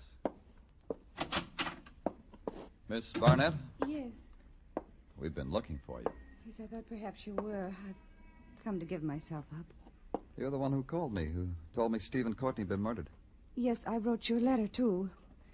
But there must be many things you want to ask me. There are. Why'd you hide? Because I was foolish. Because I was frightened. Because I don't really know. It's all mixed up. You see, Stephen and I were going to be married. Oh? As soon as he got well, it was all planned. It would have been exciting to be married to Stephen. Not for the money, just for Stephen. He was much older. Was he? I loved him. I didn't notice. I see. Why do you think he was murdered? Because it happened on my day off. Because I don't think he would have died if I'd been there. Where were you? In town, shopping, walking in the park, feeding the pigeons. In St. Patrick's for a while. It was quiet there, restful. But no place we can check. No, I don't think so. On your days off, who took your place? We had an arrangement with the nurses' registry. I don't know who it was that day. It was usually a different nurse each week. I'll check. Where? On Madison at 49th. It's in the book. You think Stephen was murdered. In your opinion, who would have a reason? Whoever wanted all the money. The money Stephen would have settled on me as his wife. Lilla, Burl, O'Donoghue. But O'Donoghue's been murdered. That makes the jackpot bigger for the rest of you, doesn't it? It does. It means another 50,000 for me. I don't know about the others. Where were you the night O'Donoghue was murdered? At a movie. It's a feeble alibi, isn't it? I'm holding you, Miss Barnett, on suspicion of murder. Miss Barnett accepted it. She folded her hands in her lap and waited patiently until a man in uniform nudged his head through the door, got the signal from me, and gave the signal to her. Somehow I got the idea that as long as she would stay in jail, people would spend their time apologizing to her. It was a time for thinking about things. Too many people had been unconcerned about the death of Stephen Courtney. And in the murder of Joseph O'Donoghue, the man who heard voices, there. That was the thing to think about. Somehow the first death necessitated the second. And in the matter of the nurse sent by the registry, that also needed looking into. I did. The receptionist said you were a policeman. That's right. You wish to hire a nurse? Maternity? Your wife? No, it's not that at all. We're conducting an investigation. And you want to see me? That's right. It's about one of your nurses. One of the newer ones, I suppose. If you would have seen the crop that just graduated, that just registered with us. Some of them are pretty. I wouldn't know. I want some information about the nurse assigned to the case of Stephen Courtney. There were several of them. I'm afraid you'll have to help me if you want me to help you. The relief nurse assigned to Mr. Courtney on June 16th, the day he died. Facts. That's what I like. Now, we shall see. Courtney. You see, we have them cross-filed. Patient's name, nurse's name, doctor's name, name of the illness. Courtney. J. Courtney. S. Samuel. Courtney S. Stephen. Here we are. I said, here we are. Tell me about it. I was never much good with charts. Each little line has a meaning all its own. As you see here, there is no line at all opposite the date of June 16. So we turn the chart over. Naturally. And we see the reason why, written in longhand. On June 16, there was a phone call from the Courtney household telling us not to send a replacement on that day. Oh? Who called and said that?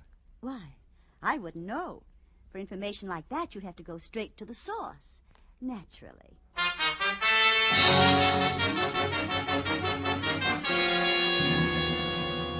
Perhaps if I'm more explicit, Mr. Clover, you'll understand. No one is to go into Miss Lilla's room. Not even the police. Those are your orders, Doctor? Precisely mine.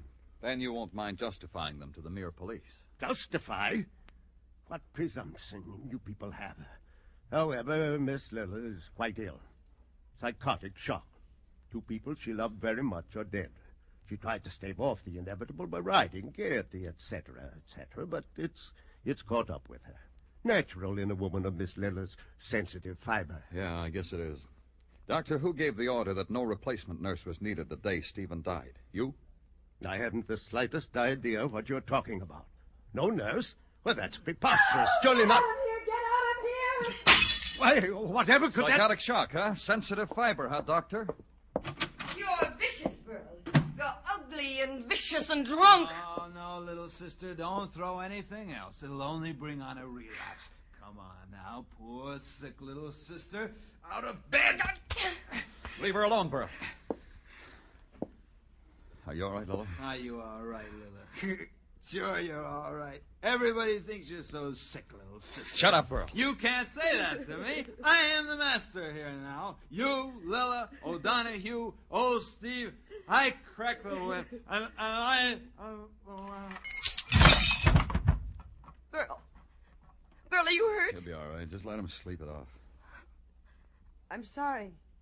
Sorry you had to see us like this, Danny. It's all so ugly. So like they want us to be in the papers, isn't it? You're not really sick, are you? No, Danny, just tired. I fixed it up with Dr. Fulbright so they'd leave me alone. I don't know doing it this way. Maybe it proves I really am sick.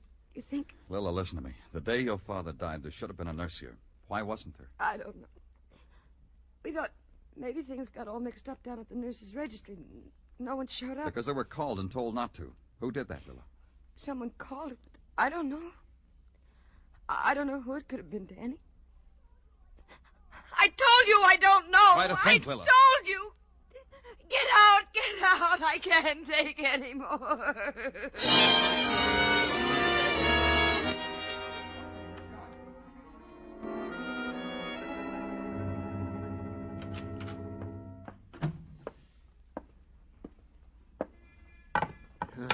Look at it, Danny. The boys found it, huh? It's not pretty. Yeah, a horseshoe nailed to a club. They dug it up back of the far turn of the Courtney track. What happened, Danny? The thing that beat O'Donohue to death? I'd say so, Tartaglia.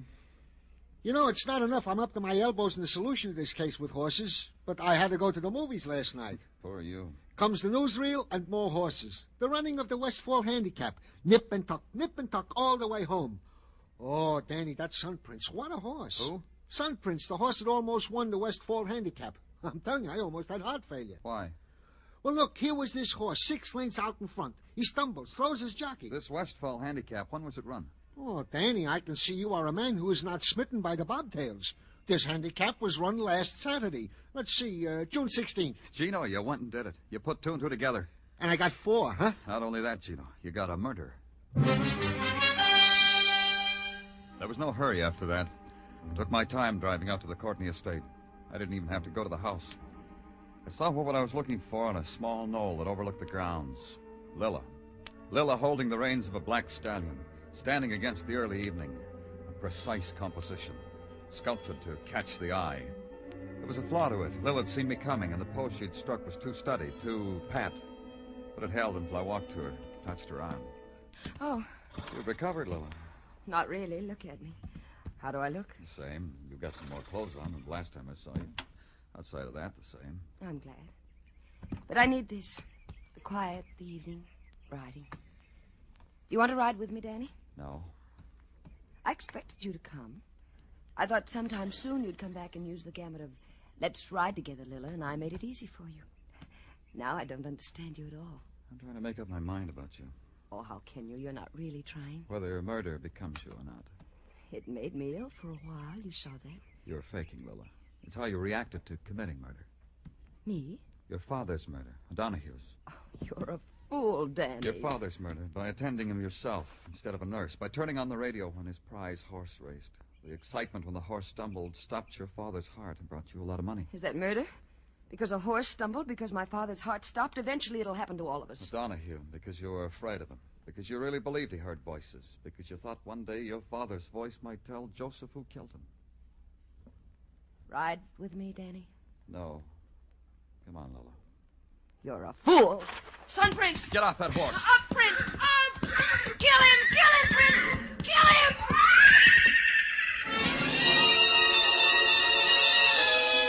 The stallion reared high, pawed at the gathering darkness.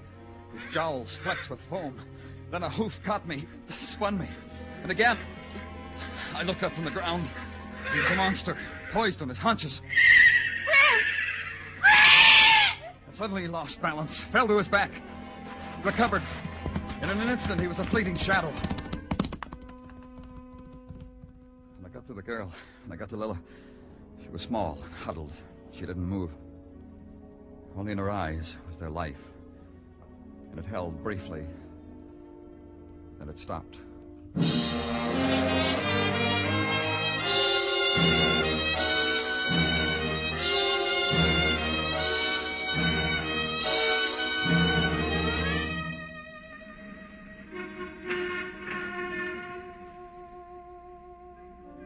When the night turns into Broadway, the streets burst into fragments of electric flame, fling reflections hard into the shadows. It's a piece torn out of a jagged dream, the twisted concrete. The blare that ebbs, then screams again. The faces that dart and waver and are lost forever. It's Broadway, the gaudiest, the most violent, the lonesomest mile in the world. Broadway, my beat.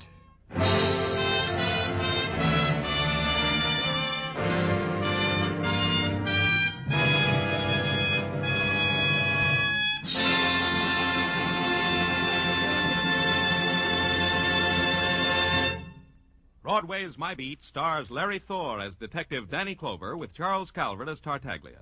The program was produced and directed by Elliott Lewis. The musical score was composed and conducted by Alexander Courage.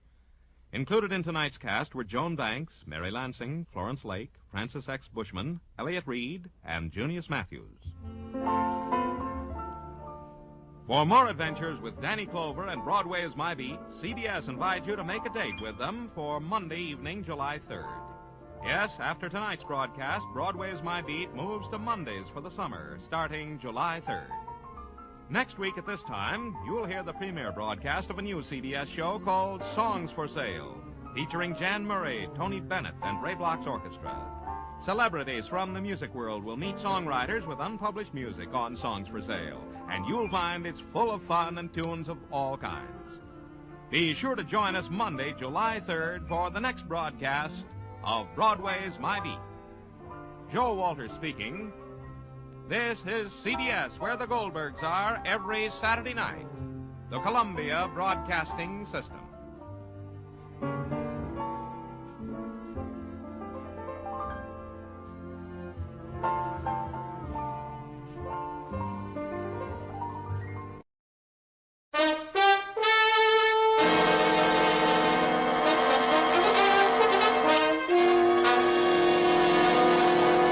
Kreml Hair Tonic and Kreml Shampoo present the new adventures of Sherlock Holmes, starring Nigel Bruce as Dr. Watson and Tom Conway as Sherlock Holmes.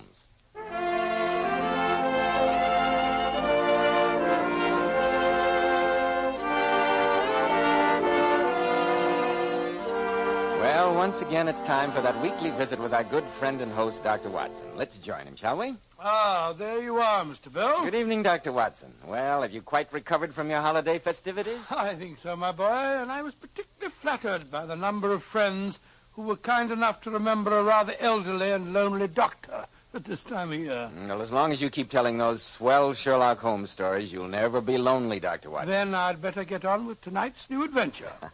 It involved us in one of the most shocking scandals of the 19th century. A scandal that, had it ever emerged in the light of day, might easily have brought ruin and disgrace to one of the most famous men who ever came a member of the House of Lords. This one I've got to hear. But first I have a message for our listeners. Today, more than ever before, I think men realize how important it is to keep their hair neatly groomed. And men, may I ask you this about the preparation you use? Does it give your hair that old-fashioned, greasy, patent leather look? When you run your hand back over your hair, does your hair feel greasy, sticky, or dirty? Does grease come off on your hand or hat band? If it does, then be smart, men. Change at once to Kreml Hair Tonic. This highly specialized hair tonic contains a special combination of hair grooming ingredients which is found in no other hair tonic. That's why Kreml keeps your hair in place longer with such a handsome, well-groomed look. When you use Kreml, you can run your hand back over your hair, and, men, it's really a pleasure. No grease comes off on your hand. And I'm sure you'll enjoy the way Kreml always looks and feels so clean on your hair and scalp. Let it keep your hair looking handsome at all times. Buy a bottle of Kreml at any drug counter. Ask for an application at your barber's. Kreml, Kreml Hair Tonic. Now, Dr. Watson, how about the 19th century scandal in which you and the great Sherlock Holmes became involved? Well, Mr. Bell, that adventure began in the very early days of the great man's career. World acclaim and handsome fees were some years ahead of him. And in those times we spent many long evenings discussing whether a decent living could be obtained by the practice of criminal detection. On the day that this particular story began, we just finished our breakfast. Holmes, a curved pipe clenched between his teeth, was scanning the personal columns of the morning paper. I can almost hear him now, as he said... Dear me, Watson, the agony column of the Times is more than usually barren this morning. Are you looking for a possible client, Holmes? Naturally. Since we already owe Mrs. Hudson for 2 months' rent here, and our doorbell has been frighteningly silent during that period, I must see what possible service I may render these unhappy correspondents. Well, I glanced over the column, but I couldn't see anything very promising. No, Watson, it's a rag bag of bizarre happenings. What a chorus of groans, cries, and bleatings. One skims through them, and what does one glean? Lady with a black boa at the Princess Skating Club wishes to meet gentleman who was kind enough to... That we may ignore, I think. Yes, she doesn't sound as though she needs your services. Here's an item. Surely Jimmy will not break his mother's heart. That appears to be irrelevant.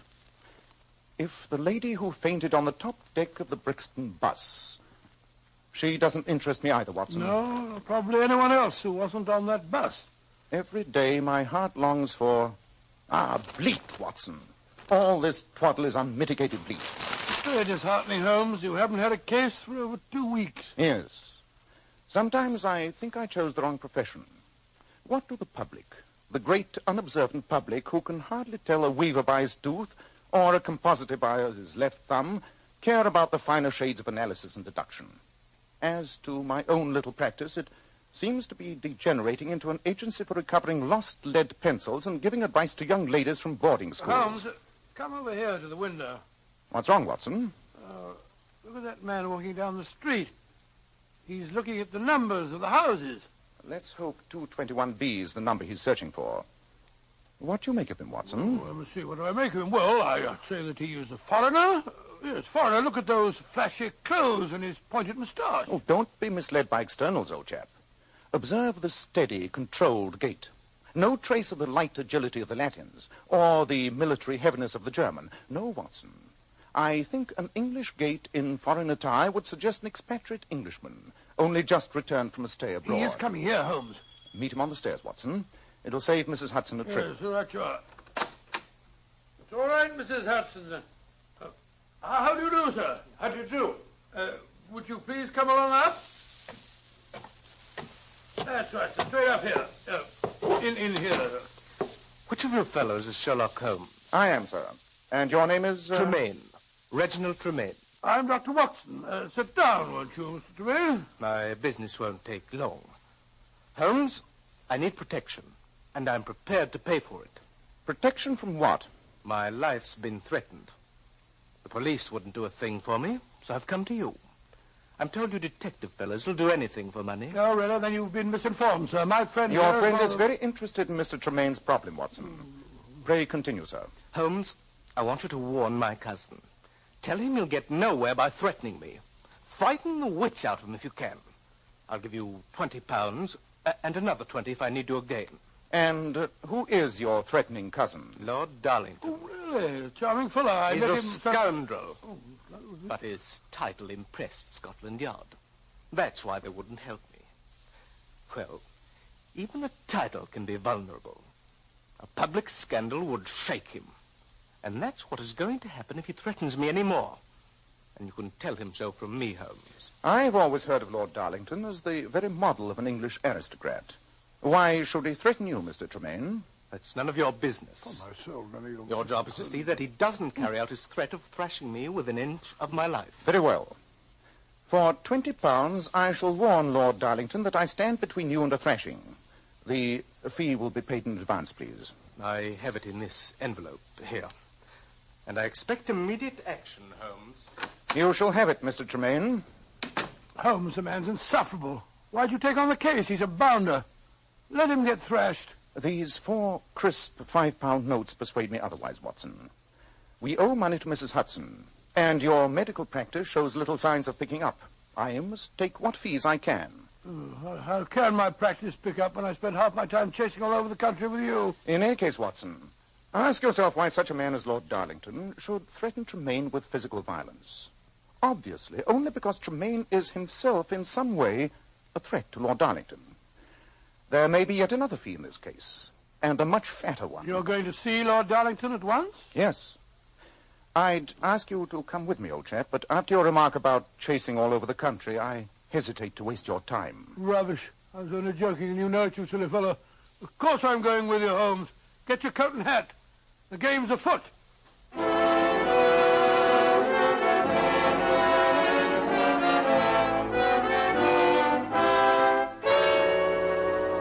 £10,000, my dear cousin, or the scandal will be spread all over London. It's preposterous, Reginald. And I warn you that if you continue in this vein, you'll get that thrashing, I promise. Oh, no, I won't. I've engaged a detective fellow by the name of Sherlock Holmes. He's going to act as a bodyguard. So you'd better not try any tricks. He should be here any moment. How dare you bring a stranger into this mess?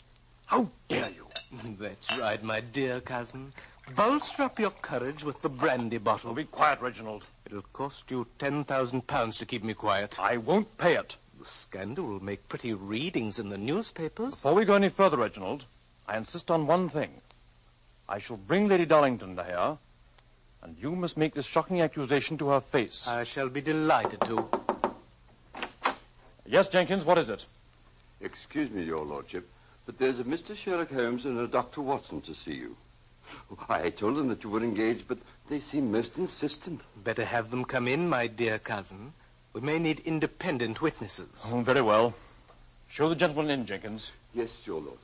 And then if you'll ask Lady Darlington to come here, I'll be very glad to make my accusation in public. It's blackmail, Reginald. That's what it is. You'll never get away with it. Won't I? I think you'll be surprised. Mr. Sherlock Holmes and Dr. Watson. Allow me to introduce my cousin, gentlemen, Lord Darlington. How do you do? Jenkins? Yes, Your Lordship. Ask Lady Darlington to step in here for a moment. Yes, Your Lordship. Lord Darlington, I greatly admired your speech in the House of Lords on tax reform. I only wish we had met under different circumstances.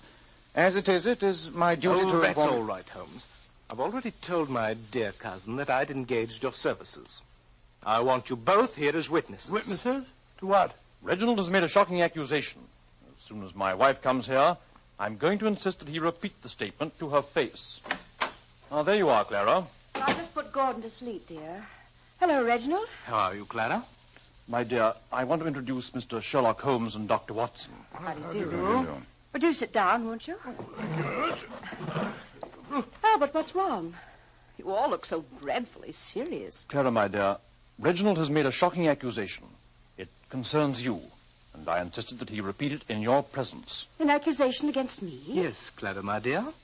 You see, I'm requesting a paltry sum for concealing my knowledge of the Darlington substitution scandal. Substitution?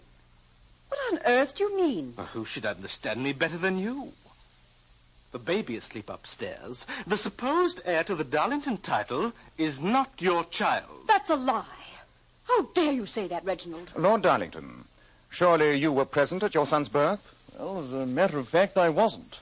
I was abroad on government business at the time. My wife went to the country with a paid companion. My son was born there. Oh, no, my dear cousin. A son was born there, and then it was passed off as yours. That's a foul lie.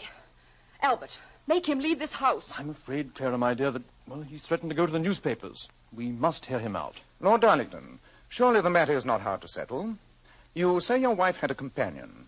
Confront her with a story. She can establish the truth of the matter. Yes, of course she can, but where is she? I haven't seen Maud Harris since she left me a year ago. Then I have a surprise for you, Clara. She's waiting in my cab outside now. I'll tell Jenkins to send her in. Jenkins? Yes, sir? Ask Miss Harris to join us. She's waiting in my cab. Yes, sir. Albert, I don't know what devil's work Reginald's up to, but you don't believe him, do you? Well, of course not, Clara, darling. Mr. Tremaine, how did you get in touch with this Miss Harris? For an employee, you ask a lot of questions, Holmes. I met Maud Harris at Brighton last week. As soon as she knew I was the black sheep of the Darlington clan, she thought we might profitably put our heads together. And so you organized with the idea of blackmailing this poor lady. Such a valuable secret is surely worth a few £1,000s, Dr. Watson. Maud. Yes, Lady Darlington, it's me. You're just in time to settle a most important truth. I'll handle this, Reginald. Young lady, as I understand it, you claim to know that the boy lying upstairs is not my son. Who should know better, your lordship? He's mine. Maud, how can you tell such a lie? It's no lie, and you know it, Lady Darlington. Your child was born dead. Albert, make her stop saying such things. Clara, my dear, control yourself. Let's hear this shocking tale to the end. Well, go on, young woman. You were abroad, Lord Darlington. When her ladyship lost her child, she was terrified. She knew how much you longed for a son, and she made this plan. Oh. I was a widow, and I was going to have a child, too.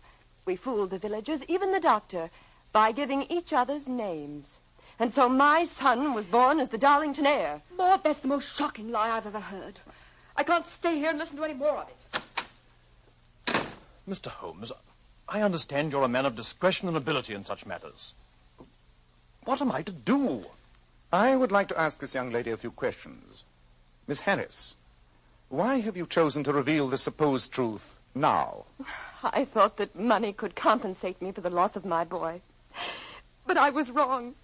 A mother's love can never be stifled. Indeed, and I suppose Mr. Tremaine's plans for blackmail are purely incidental. Oh, keep out of this, Watson. It's no affair of yours. Establishing truth and justice is anybody's business, my good man. Mr. Holmes, I'll pay you any fee you name to disprove this monstrous story. Oh, no, you don't, my dear cousin. Holmes is employed by me. Mr. Tremaine, I've undertaken to protect your physical safety.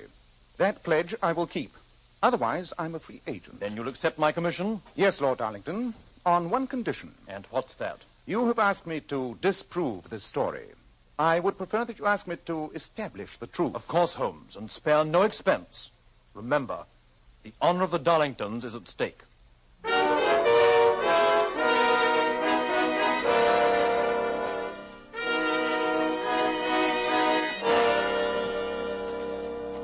Well, Holmes, little did I think when Tremaine called on us this morning that we'd end up the day tramping a village lane in Surrey, looking for a Dr. Godfrey. And yet, that gentleman must surely be able to give us the final answer. Lady Darlington said that he attended her. Yes, but supposing the companion's story was true and they had changed names. Even so, the good doctor will certainly know whether the boy was born to a slight, blonde woman like Lady Darlington or a brunette Amazon like Maud Harris. Well, here's the doctor's house. They said in the village it was the one with the gabled roof. No lights visible. I hope the doctor's not out. Doesn't seem to be any answer. Confound it. I don't believe there's anyone at home. And you will observe, Watson, that this morning's delivery of milk still stands on the doorstep. Curious. Let's explore a little. Well, perhaps the doctor's gone away for a few days. If so, he's a very careless man. Look, that window's wide open. Do you think we might go in and look round? We not only might, we will go in. Too much is at stake to stand on ceremony. Strike a match, Watson. Right you are. I'll light that lamp. There you are. Holmes! Holmes, look! The figure slumped over the desk. Someone has reached the doctor before us. He's been shot through the chest. He's dead, Holmes. How long would you estimate he's been dead, Watson? About 24 hours, I say. So now we become involved in murder as well as blackmail. Well, the answer's perfectly obvious to me. Tremaine came here and shot him. He knew that he could never blackmail Lord Darlington while this doctor was still alive. Not necessarily, Watson. If the story of the substitution is true, you must realize that one other person would have an equal motive for murder. Great Scott, Holmes, who? Lord Darlington himself.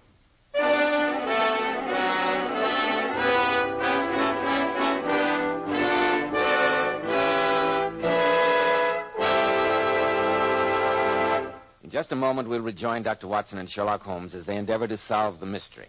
But first, they say New Year's resolutions are made to be broken. But here's one which should pay you big dividends to keep.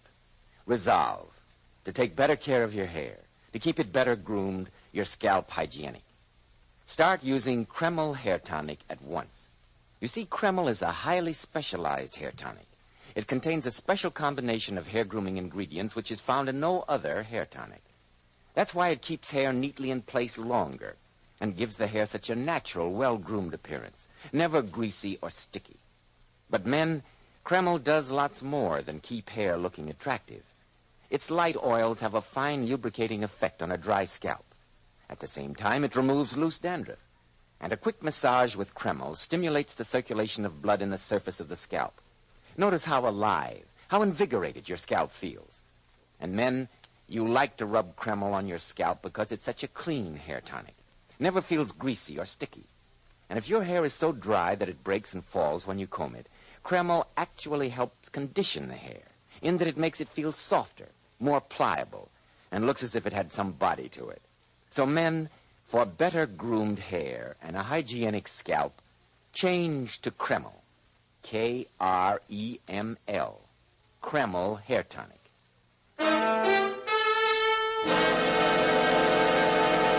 Well, Dr. Watson, so you went to interview that village doctor and arrived there to find him dead. Yes, Mr. Bell, but before we reported the tragedy to the police, Sherlock Holmes conducted an intensive search of the dead man's room.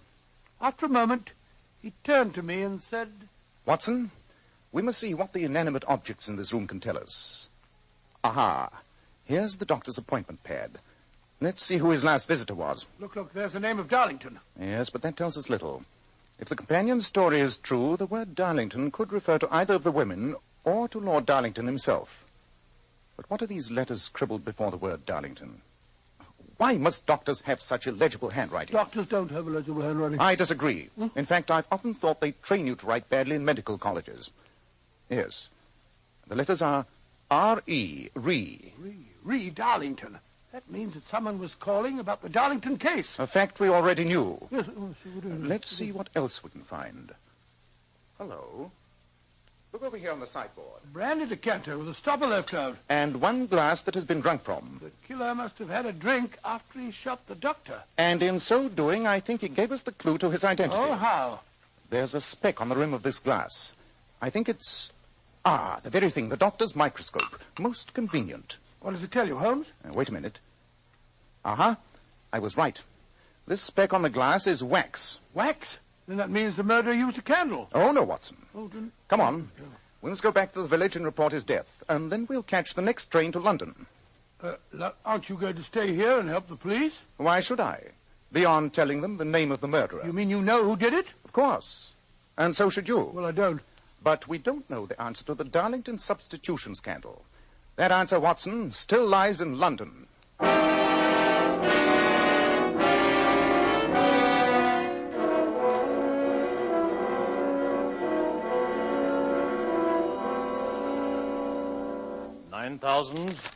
£9,500, £10,000. Well, there you are, Reginald. Thank you, my dear cousin. I'll put the money in my bag, Reginald. Mr. Sherlock Holmes and Dr. Watson. Lord Darlington, that sheaf of banknotes in Miss Harris' hand. Surely you didn't pay the blackmail. I discussed the matter with my wife, Mr. Holmes. She's deeply upset.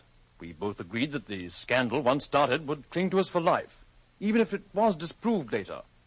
That's why I paid the money. You engaged me as your representative in this case, Lord Darlington. Miss Harris, give that money back at once. It was a gift from Lord Darlington in front of a witness. If you try to touch it, I shall send for a policeman. That won't be necessary.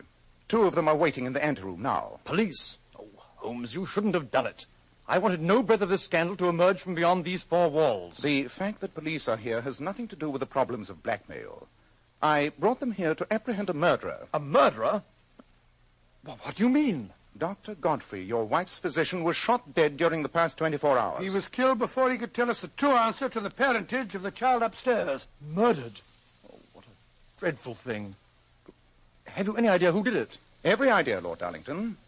But before I expose the criminal, I'd be obliged if you'd bring Lady Darlington here.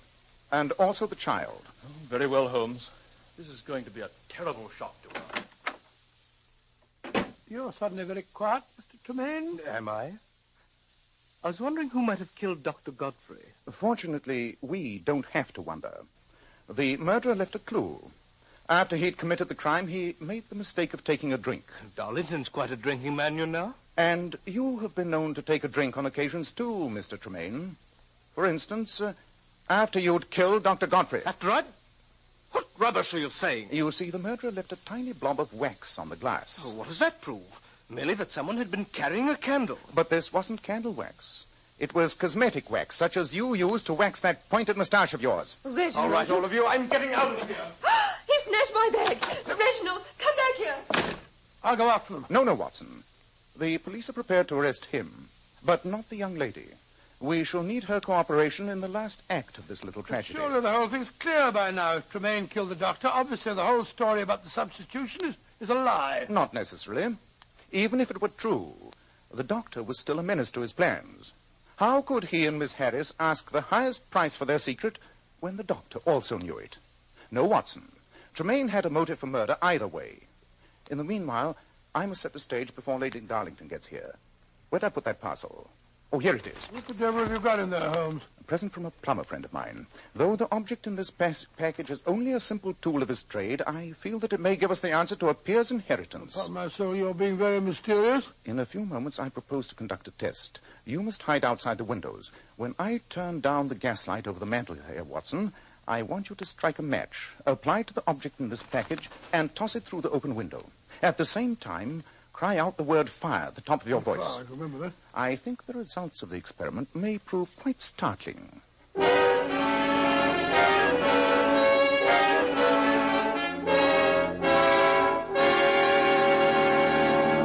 Lord Darlington, now that all the principals in this case are assembled, I shall conduct my experiment. Very well, Holmes. I don't see why I had to bring the boy down here.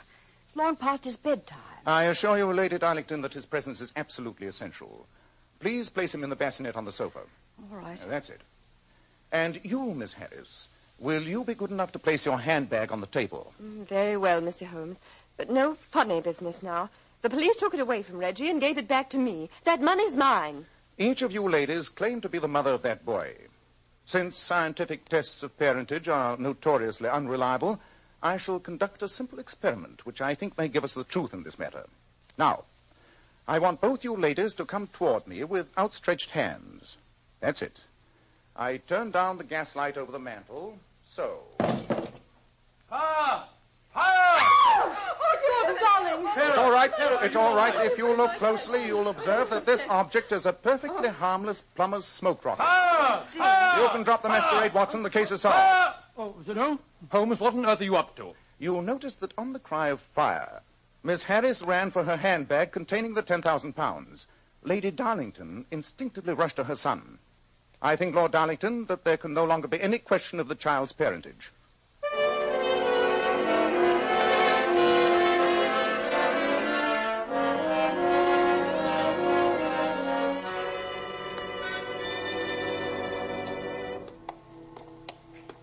Midnight. Been a long day, Holmes. Yes, but profitable, Watson. A very profitable day's work indeed. Here's 1,000 guineas from Lord Darlington. And don't overlook the 20 pounds that Mr. Tremaine gave me. Certainly shan't. He retained you for protection, and you end up by sending him to the gallows. A fate that he richly deserves. I only wish I could have persuaded Lord Darlington to prosecute Miss Harris. Blackmail is a devilish crime. It's funny to think that a simple plumber's rocket smoked out the truth. Yes. Though, you'll remember, I've had occasion to use the instrument before. When a woman thinks her house is on fire, her impulse is at once to rush to the thing she values most. It's a perfectly overpowering instinct. Well, you certainly took advantage of the fact. Ah, well, Watson, you may remember the old Persian saying, there's danger for him who taketh the tiger cub, and danger for whoso snatches delusion from a woman. Oh, really, huh? Oh, yes, Watson. There's as much sense in Hafiz as in Horace, and as much knowledge of the world.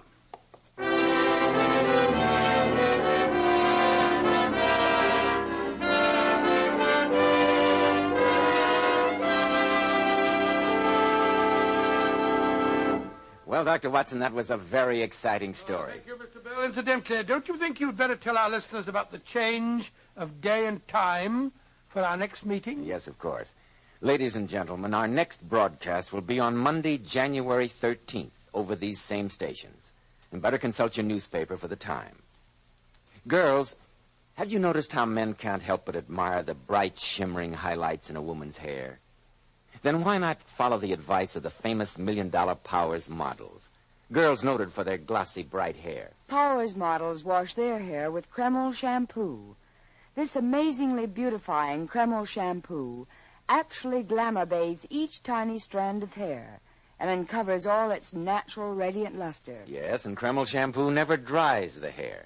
In fact, it has a beneficial oil base which helps keep the hair from becoming dry or brittle. Its luxurious active foam thoroughly cleanses the hair and scalp and removes all loose dandruff as well as the dirt.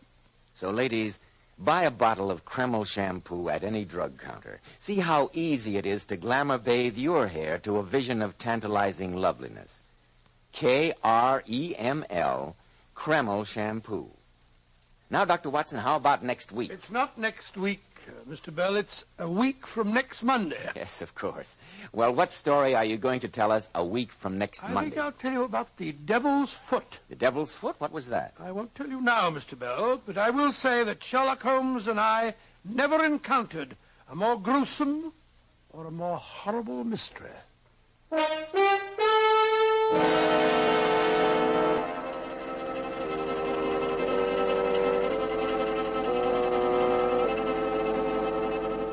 Tonight's new Sherlock Holmes adventure was suggested by an incident in Sir Arthur Conan Doyle's story, A Scandal in Bohemia. Nigel Bruce appeared by permission of California Pictures. Tom Conway through the courtesy of Eagle Lion Pictures. This is Joseph Bell speaking for Kreml Hair Tonic and Kreml Shampoo and inviting you to be with us 1 week from Monday. That's January 13th, when Dr. Watson will tell us about the Devil's Foot.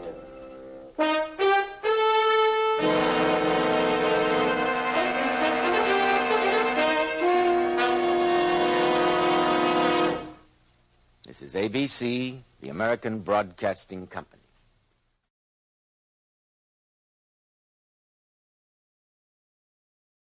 The Adventures of Michael Shayne, Private Detective.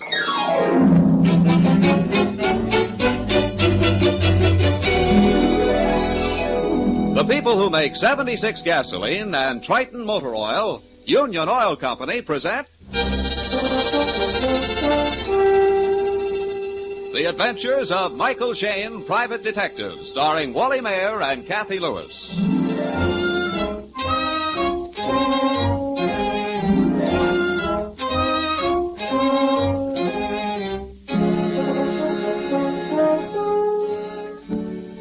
Most private detectives, when they're called into a case by a wealthy patron, are ushered into the library or the gun room or the master's private den. Not so Private Detective Michael Shayne and his attractive assistant Phyllis Knight. Oh, no. They find themselves at San Francisco's Cliff House to keep a date with, well, let Phyllis tell it, which she is doing without any of the poetry she knows so well. Now, there's no use arguing, Mike Shayne. If she weren't a blonde and good-looking, you'd have turned the case down. For the 1000th time, honey, I tell you, I haven't seen the girl. Oh, really? She isn't blonde, and I don't know whether or not she's good-looking. I'll bet. I only know, honey, that she's frightened. Mm-hmm. She said she was a brunette, 5'2", and wearing a Kelly green raincoat. Well, then there she is, staring out the window. Right, Angel. Well, leave us ankle over. You know, she does look scared.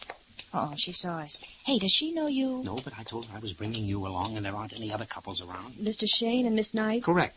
You, Miss Jones? Well, no. Well, that is, I used that name over the phone, but my real name is Wright. Not Patricia Wright? Yes. Hmm? Oh, then it was your brother. I mean, I read the article in the papers. Say, what is all this? My brother was killed Monday. The police said it was an accident. He fell over the cliff, they said, but... But you think he was killed deliberately? Yes. Murdered, in fact. Yes. Why? I just know he was pushed over that cliff. And now, whom do you suspect? I don't know. My father's manager, Mr. Haberman, for one, and a Mr. Armstrong, a businessman dealing with my father, and... And your father? Well, yes. Well, not that I think my father killed my brother, no, but... Well, I am suspicious of some of my father's business dealings and very suspicious of some of his associates. Miss Wright, your brother was in the business with your father? Yes, and, well, he didn't approve of some of their deals. Did he complain to you or to your father, or both? Both. Oh, they've had bitter quarrels over some of their transactions. And how about you, Miss Wright? Are you afraid for your own life? Yes, terribly afraid. Okay, that settles it so far as I'm concerned. We'll take the case. Now, how about going out to your place and looking over the ground? But we can't. That's why I used the assumed name, and that's why I met you here instead of at the house. Listen, Patricia, your best safeguard is to let the murderer know that you have a detective on the job. The very fact that you've engaged me will make them wonder how much you know. We'll watch out for you, Miss Wright. Nothing's going to happen to you while Mike's on the job. Well, all right, I'll do it. Fine. Good. Now, get in your car then, and we'll follow you out, and even if he turns out to be your father, we'll get the killer.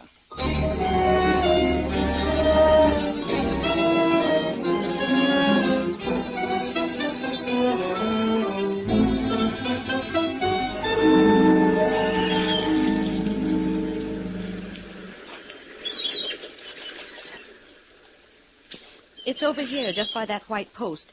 That's where he fell. Uh-huh. Oh, boy. Did they take your brother's body away from the bottom of the cliff or bring it up here on ropes? They took it away from the bottom, in a boat. I see. Was there much of a crowd here at the top? No. Why? Well, there are a lot of footprints here. The ground is pretty well tramped down. But there weren't any people here at all. Why, this is private property. The murderer tramped the ground to confuse... Hey, wait a minute. What? What is it, Mike? Honey, you see those marks? Yeah. Those marks were made by a dead man's heels as his body was dragged to the edge of the cliff and thrown over. And the killer hid behind the tree. Yes, and probably hit his victim with a rock. Yeah. Patricia, did your brother have a date with anyone the night he was killed? Yes, with Mr. Haberman, Daddy's partner. Mr. Haberman came out to the house at 8 o'clock. Said that he'd made an appointment to meet my brother. But about 10 o'clock, he decided to go home. Just as he was leaving, the chauffeur came to the door and said that they'd found the body down on the rocks below the cliff. Was the chauffeur looking for your brother? No, we didn't know anything was wrong then. The chauffeur was out fishing and was just coming into the little cove when he saw a hat on the water. He turned the boat along the rocks and found my brother's body. The chauffeur is up at the house now? No, he left. He left? He left? What do you mean? Well, he'd been doing a lot of drinking, and my brother fired him about a week ago. Oh, fine. We seem to be turning up suspects wherever we move. Right, Angel. Well, Miss Patricia, will you get your father's manager and Mr. Armstrong up to the house right away? Use any excuse at all. I'll get Inspector Faraday to find the chauffeur, and we'll have a little quiz contest with Mike Shane as quizmaster.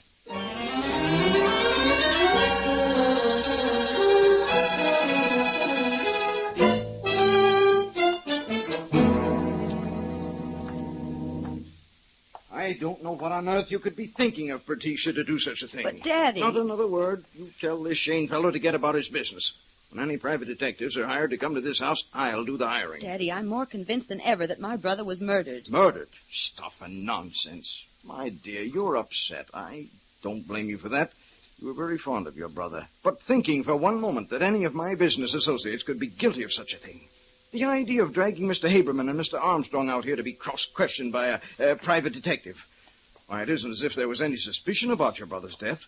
The police were satisfied it was an accident. I'm not satisfied, however, Mr. Wright. Who are you, sir? Michael Shane, private detective, and this is my assistant, Miss Knight. Hello, I'm very happy to meet you, Mr. Wright. I'm sorry I can't say the same.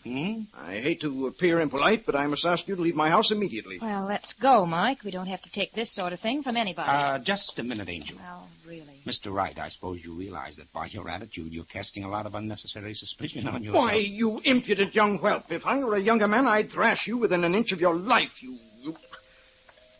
Will you leave quietly, or will I have to have you thrown out? Evidently, there's company at the door, and I'd much prefer not to have to introduce you. Pardon me, sir, but Mr. Faraday. Faraday? Detective Inspector Faraday, sir. with the chauffeur, sir. Hello, Mike. Phyllis? Hello, Inspector. Mr. Wright here was just about to order us thrown out.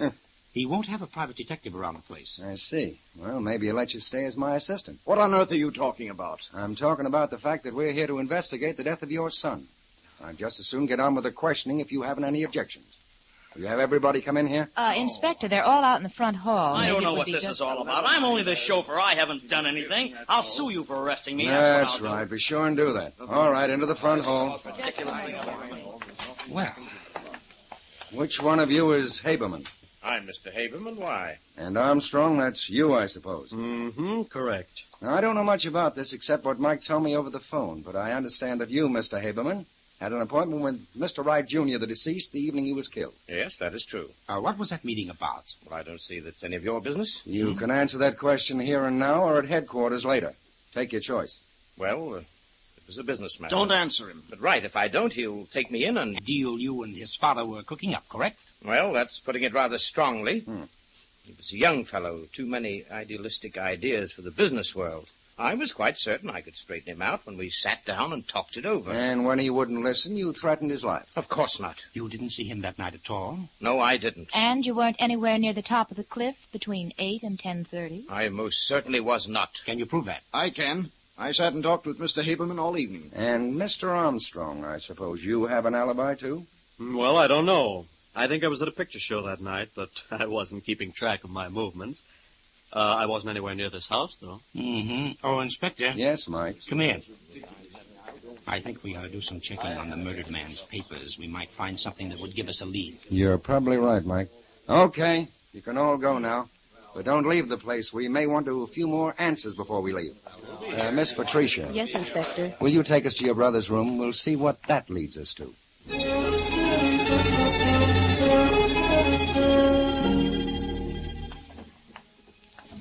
Did you find anything, honey? Nothing important, Mike. How about you, Inspector? Nothing. I hope we're not on a wild goose chase. Oh, I know we're not. Hey, wait a minute.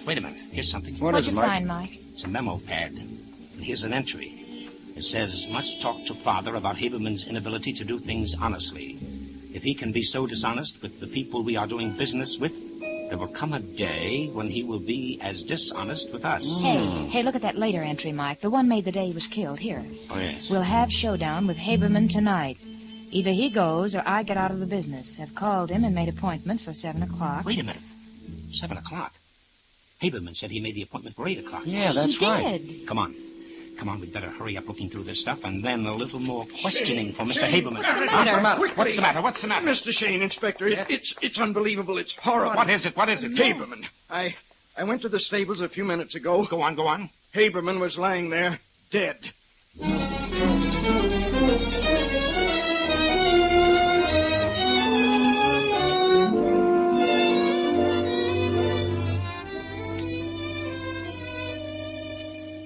In just a moment, we'll rejoin Mike Shane and his assistant Phyllis in their adventures. All of us know that some restaurants always seem to serve better food than others, even though their menus may read the same. The reason, of course, is simple. Better ingredients plus extra attention on the part of skilled help. The same principles apply to car lubrication.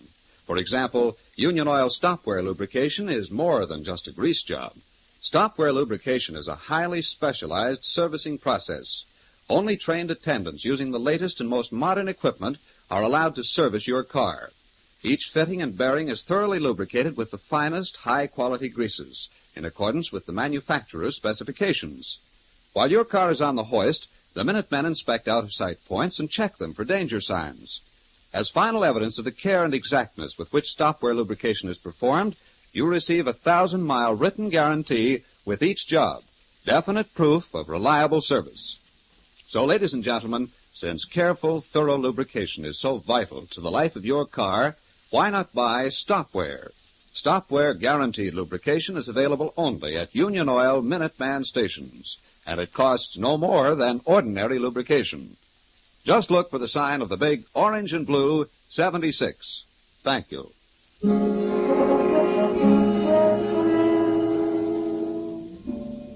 It is a few minutes later. Mike, Phyllis, and Inspector Faraday have reached the stables and stand looking down at Haberman's body. Now, how did it happen? Well, he just got too close to Prince, and Prince lashed out and kicked him.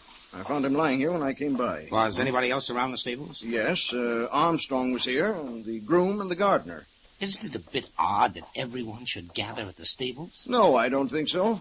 Everybody's interested in the horses, especially Prince. Why Prince? Well, I've warned them all to keep away from him. He's a killer. Why have you kept him then? Because I can handle him. So can the stable hands, and he's a very valuable horse. He just lashes out at strangers or people who don't talk to him as they approach him. Surely you don't think this is murder, too? Why, it's ridiculous.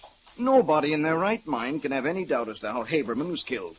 The mark of the horseshoe is as plain, too plain. Well, you can see the curve of the shoe across his forehead. Perhaps I'm not in my right mind, Mr. Wright, but when two men engaged in the same business die within a few days of each other, I'm suspicious. You and me both, Mike. Mr. Wright, you just walked out from the house and found Haberman lying dead. Well, more or less. I came out from the back of the house, saw that the upper half of the door to Prince's stall was unlatched. I came over to latch it and found Haberman. I couldn't see him lying on the ground from where I was because, as you can see, he was hidden by the water trough. Yes, I see. So, Inspector, depending on how you look at it, everybody has alibis or nobody has an alibi. You're right, Mike. They all have alibis if they're telling the truth. Well, I most certainly have. I was talking on the telephone from the time I left you until I came out here. The servant saw me in the hall when I was on the phone. Oh, yes, and the chauffeur and the stable boy, Joe, saw me at the back of the stables. I didn't even come around front until Wright called out. That's true. I'm his alibi, and he's mine. So I'm afraid, Mr. Shane, you'll have to pin the guilt on the horse after all. Yeah, it looks that way, doesn't it? Oh, Mike. Yes, Inspector? How about running down to headquarters with me? Okay, but you're going to leave someone here. Well, I hardly think we need... Inspector, for 24 hours, I'd like someone posted at the stables and at the west side of the house looking out toward the cliff. Yeah, but Mike... If only to guarantee the safety of Miss Wright. Okay, Mike. I'll leave the sergeant and one man. Will that satisfy you? Excellent, Inspector, excellent. And now I'm quite ready to accompany you to headquarters.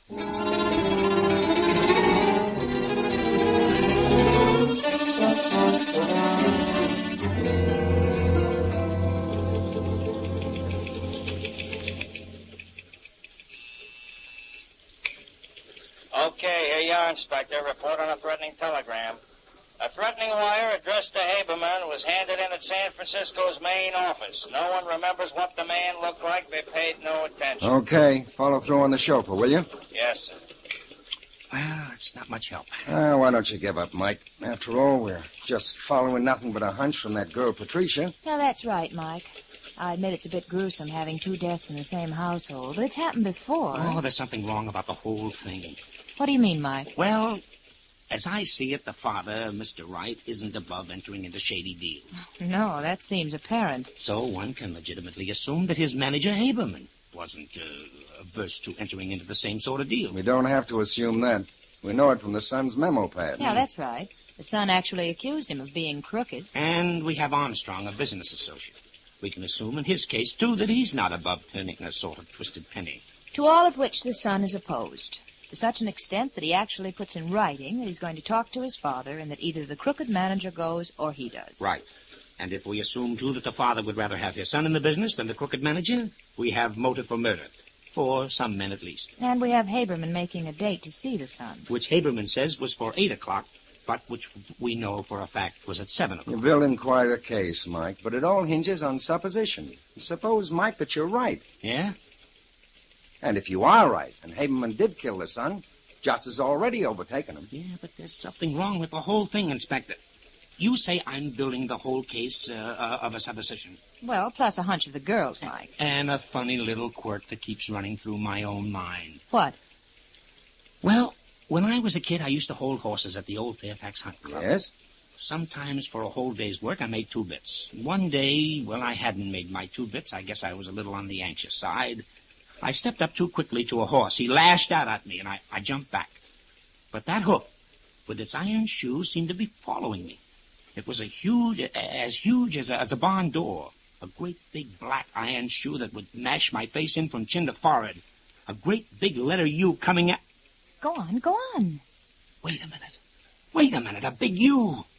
That's it. That's what's wrong with the picture. Oh, what a blockhead I've been. Say, what goes? What is it, Mike? Oh, come on. Can't you picture Haberman lying there on the ground by the stable? Well, sure I can, Don't you remember what Wright said? The mark of the horseshoe is as plain, too plain. You can see the curve of the shoe across his forehead. I remember him saying that, but what on...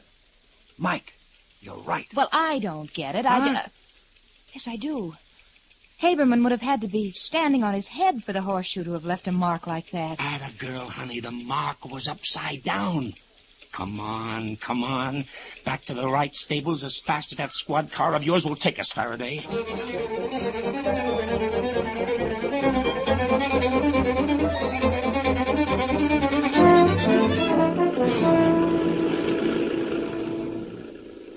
Go right back to the stables, Inspector. We can park there. Right, Mike.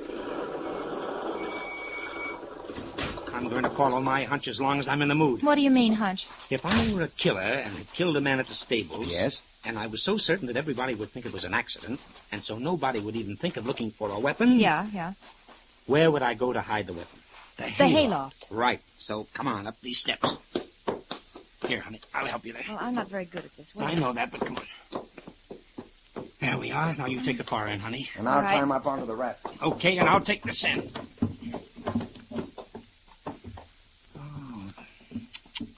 It's not behind the speed box. It's not here either. Where's Phyllis? Here under this load of hay. Okay. Anything up there, Inspector? No, everything up here is covered with dust, so I think this is all in the clear. Okay, come down then before you break your neck. Ooh. What is it, honey? Oh, it's something heavy and wet. Huh? And sort of sticky. It's blood, Mike. Let me have it. I'll use my handkerchief. There may be fingerprints. What is it? Just a second. Ye gods. Look, Inspector. A heavy piece of timber. Oh, but with a horseshoe nailed to the flat side. Upside down. Okay, let's keep our find a secret and continue our quizzing.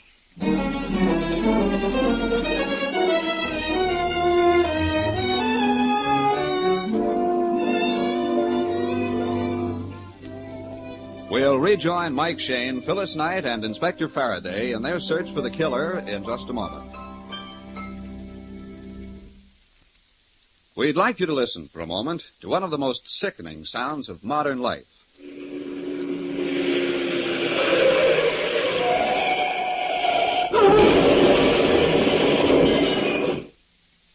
Lately, you've been hearing that sound more frequently. Traffic accidents in the United States are increasing to an alarming extent as our automobiles grow older. To reduce human casualties and conserve transportation, the International Association of Chiefs of Police has developed a program to emphasize the need for good brakes for all cars. For the next 6 weeks, law enforcement officers throughout the nation will conduct a brake-checking campaign. They are seeking to protect your life and property. This program on brake emphasis for traffic safety is supported by over 100 automobile clubs and traffic organizations, including the Office of Defense Transportation. Your cooperation is earnestly requested. You can help by checking your own brakes. If you can depress your brake pedal within an inch of the floorboard before the brakes take hold, they are inadequate and demand immediate attention. Remember, serious accidents can occur at speeds as low as 20 miles per hour if your brakes are in poor condition. So, ladies and gentlemen, if you have the slightest doubt about the condition of your automobile brakes, don't take chances. Have them inspected without delay.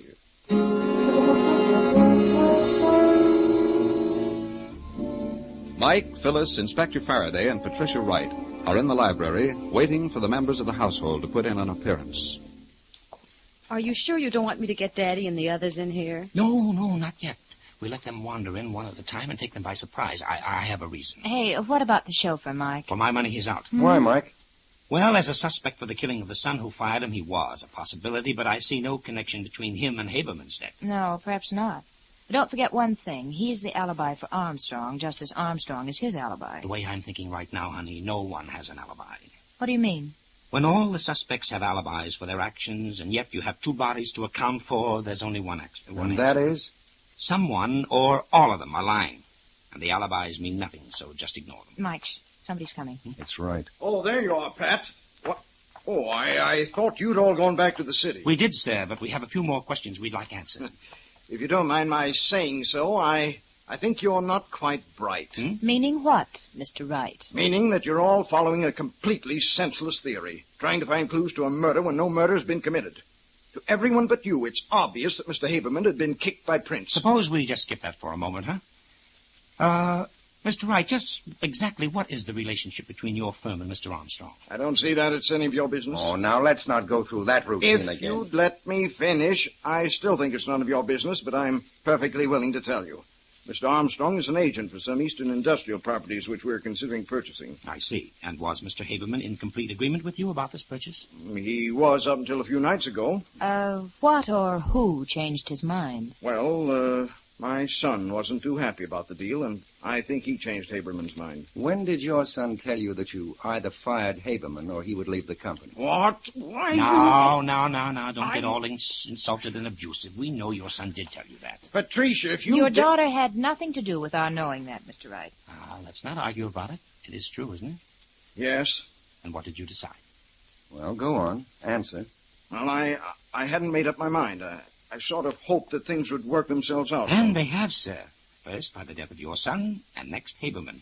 Both troublesome elements removed within a week. Surely you don't... You can't think that I'd connive in the death of my own son. Patricia, you... Yes, Father. You don't believe that I had anything to do with... No, Dad. And I don't either. Nor do Miss Knight and Inspector Faraday. Well, I'm glad of that. I'm glad, too, that you're coming to your senses and realizing that my boy's death was an accident. No, Mr. Wright, your son's death was not an accident, any more than Haberman's was. Well, who could you possibly suspect? Who stands to gain by both deaths? Why, no one. What about Armstrong? Armstrong? But Armstrong...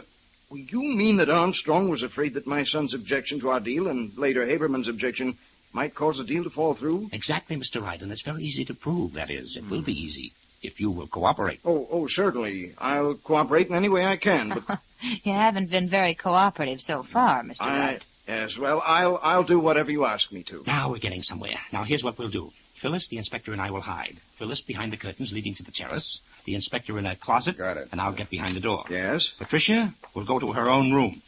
You, Mr. Wright, will call Armstrong in and tell him you're not going through with the deal. I'm quite certain his reaction will be enough to convince you. Well, I don't think I'll find that difficult. I'd practically made up my mind to that anyway. I think Armstrong is coming in the front door hall. Oh. All right. Now, quick, everybody, quick. Get set. You run upstairs, Patricia. Go on.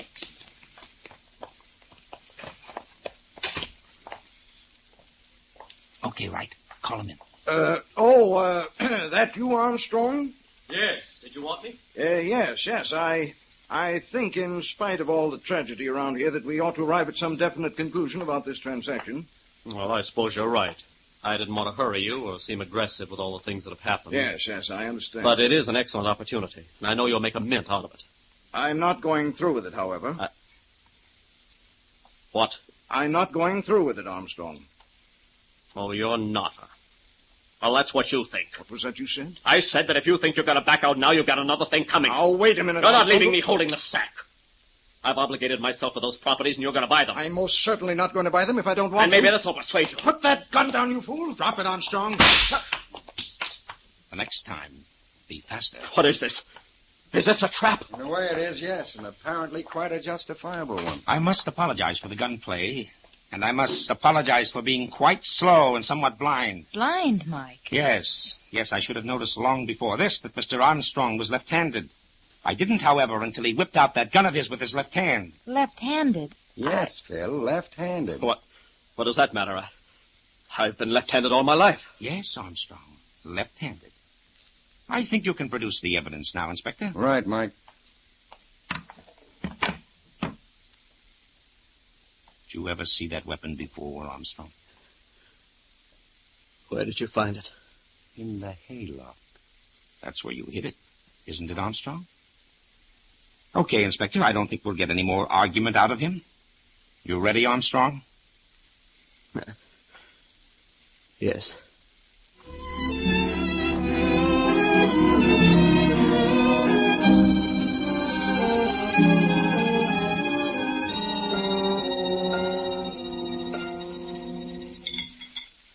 You want some more coffee, Inspector? No, thanks, Phyllis. That was an excellent dinner. Oh, say that again. Angel's a good cook. Flatterer. As well as being good at poetry reviews. Oh.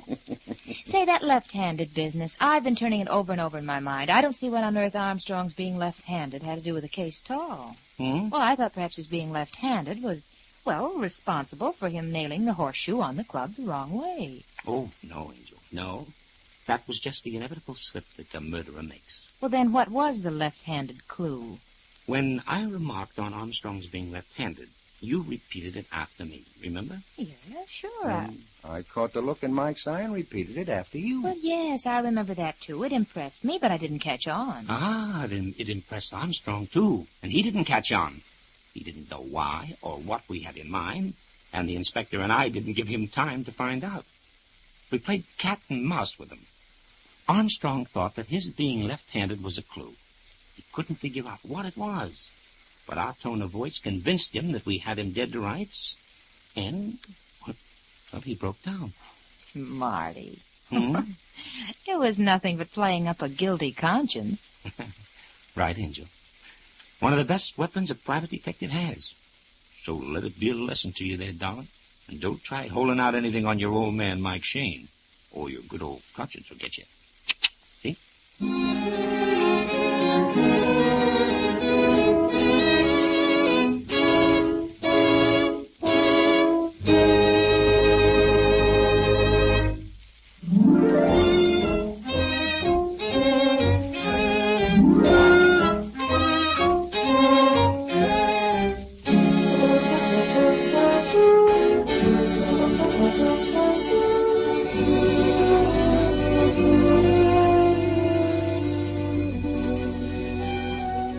Tune in again next week at 8:30 for another adventure with Michael Shane, Private Detective, starring Wally Mayer and Kathy Lewis, and Joe Forte as Inspector Faraday.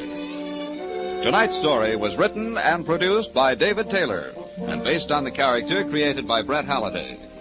Music was composed and directed by Bernard Katz. This is John Lang saying goodnight for the people who make 76 gasoline and Triton Motor Oil. Union Oil Company.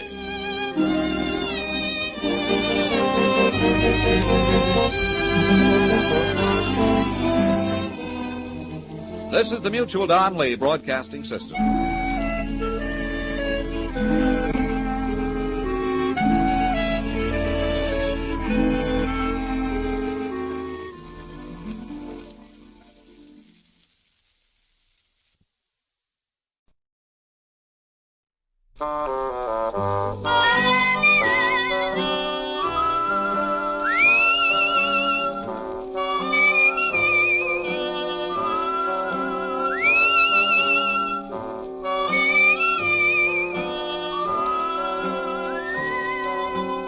Here's Dick Powell as Richard Diamond, private detective.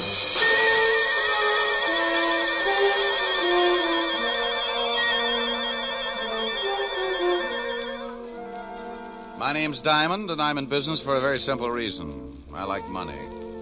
Oh, sure, I could do better, but I don't believe in straining myself. I might make a few bucks more, but so what? You work harder, your back gets weaker, and you take that extra couple of bucks and spend it for a brace to keep you from folding in the middle. No, I got a little one-room office that leans out over Broadway, and I'm very happy. Sometimes I get a case that lasts a week, $100 a day in expenses, and I make enough to pay the rent.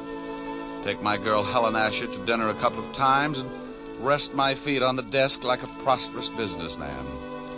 I'm in partnership with a shill called Human Nature. And with him on my side, it just figures that people are going to get in trouble. Like the character who's ringing the doorbell of an apartment on the east side. He's built just right for more trouble than he can handle.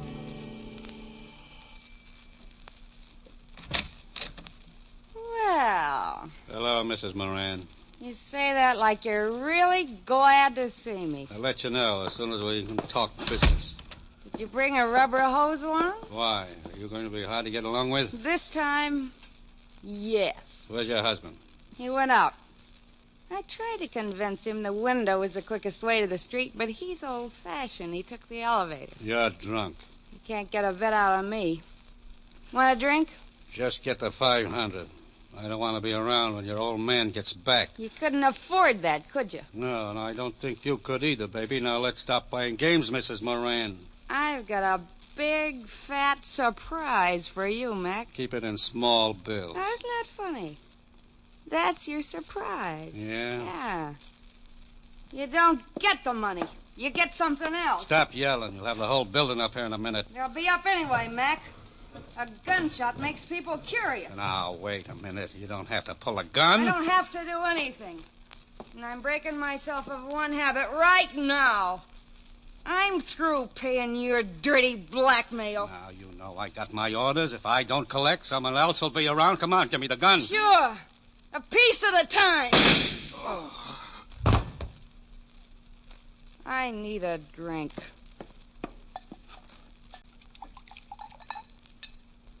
Well, here's to nothing, Betty, old girl.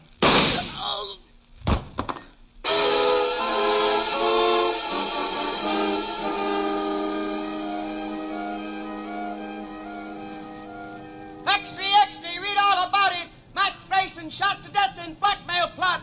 Socialite Betty Moran kills gangster, then takes own life. Read all about it. Paper. Hey, kid. Oh, paper, mister? Yeah. Hey, the chair. Oh, thanks. Wealthy wife of William Moran kills... Well, I have to call Mr. Moran. No sense to lose a good source of income.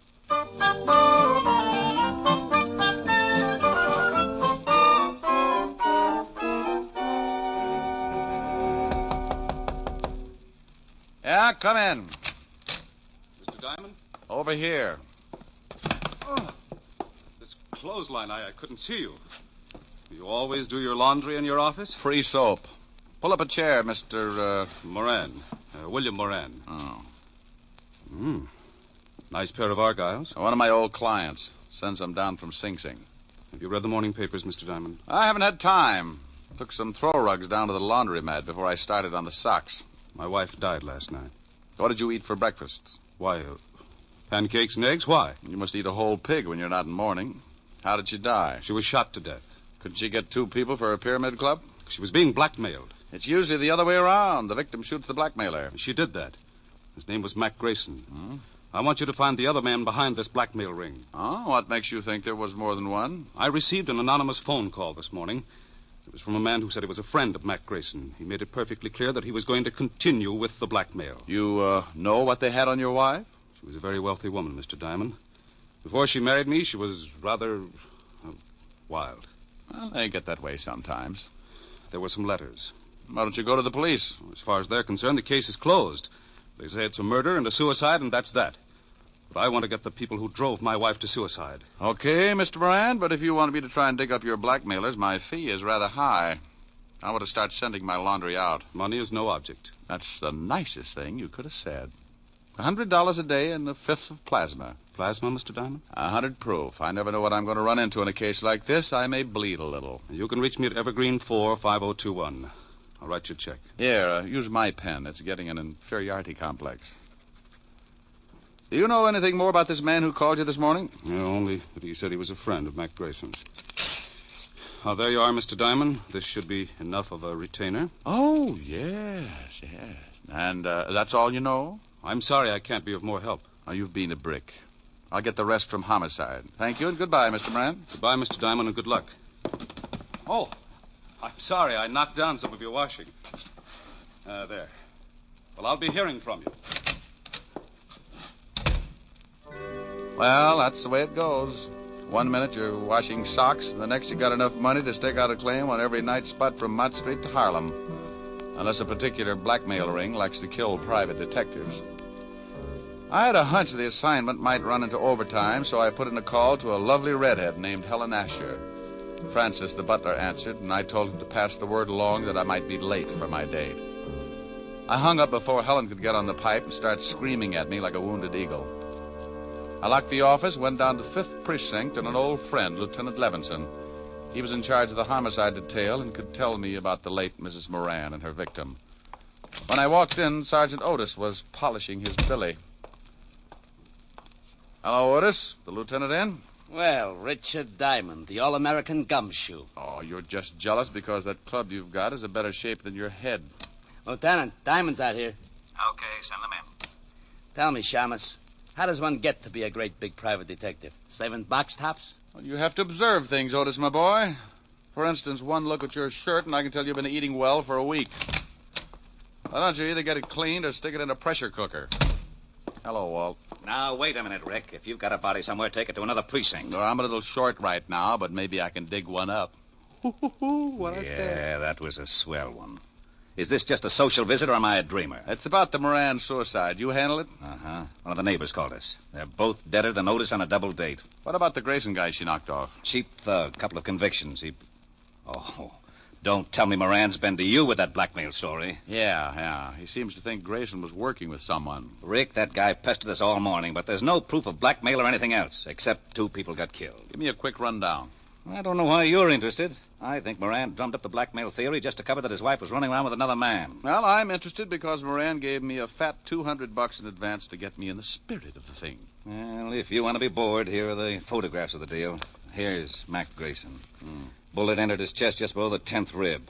Gun was a .32. Same one that the Moran dame used on herself. Enough powder burns on his shirt to show that she was standing pretty close when she gave it to him. She'd have to be, not to miss him. You can see she was lying about 10 feet from Grayson near the bar. Probably needed a stiff shot before she knocked herself off. That's the highball glass on the floor near her head. And that's the .32 she used, about 6 inches from her right hand, and only her prints on it. Powder burns on the girl? Sure, all over her temple. We did the paraffin test on her hand, too. She fired the gun all right. Did Grayson have any friends? We never tied him up with anyone except an old wino that hangs out on Skid Row, a dump called the Parrot Club. Name's Wilbur Truitt. Yeah. Well, thanks, Walt. Now, look, the dame killed the guy and then shot herself. What more do you want? I'll let you know. Now, wait a minute. I know that gleam in your eye. I always get a sour stomach from it. If you've got something, you'd better tell me. Oh, you're a cynic, Walt. Have you talked to this Wilbur Truitt? We questioned him this morning. Got a tail on him? Sure, but he won't take us anywhere. Now, what are you cooking up? Well, maybe you think there's something to Moran's blackmail story. Oh, don't be an idiot. Then what are you tailing Truitt for? Because I can't take a chance. Blackmail's a federal rap, and if Moran keeps stirring up trouble, I want to be able to prove he's nuts. Now, you look here. I want to know what's on your mind. I'll send you a letter. Oh, Otis. Yeah, Lieutenant. Get me my bicarbonate. And shut up. Bye. Goodbye. I went through the squad room and out into the hall. I used the payphone by the door and put in a fast call to my client, William Moran. I had a hunch, and Moran's $200 retainer in my pocket gave him an A priority on it. Yes? Mr. Moran. That's right. This is Diamond, Mr. Moran. I've got a lead on someone who knew Mac Grayson. Well, that's fine, Mr. Diamond. Who is it? The guy who hangs out on Skid Row, named Wilbur Truitt. Ever heard of him? No. Oh. Well, he might have been the one who phoned you this morning. I think I'll go down and find out. Good. You'll keep in touch, won't you? Oh, as long as I'm on the case. Goodbye, Mr. Moran.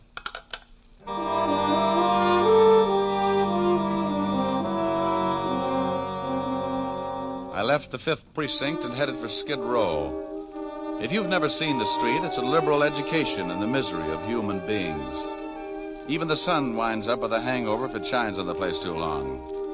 The Parrot Club was a cellar with a low ceiling and a drink of wine for 10 cents a glass. The smell of stale alcohol was so strong that if you opened the door to air the place out, the walls would probably cave in. I found Wilbur Truitt sitting at the bar with a dirty towel around his neck. He held the towel and a glass of wine in one hand, and with the other he pulled the towel, lifting his hand and the glass up to his mouth. You must have been an engineer. I learned this little stunt in grammar school, bucko. I started missing my mouth 30 years ago, so I use this towel as a sort of alcohol pulley. It cuts down the element of risk. Hate to spill a drop. You know a guy named Grayson? It's the shakes, bucko. I am completely exhausted after a night of revelry, and my hand waves like it was flagging down a caravan of whiskey trucks. Look, friend... But after 1 or 2 pick-me-ups, I am perfectly capable of lifting the glass by myself. And come nightfall, I'm in excellent condition to entertain my little friend. Oh, swell. Most cowards let the little fellows frighten them, and they end up in Bellevue, but I like them. They worried me at first, but when they found out how much I drank, they began to show the strain, and the shoe was on the other foot, so to speak. Oh, no. They tried to frighten me the first night, but I just kept right on with one bottle after another, and it finally drove them to drink. Now my DTs have hallucinations. We are rapidly building up a thriving community. What were you saying, Bucko? Something about the evils of self-indulgence, but I've forgotten now. Good. In that case, I will let you buy me a drink. Oh, sure. Waiter, bring the bottle. You just gave me cold chills.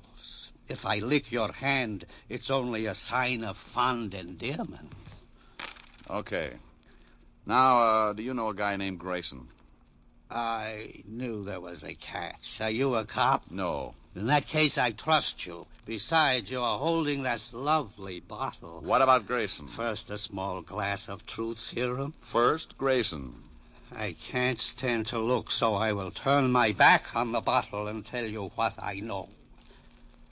Mr. Mac Grayson, a very unsavory character who reached a sudden demise last evening, dealt in smutty pasts and made them pay off by milking his victims. He has only one friend, a Mr. Leo Fink. Now, please, I'm beginning to spit out wads of cotton. Where does this Fink live? You are indeed a heartless rogue. I was once.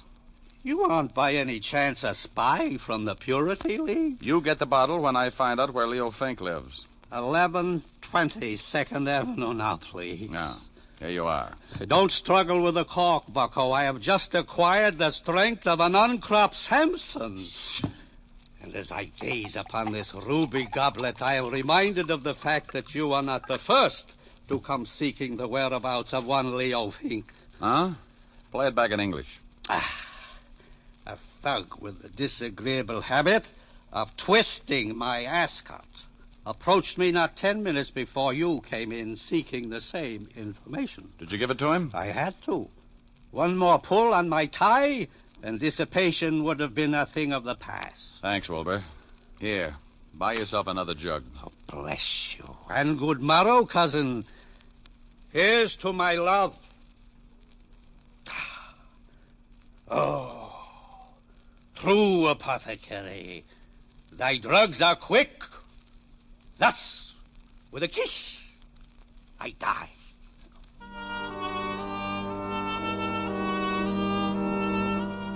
I left Wilbur with his first love and walked out on the street. I grabbed a cab and headed for Leo Fink's address. All the way over, I kept thinking how wonderful fresh air really was. When we finally got there, I paid off the cabbie and looked at my watch. It was 4:30, and the city was turning soft and mellow as the sun started giving up behind the tall buildings. I got that lousy feeling again when I looked across the street. A prowl car was parked at the curb, and it looked like Homicide's private limousine. Something was wrong. I went up to Fink's apartment in a hurry. Yeah? What do you want, Shamus? Well, good afternoon, Sergeant. I'm taking the census. How long ago did you die, sir? Very funny, Diamond. Otis, who is that? Diamond, who else? I didn't ask for a quick quiz on well-known personalities. Let him in. Yeah, Lieutenant. Shame on you, Otis. You'll never make an Eagle Scout. Hello, Rick. What do you want? I'll bet he's dead. You'll bet who's dead? You know who's dead. Sure, I know who's dead. Who do you think is dead? The guy I came up here to see. Well, who did you come up to see? Well, I think it's the guy who's dead. Don't you know? No, I ask you. Well, I'm telling you. You told me nothing. Look, why are you up here? Because I'm looking for a guy. What guy? I think it's the guy who's dead. Who's dead? Oh, he's on third. Don't you know? I think I know, Lieutenant. You shut up. Of course I know. Well, all right. If you're going to hold out on your old pal... Now, wait a minute. How did we get into this thing? Otis! Here's your bicarbonate, all mixed. All right, now let's start again. Walt, who's dead? Oh, let's not have two bodies up here.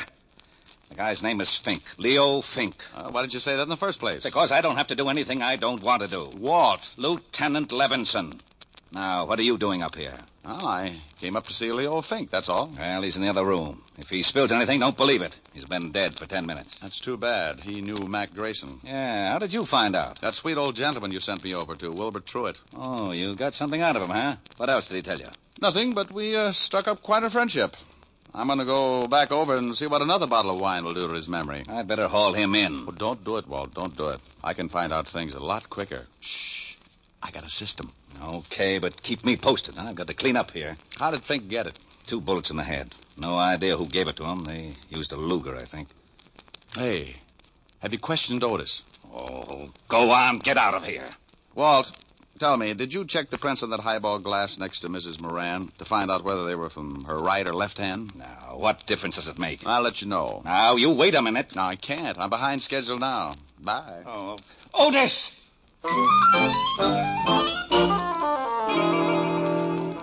I went downstairs in a hurry and started back to Skid Row and Wilbur Truitt. I turned a corner and had a quick change of heart. That's far enough, Shamus. Wow. Well, look what I picked up. All right. Get into this alley. Now, why don't you put that cannon away? It shows up like a pair of gums at a dentist convention. Turn around and get going. I can run if it would help. Take your time. You haven't got too much of it left. Stop nudging. You got a cold barrel. Don't you like it? No, but it helps. A lesson in the manly art of self-defense. Next time, don't get so close with a gun. Well, what do you know? A Luger. Okay, so I'm a Butterfingers. You got the gun now. What are you going to do? I got a mean streak, and it shows up when someone tries to kill me. I'm going to ask a couple of questions, and if you don't answer them, you'll wish you'd picked on an octopus. Now, get up.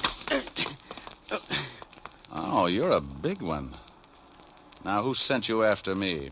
I don't know. Who sent you after me? Honest, I don't know. Oh, wait a second. All right, the guy told me on the phone his name was Jones. Sure, first name's John. Oh, wait. I know it's a phony, but he was recommended. You get paid for your work, don't you? Yeah, but this one I collect after the job. Where? I thought you'd gotten over that stubborn streak. Okay. The 8 o'clock ferry to Staten Island. He's going to slip me 2 bills. And you don't know his right name? No. Did you know Mac Grayson? I heard of him, but I never met him. Are you as handy with a .32 as you are with that Luger? Huh? Forget it. Next question. Who killed Leo Fink? Oh, that's a pretty big one. Okay, I'll word it differently. Who killed Leo Fink? I'll take the beating. Yeah. Well, I got a hunch this Luger of yours will check with ballistics. Come on. Homicide's still up in Fink's apartment. No, it's... What did you say? Okay.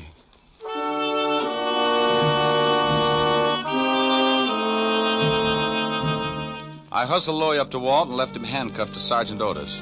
They deserved each other. Louis said he was going to be paid off at 8 o'clock, and my watch said it was 7:15. That gave me 45 minutes to check at Homicide and still catch the ferry to Staten Island. The fingerprint man at the 5th Precinct put the prints from the highball glass under a microscope and told me what I wanted to know. My hunch had been right. So I grabbed a cab, and 20 minutes later I was paying for my ticket at the ferry landing. A thick, wet fog was beginning to roll in off the river, and by 8 o'clock it was hard to even see your watch. Someone was playing a piano in the lounge as the ferry began to move slowly across the river.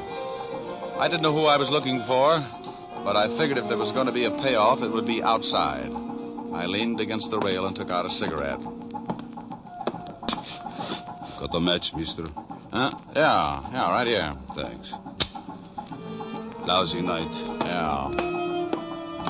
He wasn't my man. When he struck the match, I could see his dirty work clothes and his factory badge. I started down the other side of the boat. Finding a killer in that fog was like looking for your car keys in a mine shaft. I reached the bow of the boat, and right then I knew I was about to score. I get a tight feeling in my stomach when I start closing in on danger. I spotted the dark outline at the rail, so I pulled my hat down and walked up beside him. He was hunched over with his arms resting on the rail. Terrible night. Mm-hmm. Be awful if you had to find someone in this fog. Not if he found you first. Yeah. I like the name Louis Osgood. Ever hear of it? I like the name Moran, Huh? William Moran. Who are you? Just an employee. Diamond. Hey, you get a gold star. Well, what do you want? Have you found the blackmailers? Now stop playing Alice in Wonderland. I just pushed around your hired gunner, Louis Osgood. He had enough to say to put you away for a long time. He couldn't have. He didn't know. Didn't know your name? Who murdered your wife, you or Louis Osgood? Why do you say murder? The police said it was suicide. Well, I got news for you, Buster. Homicide just changed its mind. I checked and found out that the highball glass near her head was covered with prints from her right hand. What does that prove? It proves that to take her own life, she'd have to have fingers a foot long. The prints on the gun were also from her right hand. You're going to tell me that your wife shot herself while holding a highball glass in the same hand? That's not my problem, Mr. Diamond. Well, I think it is. If Louis Osgood didn't shoot her, that leaves just one suspect, you. Now, let's take a walk back to the cabin. I want to keep an eye on you for homicide. All right. This is where I leave you, Mr. Diamond. Hey, come here! I hadn't thought he'd make a break, but as long as he had a gun and knew how to use it, I could understand why he did. I got my gun out and took off after him. I expected him to go over the side and in the fog, and he'd have a good chance. But when a guy gets cornered, he does funny things. I never would have spotted him, but he threw open a door and framed himself in the light from the inside. I must have caught him because I saw him start to fold and stagger through the door. I took my time getting there. A wounded man with a gun can get pretty mean sometimes. The door swung back and forth with the motion of the boat, and I could hear the sound of the engines. He'd gone down in the engine room, so I dropped to my knees and went in after him. A long, polished ladder led down to the big diesels below, and I knew I'd hit him with the first shot because there was a bright red trail of blood leading down the ladder and behind the churning machinery. Moran! Oh, Moran, come on out! You can't get out of here. Come and get me, Diamond. I don't like being slapped around, and I'm going to see that you get yours. He was somewhere off to my left and keeping himself hidden. A catwalk circled the engine room, so I pulled an old stunt. I took a wrench off the wall and tossed it down the metal ladder. I watched for his gun flashes, and when I spotted his position, I got down on my stomach and crawled along the catwalk until I was directly over his head. He was sitting in a lot of blood, and he didn't look like he had long to go. Come on, Diamond. I know you're down here. Surprise. Look at the birdie. What? Don't try it.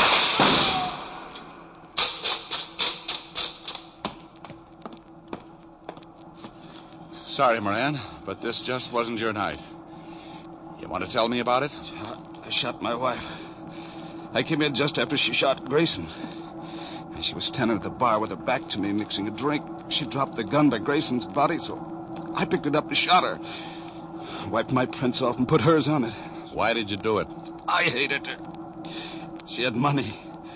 I found some letters and turned them over to Mac Grayson, the well-known blackmailer. I wanted him to drive her crazy until she drank herself into a sanitarium, and then I'd have her money. I never guessed she'd kill Grayson, but when I did, I saw a chance to kill her and make it look like suicide. You should never have called me. The police were satisfied. I had to find Leo Fink. He knew I'd hired Grayson, and he was going to blackmail me. So when I dug up the little wino that knew Fink, you hired Louis Osgood to bump Fink and me. Is that right? Hey, Moran. Oh, well, it was a dull conversation anyway. Lousy night.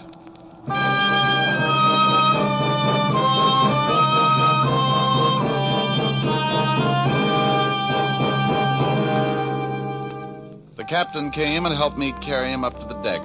Back at the ferry landing, I called Walt Levinson and told him the whole story. I didn't wait around. I just hung up in the middle of his lecture on good behavior and started walking. A stiff breeze was kicking up and pushing the fog back where it came from. After a good round of murder, a guy likes to relax. And I knew just the place to curl up and get my fur brushed. I grabbed a cab and headed for 975 Park Avenue, and the only girl in the world who looked better than her $10 million bank account. Oh, good evening, Mr. Diamond. Hello, Francis. Is Miss Asher in? Yes, sir. She's in the library. Thanks. Get me a glass of milk, will you, Francis? Milk? Oh, yes, sir. Right away. Hey, that's a B flat. Rick, where have you been? Sailing, sailing over the bounding main. Move over. You were supposed to have been here at 8 o'clock. Oh, what's an hour if you tack it on to the end of the evening? Well, I'm glad you've been keeping out of trouble. I can't stand it when you wander in all beat up. You smell nice. What kind of cologne is that? Gunpowder, 38. What? Oh, nothing. What's this you were playing? Oh, a new song. Again. You were just dandy. Well, you know I don't play well. I just pick. You should be glad you don't play the guitar. With those beautiful nails, you'd saw it in half. You're ridiculous. Whoops. Oh, that wasn't a B flat. Rick. Mm-hmm. Who do you love? I won't tell. Rick? I love you, baby. Then let's get married. Hey, these are pretty good lyrics. Now stop that. Again, this couldn't happen again. I hate you.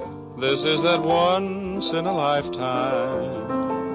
This is that moment divine. You never sing when I want you to. What's more, this never happened before. Though I have waited a lifetime for such as you to suddenly be mine. No comment? No. Mine to hold as I'm holding you now, and yet never to part. Mine to... Hey, what's the matter? Don't go. You want to sing? Go ahead. Well, what did you have in mind? I won't tell. You're not being original. That's my line. Well, I'm mad. Come here. No. Come here, Helen. Still mad? No. Well, let's get you mad again. It's so much fun making up. Mine again. What's the name of the song again? It never happens again. I'm mad. Oh, good. No. Ricky. Here's your milk, Mr. Diamond. Oh, my goodness, you never warned me.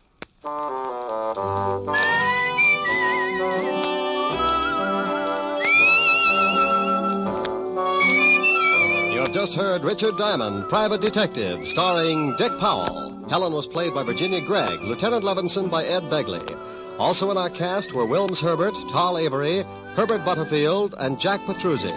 Music was under the direction of David Baskerville. Richard Diamond is written by Blake Edwards and directed by William P. Rousseau. Now, this is Eddie King inviting you to be with us again at the same time next week, when we will again bring you Dick Powell as Richard Diamond, Private Detective. This program has come to you from Hollywood.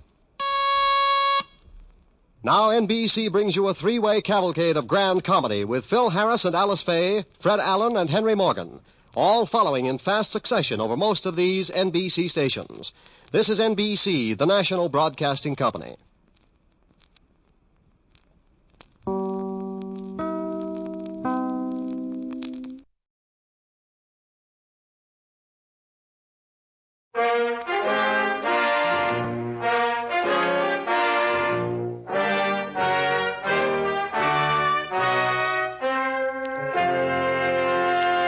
Kreml Hair Tonic and Kreml Shampoo present the new adventures of Sherlock Holmes, starring Nigel Bruce as Dr. Watson and Tom Conway as Sherlock Holmes.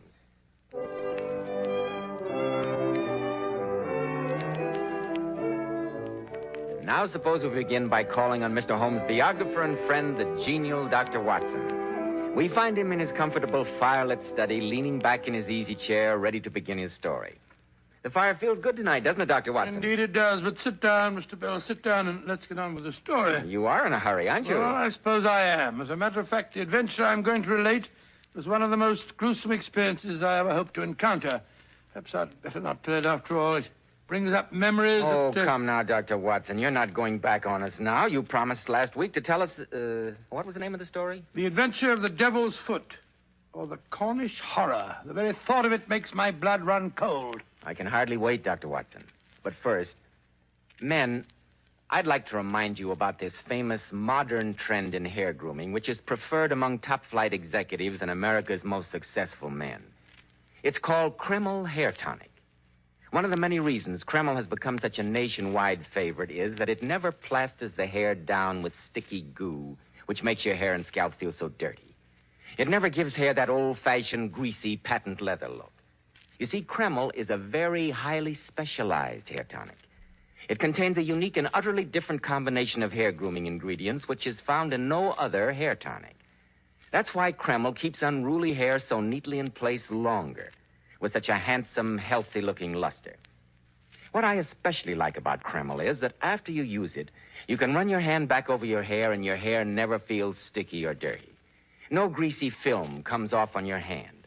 Yet Kreml hair keeps hair in perfect order throughout the busiest day, always looking so handsome and well-groomed. Kreml. Kreml hair tonic. Now, Dr. Watson, how about the Devil's Foot or the Cornish Horror? It was the spring of the year 1897. Holmes's iron constitution had shown some signs of giving way due to a particularly arduous and nerve-wracking winter. In March of that year, Dr. Moore Agar of Harley Street gave positive injunctions that Holmes get out into the country for a protracted rest. Well, the third week in March found us settled in a small cottage near Poldhu Bay at the further extremity of the Cornish Peninsula. Isn't that rather a bleak country for convalescent, Dr. Watson? Bleak is putting it mildly. I've never known such grim surroundings, but it suited Holmes admirably. He seemed to blossom in that weird and foreboding fog-swept district. Just his natural perverseness, I suppose. Oh, I dare say. Our little whitewashed cottage stood on a grassy headland. From its windows, we looked down upon the whole sinister semicircle of Mounts Bay, that old death trap, with its fringe of black cliffs and surge-swept reefs. In every direction, there were traces of some vanished race which had left as its sole record strange monuments of stone. Holmes spent most of his time pottering round these weird ruins.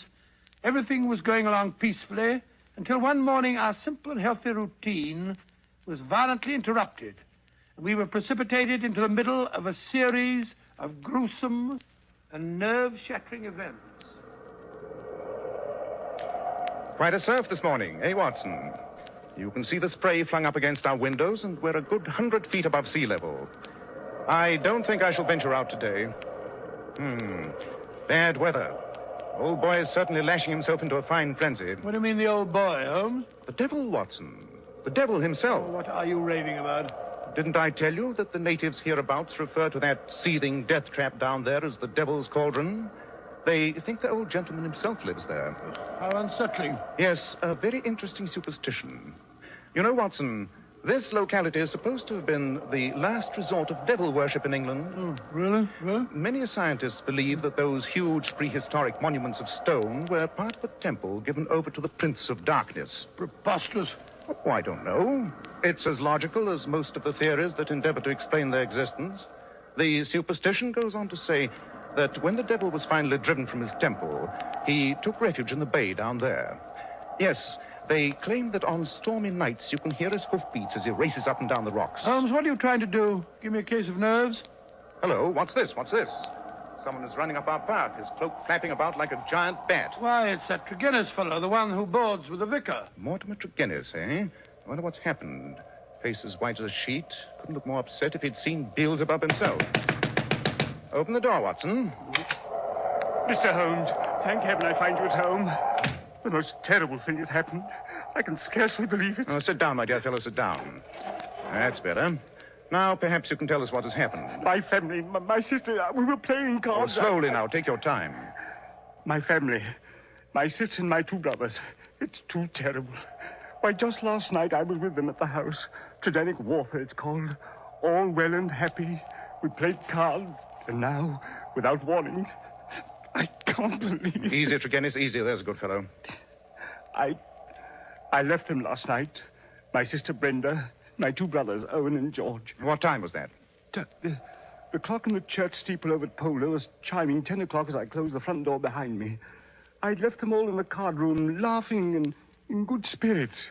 And? This morning, being an early riser, I was out taking a walk before breakfast when Dr. Richards overtook me in his carriage with the news that he'd been sent for on a most urgent call from Tridanic warfare. Something terrible had happened to my family. I jumped in beside him and he whipped up the horses. And what did you find? Oh, Mr. Holmes, it was terrible, ghastly. My two brothers and my sister, there in the card room just as I'd left them. But what a change. What a ghastly change. Yes? Brenda lay back stone dead in her chair. And my two brothers sat on each side of her, laughing and shouting and singing. The senses stricken clean out of them. And all three of them, my poor dead sister and my two demented brothers, retained upon their faces an expression of ghastly horror, a convulsion of terror. How terrible. Yes. Dr. Richard was so overcome at the sight that he fell fainting into a chair. Anyone else in the house besides your sister and brothers? Only Mrs. Porter, the old housekeeper. I presume it was she who found them this morning. Yes.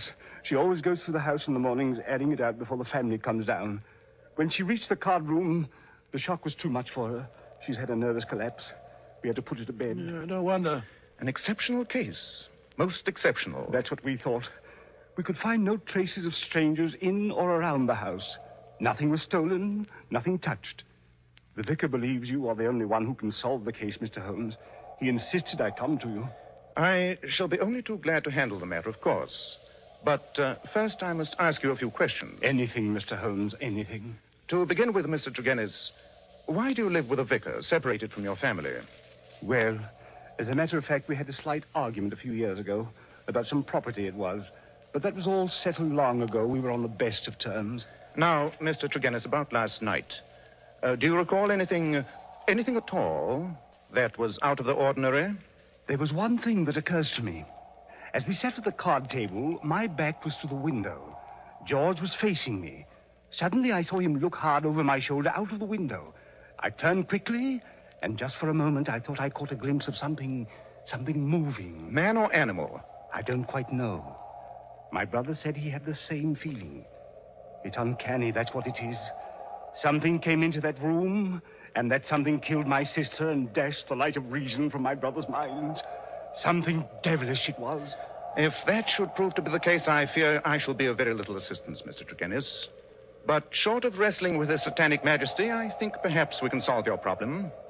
Come, Watson. We'd best go down to Tridanic Water at once.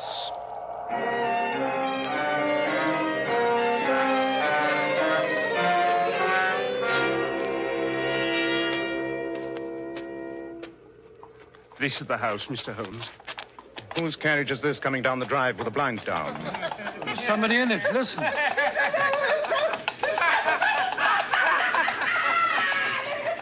My brothers. My poor brothers. It's Dr. Richard's carriage. He's taking them to Helston Asylum. It's too awful. My poor brother. Easy, Tregennis, easy. Pull yourself together. I'll do my best. Good man. Which are the windows of the card room? This one here. Oh, look out, Holmes. You've upset the watering can. Dear, how clumsy of me. Sorry, Tregennis. I'm afraid I've drenched your boots. No matter, Mr. Holmes, no matter. Shall we go in? Yes.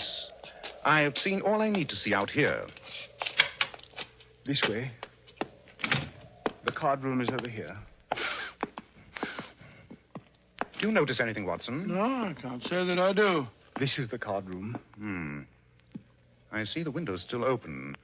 The housekeeper left it that way, I presume? Yes, she says it was locked on the inside when she came in. Quite so. I think we may close it now. Well, I'll do it, Holmes. No, let me. Candles quite gutted out. Yes, cards still on the table. They had not risen from their chairs, I take it, and you left at 10. That sets the hour of death at some time before 11. Fire burned out. Why a fire? Had they always a fire in this small room on a spring evening? It was cold and damp last night, Mr. Holmes.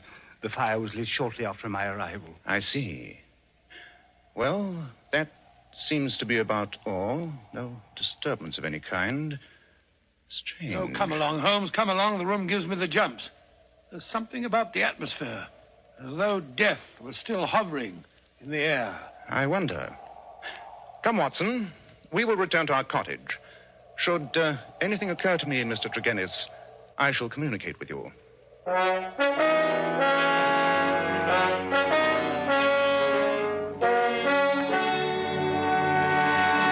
It won't do, Watson. It won't do. All the facts are negative. Well, do you think Mr. Tregennis' account of his actions last night was truthful? Quite, Watson. Quite. You remember the incident of the spilt watering can? I did that to obtain an impression of his foot. I take it you succeeded? I did. With that print as a sample, I was able to trace his movements last night. His story is correct. He left the house at about 10, went straight back to the vicarage and did not return. Nor did anyone else enter or leave that house. Then it must have been the man or animal they thought they saw in the bushes. He must have returned and frightened them to death. There was no such man or animal, Watson. Last night was a dark night. Anyone who had the wish to frighten these people would be compelled to put his face against the glass before he could be seen. Well? There is a 3-foot flower border outside the cardroom window. But there are absolutely no footprints there. Yes, but that It means... means Mr. Tregennis' sister and her 2 brothers were alone when death struck the sister down and drove the brothers insane. But, Holmes, that would be supernatural. I hope not, Watson. Look, here comes another visitor up our path. Stranger this time. Big, savage-looking fella. That, my dear Watson, is none other than the famous Dr. Leon Sterndale. Sterndale, the lion hunter and explorer? Exactly. Oh, what's he doing in this neighborhood? Oh, I've heard he owns a little cottage about 5 miles down the coast. They tell me he lives there absolutely by himself when he isn't off on one of his expeditions. Never mind, Watson. I'll do the honors myself. Come in, Dr. Sterndale, come in. Mr. Holmes? Yes, and this is my friend, Dr. Watson. How do you do? How do you do? Mr. Holmes, I've come to you about the tragedy at Dannick Water. The police are utterly at a loss. You have a keener brain. Pardon me, Dr. Sterndale, but why are you so concerned in this affair? Well, you see, during my many residences in this locality, I've come to know the family of Tregennis very well. I see. Their horrible fate has been a great shock to me, Mr. Holmes. I'm so sorry. As a matter of fact, I was on my way to Africa. I got as far as Plymouth when the news reached me this morning. I came straight back to help in the inquiry. But that would make you lose your ship. One sailed for Africa this afternoon, if I'm not mistaken. I can take the next. When did you last see the Tregennis family, Dr. Sterndale? I saw Brenda, Miss Tregennis, 3 days ago, just as I was leaving for Plymouth. Oh. So you have been in Plymouth for the last 3 days? Yes, in Plymouth. But how did you get the news so quickly? Surely the Plymouth papers didn't carry an account of the matter in this morning's edition? I received a telegram. Telegram? Might I ask from whom? You're very inquisitive, Mr. Holmes. It is my business, Dr. Sterndale. Very well.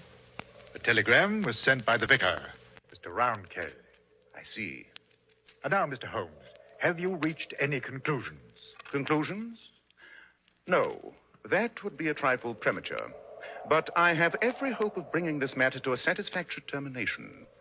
Satisfactory to me, that is. Would you mind telling me if your suspicions point in any particular direction? I do not feel that this is the moment to answer that question, Dr. Sterndale. Oh, and I see that I've been wasting my time.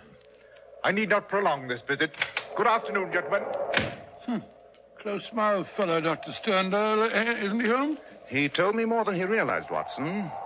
But he knows even more. How could he if he was in Plymouth? But was he, Watson? That statement is something for us to look into.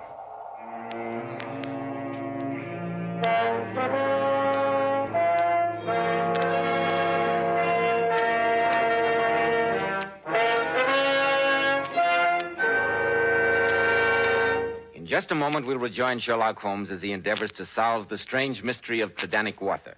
But first, men, remember, if you want to keep your hair handsome and healthy looking, one of the first requisites is a hygienic scalp. So why settle for just any hairdressing when you can enjoy the extra advantages of a highly specialized hair tonic like Kreml?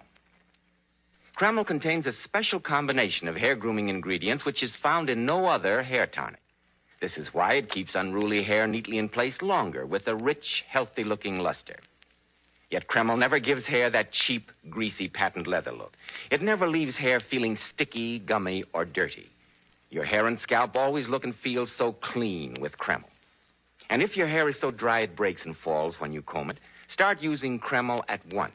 Let it make your hair feel softer, more pliable, and look as if it had some body to it. Kreml is also fine to lubricate a dry scalp. At the same time, it removes dandruff flakes. A quick massage with Kreml helps stimulate the cutaneous circulation of the scalp. Notice how alive, how invigorated your scalp feels. So for better groomed hair, a more hygienic scalp, change to Kreml at once. Buy a bottle of Kreml at any drug counter. Ask for an application at your barber shop. Kreml, Kreml Hair Tonic.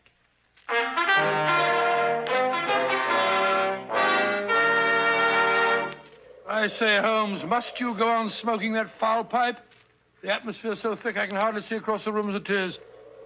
Oh, dear, I feel depressed. Who knows what evil thing is stalking abroad in this neighborhood? Light the lamp, Watson. It's the gathering twilight that makes it gloomy. Rubbish. Look here, Holmes. What about that Dr. Sterndale? Do you think he did it? No, Watson. I've been in communication with his Plymouth hotel. His story was correct. He had been there for the past 3 days, and he did receive a telegram from the vicar this morning. Oh, and he couldn't possibly have had anything to do with the Turgenev tragedy last night. Quite. I didn't think he had a connection with the tragedy. But there is a connection with... Now what? Mr. Holmes! Oh, Mr. Holmes! Open the door, Watson. Ah, my dear vicar, come in, come in.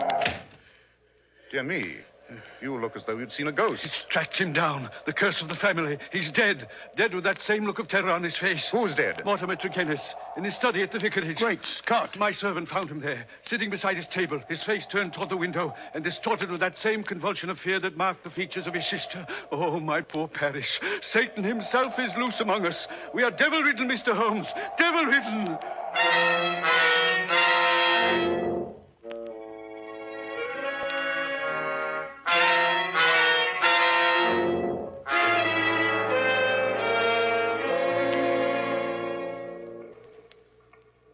This was his study, Mr. Holmes. Depressing atmosphere. It was worse. I had the servant open the window. He's quite ill from shock, poor fellow. What a terrible look on Turgenev's face, Holmes. The whole body is contorted and convulsed in a very paroxysm of fear. You've never seen death in this form before, Watson? No, never. You know of no poison that would have this effect? Good heavens, no. The lamp is lit. It was burning over an hour. Notes the oil consumed. Yet darkness has just set in. Did anyone call at the vicarage this afternoon? No. I was out myself, but my servant says he let no one in. Then Turgenev was alone when he... I wonder. The window was shut at the time of his death, but the lamp was lit. Curious. The window. Let's see. The window. Yes, by Jove, I think I found something. What's that you're putting in your pocket, Holmes? And the lamp. Of course, the lamp. Notice this powder which has been spilled on the base of the lamp? Red-brown powder. Give me an envelope, Watson. I must have these specks of powder. Why are you so excited about the powder, Holmes? Because it contains the solution of our mystery, Watson. It is the source and the solution.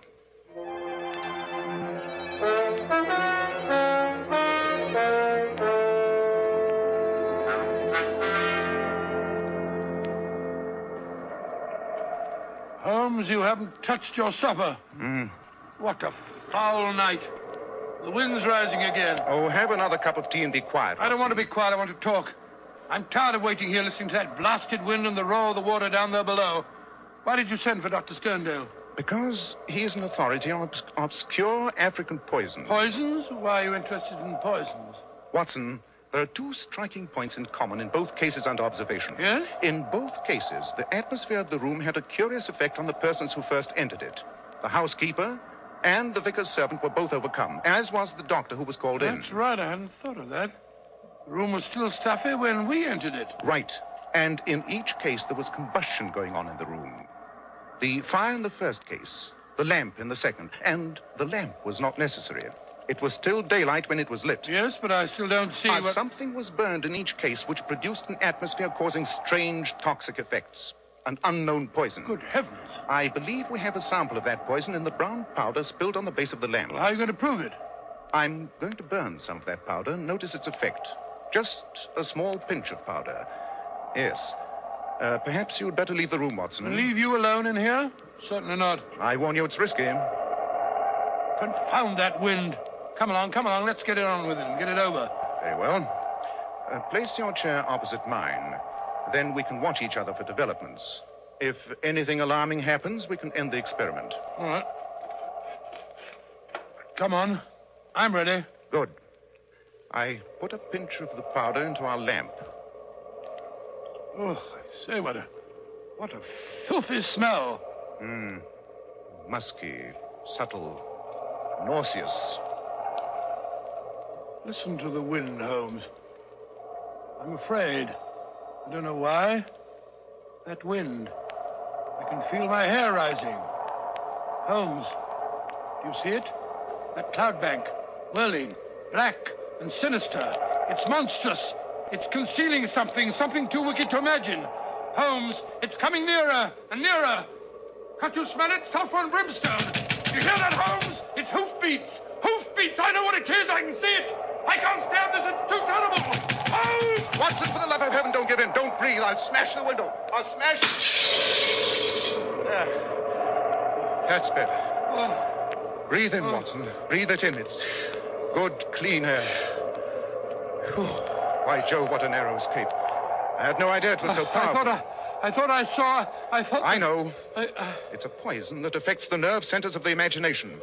The strain is enough to kill a man or drive him crazy. Hello, there's someone knocking at the door. Oh, so that's what I heard. Yeah, seems cleared out. Good thing there was a high wind. I'll close the shutters and draw the curtains. Watson, can you open the door now? Yes, I think so. Phew, my knees are still shaking. Good evening, Mr. Holmes. You sent for me? Yes. Come in, Dr. Sterndale. Come in. You look rather pale, both of you. Yes. We've just been conducting a little experiment with the poison that killed Tregennis. You? Yes, Dr. Sterndale. Perhaps you'd like to tell us why you killed Mortimer Tregennis. I? Preposterous. You can't prove it. No. Let me tell you how you did it. You came over to the vicarage late this afternoon. You didn't want anyone to know you'd visited Tregennis. He was to let you in himself. But how could you attract his attention? You brought some pebbles with you, pink pebbles from a heap beside your house. You threw these at the study window, where you knew Tregennis was working. I found some of these pebbles on the windowsill. Tregennis came downstairs, let you in himself. You had a talk with him, made him light his lamp, placed a pinch of the poison powder in the flame, and left. You're right, Mr. Holmes. I did kill Mortimer Tregennis. But I'm not guilty of the other atrocity. I swear I'm not. I believe you, Dr. Sterndale. But you know who did it. Perhaps you'd better tell us about it. Very well. It was Mortimer Tregennis. What? He admitted it before he died. Mr. Holmes, I've been in love with Brenda Tregennis for many years. We were to have been married when my work in Africa was finished. I've lived so long in places where man is a law unto himself. He killed Brenda in cold blood. He killed her. I have nothing else to live for. By heaven, I'd do it again. How did Mortimer Tregennis get hold of the poison? It was something unusual, almost unknown. Yes, it was powdered pes diable. Pes diable? Devil's foot, eh? Yes, a root found in Africa. Shaped like a foot, half human, half goat-like. I have the only specimen in England. And you showed it to Tregennis? Yes. He came over the other afternoon when I was packing. He was interested in my African curiosities, particularly this powder. How he took it, I can't say. I thought no more of the matter until I had received the vicar's telegram and learned how they died. I returned at once. Looking into the tragedy, I was convinced Mortimer Tregennis was the murderer, that he'd done it to gain control of the family fortune. There was the crime, but what was to be his punishment? What jury would believe such a fantastic story? No, I decided to take the law into my own hands. Perhaps if you ever loved anyone, you'll know how I felt. Dr. Sterndale, what were your plans when you set out for Plymouth? I had intended to bury myself in Central Africa. My work is only half finished. Go and finish the other half, Dr. Sterndale. I do not feel called upon to prevent you.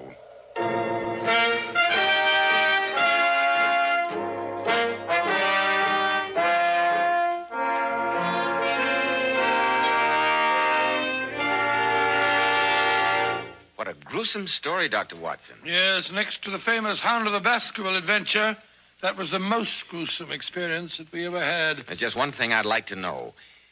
What did you think you saw in that cloud of smoke? Mr. Bell, you will have to believe me when I tell you it was too horrible to mention. Just to think of it is enough to make my blood run cold. Ladies and gentlemen, in a moment, Dr. Watson will be back to tell us about next week's story. Girls, Powers models are famous for their beauty and charm. And one of their most outstanding characteristics is their glorious, shining, bright hair. Now, here's how they keep it so shining. Powers models use Kreml shampoo. This amazing, beautifying shampoo has been especially developed to actually glamour bathe each tiny strand of hair, revealing all its natural glossy luster. Yes, and don't forget Kreml shampoo is wonderful for washing children's hair, too. Of course it is, because there are no harsh caustics or chemicals in Kreml shampoo. And its luxurious active foam thoroughly cleanses scalp and hair of all loose dandruff as well as the dirt.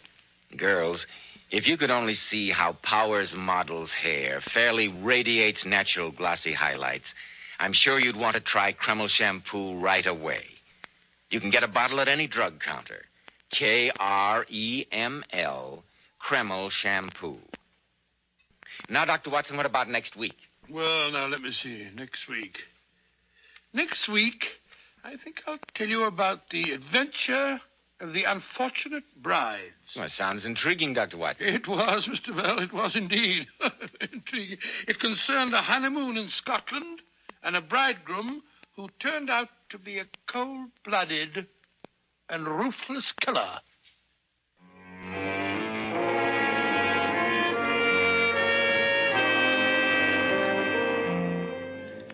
Tonight's Sherlock Holmes adventure was adapted by Edith Miser from Sir Arthur Conan Doyle's story, The Devil's Foot. Nigel Bruce appeared by permission of California Pictures.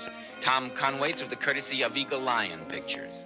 The Sherlock Holmes series is produced by Tom McKnight. This is Joseph Bell speaking for Kreml Hair Tonic and Kreml Shampoo, and inviting you to be with us next week at this same time when Dr. Watson will tell us about the case of the unfortunate brides.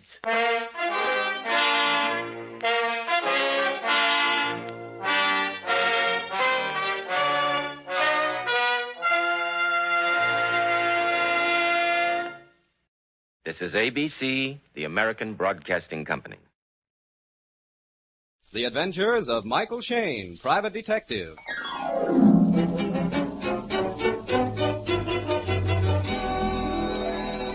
The people who make 76 gasoline and Triton motor oil, Union Oil Company, present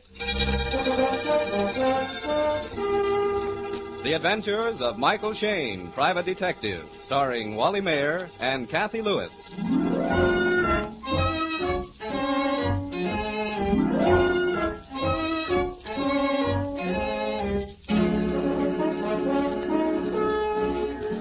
Anything can happen in San Francisco. Well, almost anything. And when it happens, you usually find Michael Shayne, private detective, somewhere around.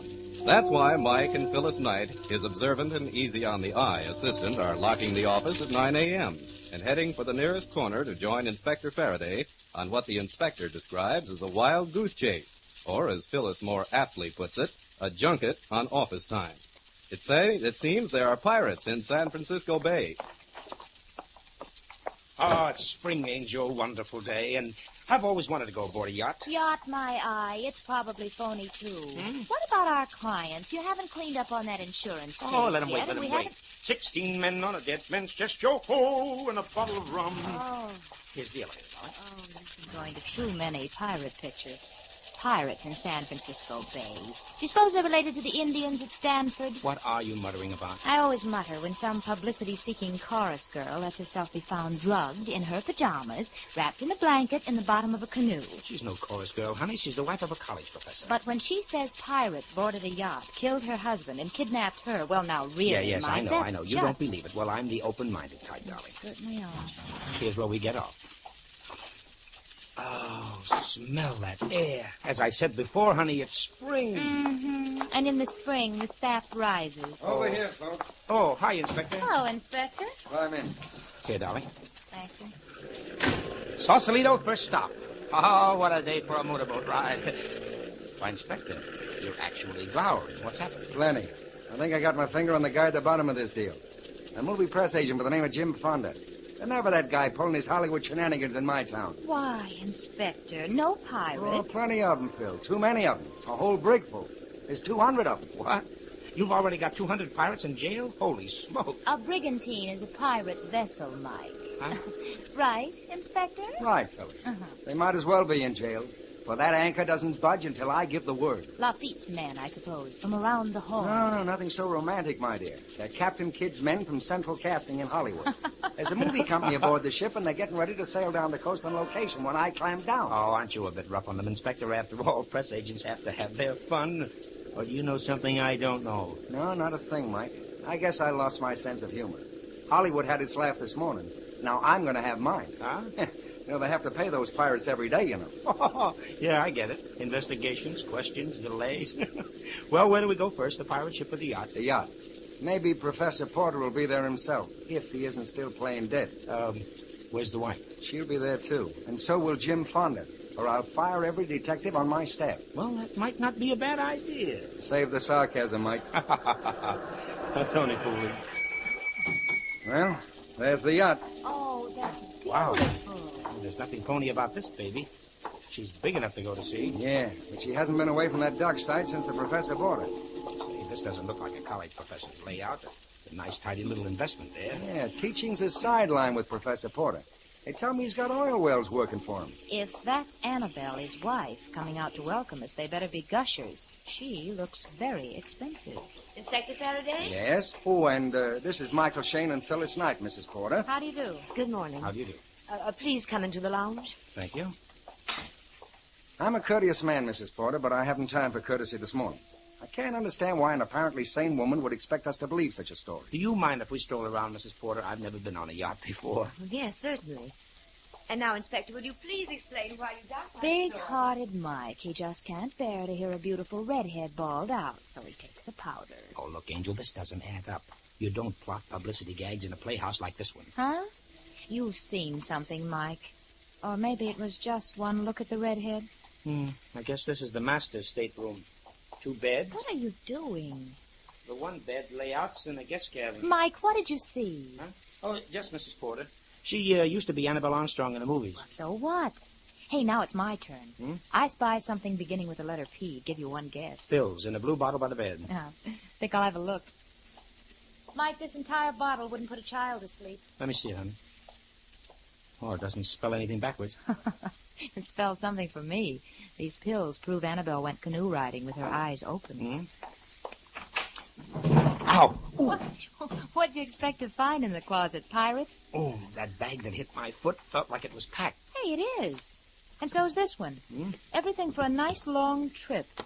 You know, I could take a honeymoon with this bag. Say, the professor's a snappy dresser. Oh, Just fine. look at this sport coat. Come on, Mike. Let's quit playing house. I want to watch Annabelle act. Okay. I might have known how it would turn out when I brought you along, Mike. Why, what's up, Inspector? It's murder, my boy. While we're playing houseboat. So her story stood up. I'm buying it up to here. Well, I haven't heard it, but I think I'll shop around. Well, Fonda's the guy, all right. I just telephoned a general alarm. Ought to pick him up any minute. You telephone? Yeah, there's a phone. The yacht's permanently tied up to the pier. I also sent for Porter's secretary. He may have some information. Inspector, do you mind bringing us up to date? We've been sightseeing. Well, Mike, here's the story. Jim Fonda is Porter's nephew. Yeah? Sort of a family black sheep. He's been causing trouble. Everything from forgery to some sort of blackmail. Uh-huh. Well, it seems Fonda headed for the professor's home as soon as he hit town. The professor's secretary sent him to the yacht. That'd be yesterday afternoon. There was a row. Porter threatened to send Fonda to jail and shoved him off the boat. Yeah? Fonda yelled he'd be back and told Porter he'd better have it ready. Mrs. Porter thinks he meant a sum of money. Maybe the Secretary Taylor can clear that point. Uh-huh. But where do the pirates come in? Well, I'm coming to that. I'll tell you, Mike. After Fonda left, Mrs. Porter developed a headache. That night she couldn't sleep. The professor went into the lounge to read, and Mrs. Porter took 2 sleeping pills. 3, my dear. Mrs. Porter took 3 sleeping pills. Later, she was aroused by loud voices, and then a big, burly pirate with a red beard leaned over the bunk. I believe his beard was black, Miss Knight. Oh, yes. The light was on. No, the cabin was dark. This man, dressed like a pirate, seized me, threw a blanket over me, and carried me to the canoe. It was one we kept tied to the yacht. There was a body wrapped in a blanket on the bottom. He paddled for several minutes, and then put the body overside. Maybe you'd better ask the questions, Mike. Well, you're doing fine, Angel. Thanks. Mrs. Porter, the cabin was dark. There was no moon. How did you know the man was dressed like a pirate? He struck several matches. Oh? Yes, he was smoking a pipe. I see. And why are you so sure that this man dressed as a pirate was Jim Fonda? I knew Jim. He was publicity man on one of my pictures. Oh, maybe I should explain. I'm Annabelle... Oh, not at all. I recognized Annabelle Armstrong the moment I came aboard. Thank you. Well, Jim Fonda had two peculiarities. His eyebrows were highly arched, and his left eye twitched. Hmm? I recognized him despite his disguise the first time he lighted a match. Did he know you had recognized him? I'm not sure. He might have worn the pirate costume as a prank. Jim had an odd sense of humor. I believe he intended taking me with him. He tried to arouse me when he landed the canoe. I was too heavy to carry far. Those sleeping tablets must have been pretty powerful. Mr. Shane, those tablets are a mild, harmless sort. I was wide awake. Limp from fright at first, and then I acted. Don't forget, I used to be an actress. Why did you stay in the canoe after he left you? Well, I yelled my head off, and nobody came. It was dark, and, well, I was afraid I'd fall into the water.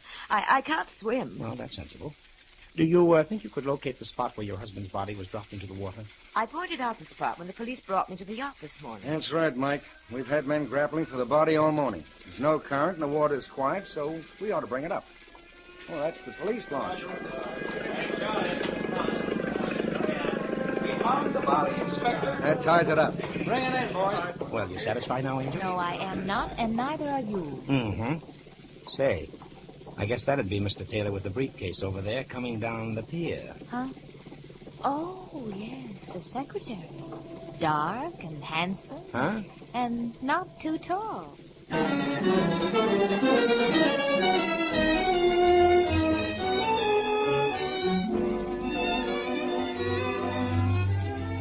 In just a moment, we'll rejoin Mike Shane and Phyllis Knight in their adventures.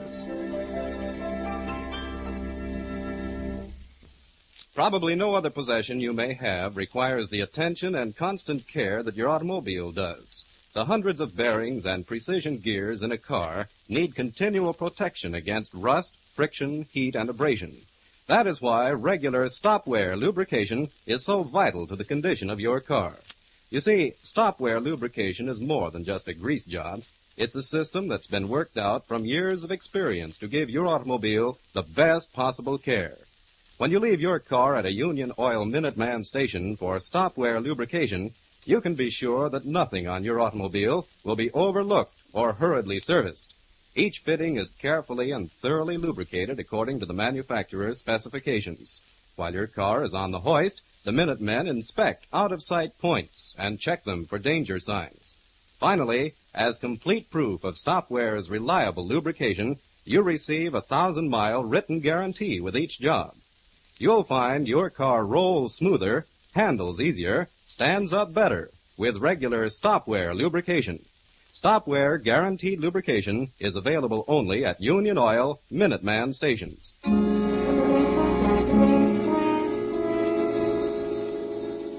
Professor Porter's body has been recovered from the bay, and Inspector Faraday is hurrying to meet the launch at the end of the pier. Mike and Phyllis are following, but Phyllis is reluctant to leave Mrs. Porter and the professor's secretary, Bill Taylor, together in the lounge of the yacht.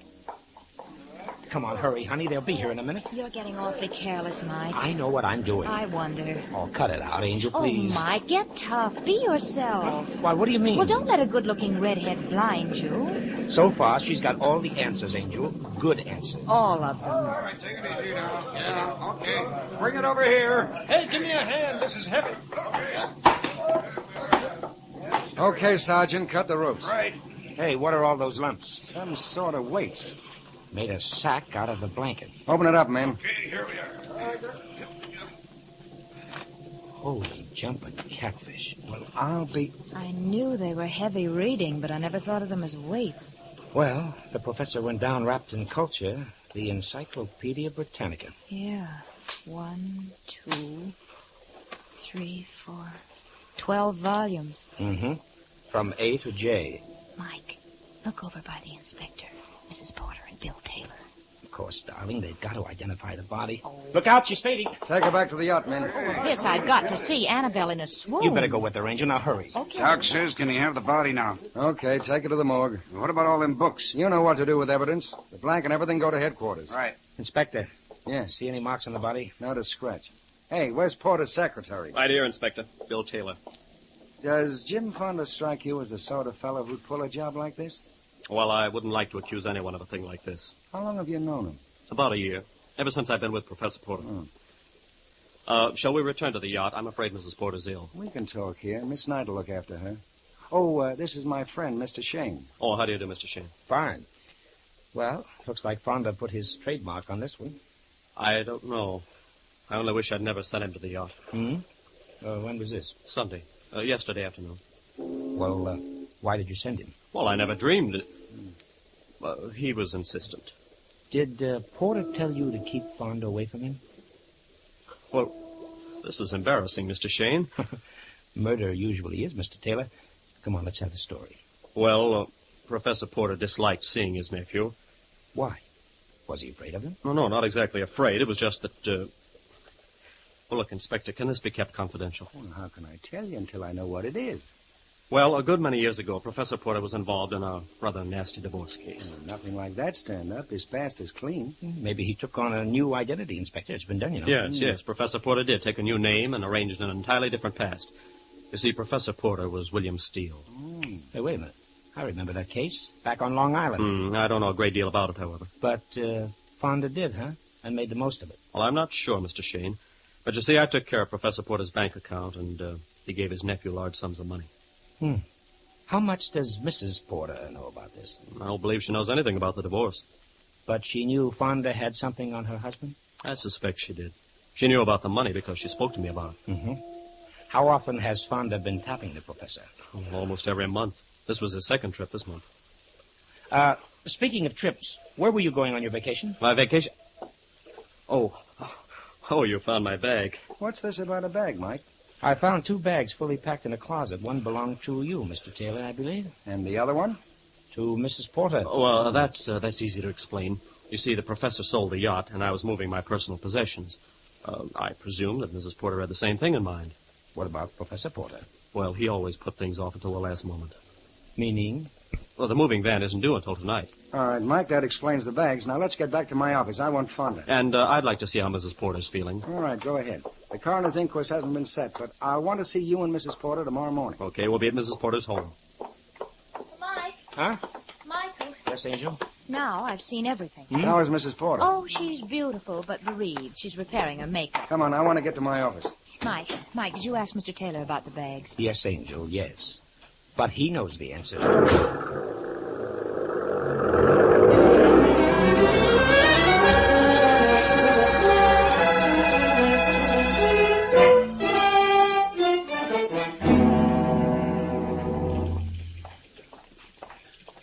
Any messages? Hollywood's been calling every 20 minutes, Inspector. What do they want?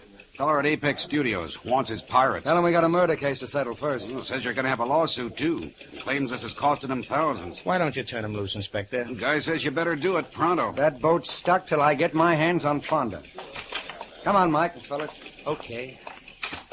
Now, let's get down to business. Yeah, let's go to work. Well, it's about time. What do you mean, Phyllis? Fonda left a trail a yard wide. Too wide, Inspector. You want to do me a favor, Inspector? You too? What is it?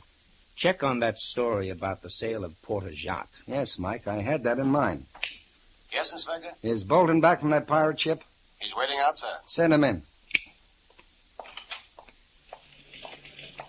Pick up any leads, Bolton? Not a line. The guy just vanished. Oh, he can't do that. What did they tell you about Fonda? Everybody had a good word for him. He came to town ahead of the picture crowd last Friday. Oh? When was he on the boat? Yesterday. They said he seemed worried about his uncle. Hadn't been able to see him. Did he tell anybody why he wanted to see his uncle? No. Seems that he didn't do much talking. Does Fonda smoke a pipe? Say, you haven't found him, have you, Mike? No. Why? The pipe's a part of the description they gave me. Left eye twitches, too. You must know the guy. No, just the woman he kidnapped. Well, he can't get out of town. Must be holed up somewhere. You searched the boat? Yeah. Even turned up some girl pirates. Any pirate costumes missing? Wardrobe man says they're all there. Well, how about the odd parts? Wigs, scarves? I thought of that. Could be. But it'd take a week to check. Okay, take a week, but check it. Okay. Hello? That Hollywood guy's on the wire, crying. Tell him I got a murder in my hands. The boat stays here. Fonda's not on that boat, Inspector. His friends are. Get back to that boat. If I stay out there any longer, I'll turn pirate myself. Got any ideas, Mike? Well, I'd like to know about, About that Porter yacht, Inspector. Yes? Professor sold it all right. That satisfy you, Mike? well, that cooks one idea anyhow. I've got an idea, Inspector. Let's have it, Phil. Remember when lovely Annabelle was giving us Act Two? Oh, don't be catty, Angel. You be quiet. I know when you're getting ready to spring something. I wish I knew as much. All right, Smarty. Well, Mrs. Porter spoke of Jim Fonda in the past tense. A natural reaction. Probably glad to have him out of her life. Oh, you don't. Just heard from the coroner's office, Inspector. When's the inquest? Tomorrow. Funny thing, What's that? Doc says Porter's been in the water 2 or 3 days. Did you hear that, Mike? Well, that knocks the whole case into a cocked hat. But Mrs. Porter said it happened last night. Well, maybe she'll know the answer to this one. Maybe I know the answers. What? Remember when we went through the staterooms on the yacht? Yeah, you admired the beds. Uh-huh. There were 2 in the stateroom and 1 in the guest cabin. Yeah, they'd all been slept in. Yeah, maybe yes, maybe no. But there was something missing. Hey, I remember. The blankets. Now you're cooking. Look, this is no time for guessing games, Mike. Let him alone. I thought he never would wake up. 1 blanket to wrap the professor in, 1 for his wife for a canoe ride. Yeah. That makes 2 blankets. Where's the third one? Maybe it was for Fonda. You're wrong, Mike. And about encyclopedias? 20 volumes to the set, covering everything from A to Z. Right, Angel, right. Where's the other 8 volumes? Porter was dumped overboard with A to J. And you think K to Z are with Fonda? Say, anybody on the yacht with that dame? Oh, Taylor's where the she'll keep. Well, Fonda didn't keep very well. Well, maybe I left her uncovered so she'd lead us to Fonda. I've got a different slant, Inspector. The only place Annabelle will lead you is astray. I guess we better get back to the yacht. If you're still looking for Fonda, we'd better go. I doubt if there's anyone else there. All right, let's go. Fonda's the lad I'm still looking for. Then you better take along the boys with the long-handled rakes, Inspector.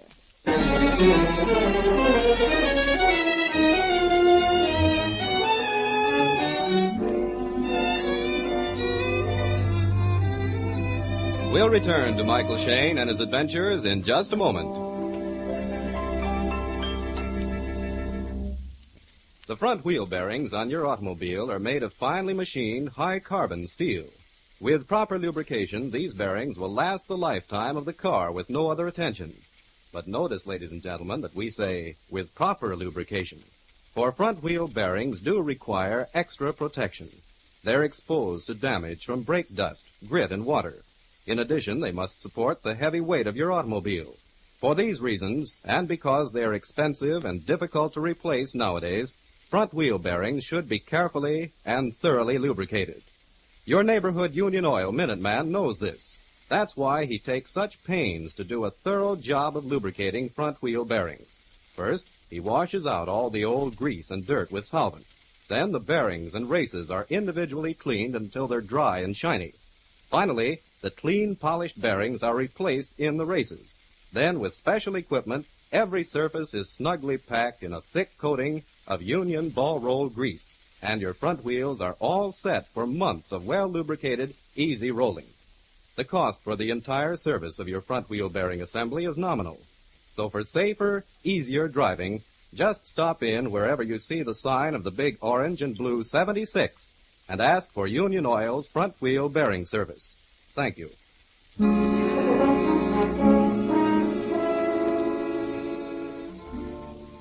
Mike, Phyllis, and Inspector Faraday are back at the yacht.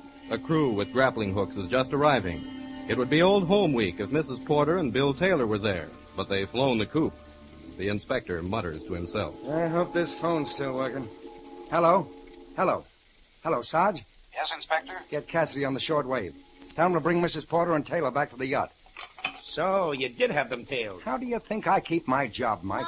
Mike, you were right about the blankets, and the bags are gone, too. Sure they're gone. Taylor told us they were moving into town. And here's where the encyclopedia set came from. Where is it? An empty shelf, and I never even noticed. Say, let's go out on deck and see if they fished up anything, huh? All right. Hey, fellas, have you found anything? 2 tire cases and a couple of pairs of old shoes. Well, keep on raking. Try up forward. Okay. It's beginning to add up, all right. Yeah, sure it adds up. Fonda gets into town, goes to see Uncle Porter. And tries to pick up $5,000. No. I'm not buying the blackmail scenario. Why, Mike? Too well planted like the rest of the deal. Anyhow, a crook working a blackmail racket doesn't have to work as a press agent. Okay, so Fonda goes to see Porter. And Porter isn't in sight. Annabelle and Taylor give Fonda a cock and bull story. He gets suspicious and starts checking. Yeah, but where? Around the neighborhood, at the university. And then? Annabelle and Taylor get ideas. Maybe Fonda is the answer to a little job they've already done. You mean Porter's murder? You're on the beam, Inspector. My guess is Fonda stood to get a slice of the professor's estate, a big slice. I'm beginning to like your story. Well, wait a minute. Let me finish it. They decide to knock off Fonda, hang the Porter murder on him, and live happily ever after. Take the whole pot, huh? Right. So Taylor lets Fonda know that his professor uncle is on the yacht. And when Fonda shows up Sunday night, Taylor drills him. Hey, aren't you boys guessing a bit too far ahead? Huh? You got no proof that Taylor shot Fonda. In fact, you've got no proof that Fonda's even dead. No.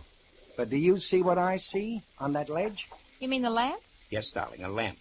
Where it couldn't do anybody any good. No, it's not very ornamental. Okay. Quit being clever. Move it. All right.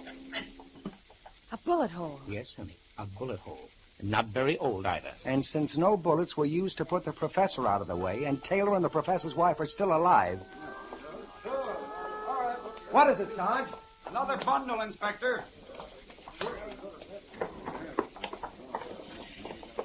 Well, Inspector, blanket number 3. Mm-hmm. Yeah, and the same kind of bulges as the other bundle. Yes, Angel. Encyclopedia Britannica, volumes K to Z.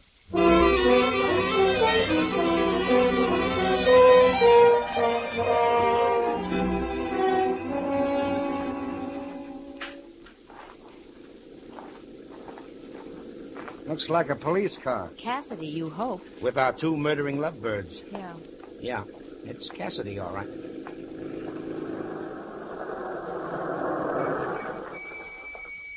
Here they are, Inspector. Did you send for us, Inspector? Yes, I wanted to finish our chat. Why, what happened, Inspector? Nothing much. We just found Fonda's body. Get out of the car, Taylor. You too, Annabelle. Duck, guys, he's got a gun. Get him, Faraday, get him. My gun's jammed. That got his tire. The car's caught fire. Yeah, come on, run for it. Hurry. They're both unconscious. Yeah, pull them out. Get her first. Easier that way. Taylor's all in one piece anyway. It's the same with the Dane. Just bumped her head. Well, that's too bad. Mike, where are you going? To get the robe out of the car before it's burned. Have you gone crazy? No. Now, here, let's throw this robe over Annabelle. Pull it up over her face. Hey, Taylor's stirring. He's coming out of it. Good. But I can't have Annabelle awake. Maybe I better conquer her. Let me. Wake him up, Inspector. Come on, you get up. Wake him up. Come on. Where am I? You're at the end of the road, fella. Oh, where's Annabelle? Mrs. Porter. Mrs. Porter is dead. Huh? Oh, no, she couldn't be. Huh? Pull the blanket back, honey. Was she dead? I mean... I know exactly what you mean, boy. No, she talked. Talked plenty before she went. You've been out cold for 10 minutes, fella. Come on, you better talk fast. I had nothing to do with it. Oh, I helped dispose of the bodies, yes, but she made me. She threatened my life. She acted like a madwoman. I didn't do it. I didn't. Then who did? Annabelle. She poisoned the professor and she shot Fonda. He's lying. Don't believe him. Oh, so you came too, huh? But you said she was dead. You tricked me. Which is nothing compared to what we're going to do to you, both of you. Yes, we tricked you. And you accused her of murder. Now it's her turn. Where did he hide the gun? At my apartment. Oh, you fool. If you'd kept your mouth shut. If you both kept your mouths shut, we'd still have caught you. Every clue that you planted, every clue that you thought would point to Fonda was a signpost leading us right to you. I don't want to talk to them anymore, Inspector. How about you? Not me. I've had all I want. Take him away, Cassidy.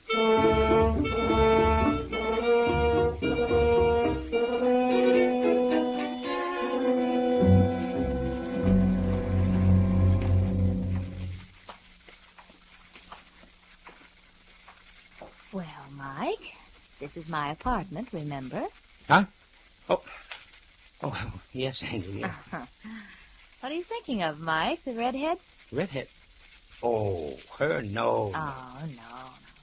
She did sort of go for it, in a mild sort of way. Not me, honey. I knew she was a phony. Don't give me that. No, look, Angel, look. What do you think I am, a fool? Yes, where blondes and redheads are concerned, yes. Angel, from the word go, I had her tagged. She tried to identify Fonda as the guy who kidnapped her. Well, I know it. Well, could you picture Fonda picking her up, wrapping her in a blanket, carrying her to a canoe, and all the time striking matches to light a pipe he was smoking? Tut-tut, Angel. Well, then why didn't you say so before? Just because you look so cute when you're jealous? Jealous? What? You... Angel, please, Angel, not here. The neighbors are watching.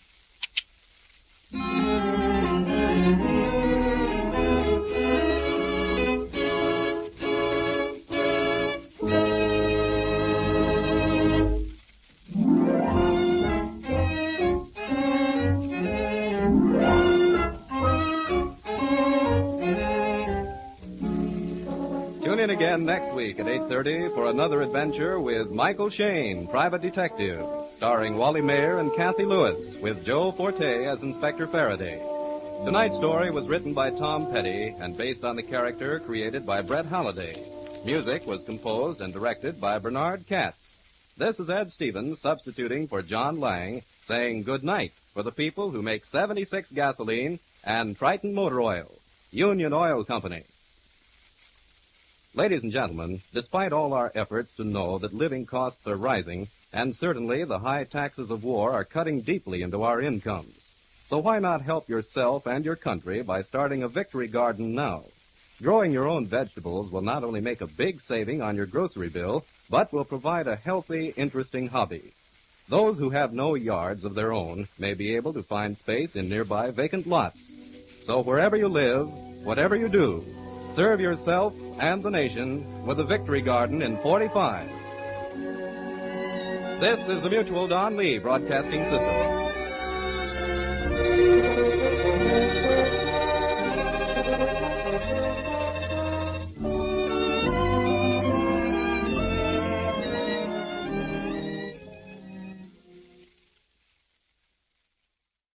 Calling Nick Carter. Another case for Nick Carter, Master Detective. Yes, it's another case for that most famous of all manhunters, the detective whose ability at solving crime is unequaled in the history of detective fiction. Nick Carter, Master Detective. This week's curious adventure is Murder in the Crypt. For Nick Carter and the Jackal God.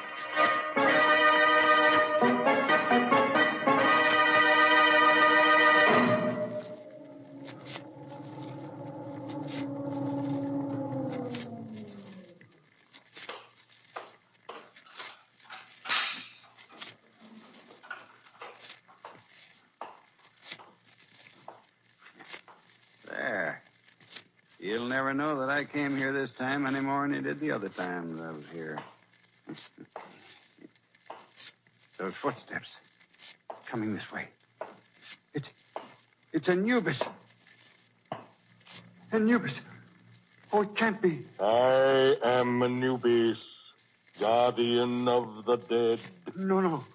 I must be dreaming. I am Anubis, the Jackal God. But you're not. No. Look.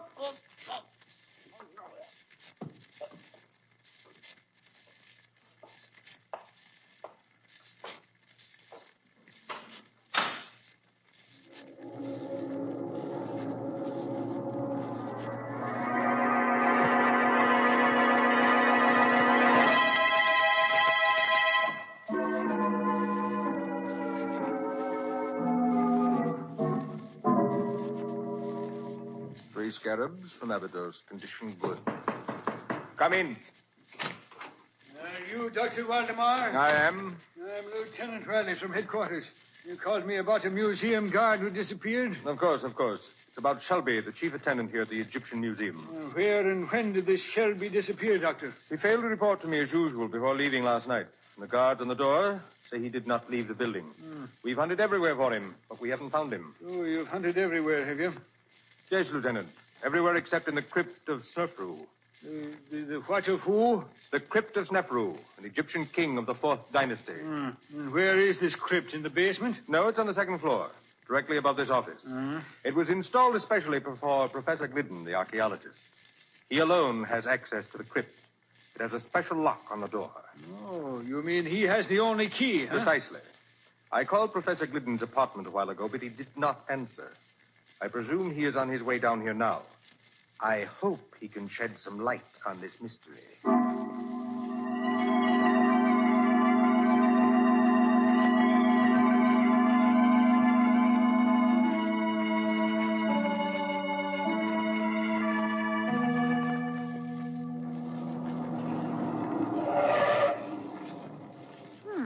Nick, isn't this the Egyptian Museum across the road? Yes, Patsy, it is. Never been in it? Looks too much like a mausoleum for me. Are we going in to look at the mummies? That, Patsy, depends entirely upon Professor Glidden. Who's he? That bearded man who was beckoning to us in the doorway of the museum. Oh, I see him. Is he a client of yours? Yes. He phoned just before you arrived at the office this morning. What does he want? That, I don't know, Patsy. Suppose we join him and find out.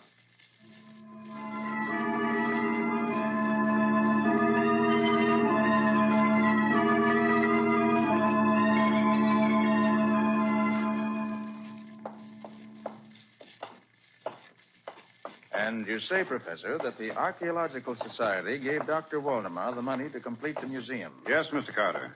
Provided that he would install a special crypt where I could place the relics from the tomb of King Snefru for examination and classification. So the crypt is officially your property. For the present, yes. When my work is finished, it will be open to the public. I see. And just where do I come in? I want you, Mr. Carter, to be present when we search the crypt, so there will be no question that Shelby is not there.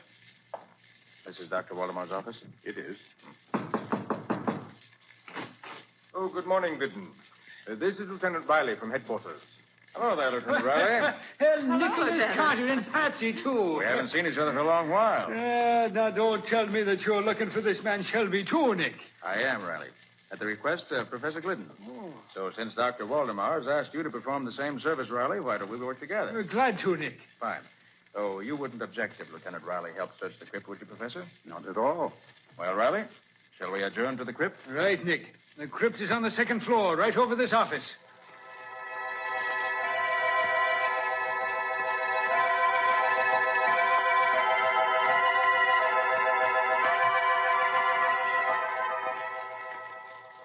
Come, Glidden, unlock the door. This is an intricate lock, Waldemar. It takes careful handling of the key. There. Where's the light switch, Professor Glidden? Just inside the door to the right. Very well, I'll... There. Well, would you look at that now? I never saw a statue to resemble that beast. The body of a man and the head of a dog it has. I'd call it the head of a jackal, Riley. Huh? Am I right, Professor Glidden? You are, Mr. Carter. That bronze statue is a life-size figure of Anubis, the jackal god. Anubis was the guardian of the dead, and his statue was set at the entrance of ancient tombs to keep out thieves. A jackal face is enough to scare anyone away. Come along, Riley. Let's look around inside the crypt. Okay.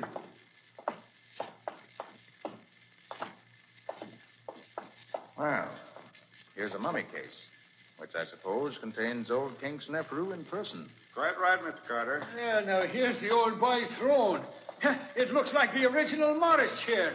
Let's see. There's nobody hiding under it, Riley. Okay, Nick.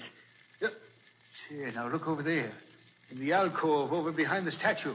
Now, what is it? An ancient Egyptian bathtub? That, Riley, is a sarcophagus. A stone coffin. The one that once contained the mummy case we just saw. Gosh, now, it's a big thing now, ain't it? What's all this crazy writing on the front of it? Those are hieroglyphics, Riley. Inscriptions about old King Snefru. Oh. What's inside this thing, Nick? Oh, probably nothing now, Riley. Just the big open. What is it, Nick? This sarcophagus is not empty, Riley. Huh? Shelby's in it. Oh. And he's dead.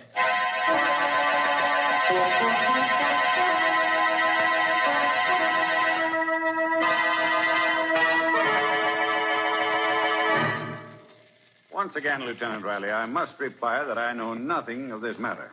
As I've told you, I scarcely knew Shelby. Now, look here, Riley. Your evidence against my client is purely circumstantial. Nick, it's a disgrace to the memory of old Sim Carter, the way his one and only son tries to misinterpret the bald facts. The bald facts in this case is this, Riley. You have no proof that Professor Glidden even came to this museum last night. Look, all I want is one more bit of circumstance, Nick. Dr. Waldemar, can you think of anything else that might be, well, interesting in this case? Now, let me see. Look, Nick. A strange woman coming down the corridor toward us. She looks like something revived from ancient Egypt. She walks like a cat. You can't hear the slightest footsteps. Quiet, Patsy. She's stopping close enough to overhear us. Lieutenant Riley, I have it. Ask the professor just how he knew that Shelby was missing when he telephoned Carter this morning. I shall answer that question, Dr. Waldemar. Where did you come from? Who is this lady, Dr. Waldemar? Allow me to introduce Madame Dackler, our librarian. Oh, you have a library in this museum? Oh, yes. The library is in the other wing near the elevator. I was the person who informed Professor Glidden that Shelby was missing. I telephoned him this morning, after the search began. And Professor Glidden telephoned me, Riley, asking me to come here to protect his interests, which I have so far tried to do. Madame Dackler comes from Cairo. She's an Egyptian, well-versed in ancient lore and legend. Madame Dackler, do you really believe those old Egyptian legends? I must believe them. With my own eyes, I have seen the living Anubis walk through the corridors of this museum. But that statue couldn't possibly get out of a locked crypt. To Anubis, anything is possible. It is his duty to guard the treasure in the crypt. What treasure, Madame Dackler? Treasure that is found in the tomb of every Egyptian king. Anubis, the avenging jackal god, knew that the museum god Shelby sought the treasure. So Anubis sought Shelby and killed him and put his body in the crypt as a warning. Anubis is all-powerful. You mean you've actually seen this jackal god walking around this museum recently? Anubis, the guardian of the dead, leaves the crypt of King Snefru and prowls these corridors every night. I have seen him do it. Gosh. That will be all, Madame Dackler. Thank you very much for coming. Nick, suppose we go through that crypt again and see what we can learn. An excellent suggestion, Riley. Patsy, suppose you go around and wait in the library with Madame Dackler. We'll join you there later.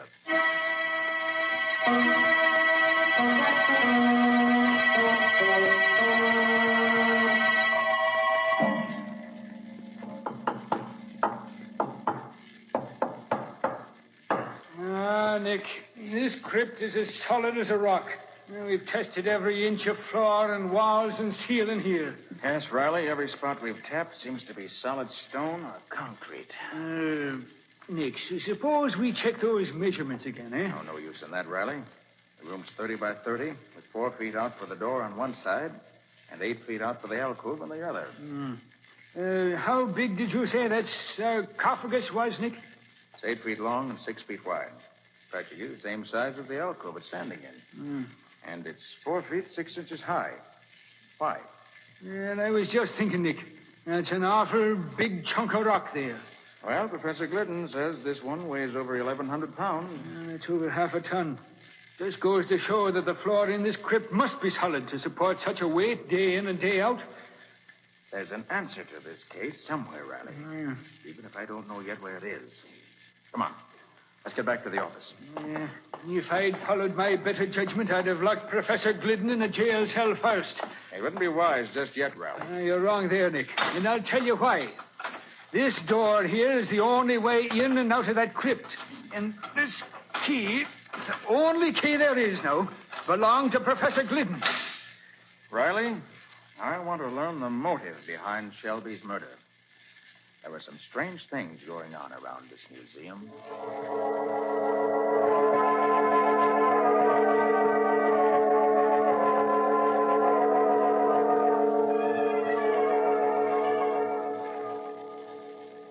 Three ancient anklets, one jar of perfume. Come in, come in. Oh, it's you, Mr. Carter. Miss Bowen. Yes. Well, are you convinced that only Glidden could have entered that crypt upstairs? I never like to accept the obvious, Dr. Waldemar. Oh, there goes the closing bell. I must put these Egyptian relics back in the vault. Oh, go right ahead. A large vault, that is, Dr. Waldemar. Yes. The museum requires a large vault. I had this one built here in the wall especially. Was it included in the original plans for the museum? Well, no, not exactly. This wing of the building was still unfinished when the architect died. In completing it, we made some minor changes. I see. Doctor, do you think Madame Dacla... You must excuse me for a few minutes, Carter. I must speak to the attendants before they leave. It was one of poor Shelby's duties.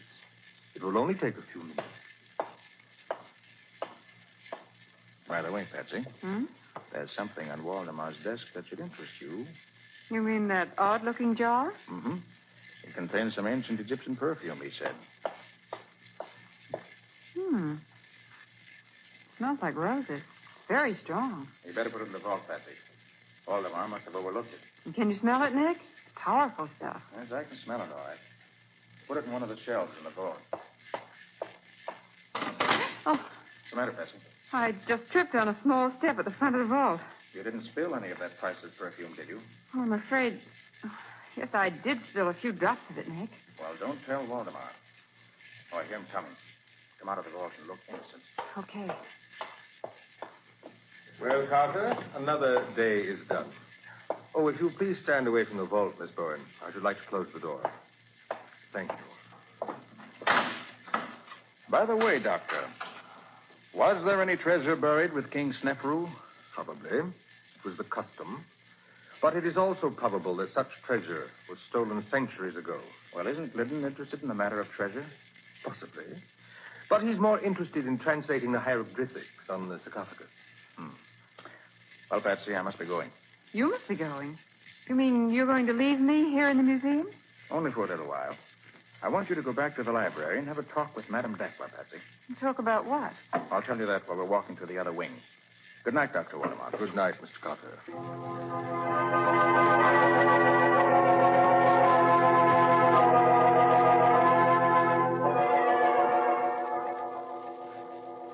Mr. Carter isn't interested in ancient manuscripts, Madame Dacla. He wants to see the architect's plans for this museum. Oh, but he should ask Dr. Waldemar for those. I don't think Dr. Waldemar has them. Mr. Carter wants the original plan. I shall be glad to see if I can find them for you. I shall try the file cabinet by the door.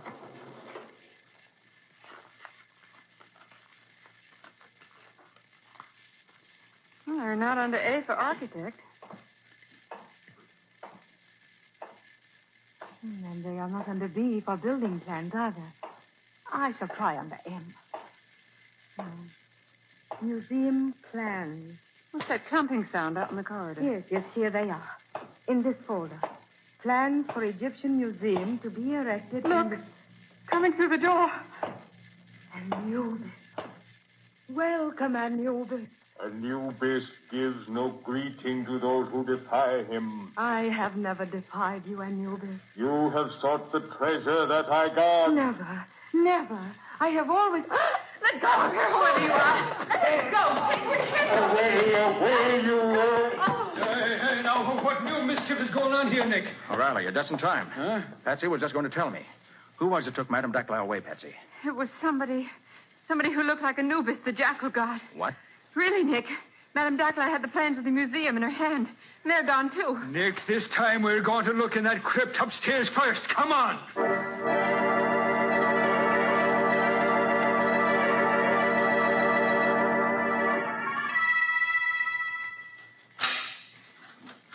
All right, find that light switch now, Nick. Right, Riley. Yeah, there she is, laying right at the feet of that creature Anubis there. You mean the statue of Anubis, Riley? It may be a statue now, Nick, but I am near to believing that the thing comes alive when it chooses. Madame Dacla alive? She's still breathing, Patsy.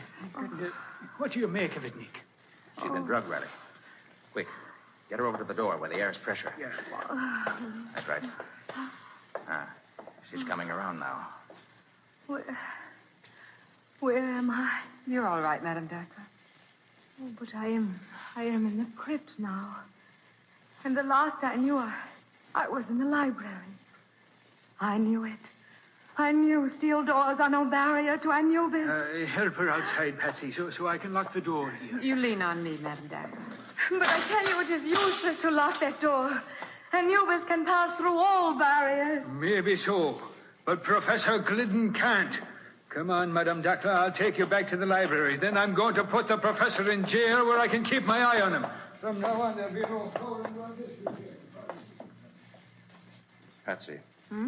When Riley opened the crypt just now and found Madame Dacla, Did you notice the peculiar fragrance in the place? I must have been too excited to notice it, Nick.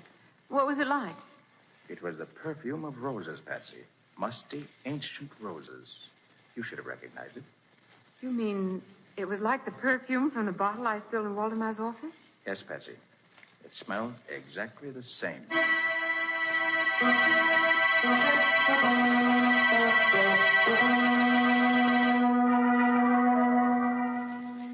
I admit nothing, Lieutenant Riley.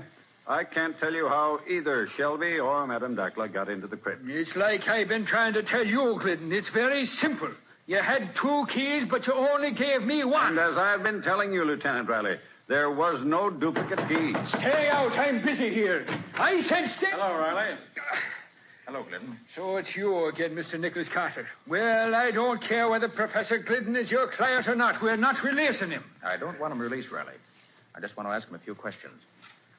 Tell me, Professor Glidden, when you sent those relics of King Snefru to the Egyptian Museum, did Dr. Waldemar have any chance to examine them? Why, no. They were all heavily boxed and crated. That is, everything except the sarcophagus. That was handled separately. Waldemar installed the sarcophagus in the crypt before I arrived. I see. I seem to recall that Shelby helped him set it up. The boxes and crates were all upstairs when I got back. But I opened them alone and set up everything myself, including the statue. That's all I wanted to know. I'm sorry, Professor, that you'll have to spend the night here. But I hope to arrange your release by morning. All right, Sergeant. Take the professor to his cell. Yes, sir. Come along, Professor. Say, Riley. Will you do something for me? Why should I? Why shouldn't you? You'll learn something yourself, and that's always a help in a murder case. All right, Nick. What can I lose? Fine. Pick up Patsy. She has all my notes, and you may need them. Then both of you go to the crypt. Where'll you be, Nick? I have to attend to another matter first. Now listen carefully, Riley. Here's what I want you to do. When you get to the...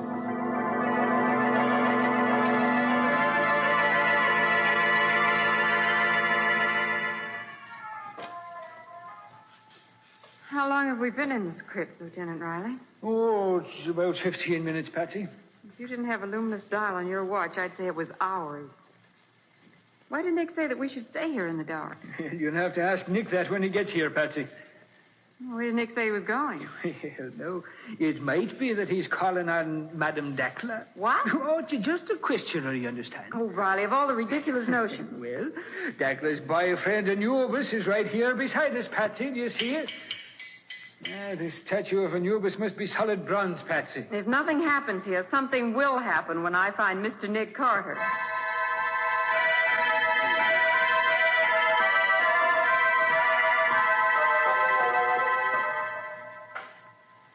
Only 10 minutes more, Patsy. I'm getting so used to this darkness, I can see the sarcophagus plainly. Looks so big. It is big. It's almost... What's that? I don't know. Sounds as if something was happening at last. Riley! What is it, Patsy? Now, you're not getting hysterical now, are you? Riley, I smell something. The perfume of roses. And it's getting stronger. Now, what has the perfume of roses to do with all this here? Riley, look. Look at that sarcophagus. Patsy, what we're looking at can't be happening here. Oh, but it is. That sarcophagus is rising straight up in the air. I've always said that seeing was believing. Look. I see what's doing it, Riley. You can't tell me that anything that will make a stone coffin weighing half a ton go floating up in the air 5 feet on the floor, Patsy. It's on top of an elevator, Riley. An elevator? Sure, that's what's lifting it. Well, glory be. You're right, Patsy. That's what that rumbling sound was. Riley. Yeah? There's a man coming out of the elevator with a flashlight. Wait till I draw my gun, Patsy. I'll fix it. You're too late, Riley. I have you covered. It's Dr. Waldemar. Why... Riley, that elevator is the vault from Waldemar's office. Quite right, Miss Bowman. I have you both covered. Don't try anything, either of you. Well, what would you be trying, Waldemar? There will be 2 new victims in this vault, Lieutenant Riley. 2 fools who, like Shelby, found out too much. But I'm sorry it isn't 3. Nick Carter would be a welcome addition. You really mean that, Waldemar? Nick, where are you? Carter, how did you get here? I've been waiting for you in King Snefru's sarcophagus. And now if you... I'll kill you first, Carter. I doubt that. Okay, Patsy. Look out, Patsy! He's knocking over that statue! It's falling over!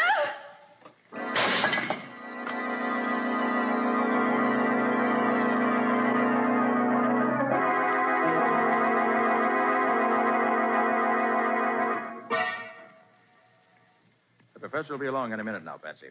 He called me at the hospital and asked me to meet him here outside the crypt in 15 minutes. Said he wanted to examine the elevator in the crypt. Was Waldemar dead, Nick? No, Patsy. I only wounded him. He knocked himself out when he staggered against the statue of Anubis. Waldemar made a complete confession when he recovered consciousness. He's admitted that he was hunting for the king's treasure and wanted to find it before Professor Glidden finished translating the hieroglyphics. And he was using the elevator to make secret trips between his office and this crypt. Exactly, Patsy. When Waldemar completed the new wing of the museum, he modified the original plans and put his office at the end of the first-floor corridor. Then he built this crypt on the second floor, right over his office. Evidently, the elevator was already installed, and Waldemar brought the sarcophagus up on top of it. And there was a sarcophagus standing in an alcove that was really the elevator shaft. Mm-hmm. The elevator itself became the vault in Waldemar's office. He disguised it with shelves and loaded them with curios. But it was still an elevator. And you think Shelby found out about it? Shelby must have helped Waldemar arrange things, since it was more than a one-man job. And then later, Shelby decided to look for the treasure on his own. Apparently. Waldemar confessed that he murdered Shelby for those very reasons and left the body in the crypt to blame the crime on Professor Glidden. And Waldemar put Madame Dackler in the crypt so Glidden would be blamed again. Exactly. But he didn't have to kill Dackler. She knew nothing, you see. He merely grabbed Dackler in order to get the original plans of the museum. Here comes the professor now, Nick. Oh, hello, Professor. Right on time, I see. I'm so glad to find you here, Carter. I wanted you to be here when I examined the crypt in the elevator. I want no more surprises. Well, I don't think anything else is going to happen up here, Professor, but I'll be glad of the chance to do a little extra looking around myself. Oh, there's that Anubis again. He's on his face this time. It was quite clever of Waldemar to disguise himself as Anubis. He really did resemble the statue. Well, look, Nick. Where, Patsy? There at the statue lying on the floor. Why, the head is completely turned around. Yes, the fall must have knocked it loose. Oh, give me a hand with it, Professor. We'll set it up again. Oh, certainly, Carter. It's pretty heavy, but... Yes, it is. What? Gold. Oh, Nick, is it real? I imagine it is, Miss Bowen. Why, this must be the treasure of old King Sneferus. So that's where the royal treasure was hidden. Waldemar must have looked everywhere except in the head of this statue. So Anubis was really the keeper of the treasure. Well, congratulations, Professor. And I hope this discovery makes up for all your troubles. It does indeed, Mr. Carter. I shall now be able to visit Egypt again.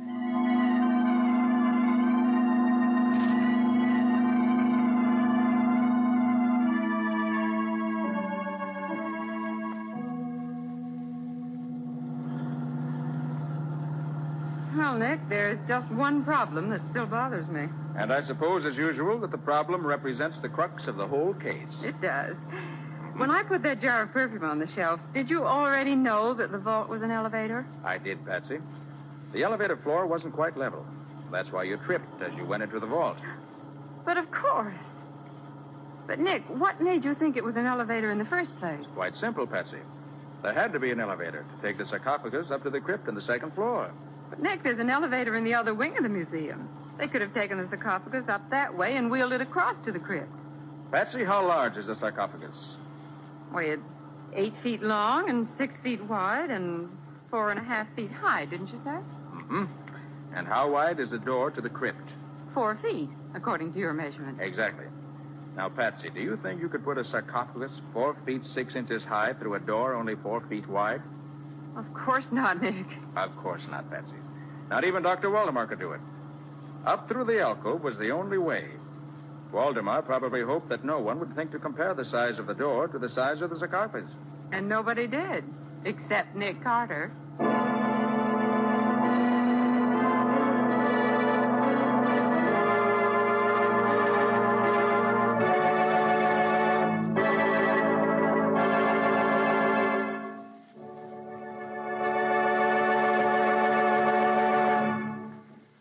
This was another strange experience of Nick Carter, master detective, called Murder in the Crypt, or Nick Carter and the Jackal God.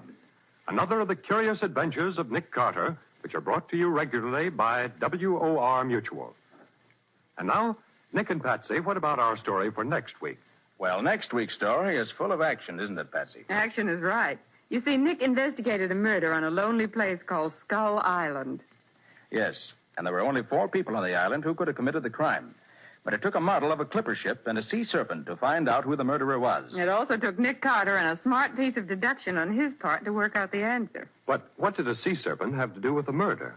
Well, we'll tell you all about that next week. In the meantime, I'm glad I don't have to say sarcophagus again. So long. So long, everybody. And so long to you, Nick and Patsy. In the strange adventure you have just heard, Nick Carter was impersonated by John Clark, Patsy by Helen Choate. The story was written for Nick Carter by Walter Gibson. Original music was played by Lou White. The entire production was under the direction of Jock McGregor.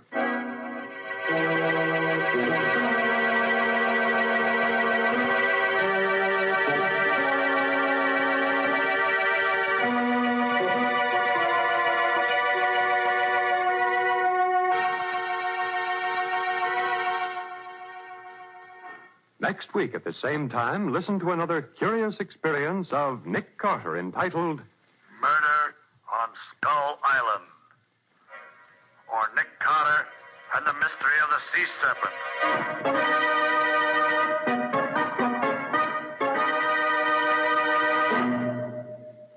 This story is a copyrighted feature of Street and Smith Publications, Incorporated.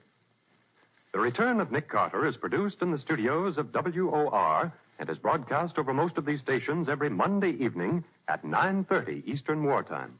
This is Mutual.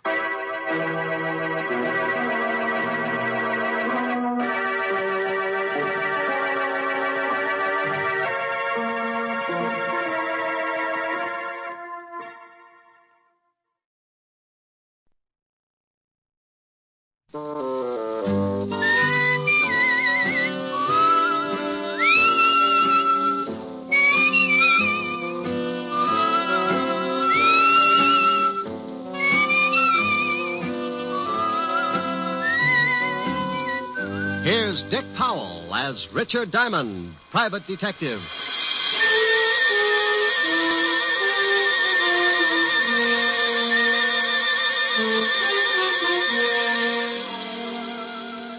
Hello there.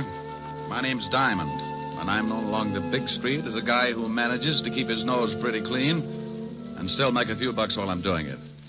Oh, sure, it gets a little grimy, but you gotta expect that. I'm a shamus, private eye, gumshoe. To the guy who hasn't ever been worried because he tripped over a corpse in his breakfast nook, I'm known as a private detective. And to some guys, I'm known by a lot of other names. Not the kind you would find in a book on manners and social usages. But there are times when you might turn up on your desk calendar under the heading of what I must do today. Who hires me? How do I make a living? Well, maybe this will give you an idea. Fred, why don't you eat your toast? It's getting cold. Why don't you stop worrying about the temperature of my breakfast? I'm trying to read the paper. Did anyone ever tell you how charming it is to have breakfast with you every morning? Yeah. My ulcers. I'd like to go shopping today. Will you leave me some money? Fred, did you hear me? Mary, I'm reading. Well, stop reading and listen to me for a minute. I need some new summer clothes, and I want to go shopping today. Here. Here's $10. Buy yourself a bathing suit. Oh, that's very funny. Hmm? I need more than $10. I want $500. What kind of a bathing suit are you going to buy, Mink? I'm not going to buy a bathing suit. I need some new clothes. Will you put down that paper and listen to me? Well, I see you made Jimmy Cello's column again, my darling. What? What prominent socialite is fighting with her wealthy husband and crying on the shoulder of a big-time playboy after the arguments?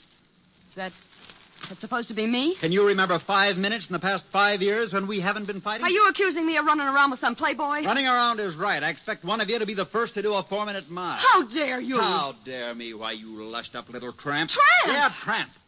Everybody in town knows you're seeing Lorne Oliver. All right, so I've been seeing him. We're just friends. Well, that kind of friendship is grounds for divorce in this state. Why, you dirty... Stop. I'm sick of this whole rotten mess. And I'm going to do something about it. You're going to do something about it? Why, you conceited, pompous... You're going to do something, are you? Well, you better hurry up because I've got some ideas of my own.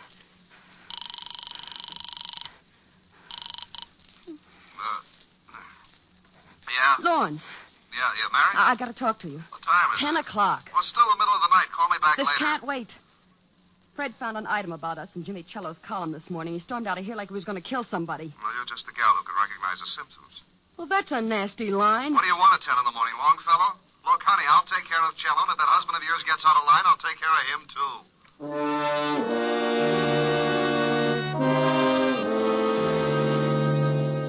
You see what I mean?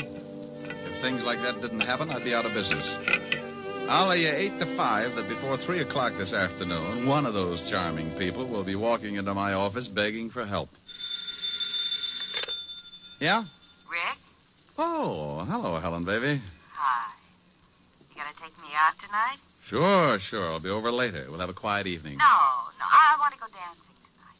If you don't take me, I'll throw a tantrum. But, baby, I don't have the cash. I'm tapped this week. Well, if you won't let me take you, borrow it from Francis. You told me yourself he was good in a pinch. Yeah, but he's already black and blue from those 3 lunches at Lindy's. Besides, he's not only your butler, but he's a darn good businessman. He wants security. Well, give it to him. He's already got my badge, my book on the 10 best ways to sneak through transoms, complete with illustrations, and my gun. Haven't you got something else? Yeah, but I'm saving the right eye in case of an emergency. Keyholes, you know. Look, honey, let's go take in a quiet movie and... I want to get dressed up and go to a nightclub. It's summer.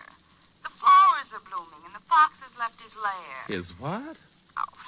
I've been hibernating all winter, and I want to get out into some nice, smoke-filled dance floor. Why, Helen. Why, Helen, nothing. Please, Rick. Hold it. Someone's knocking at my chamber door. Come in. Mr. Diamond? Yeah, pull up a chair. I'll be right with you. Who is it? I'm afraid to look. I haven't paid the light bill. This is a detective agency, isn't it? You, sir, have just won yourself a new economy home-size murder sampler, complete with a matching set of bodies. Me? No. I haven't got time to listen to your bright remarks, Diamond. I want to hire you. What did he say? He doesn't like my bright remarks. You won't even admit they're bright. What else? No, something about wanting to, Something about what? What was that last statement, sir? It sounded rather cozy. I said I wanted to hire you. What? I'll call you later, baby. Bye. Wait a minute. Now, Mr. Sears. Mr. Sears, what can I do for you? I want you to follow my wife. Will I like the view? She's running around with another man. Well, if they're just running around, don't worry about it. It's when they get tired and slow down that things start to pop. There was a veiled article in Jimmy Cello's column this morning about my wife and this man. Yeah, I know Cello. So do I, but I'm not interested in Cello at the moment. Well, what do you want? Enough on your wife so you can get a divorce? Yes. Oh, well, that comes kind of high. I don't like cases like this, and I usually turn them down. If you want me to swallow my pride, it'll take a $200 retainer and $100 a day in expenses. I'll write you a check. Oh, just like that, huh? I am quite wealthy. That's why I want the divorce, Mr. Diamond. There you are. Yes, sir. There I am. Now, what's the man's name that your wife is seeing? His name is Lorne Oliver. Well, this is turning into a family gathering. You know him? Sure, runs the Monarch Club. That's right. What's your wife's name, and we're going to get a look at her? Mary Sears. You can see her tonight at the Stork. We'll be there for dinner, 9 o'clock. I'll be there. Oh, incidentally, that comes under the heading of expenses, in case you have a short memory. I have a good memory, Mr. Diamond. You can send me the bill. Oh. Address and phone number? 45 East 65th Street. 45 East 65. Evergreen 41793. 41793. Now I've got to be going. Goodbye, Mr. Diamond. Goodbye, Mr. Sears. Yeah? What'd you hang up on me for? Honey, this is because you always give me an argument. You never want to go anywhere. I'm getting tired of shows and hot dogs. I want to go dancing. What? And I don't mean Roseland. I want to go to the Stork. I'm a growing boy, and I like to see the bright lights and throw my money around. But, Rick, you I'll pick you up at 8:30, and this time, don't wear slacks. You're an idiot. Bye, idiot. Yes, that's the way it goes, just as I told you. The word private in front of detective means you're married to all the troubles in the world, and that includes everything. So if a guy turns up who's unhappy with his wife, you listen to him howl, and if he's got enough money, you take the job. It's for better or for worse. And until Mr. Sears came in, it was decidedly one-sided. I'd teach cooking to a bunch of headhunters for a fee like the one he'd given me.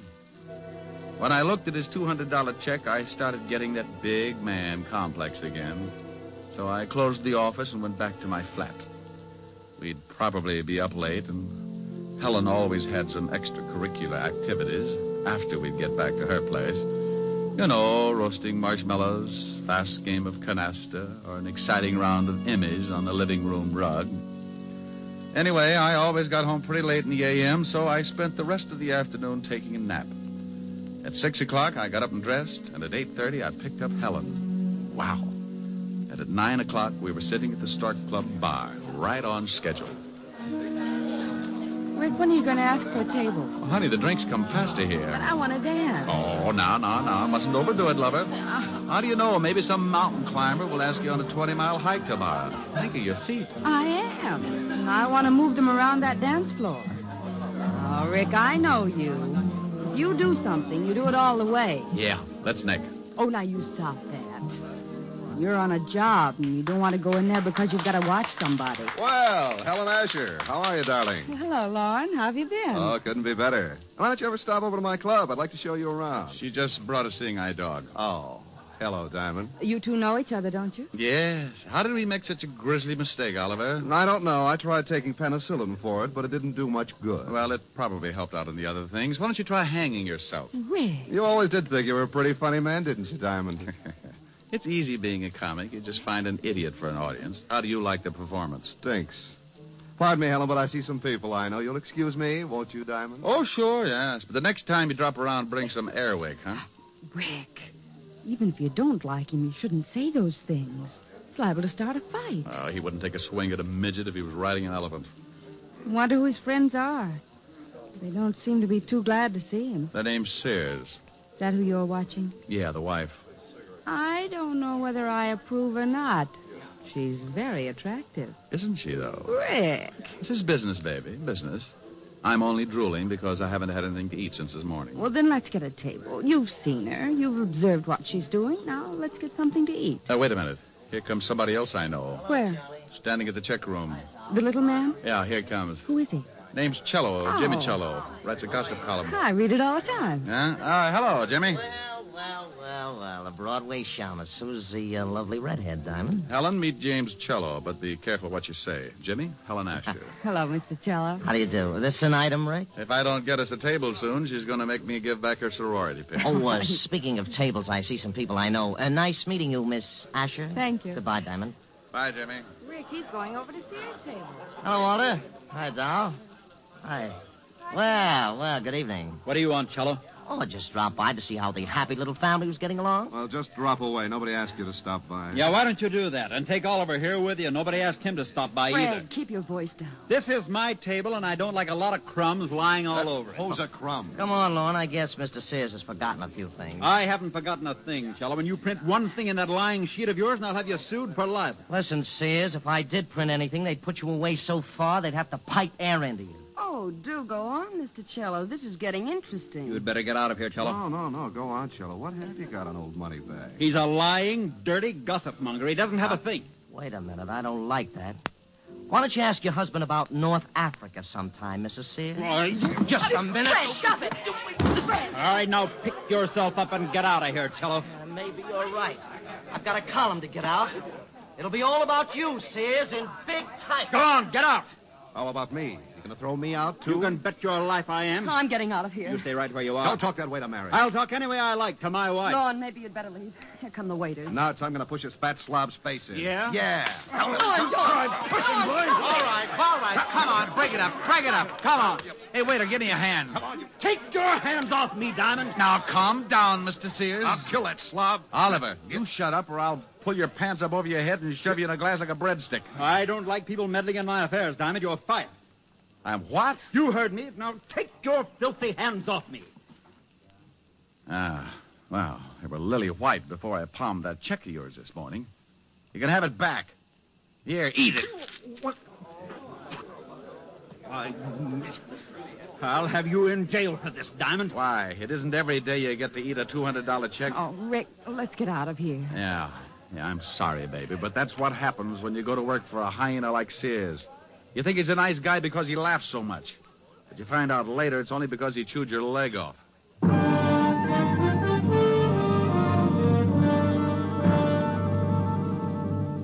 We left Sears still spitting out pieces of the check I'd shoved down his throat and headed for Helen's apartment. I was sore. When I get hot under the collar, I don't make for good company. So I dropped her off with a kiss and went back to my flat and climbed in the sack. I smoked a dozen cigarettes before I got to sleep. And when I finally did, it must have been with a big smile on my face. All night I kept dreaming that Lauren Oliver and Fred Sears were beating themselves to death with hot paper sacks.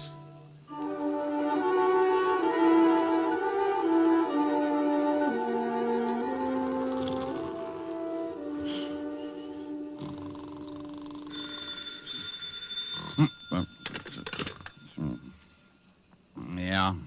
Diamond? No, this is Sunshine Market. Locke's Popovers, our specialty. Now, you stop clowning and get over here right away. Walt? Lieutenant Levinson. Oh, wow. Where are you? I'm in your office. Yeah? Well, if any clients come in, give them a good sales talk. Tell them how many people you've killed or something. There's a guy in your office now. Prospect? Depends on what you're talking about. I think his name is Fred Sears. Tell him to go home. He canned me last night. I don't think he'll listen. All right. So he's sore. He's got a right to be. He's dead.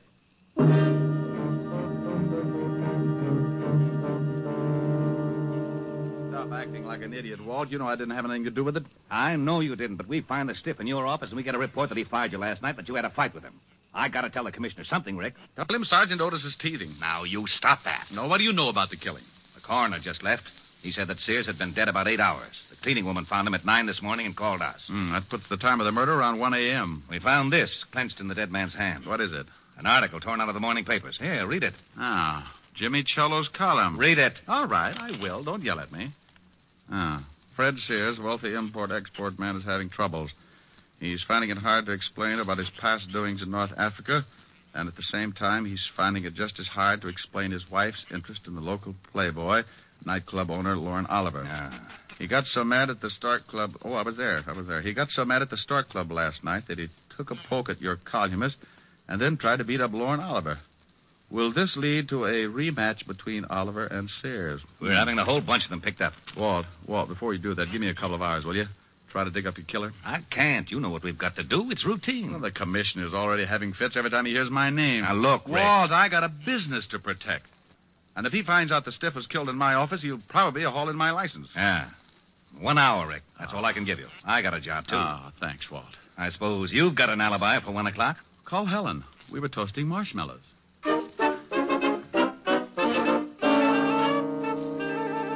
Well, I had 3 good suspects. Lauren Oliver, Cello, the columnist, and Mrs. Sears. One of the 3 was built just right for the electric chair.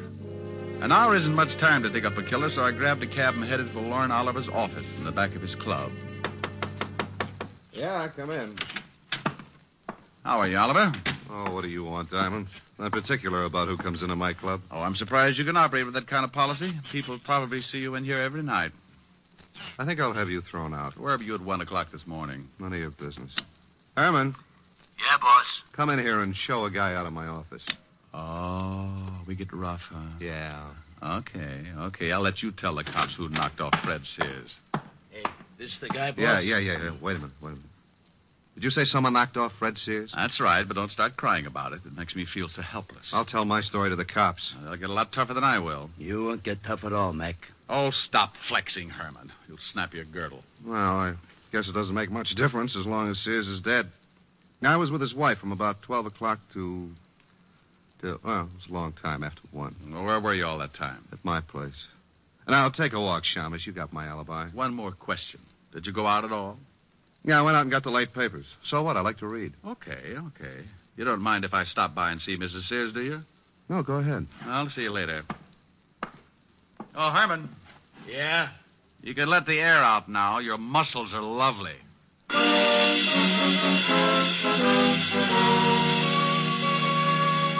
Well, Oliver had a good story if it checked, so that left me with 2 more stops. Cello's newspaper office was the closest, so I grabbed another cab, and 10 minutes later I was sitting at his desk. Oh, you don't think I had anything to do with it, do you, Diamond? Where were you at 1 this morning? I was covering a party at Richard Gray's. I was with friends from about 11 o'clock till after 3. You can check. Go on, check. Look, Poison Pin. Sears had your column from the late edition clenched in his hand. He did, huh? Well, you don't think if I was going to kill a man, I'd leave anything like that around? I don't know. Well, obviously, someone is trying to make it look like I did it. Have you talked with Oliver and Sears' wife? Oliver's got an alibi, and I'm headed for Mrs. Sears' place right now. You know the address? Yes. 45 East 65th. But Mrs. Sears couldn't kill her husband. I know her too well. No? Well, thanks, Cello. I'll check your alibi. If it stands up, then I'll have to really go to work on Mrs. Sears.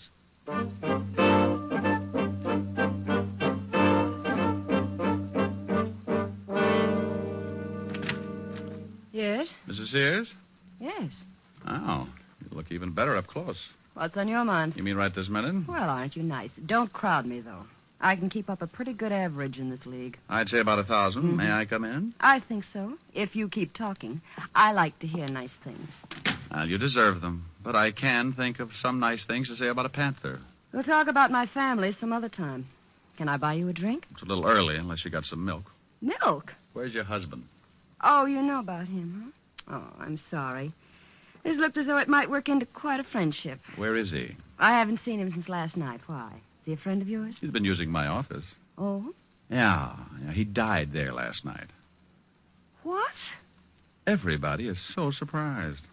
But, how? Who did it? That's what I'm trying to find out, lover. Where were you at 1 a.m.? That's none of your business.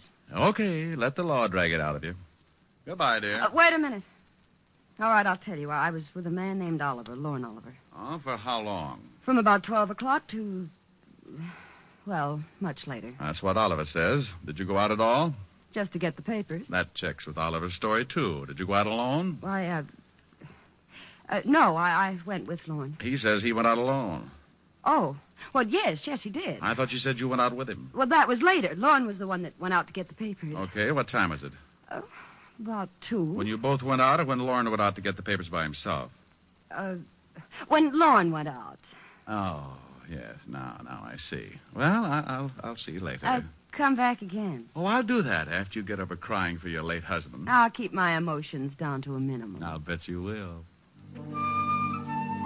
I left her standing in the middle of the room, looking after me like a vegetarian with an eye on a green salad.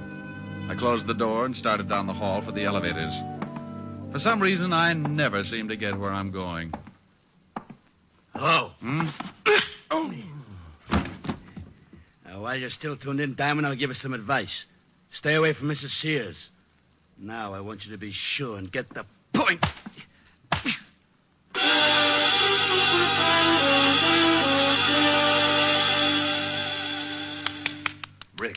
Rick, come on, snap out of it. I'll go away. Come on, you don't look so good. It matches the way I feel. Oh, here's a new line. Where am I, Walt? In Mrs. Sears' apartment. Hello, handsome. She heard the scuffle in the hall, came out, found you, and called me. Swell.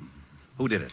I didn't see him, but his voice sounded like a thug that Lorne Oliver keeps around to patty cake with. Oh, that was probably Herman. Lorne is so jealous. Well, your hour is up, and now I'm going to haul them all in, including this Herman. Oh, do you know Herman, Walt? Sure, Herman Sharp. Got a record a mile long. Walt, if a guy wanted to hire a killer, where would he go? You know all the stoolies as well as I do. Yeah.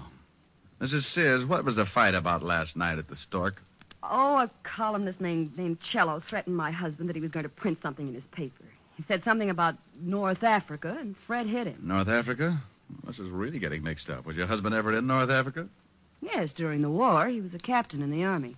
Walt, can you get me this Herman Sharp's address? He's the boy I want. Sure, but I'm coming along. Have your boys pick up Cello, Oliver, and take them both down to the station along with Mrs. Sears here. Well, you don't think I had anything to do with it, do you? I've known Jimmy Cello a long time. About 5 years ago, he used to run around with a little dancer named Mary Carroll. Sure he did. I'm Mary Carroll, but I broke up with him when I met Fred. Yeah. Well, you'll see him at the station. You can pick up where you left off. Come on, Walt. We went down fast and climbed into the prowl car. Walt put in the call, got Herman's address over the two-way radio. 20 minutes later, we were standing in front of Herman's door. It was an old apartment house on the Lower East Side. I started for the door, but Walt had other ideas. Rick, we can't go in there. Why not? Because I haven't got a search warrant. Well, you got to go in if you want to crack this case. Not without a search warrant. Search warrant for what? To go in. Well, what do you want to go in for? I don't want to go in. You do. Do what? Go in. Well, go ahead. I haven't got a warrant. Well, what are you looking for? Herman Sharp. He's probably in there. He is? Sure. Well, what are we waiting for? Oh, what did I do that for? For that. What? Herman Sharp. Oh. Is he dead? Yeah, been shot. What are you looking at? Newspaper on the floor. This morning's. Oh. Cello's column's missing. Been torn out. Then Herman's your killer. Swell. Who killed Herman? Don't you know? I'm not going to start that again. Walt, go on back to the station. I'm going to check something and make a phone call. I'll be down in half an hour and point out your killer.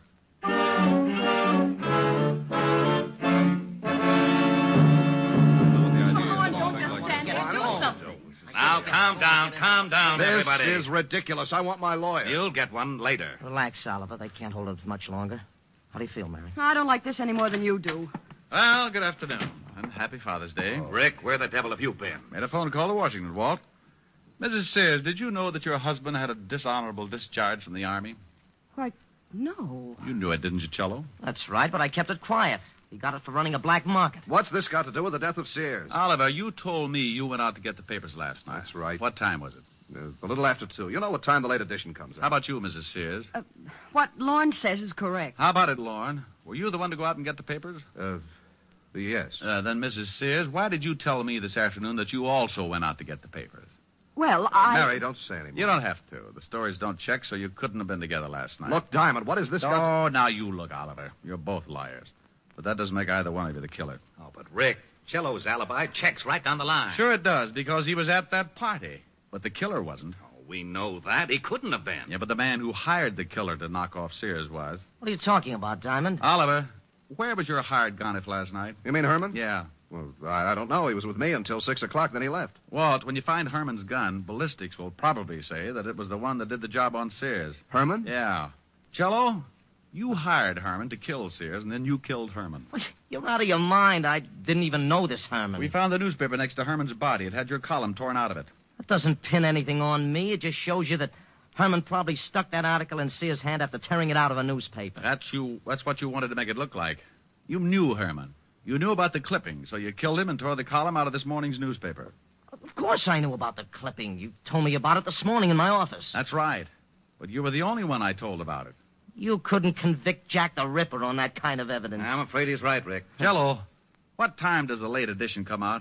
About 2 o'clock. Walt, what time was Sears killed? Around 1. Say. Yeah. The killer couldn't have gotten hold of that column at 1 o'clock. The papers weren't even out on the street. Well, then how did he do it? Only one man could have gotten that column before 1 a.m., the man who wrote it. Jimmy. He tore it out of the galley sheets. The proofs that are made up before the paper goes to press. Cello hired Herman, gave him the clippings, and then went to the party. Oh, you're doing great, Diamond. Keep it up. You're still in love with Mary Sears. You were jealous of Oliver, so you hired Oliver's boy Herman, figuring the cops would pin Sears' murder on Oliver. How am I doing? You're a good liar and a rotten detective. You knew I'd go to see Mary Sears, so you sent Herman to beat me up and make it look like Oliver was behind it. What? You tried to frame Oliver all along the line. Why, you cheap little scandal snooper. I'll fix it so you Now, don't blame anybody. Wait a again. minute. All right, break it up. Come on, break it up. Break it up. Hey, Walt. What is it, Rick? Bye.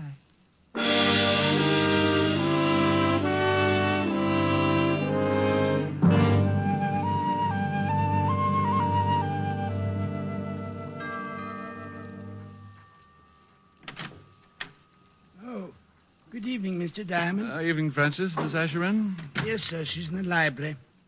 She's a little tired from last night. I think she's taking a nap. Well, I'll walk on my tippy toes. How about a glass of warm milk, Francis? I'm a little tired, too. Yes, sir. Right away, sir.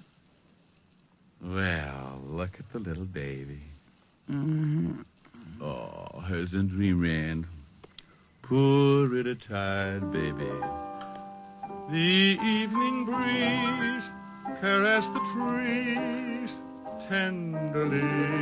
Oh, Rick. The trembling trees embrace the breeze tenderly. Hello, baby. Don't stop. All right. Close your pretty eyes. Then you and I came wandering by. Oh, wonderful. And lost in our sight were we.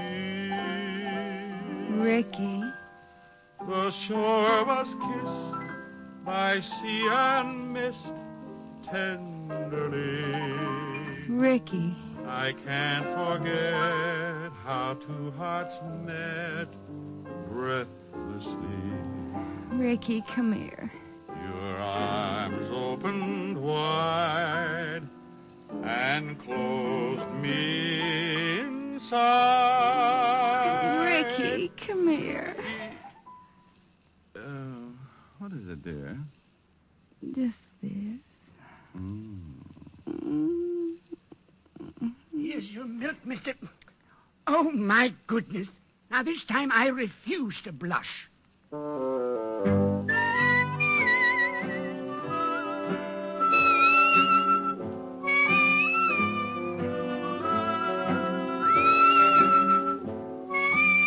You have just heard Richard Diamond, Private Detective, starring Dick Powell. Helen was played by Virginia Gregg, Lieutenant Levinson by Ed Begley. Also in our cast were Wilms Herbert, Hy Averback, Joan Banks, Parley Bear, and Sidney Miller. Music was under the direction of David Baskerville. Richard Diamond is written by Blake Edwards and directed by William P. Rousseau. Now, this is Eddie King inviting you to be with us again at the same time next week, when we will again bring you Dick Powell as Richard Diamond, Private Detective. This program has come to you from Hollywood. This is NBC, the national broadcasting company.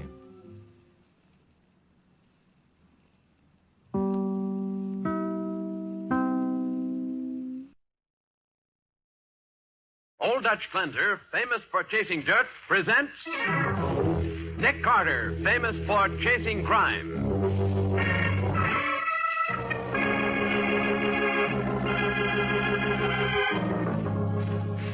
Each week at this time, two great names are joined as Old Dutch Cleanser brings you one of the most resourceful and daring characters in all detective fiction, Nick Carter, Master Detective.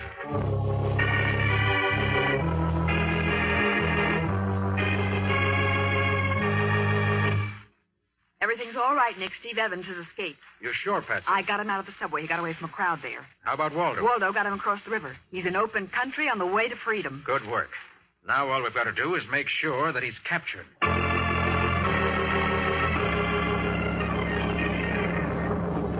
Now, the case of the missing thumb. Today's adventure with Nick Carter, brought to you by Old Dutch Cleanser.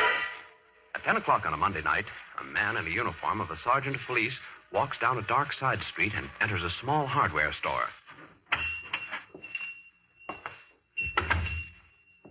Hey, anybody in the store? Coming, mister, coming. Kind of late for service, pal. We're just close.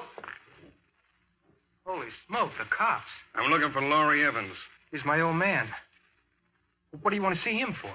It isn't a pinch, kid, just a friendly visit. Laurie and I used to be pals, long time ago. Oh, I see. They call me Steve. Pop! Hey, Pop, come on out. Oh, what is it, Steve? You got a visitor, Pop. Pull down your glasses and take a gander. Hello, Laurie. Yes. Yes, Malone. Say, Pop. Go to bed, Steve. I'll lock up. But. Go to bed. Oh, gosh. All right. So long, Sergeant. Good night, Steve. Well, Gas, you finally located me, huh? Yeah. What's the cop's uniform for? This is a cover-up for a job us two are going to pull tonight. Oh, can't you leave me alone? I've been straight for 10 years. I haven't done a job since... Since the St. Louis deal, huh? I lost my thumb in St. Louis, but you lost your nerve. Maybe. Anyway, I'm straight and I'm staying. Listen, Laurie, I've been a long time finding you. Don't think I'm going to let you back out now. All I got to do is pass the word that good old Laurie Evans is here running a hardware joint on me. Okay. What's the deal? You're going to help me crack a safe tonight, Laurie. Now, there's nothing much in that safe but a list of names. Names? 20,000 names. And you're going to help me grab every one of them.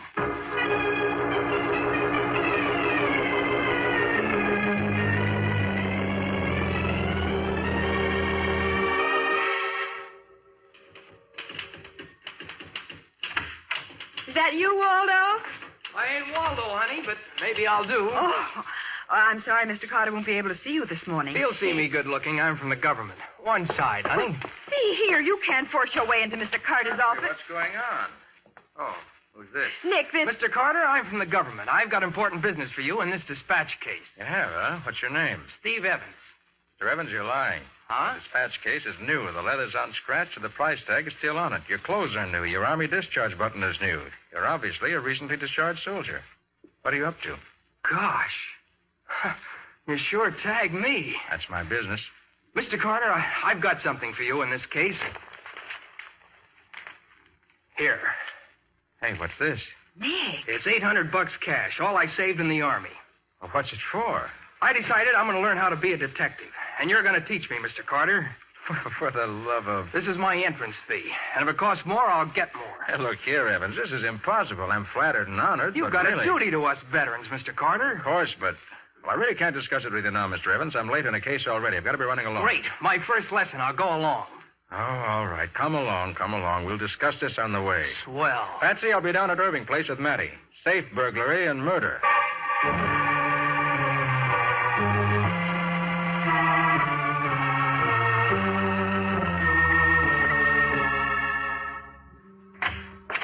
All right, Casey. Hi, Matty. I'm here. Well, it's about time. I've been waiting a half hour for you. Who's this? This is Steve Evans. Wants me to teach him the detective business. Huh? I haven't had time to talk him out of it yet. Steve, this is Sergeant Matheson of the Homicide Squad. Hiya, Sergeant. Okay, Nick. Stack the kid in the corner and get a load of this case. It's a Lulu. Go ahead. This is the business office of United Veterans Incorporated. It's a veterans organization that publishes a magazine for its boys. And last night, someone was admitted to this office and broke into the safe. How do you know he was admitted? Neither the lock nor the door were touched. Oh. You can see the safe there and the body. Yeah, watchman. Slugged over the head and killed. Maybe he let the crook in and was double-crossed, huh? Maybe. Now, what's peculiar about the case? One little hitch. There was $5,000 in a drawer in that safe, and it wasn't touched. So? You know the only thing he lifted? The magazine subscription list. He stole 20,000 names and addresses. That's all. The guy must have been nuts. Who asked you? Sorry. Let's have a look at the safe. Very neat punch job, huh, Matty? Yeah. Dial knocked off with a sledgehammer, spindle punched back, and the small sockets broken. The way of cracking a safe I haven't seen in a long time. Look at the edges of the broken sockets. Huh? Traces of rust. Not from the safe itself, but from the burglar tools. Yeah, it must have been an old set of tools, huh? How can you tell? Look at the way the sockets are broken. Huh? 2 blows of a chisel to each bolt. Took a strong man to do that. Yeah, I noticed that. Learn anything from the body? No, nothing, Nick. Signs of a struggle, 2 blows on the head, that's all. Uh-huh. Watchman was either tricked and then killed, or was an accessory and was double-crossed. The killer stole nothing but a list of names from the safe, and that's what he was after. And that makes this a very serious case. Yeah? Why, Mr. Carter? Because, Steve, back in 1932, when Washington announced that a bonus was to be paid war veterans, some crooks broke into the office of a veterans publication and stole a subscription list. Right after that, all veterans who were on that list were besieged with commons for every known form of confidence game. Holy smoke. Thousands of vets were cheated out of their bonus dollars. And this is the same setup. These stolen names will form a sucker list that'll milk a fortune from veterans who have mustering out pay. The list has got to be located before it starts circulating through the underworld. Well, how, for Pete's sake, Nick? Through the man who cracked this safe. I'll identify him through my files. Then we may be able to locate him. Come on.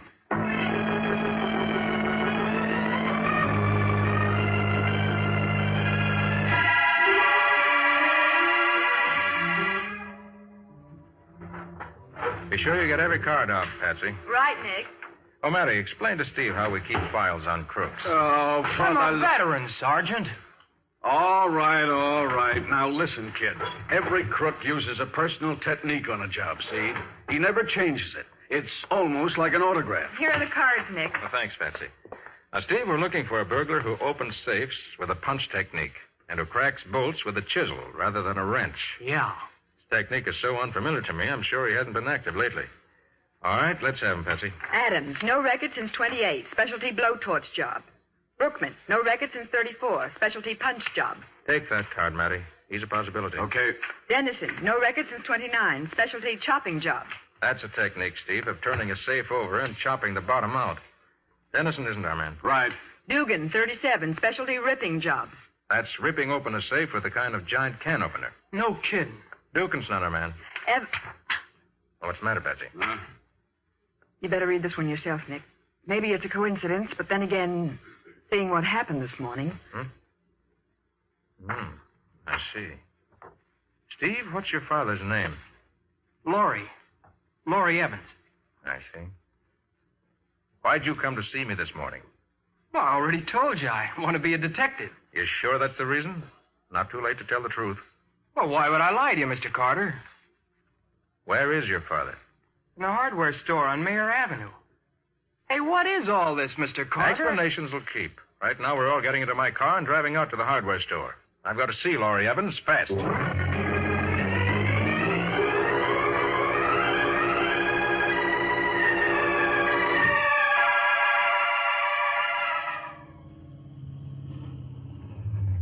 This it, Steve? Yeah. Come on. Look, Nick, what's the kid's old man got to do with this? You'll see, Matty. Open the door, Steve. Right. Store's empty. Where's your father? Oh, he's probably in the back of the store. Call him. Hey, Pop, I got somebody here to see you. Wait a minute, Nick. Yes, what is it, Patsy? On the floor here, behind the counter. Behind the... Holy smoke. Nick! Pop, what's happened to him? Pop! He's dead, Steve. Been murdered.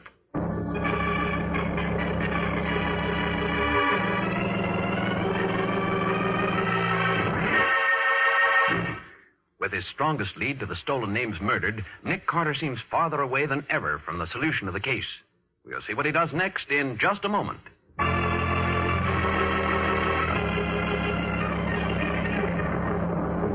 Now, back to the case of the missing thumb. Today's adventure with Nick Carter, brought to you by Old Dutch Cleanser. Behind the sales counter of the Evans hardware store in Brooklyn, Nick examines the body of Laurie Evans while Patsy, Matty, and Steve Evans watch. Laurie Evans was in a fight before he was killed. Yeah, look at the scratches on his hands and face. The fight led behind this counter. See the nail kegs and tools knocked off the shelves? Yeah. And he was thrown down here. I wish I'd been here. Head struck that sack of plaster of Paris, splitting it open. The killer grabbed a screwdriver and stabbed Laurie with tremendous force. Killed him almost instantly. But why, Mr. Carter, why? Steve, you'll have to know the truth sooner or later. Here's the card from my files that led me to ask you about your father. Laurie Evans, inactive since 1935. Specialty punch jobs. Further characteristics. Crack safe bolts with chisel. This isn't true. My father isn't a crook. He never was. Steve, it's the truth. There's no question, kid. Your old man pulled a veteran job last night. That's a lie. He's got an alibi for last night. What alibi? He was with a friend of his, a cop, Sergeant Malone. He That's came the here. answer to the burglary, Matty. I was wondering how Evans got into that office. The watchman was duped. Evans was with a pal in police uniform. Well, how do you know the guy with him was a crook? Why wasn't he a real cop? Because he left his signature here. What do you mean? Look, where the plaster of Paris is spilled on the floor, there's a handprint on it. A right hand with a thumb missing. A policeman can't stay on the active force with a right thumb missing. You're right, Nick. Maybe this Malone high-pressured your father into doing this job, Steve, but that isn't the important thing now. The important thing is to find Malone and the 20,000 names he's stolen before he peddles them to every crook in the country. Now, just a minute. Maybe Steve Evans fooled you, but he hasn't fooled me. Huh? Nick, I want to know why he came to you this morning after his old man cracked a safe at Irving Place. Oh, Matty, that's... Quiet. This is official, Nick. But look here, You Matty. can worry about a sucker list of 20,000 names. I'm worrying about 2 murders, and Steve Evans is my number 1 lead. He's coming down to headquarters with me for a long talk.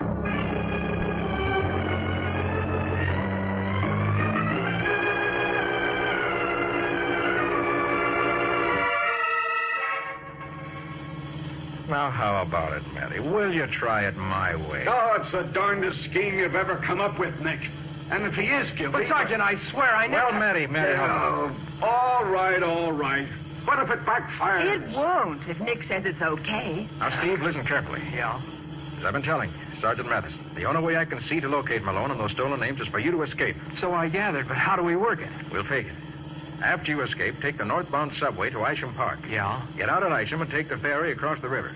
From the ferry landing, strike north along the Reservoir Road. Got that? Yeah. When you reach a town called Hessian Courthouse, give yourself up to the police. Give myself up? But I thought you were in the Army. Do you have to understand orders to follow them? No, Mr. Carter. Very well. You've got to get through to Hessian Courthouse, Steve. And you've got to follow the route I've scheduled, no matter what happens. Oh, yes, one important thing. Wear a pair of gloves. A pair of gloves? Yes. All right, I'll do it, Mr. Carter. Here's police headquarters coming up. When we get out of the car, we got to put on a good show for the benefit of any onlookers. So you hit me in the jaw and then run. I'll make sure to fall against Matty so it looks good. Duck down on the subway and get going. Yes, sir. All out, far as we go. Matty, you're a fool. I don't know whether Steve is guilty or not, but the important thing is... You're not arresting me. Nick! Hey, come back here. Watch out, Nick. The kid's getting away. Get off me, will you? Hey, what happened? Stop that man. Stop it. He's gone, Nick. Good. He's away safely. Now let's get to work.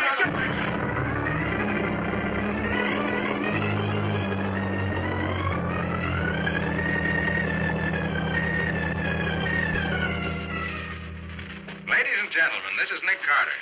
I'm broadcasting from my car by short wave.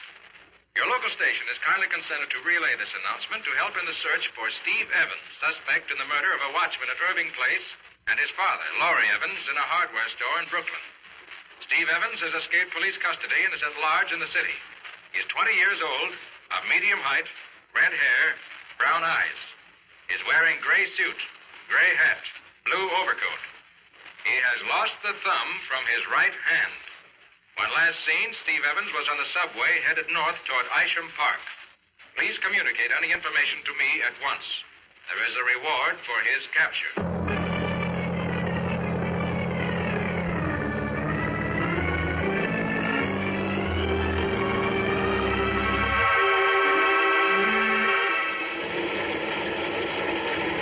Hey, buddy. Did you hear that announcement on the air? Huh? What announcement? I heard it just before I got on at the last station. Nick Carter's offering a big reward for a killer. Whole city's buzzing around trying to grab it. Yeah?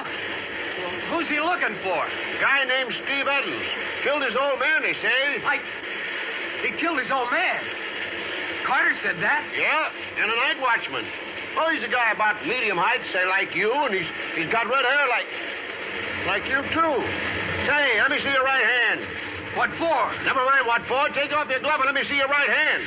Sorry, Mac. This is my station. So long. Hey, stop him! Stop him! That guy's the killer! He's the one Carter's offering the reward for! Somebody stop him! He's getting away! I gotta hide someplace. Get up out of the station into Isham Park. It'll be dark soon. If I could just hold out a little longer. Steve. Huh? Steve, over here, quick. Who's that? Patsy Bowen, Nick Carter's secretary. Get over here on the bench with me. Hurry up. But how did you... I was on the train with you. I got out ahead, but I heard the trouble. Steve, this is an emergency. Make like you're my boyfriend. Put your arms around me and keep your head down. Quick, here they come. Right. Excuse me, please. Did you see a guy go past here? A redheaded guy? For Pete's sake, can't people get a little privacy in a park? Yeah, a guy ran past you toward Broadway. Go chase him.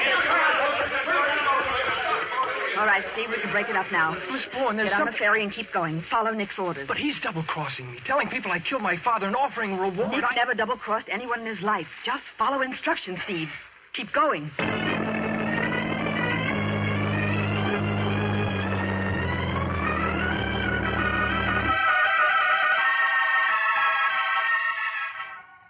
Ladies and gentlemen, this is Nick Carter again. Steve Evans was last seen headed for the Isham Ferry and is probably attempting to cross the river and escape into open country. All officials and citizens in that vicinity are warned to keep a sharp lookout for a red-haired man with a thumb missing from his right hand.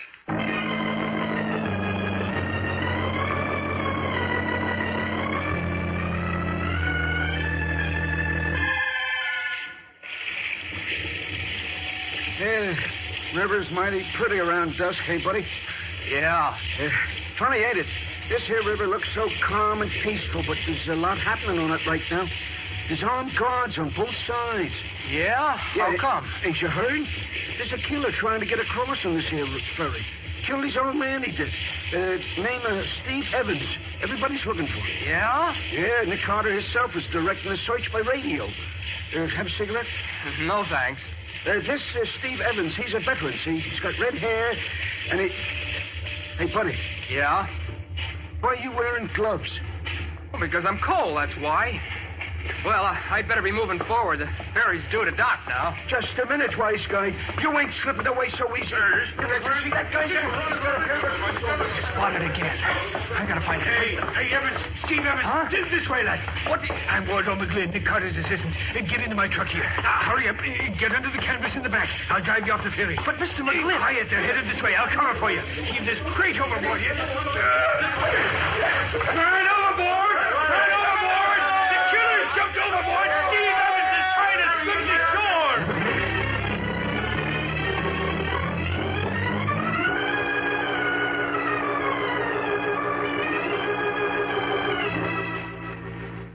Ladies and gentlemen, this is Nick Carter again. After eluding capture by swimming ashore from the Asham Ferry, Steve Evans has made for the Reservoir Road and headed north. I want to warn all motorists against picking up hitchhikers. Please report any information to me immediately.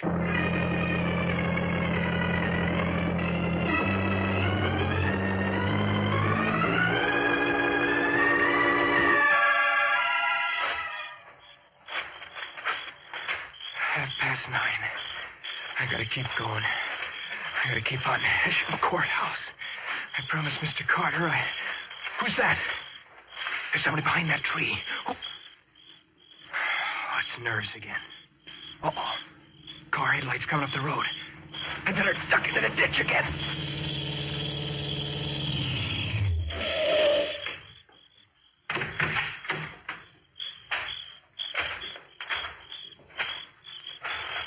All right, kid. Come out of the ditch. Malone. Yeah. Gas Malone. How did you... I've been up and down this road a dozen times looking for you, kid. I've been listening to them Nick Carter reports like I was a cop myself. Listen, Malone. Come on. Get into the car. And no argument. This rod ain't a water pistol. Look, Malone. Get into the car, kid. I'm gonna drive you to my office. It's a quiet place where we can have a nice little talk.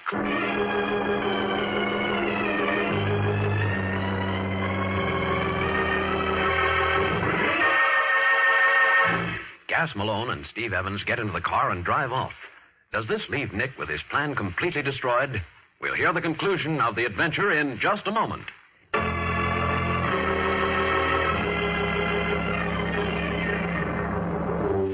Now for the conclusion of the case of the missing thumb. Today's Nick Carter adventure brought to you by Old Dutch Cleanser.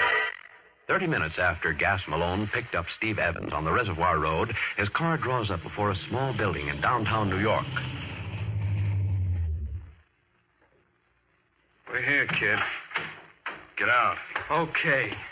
And don't get funny, Steve. I'd just as soon drop you now as later. I'm not trying anything. Not as long as you've got that gun. Open the door. Go straight upstairs. You killed my father, Malone. Yeah, kid. His conscience started bothering him about the way I knocked off the watchman last night. It was all for phoning the cops. I had to shut him up. No hard feeling, kid. It was business. Yeah, dirty business. Just like I got nothing against you, kid. Maybe you're a nice guy for all I know. Open the door. Go on in. No, kid. I got nothing against you. But you might make trouble for me. Listen, Malone. I got a nice setup here, see? Quiet little office. 20,000 names of ex-GIs. The hottest sucker list an operator ever got his hands on. And after I take the cream off the list, I can sell them names for 2 bits each. Why, there's $50,000 in this deal for me, and I sort of got to protect it. Listen, Malone, you don't have to kill me. Right now, the cops want you for the killings. I don't know how you got mixed up, and I don't care. Just as soon leave you to handle the mess yourself, except for one thing. What? How come they said you was missing a thumb? They said I was missing a thumb? Yeah, how come? What'd you tell them? I never told them nothing. Now, look. This is the clutch, kid. We're all alone here.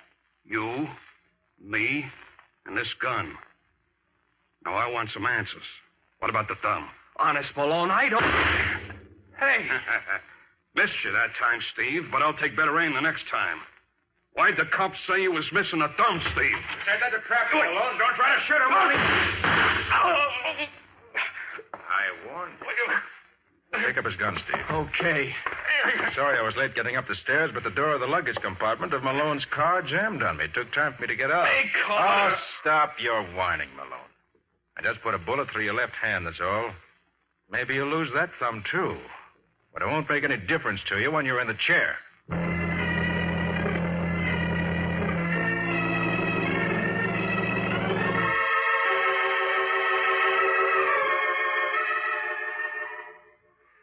Mr. Carter, I still don't understand why I had to go through that whole routine. You were bait, Steve. Sure, boy, just bait. But why? Well, you see, Steve, it would have been impossible to track Malone down in time to stop him from using those stolen names. So instead of looking for him, I made him look for me and lead me to the stolen names. Yeah, but he was looking for me. Well, naturally, that's what I wanted. So I stirred up a big fuss, made broadcasts every 15 minutes, kept stressing the fact that you had a missing thumb. Well, that's what I don't get. Malone believed the police were after you, but he couldn't understand about that thumb. Finally, his curiosity got the better of him. He had to find you and ask you about it. Oh. I made sure he'd know where to find you. But he might have killed me. Not until he found out what he wanted to know. And I felt sure he wouldn't try anything where he picked you up because there might be police around. And don't forget, Steve, I followed you up the reservoir road, hiding in the brush behind you. Then that was you behind that tree. That's right. As soon as I heard Malone say he was going to drive you to his office, I slipped into the baggage compartment of his car while he was talking to you. Because his office was what I wanted to locate. I passed you 7 times on the road, Steve. I was in Nick's roadster. My, how fast you dove into the ditch. And didn't you spot me, Steve, boy? Why, old Waldo passed you twice in that truck. Once you hid behind a billboard, and once you got behind a detour sign. Holy smoke. Hey, Mr. Carter, is this what detectives have to do all the time? Most of the time. Which brings up the original question of your taking lessons from me. Now, look, Steve. You don't have to say anything, Mr. Carter. None of this business of being a detective for me. You know what I'm going to do? Get myself a nice, easy job. I'm going to re-enlist in the Army.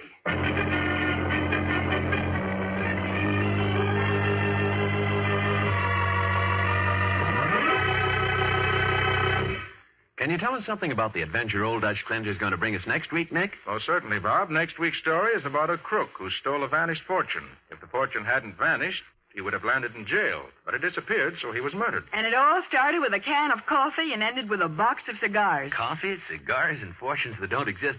What do you call the case? I call it the case of the stolen earth. Nick Carter, Master Detective, is presented each week at this time and over these same stations by the Cudahy Packing Company, makers of Old Dutch Cleanser.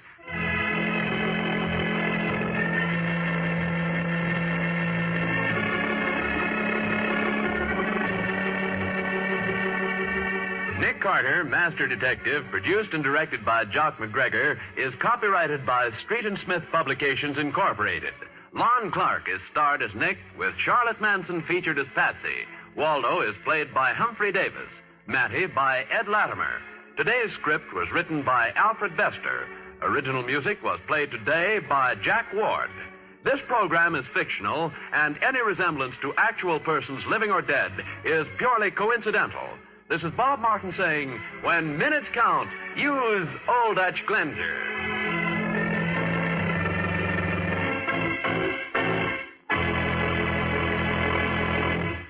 This is the Mutual Broadcasting System.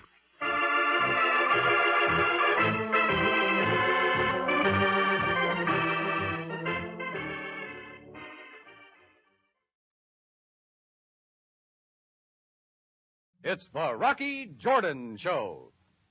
I'm Rocky Jordan.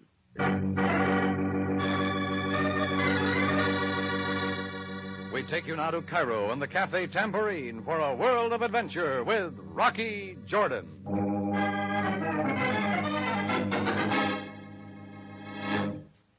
This fellow asked me to go for a ride with him out in the desert and pick up a couple of items. I figured I'd go along just for my health. The gun he held in my back was loaded. The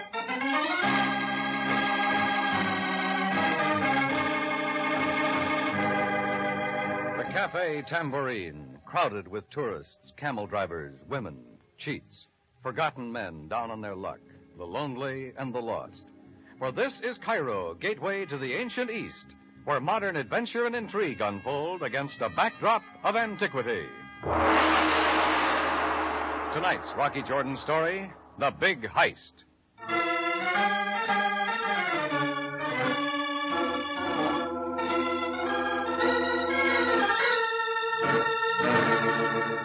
It all started on the afternoon I took a walk to the British Embassy office. One of my customers the night before had lost his passport at the Tambourine. I was going to turn it over to the consul and have him deliver it to the owner. I went through a large plate glass door into the anteroom of the embassy office. There was a map of the British Isles on the wall and a couple of travel posters of the Dominions. A big mahogany desk stood in the middle of the floor right next to a full wastepaper basket. Behind the desk sat a British brunette with a French haircut. She was the consul's secretary. You could tell she was real efficient by the way she was spreading red polish on her fingernails. Yes, may I help you? My name is Jordan. I run the Cafe Tambourine. One of your nationals left his passport in my place last night. Oh? Here it is. You'll see to it that he gets it? Oh, yes, of course. Just toss it on that pile, will you? My fingernails are still wet. Yeah, sure. Thank you so much, Mr. Jordan. I'm sure whomever it was who lost his passport appreciates your returning it very much. Excuse me a moment, Miss... Buckley. Helen Buckley. I couldn't help seeing that telegram lying there on your desk. Oh? It says it's from McLean. Could that be Freddie McLean from London? Why, yes. Flew with the RAF, flies British transport now? Same one. Oh, we're old friends. We always get together every time he makes Cairo. I see he's coming in. Yes, the telegram says keep Thursday night open. You saw it. Say, I don't like to break in on anything, but how about you and I meeting him at the airport together, have supper on me, rehash old times a bit, and then, well, you two can carry on from there. Well... Just a suggestion. You can skip it. No, I suppose it's all right. Might even be fun. It's a date, Mr. Jordan. Make it Rocky. All right. Rocky. Thursday evening, then.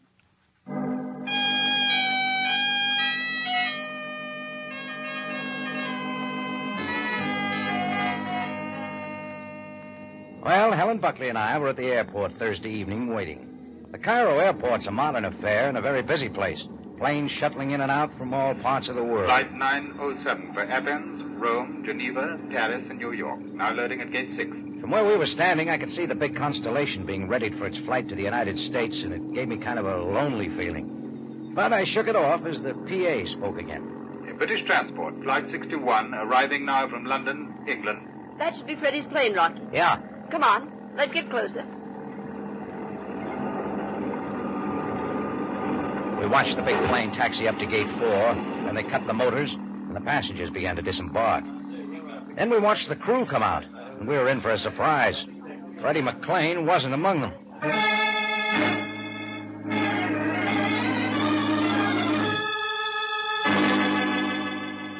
Well, we asked a few questions about him, but no one knew anything.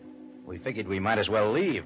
That's when I spotted an armored car with a couple of guards parked off the side of the field. Alongside the armored car was a black limousine that looked real familiar. It was Captain Sam Sabaya's police car, and he was standing by it, nervously looking at his wristwatch. Sergeant Greco was there, too, and a couple of very British-looking gentlemen in street clothes. It was a cool evening, but they were all sweating. I got a funny notion that maybe they were waiting for the same one Helen and I were, so I decided to find out. Hi, Sam. Oh, Jordan. Looks like you're hard at work. Armored truck, guards, grim look. Yes, Jordan, I am hard at work. Waiting for something? Please, Jordan, I do not have time for conversation now. If you don't mind, I would appreciate it. Sorry, Sam. Just thought I'd say hello. Yes. Captain Sabaya, please. Yes, Abdullah.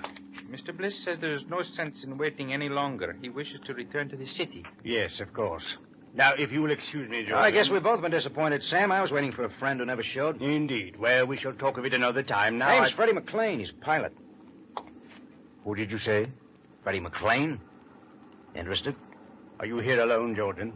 A young lady standing over there is with me. We were waiting together. You will be kind enough to get her, Jordan, then step into the rear seat of my limousine. Is that an order? Yes. Mr. Bliss of the British Intelligence Service and I have some questions to ask of you. Well, Helen and I moved into the back seat of Sam's car. Sam and Mr. Bliss, a thin, wiry, energetic man with a drawn face, sat in front and spoke over the back of their seat.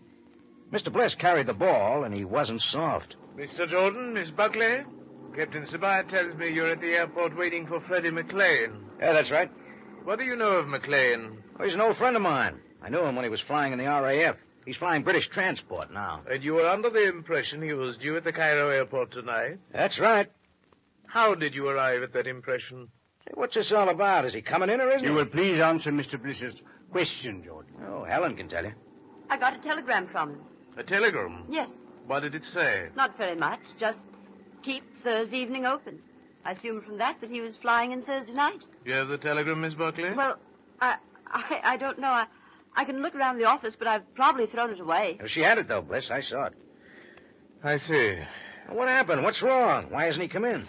Captain Sabaya, you please take Mr. Jordan and Miss Buckley's addresses so I may question them later if necessary. Well, don't we get any explanation? No, I'm afraid not. Not only no explanation, Jordan, but a further order. You are to mention McLean's name to no one, nor are you to speak of what has occurred here. Is that clear? Yeah. Now you are free to go, but do not plan any trips out of the city without notifying us first. Something was up, something big. And whatever it was, it looked like Helen and I were right in the middle. Well, it was past supper time when we left Sam and Bliss, so we picked up a cab and headed for the house of Pompeii. But our appetites were someplace else, and we took it lightly. As we stepped out of the restaurant and started down the Sharia Muhammad Ali, going toward Helen's apartment house, I spotted a tan gabardine overcoat leaning against a telephone pole. It was draped around a heavy-set man with hanging jowls and black horn-rimmed glasses, and I knew we were being watched. I saw Helen to her apartment house safely, and then I turned my attention to the guy in the glasses. But as I moved toward him, he moved in the opposite direction, and I had to pick up speed. He led me around the corner and down to the alley where he ducked in. I ducked in after him. The man in the gabardine overcoat was still running. I didn't notice the two guys standing against the wall till one of them got his foot in the way. It figured. Poor sense of balance. Go on, Maxie, help him up. Save it, I can handle it myself. Oh, no, Maxie wants to help you. Sure, Maxie wants to help you. Up, Jordan. Don't strain yourself. Nothing strains Maxie. He takes pills. Yeah, I take pills. You're a little out of your district, Jordan. Maybe. Tamborine's the other way. What you doing over here? Passing out handbills. Now, what kind of an answer is that? What kind of a question is it? What do you guys want? You were following a friend of ours. Was I? He doesn't like to be followed. Neither do I. What you like isn't the point, Jordan. Who is he, the guy with the glasses? That's a bad question, Jordan. Show him how bad that question was, Maxie. Sure. Maxie will show you. Wait. You hurt, Jordan? Let him have his fun. I'll get my turn. You heard the man, Maxie. Have fun. Maxie, have fun. Okay, Maxie, okay. I can't stand the hilarity. Huh? Oh, yeah. From now on, Jordan, the only things you follow are blondes. Drape him over that garbage can, Maxie. He gets the point.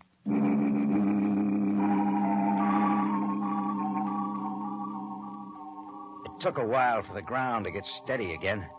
By then, the two muscles had vanished into the Cairo night. I dragged myself out of the alley and whistled a taxi to a stop. It took me to the Cairo police station for a word with Captain Sabaya. Even at that late hour, Sam was still sitting behind his desk. Bliss of the British Intelligence Service was standing by the window. They both looked real worried, like goldfish in a shark pond. Jordan, what are you doing here this time of night? I got a complaint. What happened to you? Helen and I were being followed tonight. After I dropped her off, I tried for the tank man. I didn't get him, but two of his friends got me. I can give you a description of the big boy. Go on. 45 or so, heavy set, 5'10", I'd say, 200 pounds. Big jowls, black horn-rimmed glasses, and walks with a lean to the left. You could identify him if you saw him again, Mr. Jordan. A pleasure, Mr. Bliss. What about the two men in the alley, Jordan? That was too dark. All I can tell you is what their fists felt like.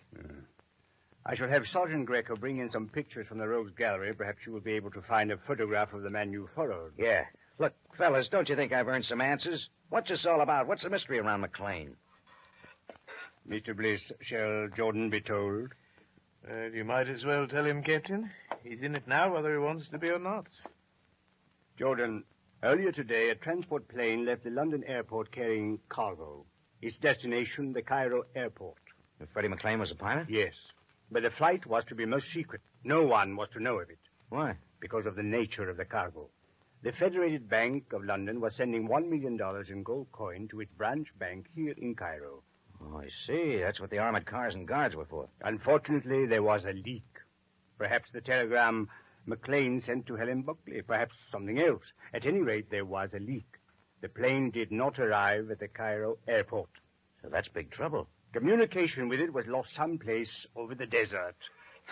And so, Jordan, the huge cargo plane, Freddie McLean, and two other men, and $1 million in gold coin have all completely vanished.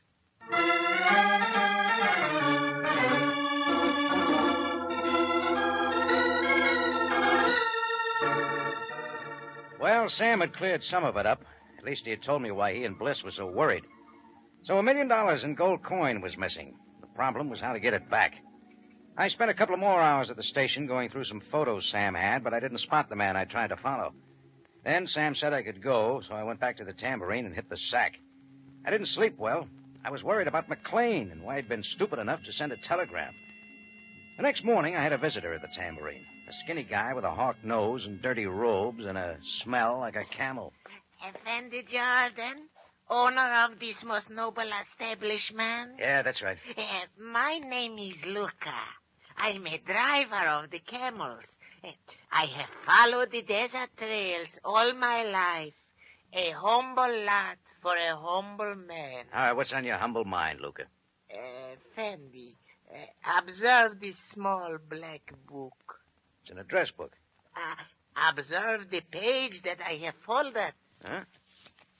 My address, with phone number. On the person of a poor Inglese who lost himself upon the desert. A flyer? His clothes were most odd. He's got a name. One I do not know. Where is he now? Somewhere. But safe. Safe. He is then a friend of yours? Yeah, maybe. And you wish to be taken to him? So do the police. But Luca cannot permit that. Luca will take the Effendi Jordan to this man. If the Effendi Jordan will be considerate of the fact that Luca is a poor man with 3 wives and many children. All right. How much do you want? Your wish. £5. Will the good Effendi wish again? All right, 10. Now. But no police. If the police are called, I shall deny my conversation with you and become as silent as the Sphinx of my forebears. How do I know you're not trying to get me out in the desert for another reason? A foreigner who chooses to live in a desert land, Effendi, is one who will take chances. All right, I got a phone call to make. I'll be right with you. I walked into the office and picked up the phone. Luca tagged along. He wanted to be sure I didn't ring the police. I didn't. I dialed Helen Buckley's number. It rang a couple of times, and I heard her voice. Hello. Helen, this is Rocky. Oh, Rocky. I'm glad you called. Any news on Freddie? Maybe. Listen, I haven't got much time. I think I got a lead on him. A lead? What do you mean? I got a visitor here right now. A camel driver who says he found someone out in the desert. Freddie, I think, and he's got him hidden away. Where? I don't know. I'm going with him now. How do you know he's telling you the truth? I don't. Rocky, don't do anything foolish. Stick close to your phone. If you don't hear from me in 3 hours, notify Sam. Yes, of course, but... Rocky, please. All right, Luca. Let's go. Luca nodded, and we left the Tambourine. I drove to the outskirts of town, where Luca got old-fashioned. He had a couple of horses waiting. We switched, and soon we were riding over the sand. He led me over an obscure desert trail, over endless dunes of hot, still sand, then turned off the trail and wound me in so many circles I felt like a roulette wheel with a loose bearing.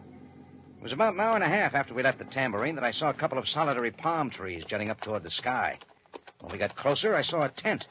That's where Luca was taking me, and a few minutes later we were reining our horses to a stop. You will find the Inglese in the tent. I sure hope so. You coming in? I will wait outside. The Effendi will go into the tent alone. Well, okay. I took it this far. I guess I can take it the rest of the way. I walked to the tent and threw open the flap. The first thing I saw was a body draped on a blanket on the floor. It was dressed in aviator's clothes, and the mop of red hair told me it could have been Freddie McLean. But he was lying face down. I went over to him. It was Freddie McLean, all right. There was a bullet wound in his shoulder, and he was sleeping. I shook him gently and woke him. Huh? Rocky Jordan. The same. Where am I? In a camel driver's tent out in the desert. Well, how did you get here? That's a long story. How do you feel? Better. The last thing I remember, I was wandering around the desert. Yeah. Strong enough to ride a horse? Yes, I think so. Oh, how's your shoulder? As well as can be expected. We got to get into the city. A lot of people are wondering about you. Yes, I can imagine. Oh, I know about the gold coin you were flying for the bank. What happened? Well, I still don't believe it. Well, let's hear it. Look, we were flying without incident until we hit a stretch of the desert close to Cairo. Next thing I knew, there was a strange voice on my radio. It came from a fighter plane on my tail. Fighter plane? Yes, he had his guns on us. Well, we weren't carrying any guns. It was a secret flight. We didn't want to get any attention by loading up with guns. Anyway, the fighter plane made us cut our radio and then forced us into a landing on some isolated airstrip on the desert somewhere. That took a lot of planning. Yeah, I suppose they thought it was worth it. There was a lot of gold on my plane. What happened to your crew? Well, they're all dead. I got away somehow. I suppose the thieves didn't care much. They knew I'd caught a bullet, and I suppose they thought I'd die on the desert. You remember where that airstrip is? Yes, approximately. All right, let's get into town and tell Sabaya. Come on, I'll help you. No, please, do not! Jordan! Luca! Offending Jordan! Luca! He won't answer, Jordan. Maxie just separated him. Yeah, Maxie just separated him. You guys are pretty busy, aren't you? There's enough to do. Maxie threw a little sand over that camel driver and scattered the horses. Sure, Zaco. You know, McLean, we owe Jordan a vote of thanks. He was good enough to lead us right to you. All right, out of the tent. Climb in the back seat of the Jeep. What's the tour? Don't ask. You won't like it. Let's just say a friend of mine's real anxious to see the both of you. I bet he's nearsighted. And also rich. You know, he just picked up $1 million in gold someone left lying around in an old airplane. Well, he won't have it long. You'll lose it in taxes. My friend just won't report it as income. And anyone who tries to is going to get separated. Just like Luca.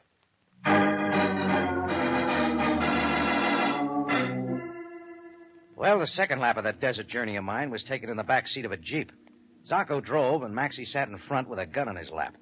An hour or so later, we were pulling into an old abandoned oasis stuck in the middle of some ruins from an early dynasty. There was an airstrip leading to it, probably left over from the last war.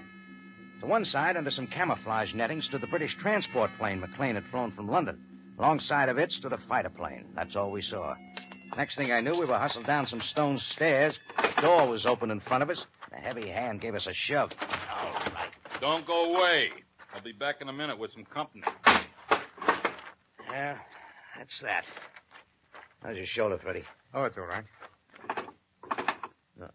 Put a bar across the door. I can't understand how they got wind of this thing. The whole thing was a secret. What we were flying, and especially when. You gave it away. But I did. A telegram you sent. Telegram? To Helen Buckley, saying keep Thursday night open. Anyone who saw it could figure out when you were coming in. I thought you had more sense than that. But, Rocky, I didn't send her a telegram. Huh? I didn't. I flew in the war. Look, I know how to keep a secret. Well, somebody sent it. There must have been a leak in London someplace. Like Sabaya said, the telegram was used as a signal. It was sent to her to tell what day you were flying. Zacco's boss probably kept an eye on telegrams going to Helen Buckley and picked up the right day that way. You think there's any way out of here? The only hope we got is Helen. I told her to notify Sam if I didn't get in touch with her in 3 hours. 3 hours are almost up. Well, they'd still have to find us. Yeah, that's right. Yeah, Zacco's back. With his boss, I guess.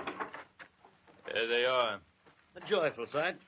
Good afternoon, Mr. Jordan. Mr. McLean. We almost met once before, in an alley by Helen Buckley's place. Yes, almost.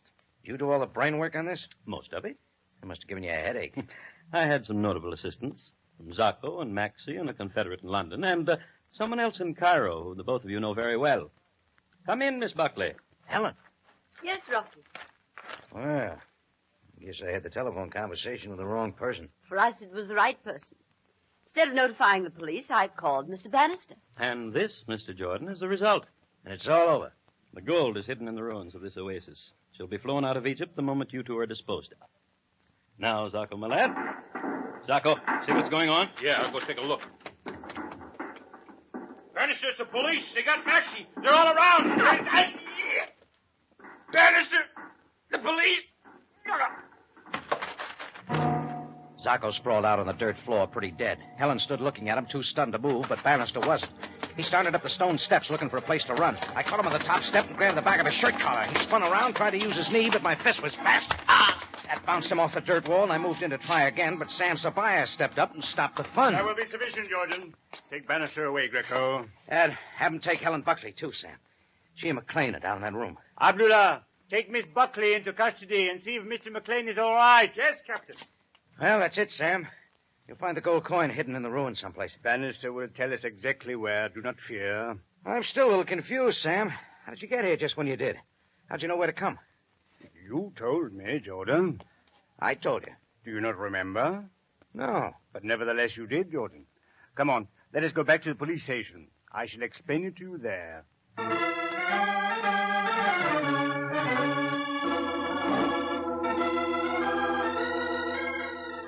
Well, that was just about it. Sam left some of his men to gather up the gold coin, and the rest of us rode back into Cairo. Freddie McLean was taken to the hospital to have his shoulder dressed. Helen Buckley and Bannister made the lockup. I went to Sam's office with him and Mr. Bliss, the special British investigator. First thing Sam did was dispatch the coroner to take care of Zacco and Maxie. Second thing he did was brew some of that very strong Egyptian coffee. We all had a cup, and for once it tasted good. Well, Mr. Bliss, what are you going to do about Bannister's London contact, the one who sent the telegram through to Helen? Well, I'll have my London office trace the telegram. They'll find out who sent it and make the arrest. After that, I'll wire the London bank and tell them their $1 million in gold coin has been recovered. Oh, that shouldn't make them sore. Well, Sam, what about it? What about what, Jordan? I still want to know how you got to Bannister's hideout. Oh, as I said, Jordan, you told us how. A moment, please. Now listen. Hello. Helen, it's Rocky. Rocky, I'm glad you called. Any news on Freddie? Yeah, maybe. That's my conversation with Helen. I think I got a lead on him. A lead? What do you mean? I've got a visitor here right now. A camel driver who says he found someone out in the desert. Freddie, I think, and he's got him hidden away. Where? I don't know. I'm going with him now. How do you know he's... Well, Jordan, does that answer your question? You had my phone tap and made a tape recording, huh? I'm afraid I'm responsible for that, Mr. Jordan. You see, I couldn't trust anyone. While you were here last night, I had my men set it up. After that, Jordan, it was just a matter of following you through the desert. Well, I'm sure not complaining. At any rate, Mr. Bliss has now learned something that I have known for a long, long time. Yeah, what's that, Sam? If one ever wishes to locate the source of trouble in Cairo, one should simply observe your movements very carefully.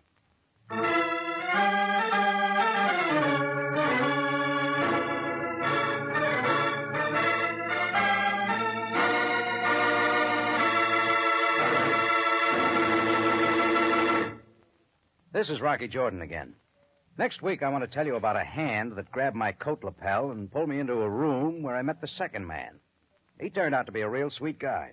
Trouble was, he didn't act sweet. He smelled sweet.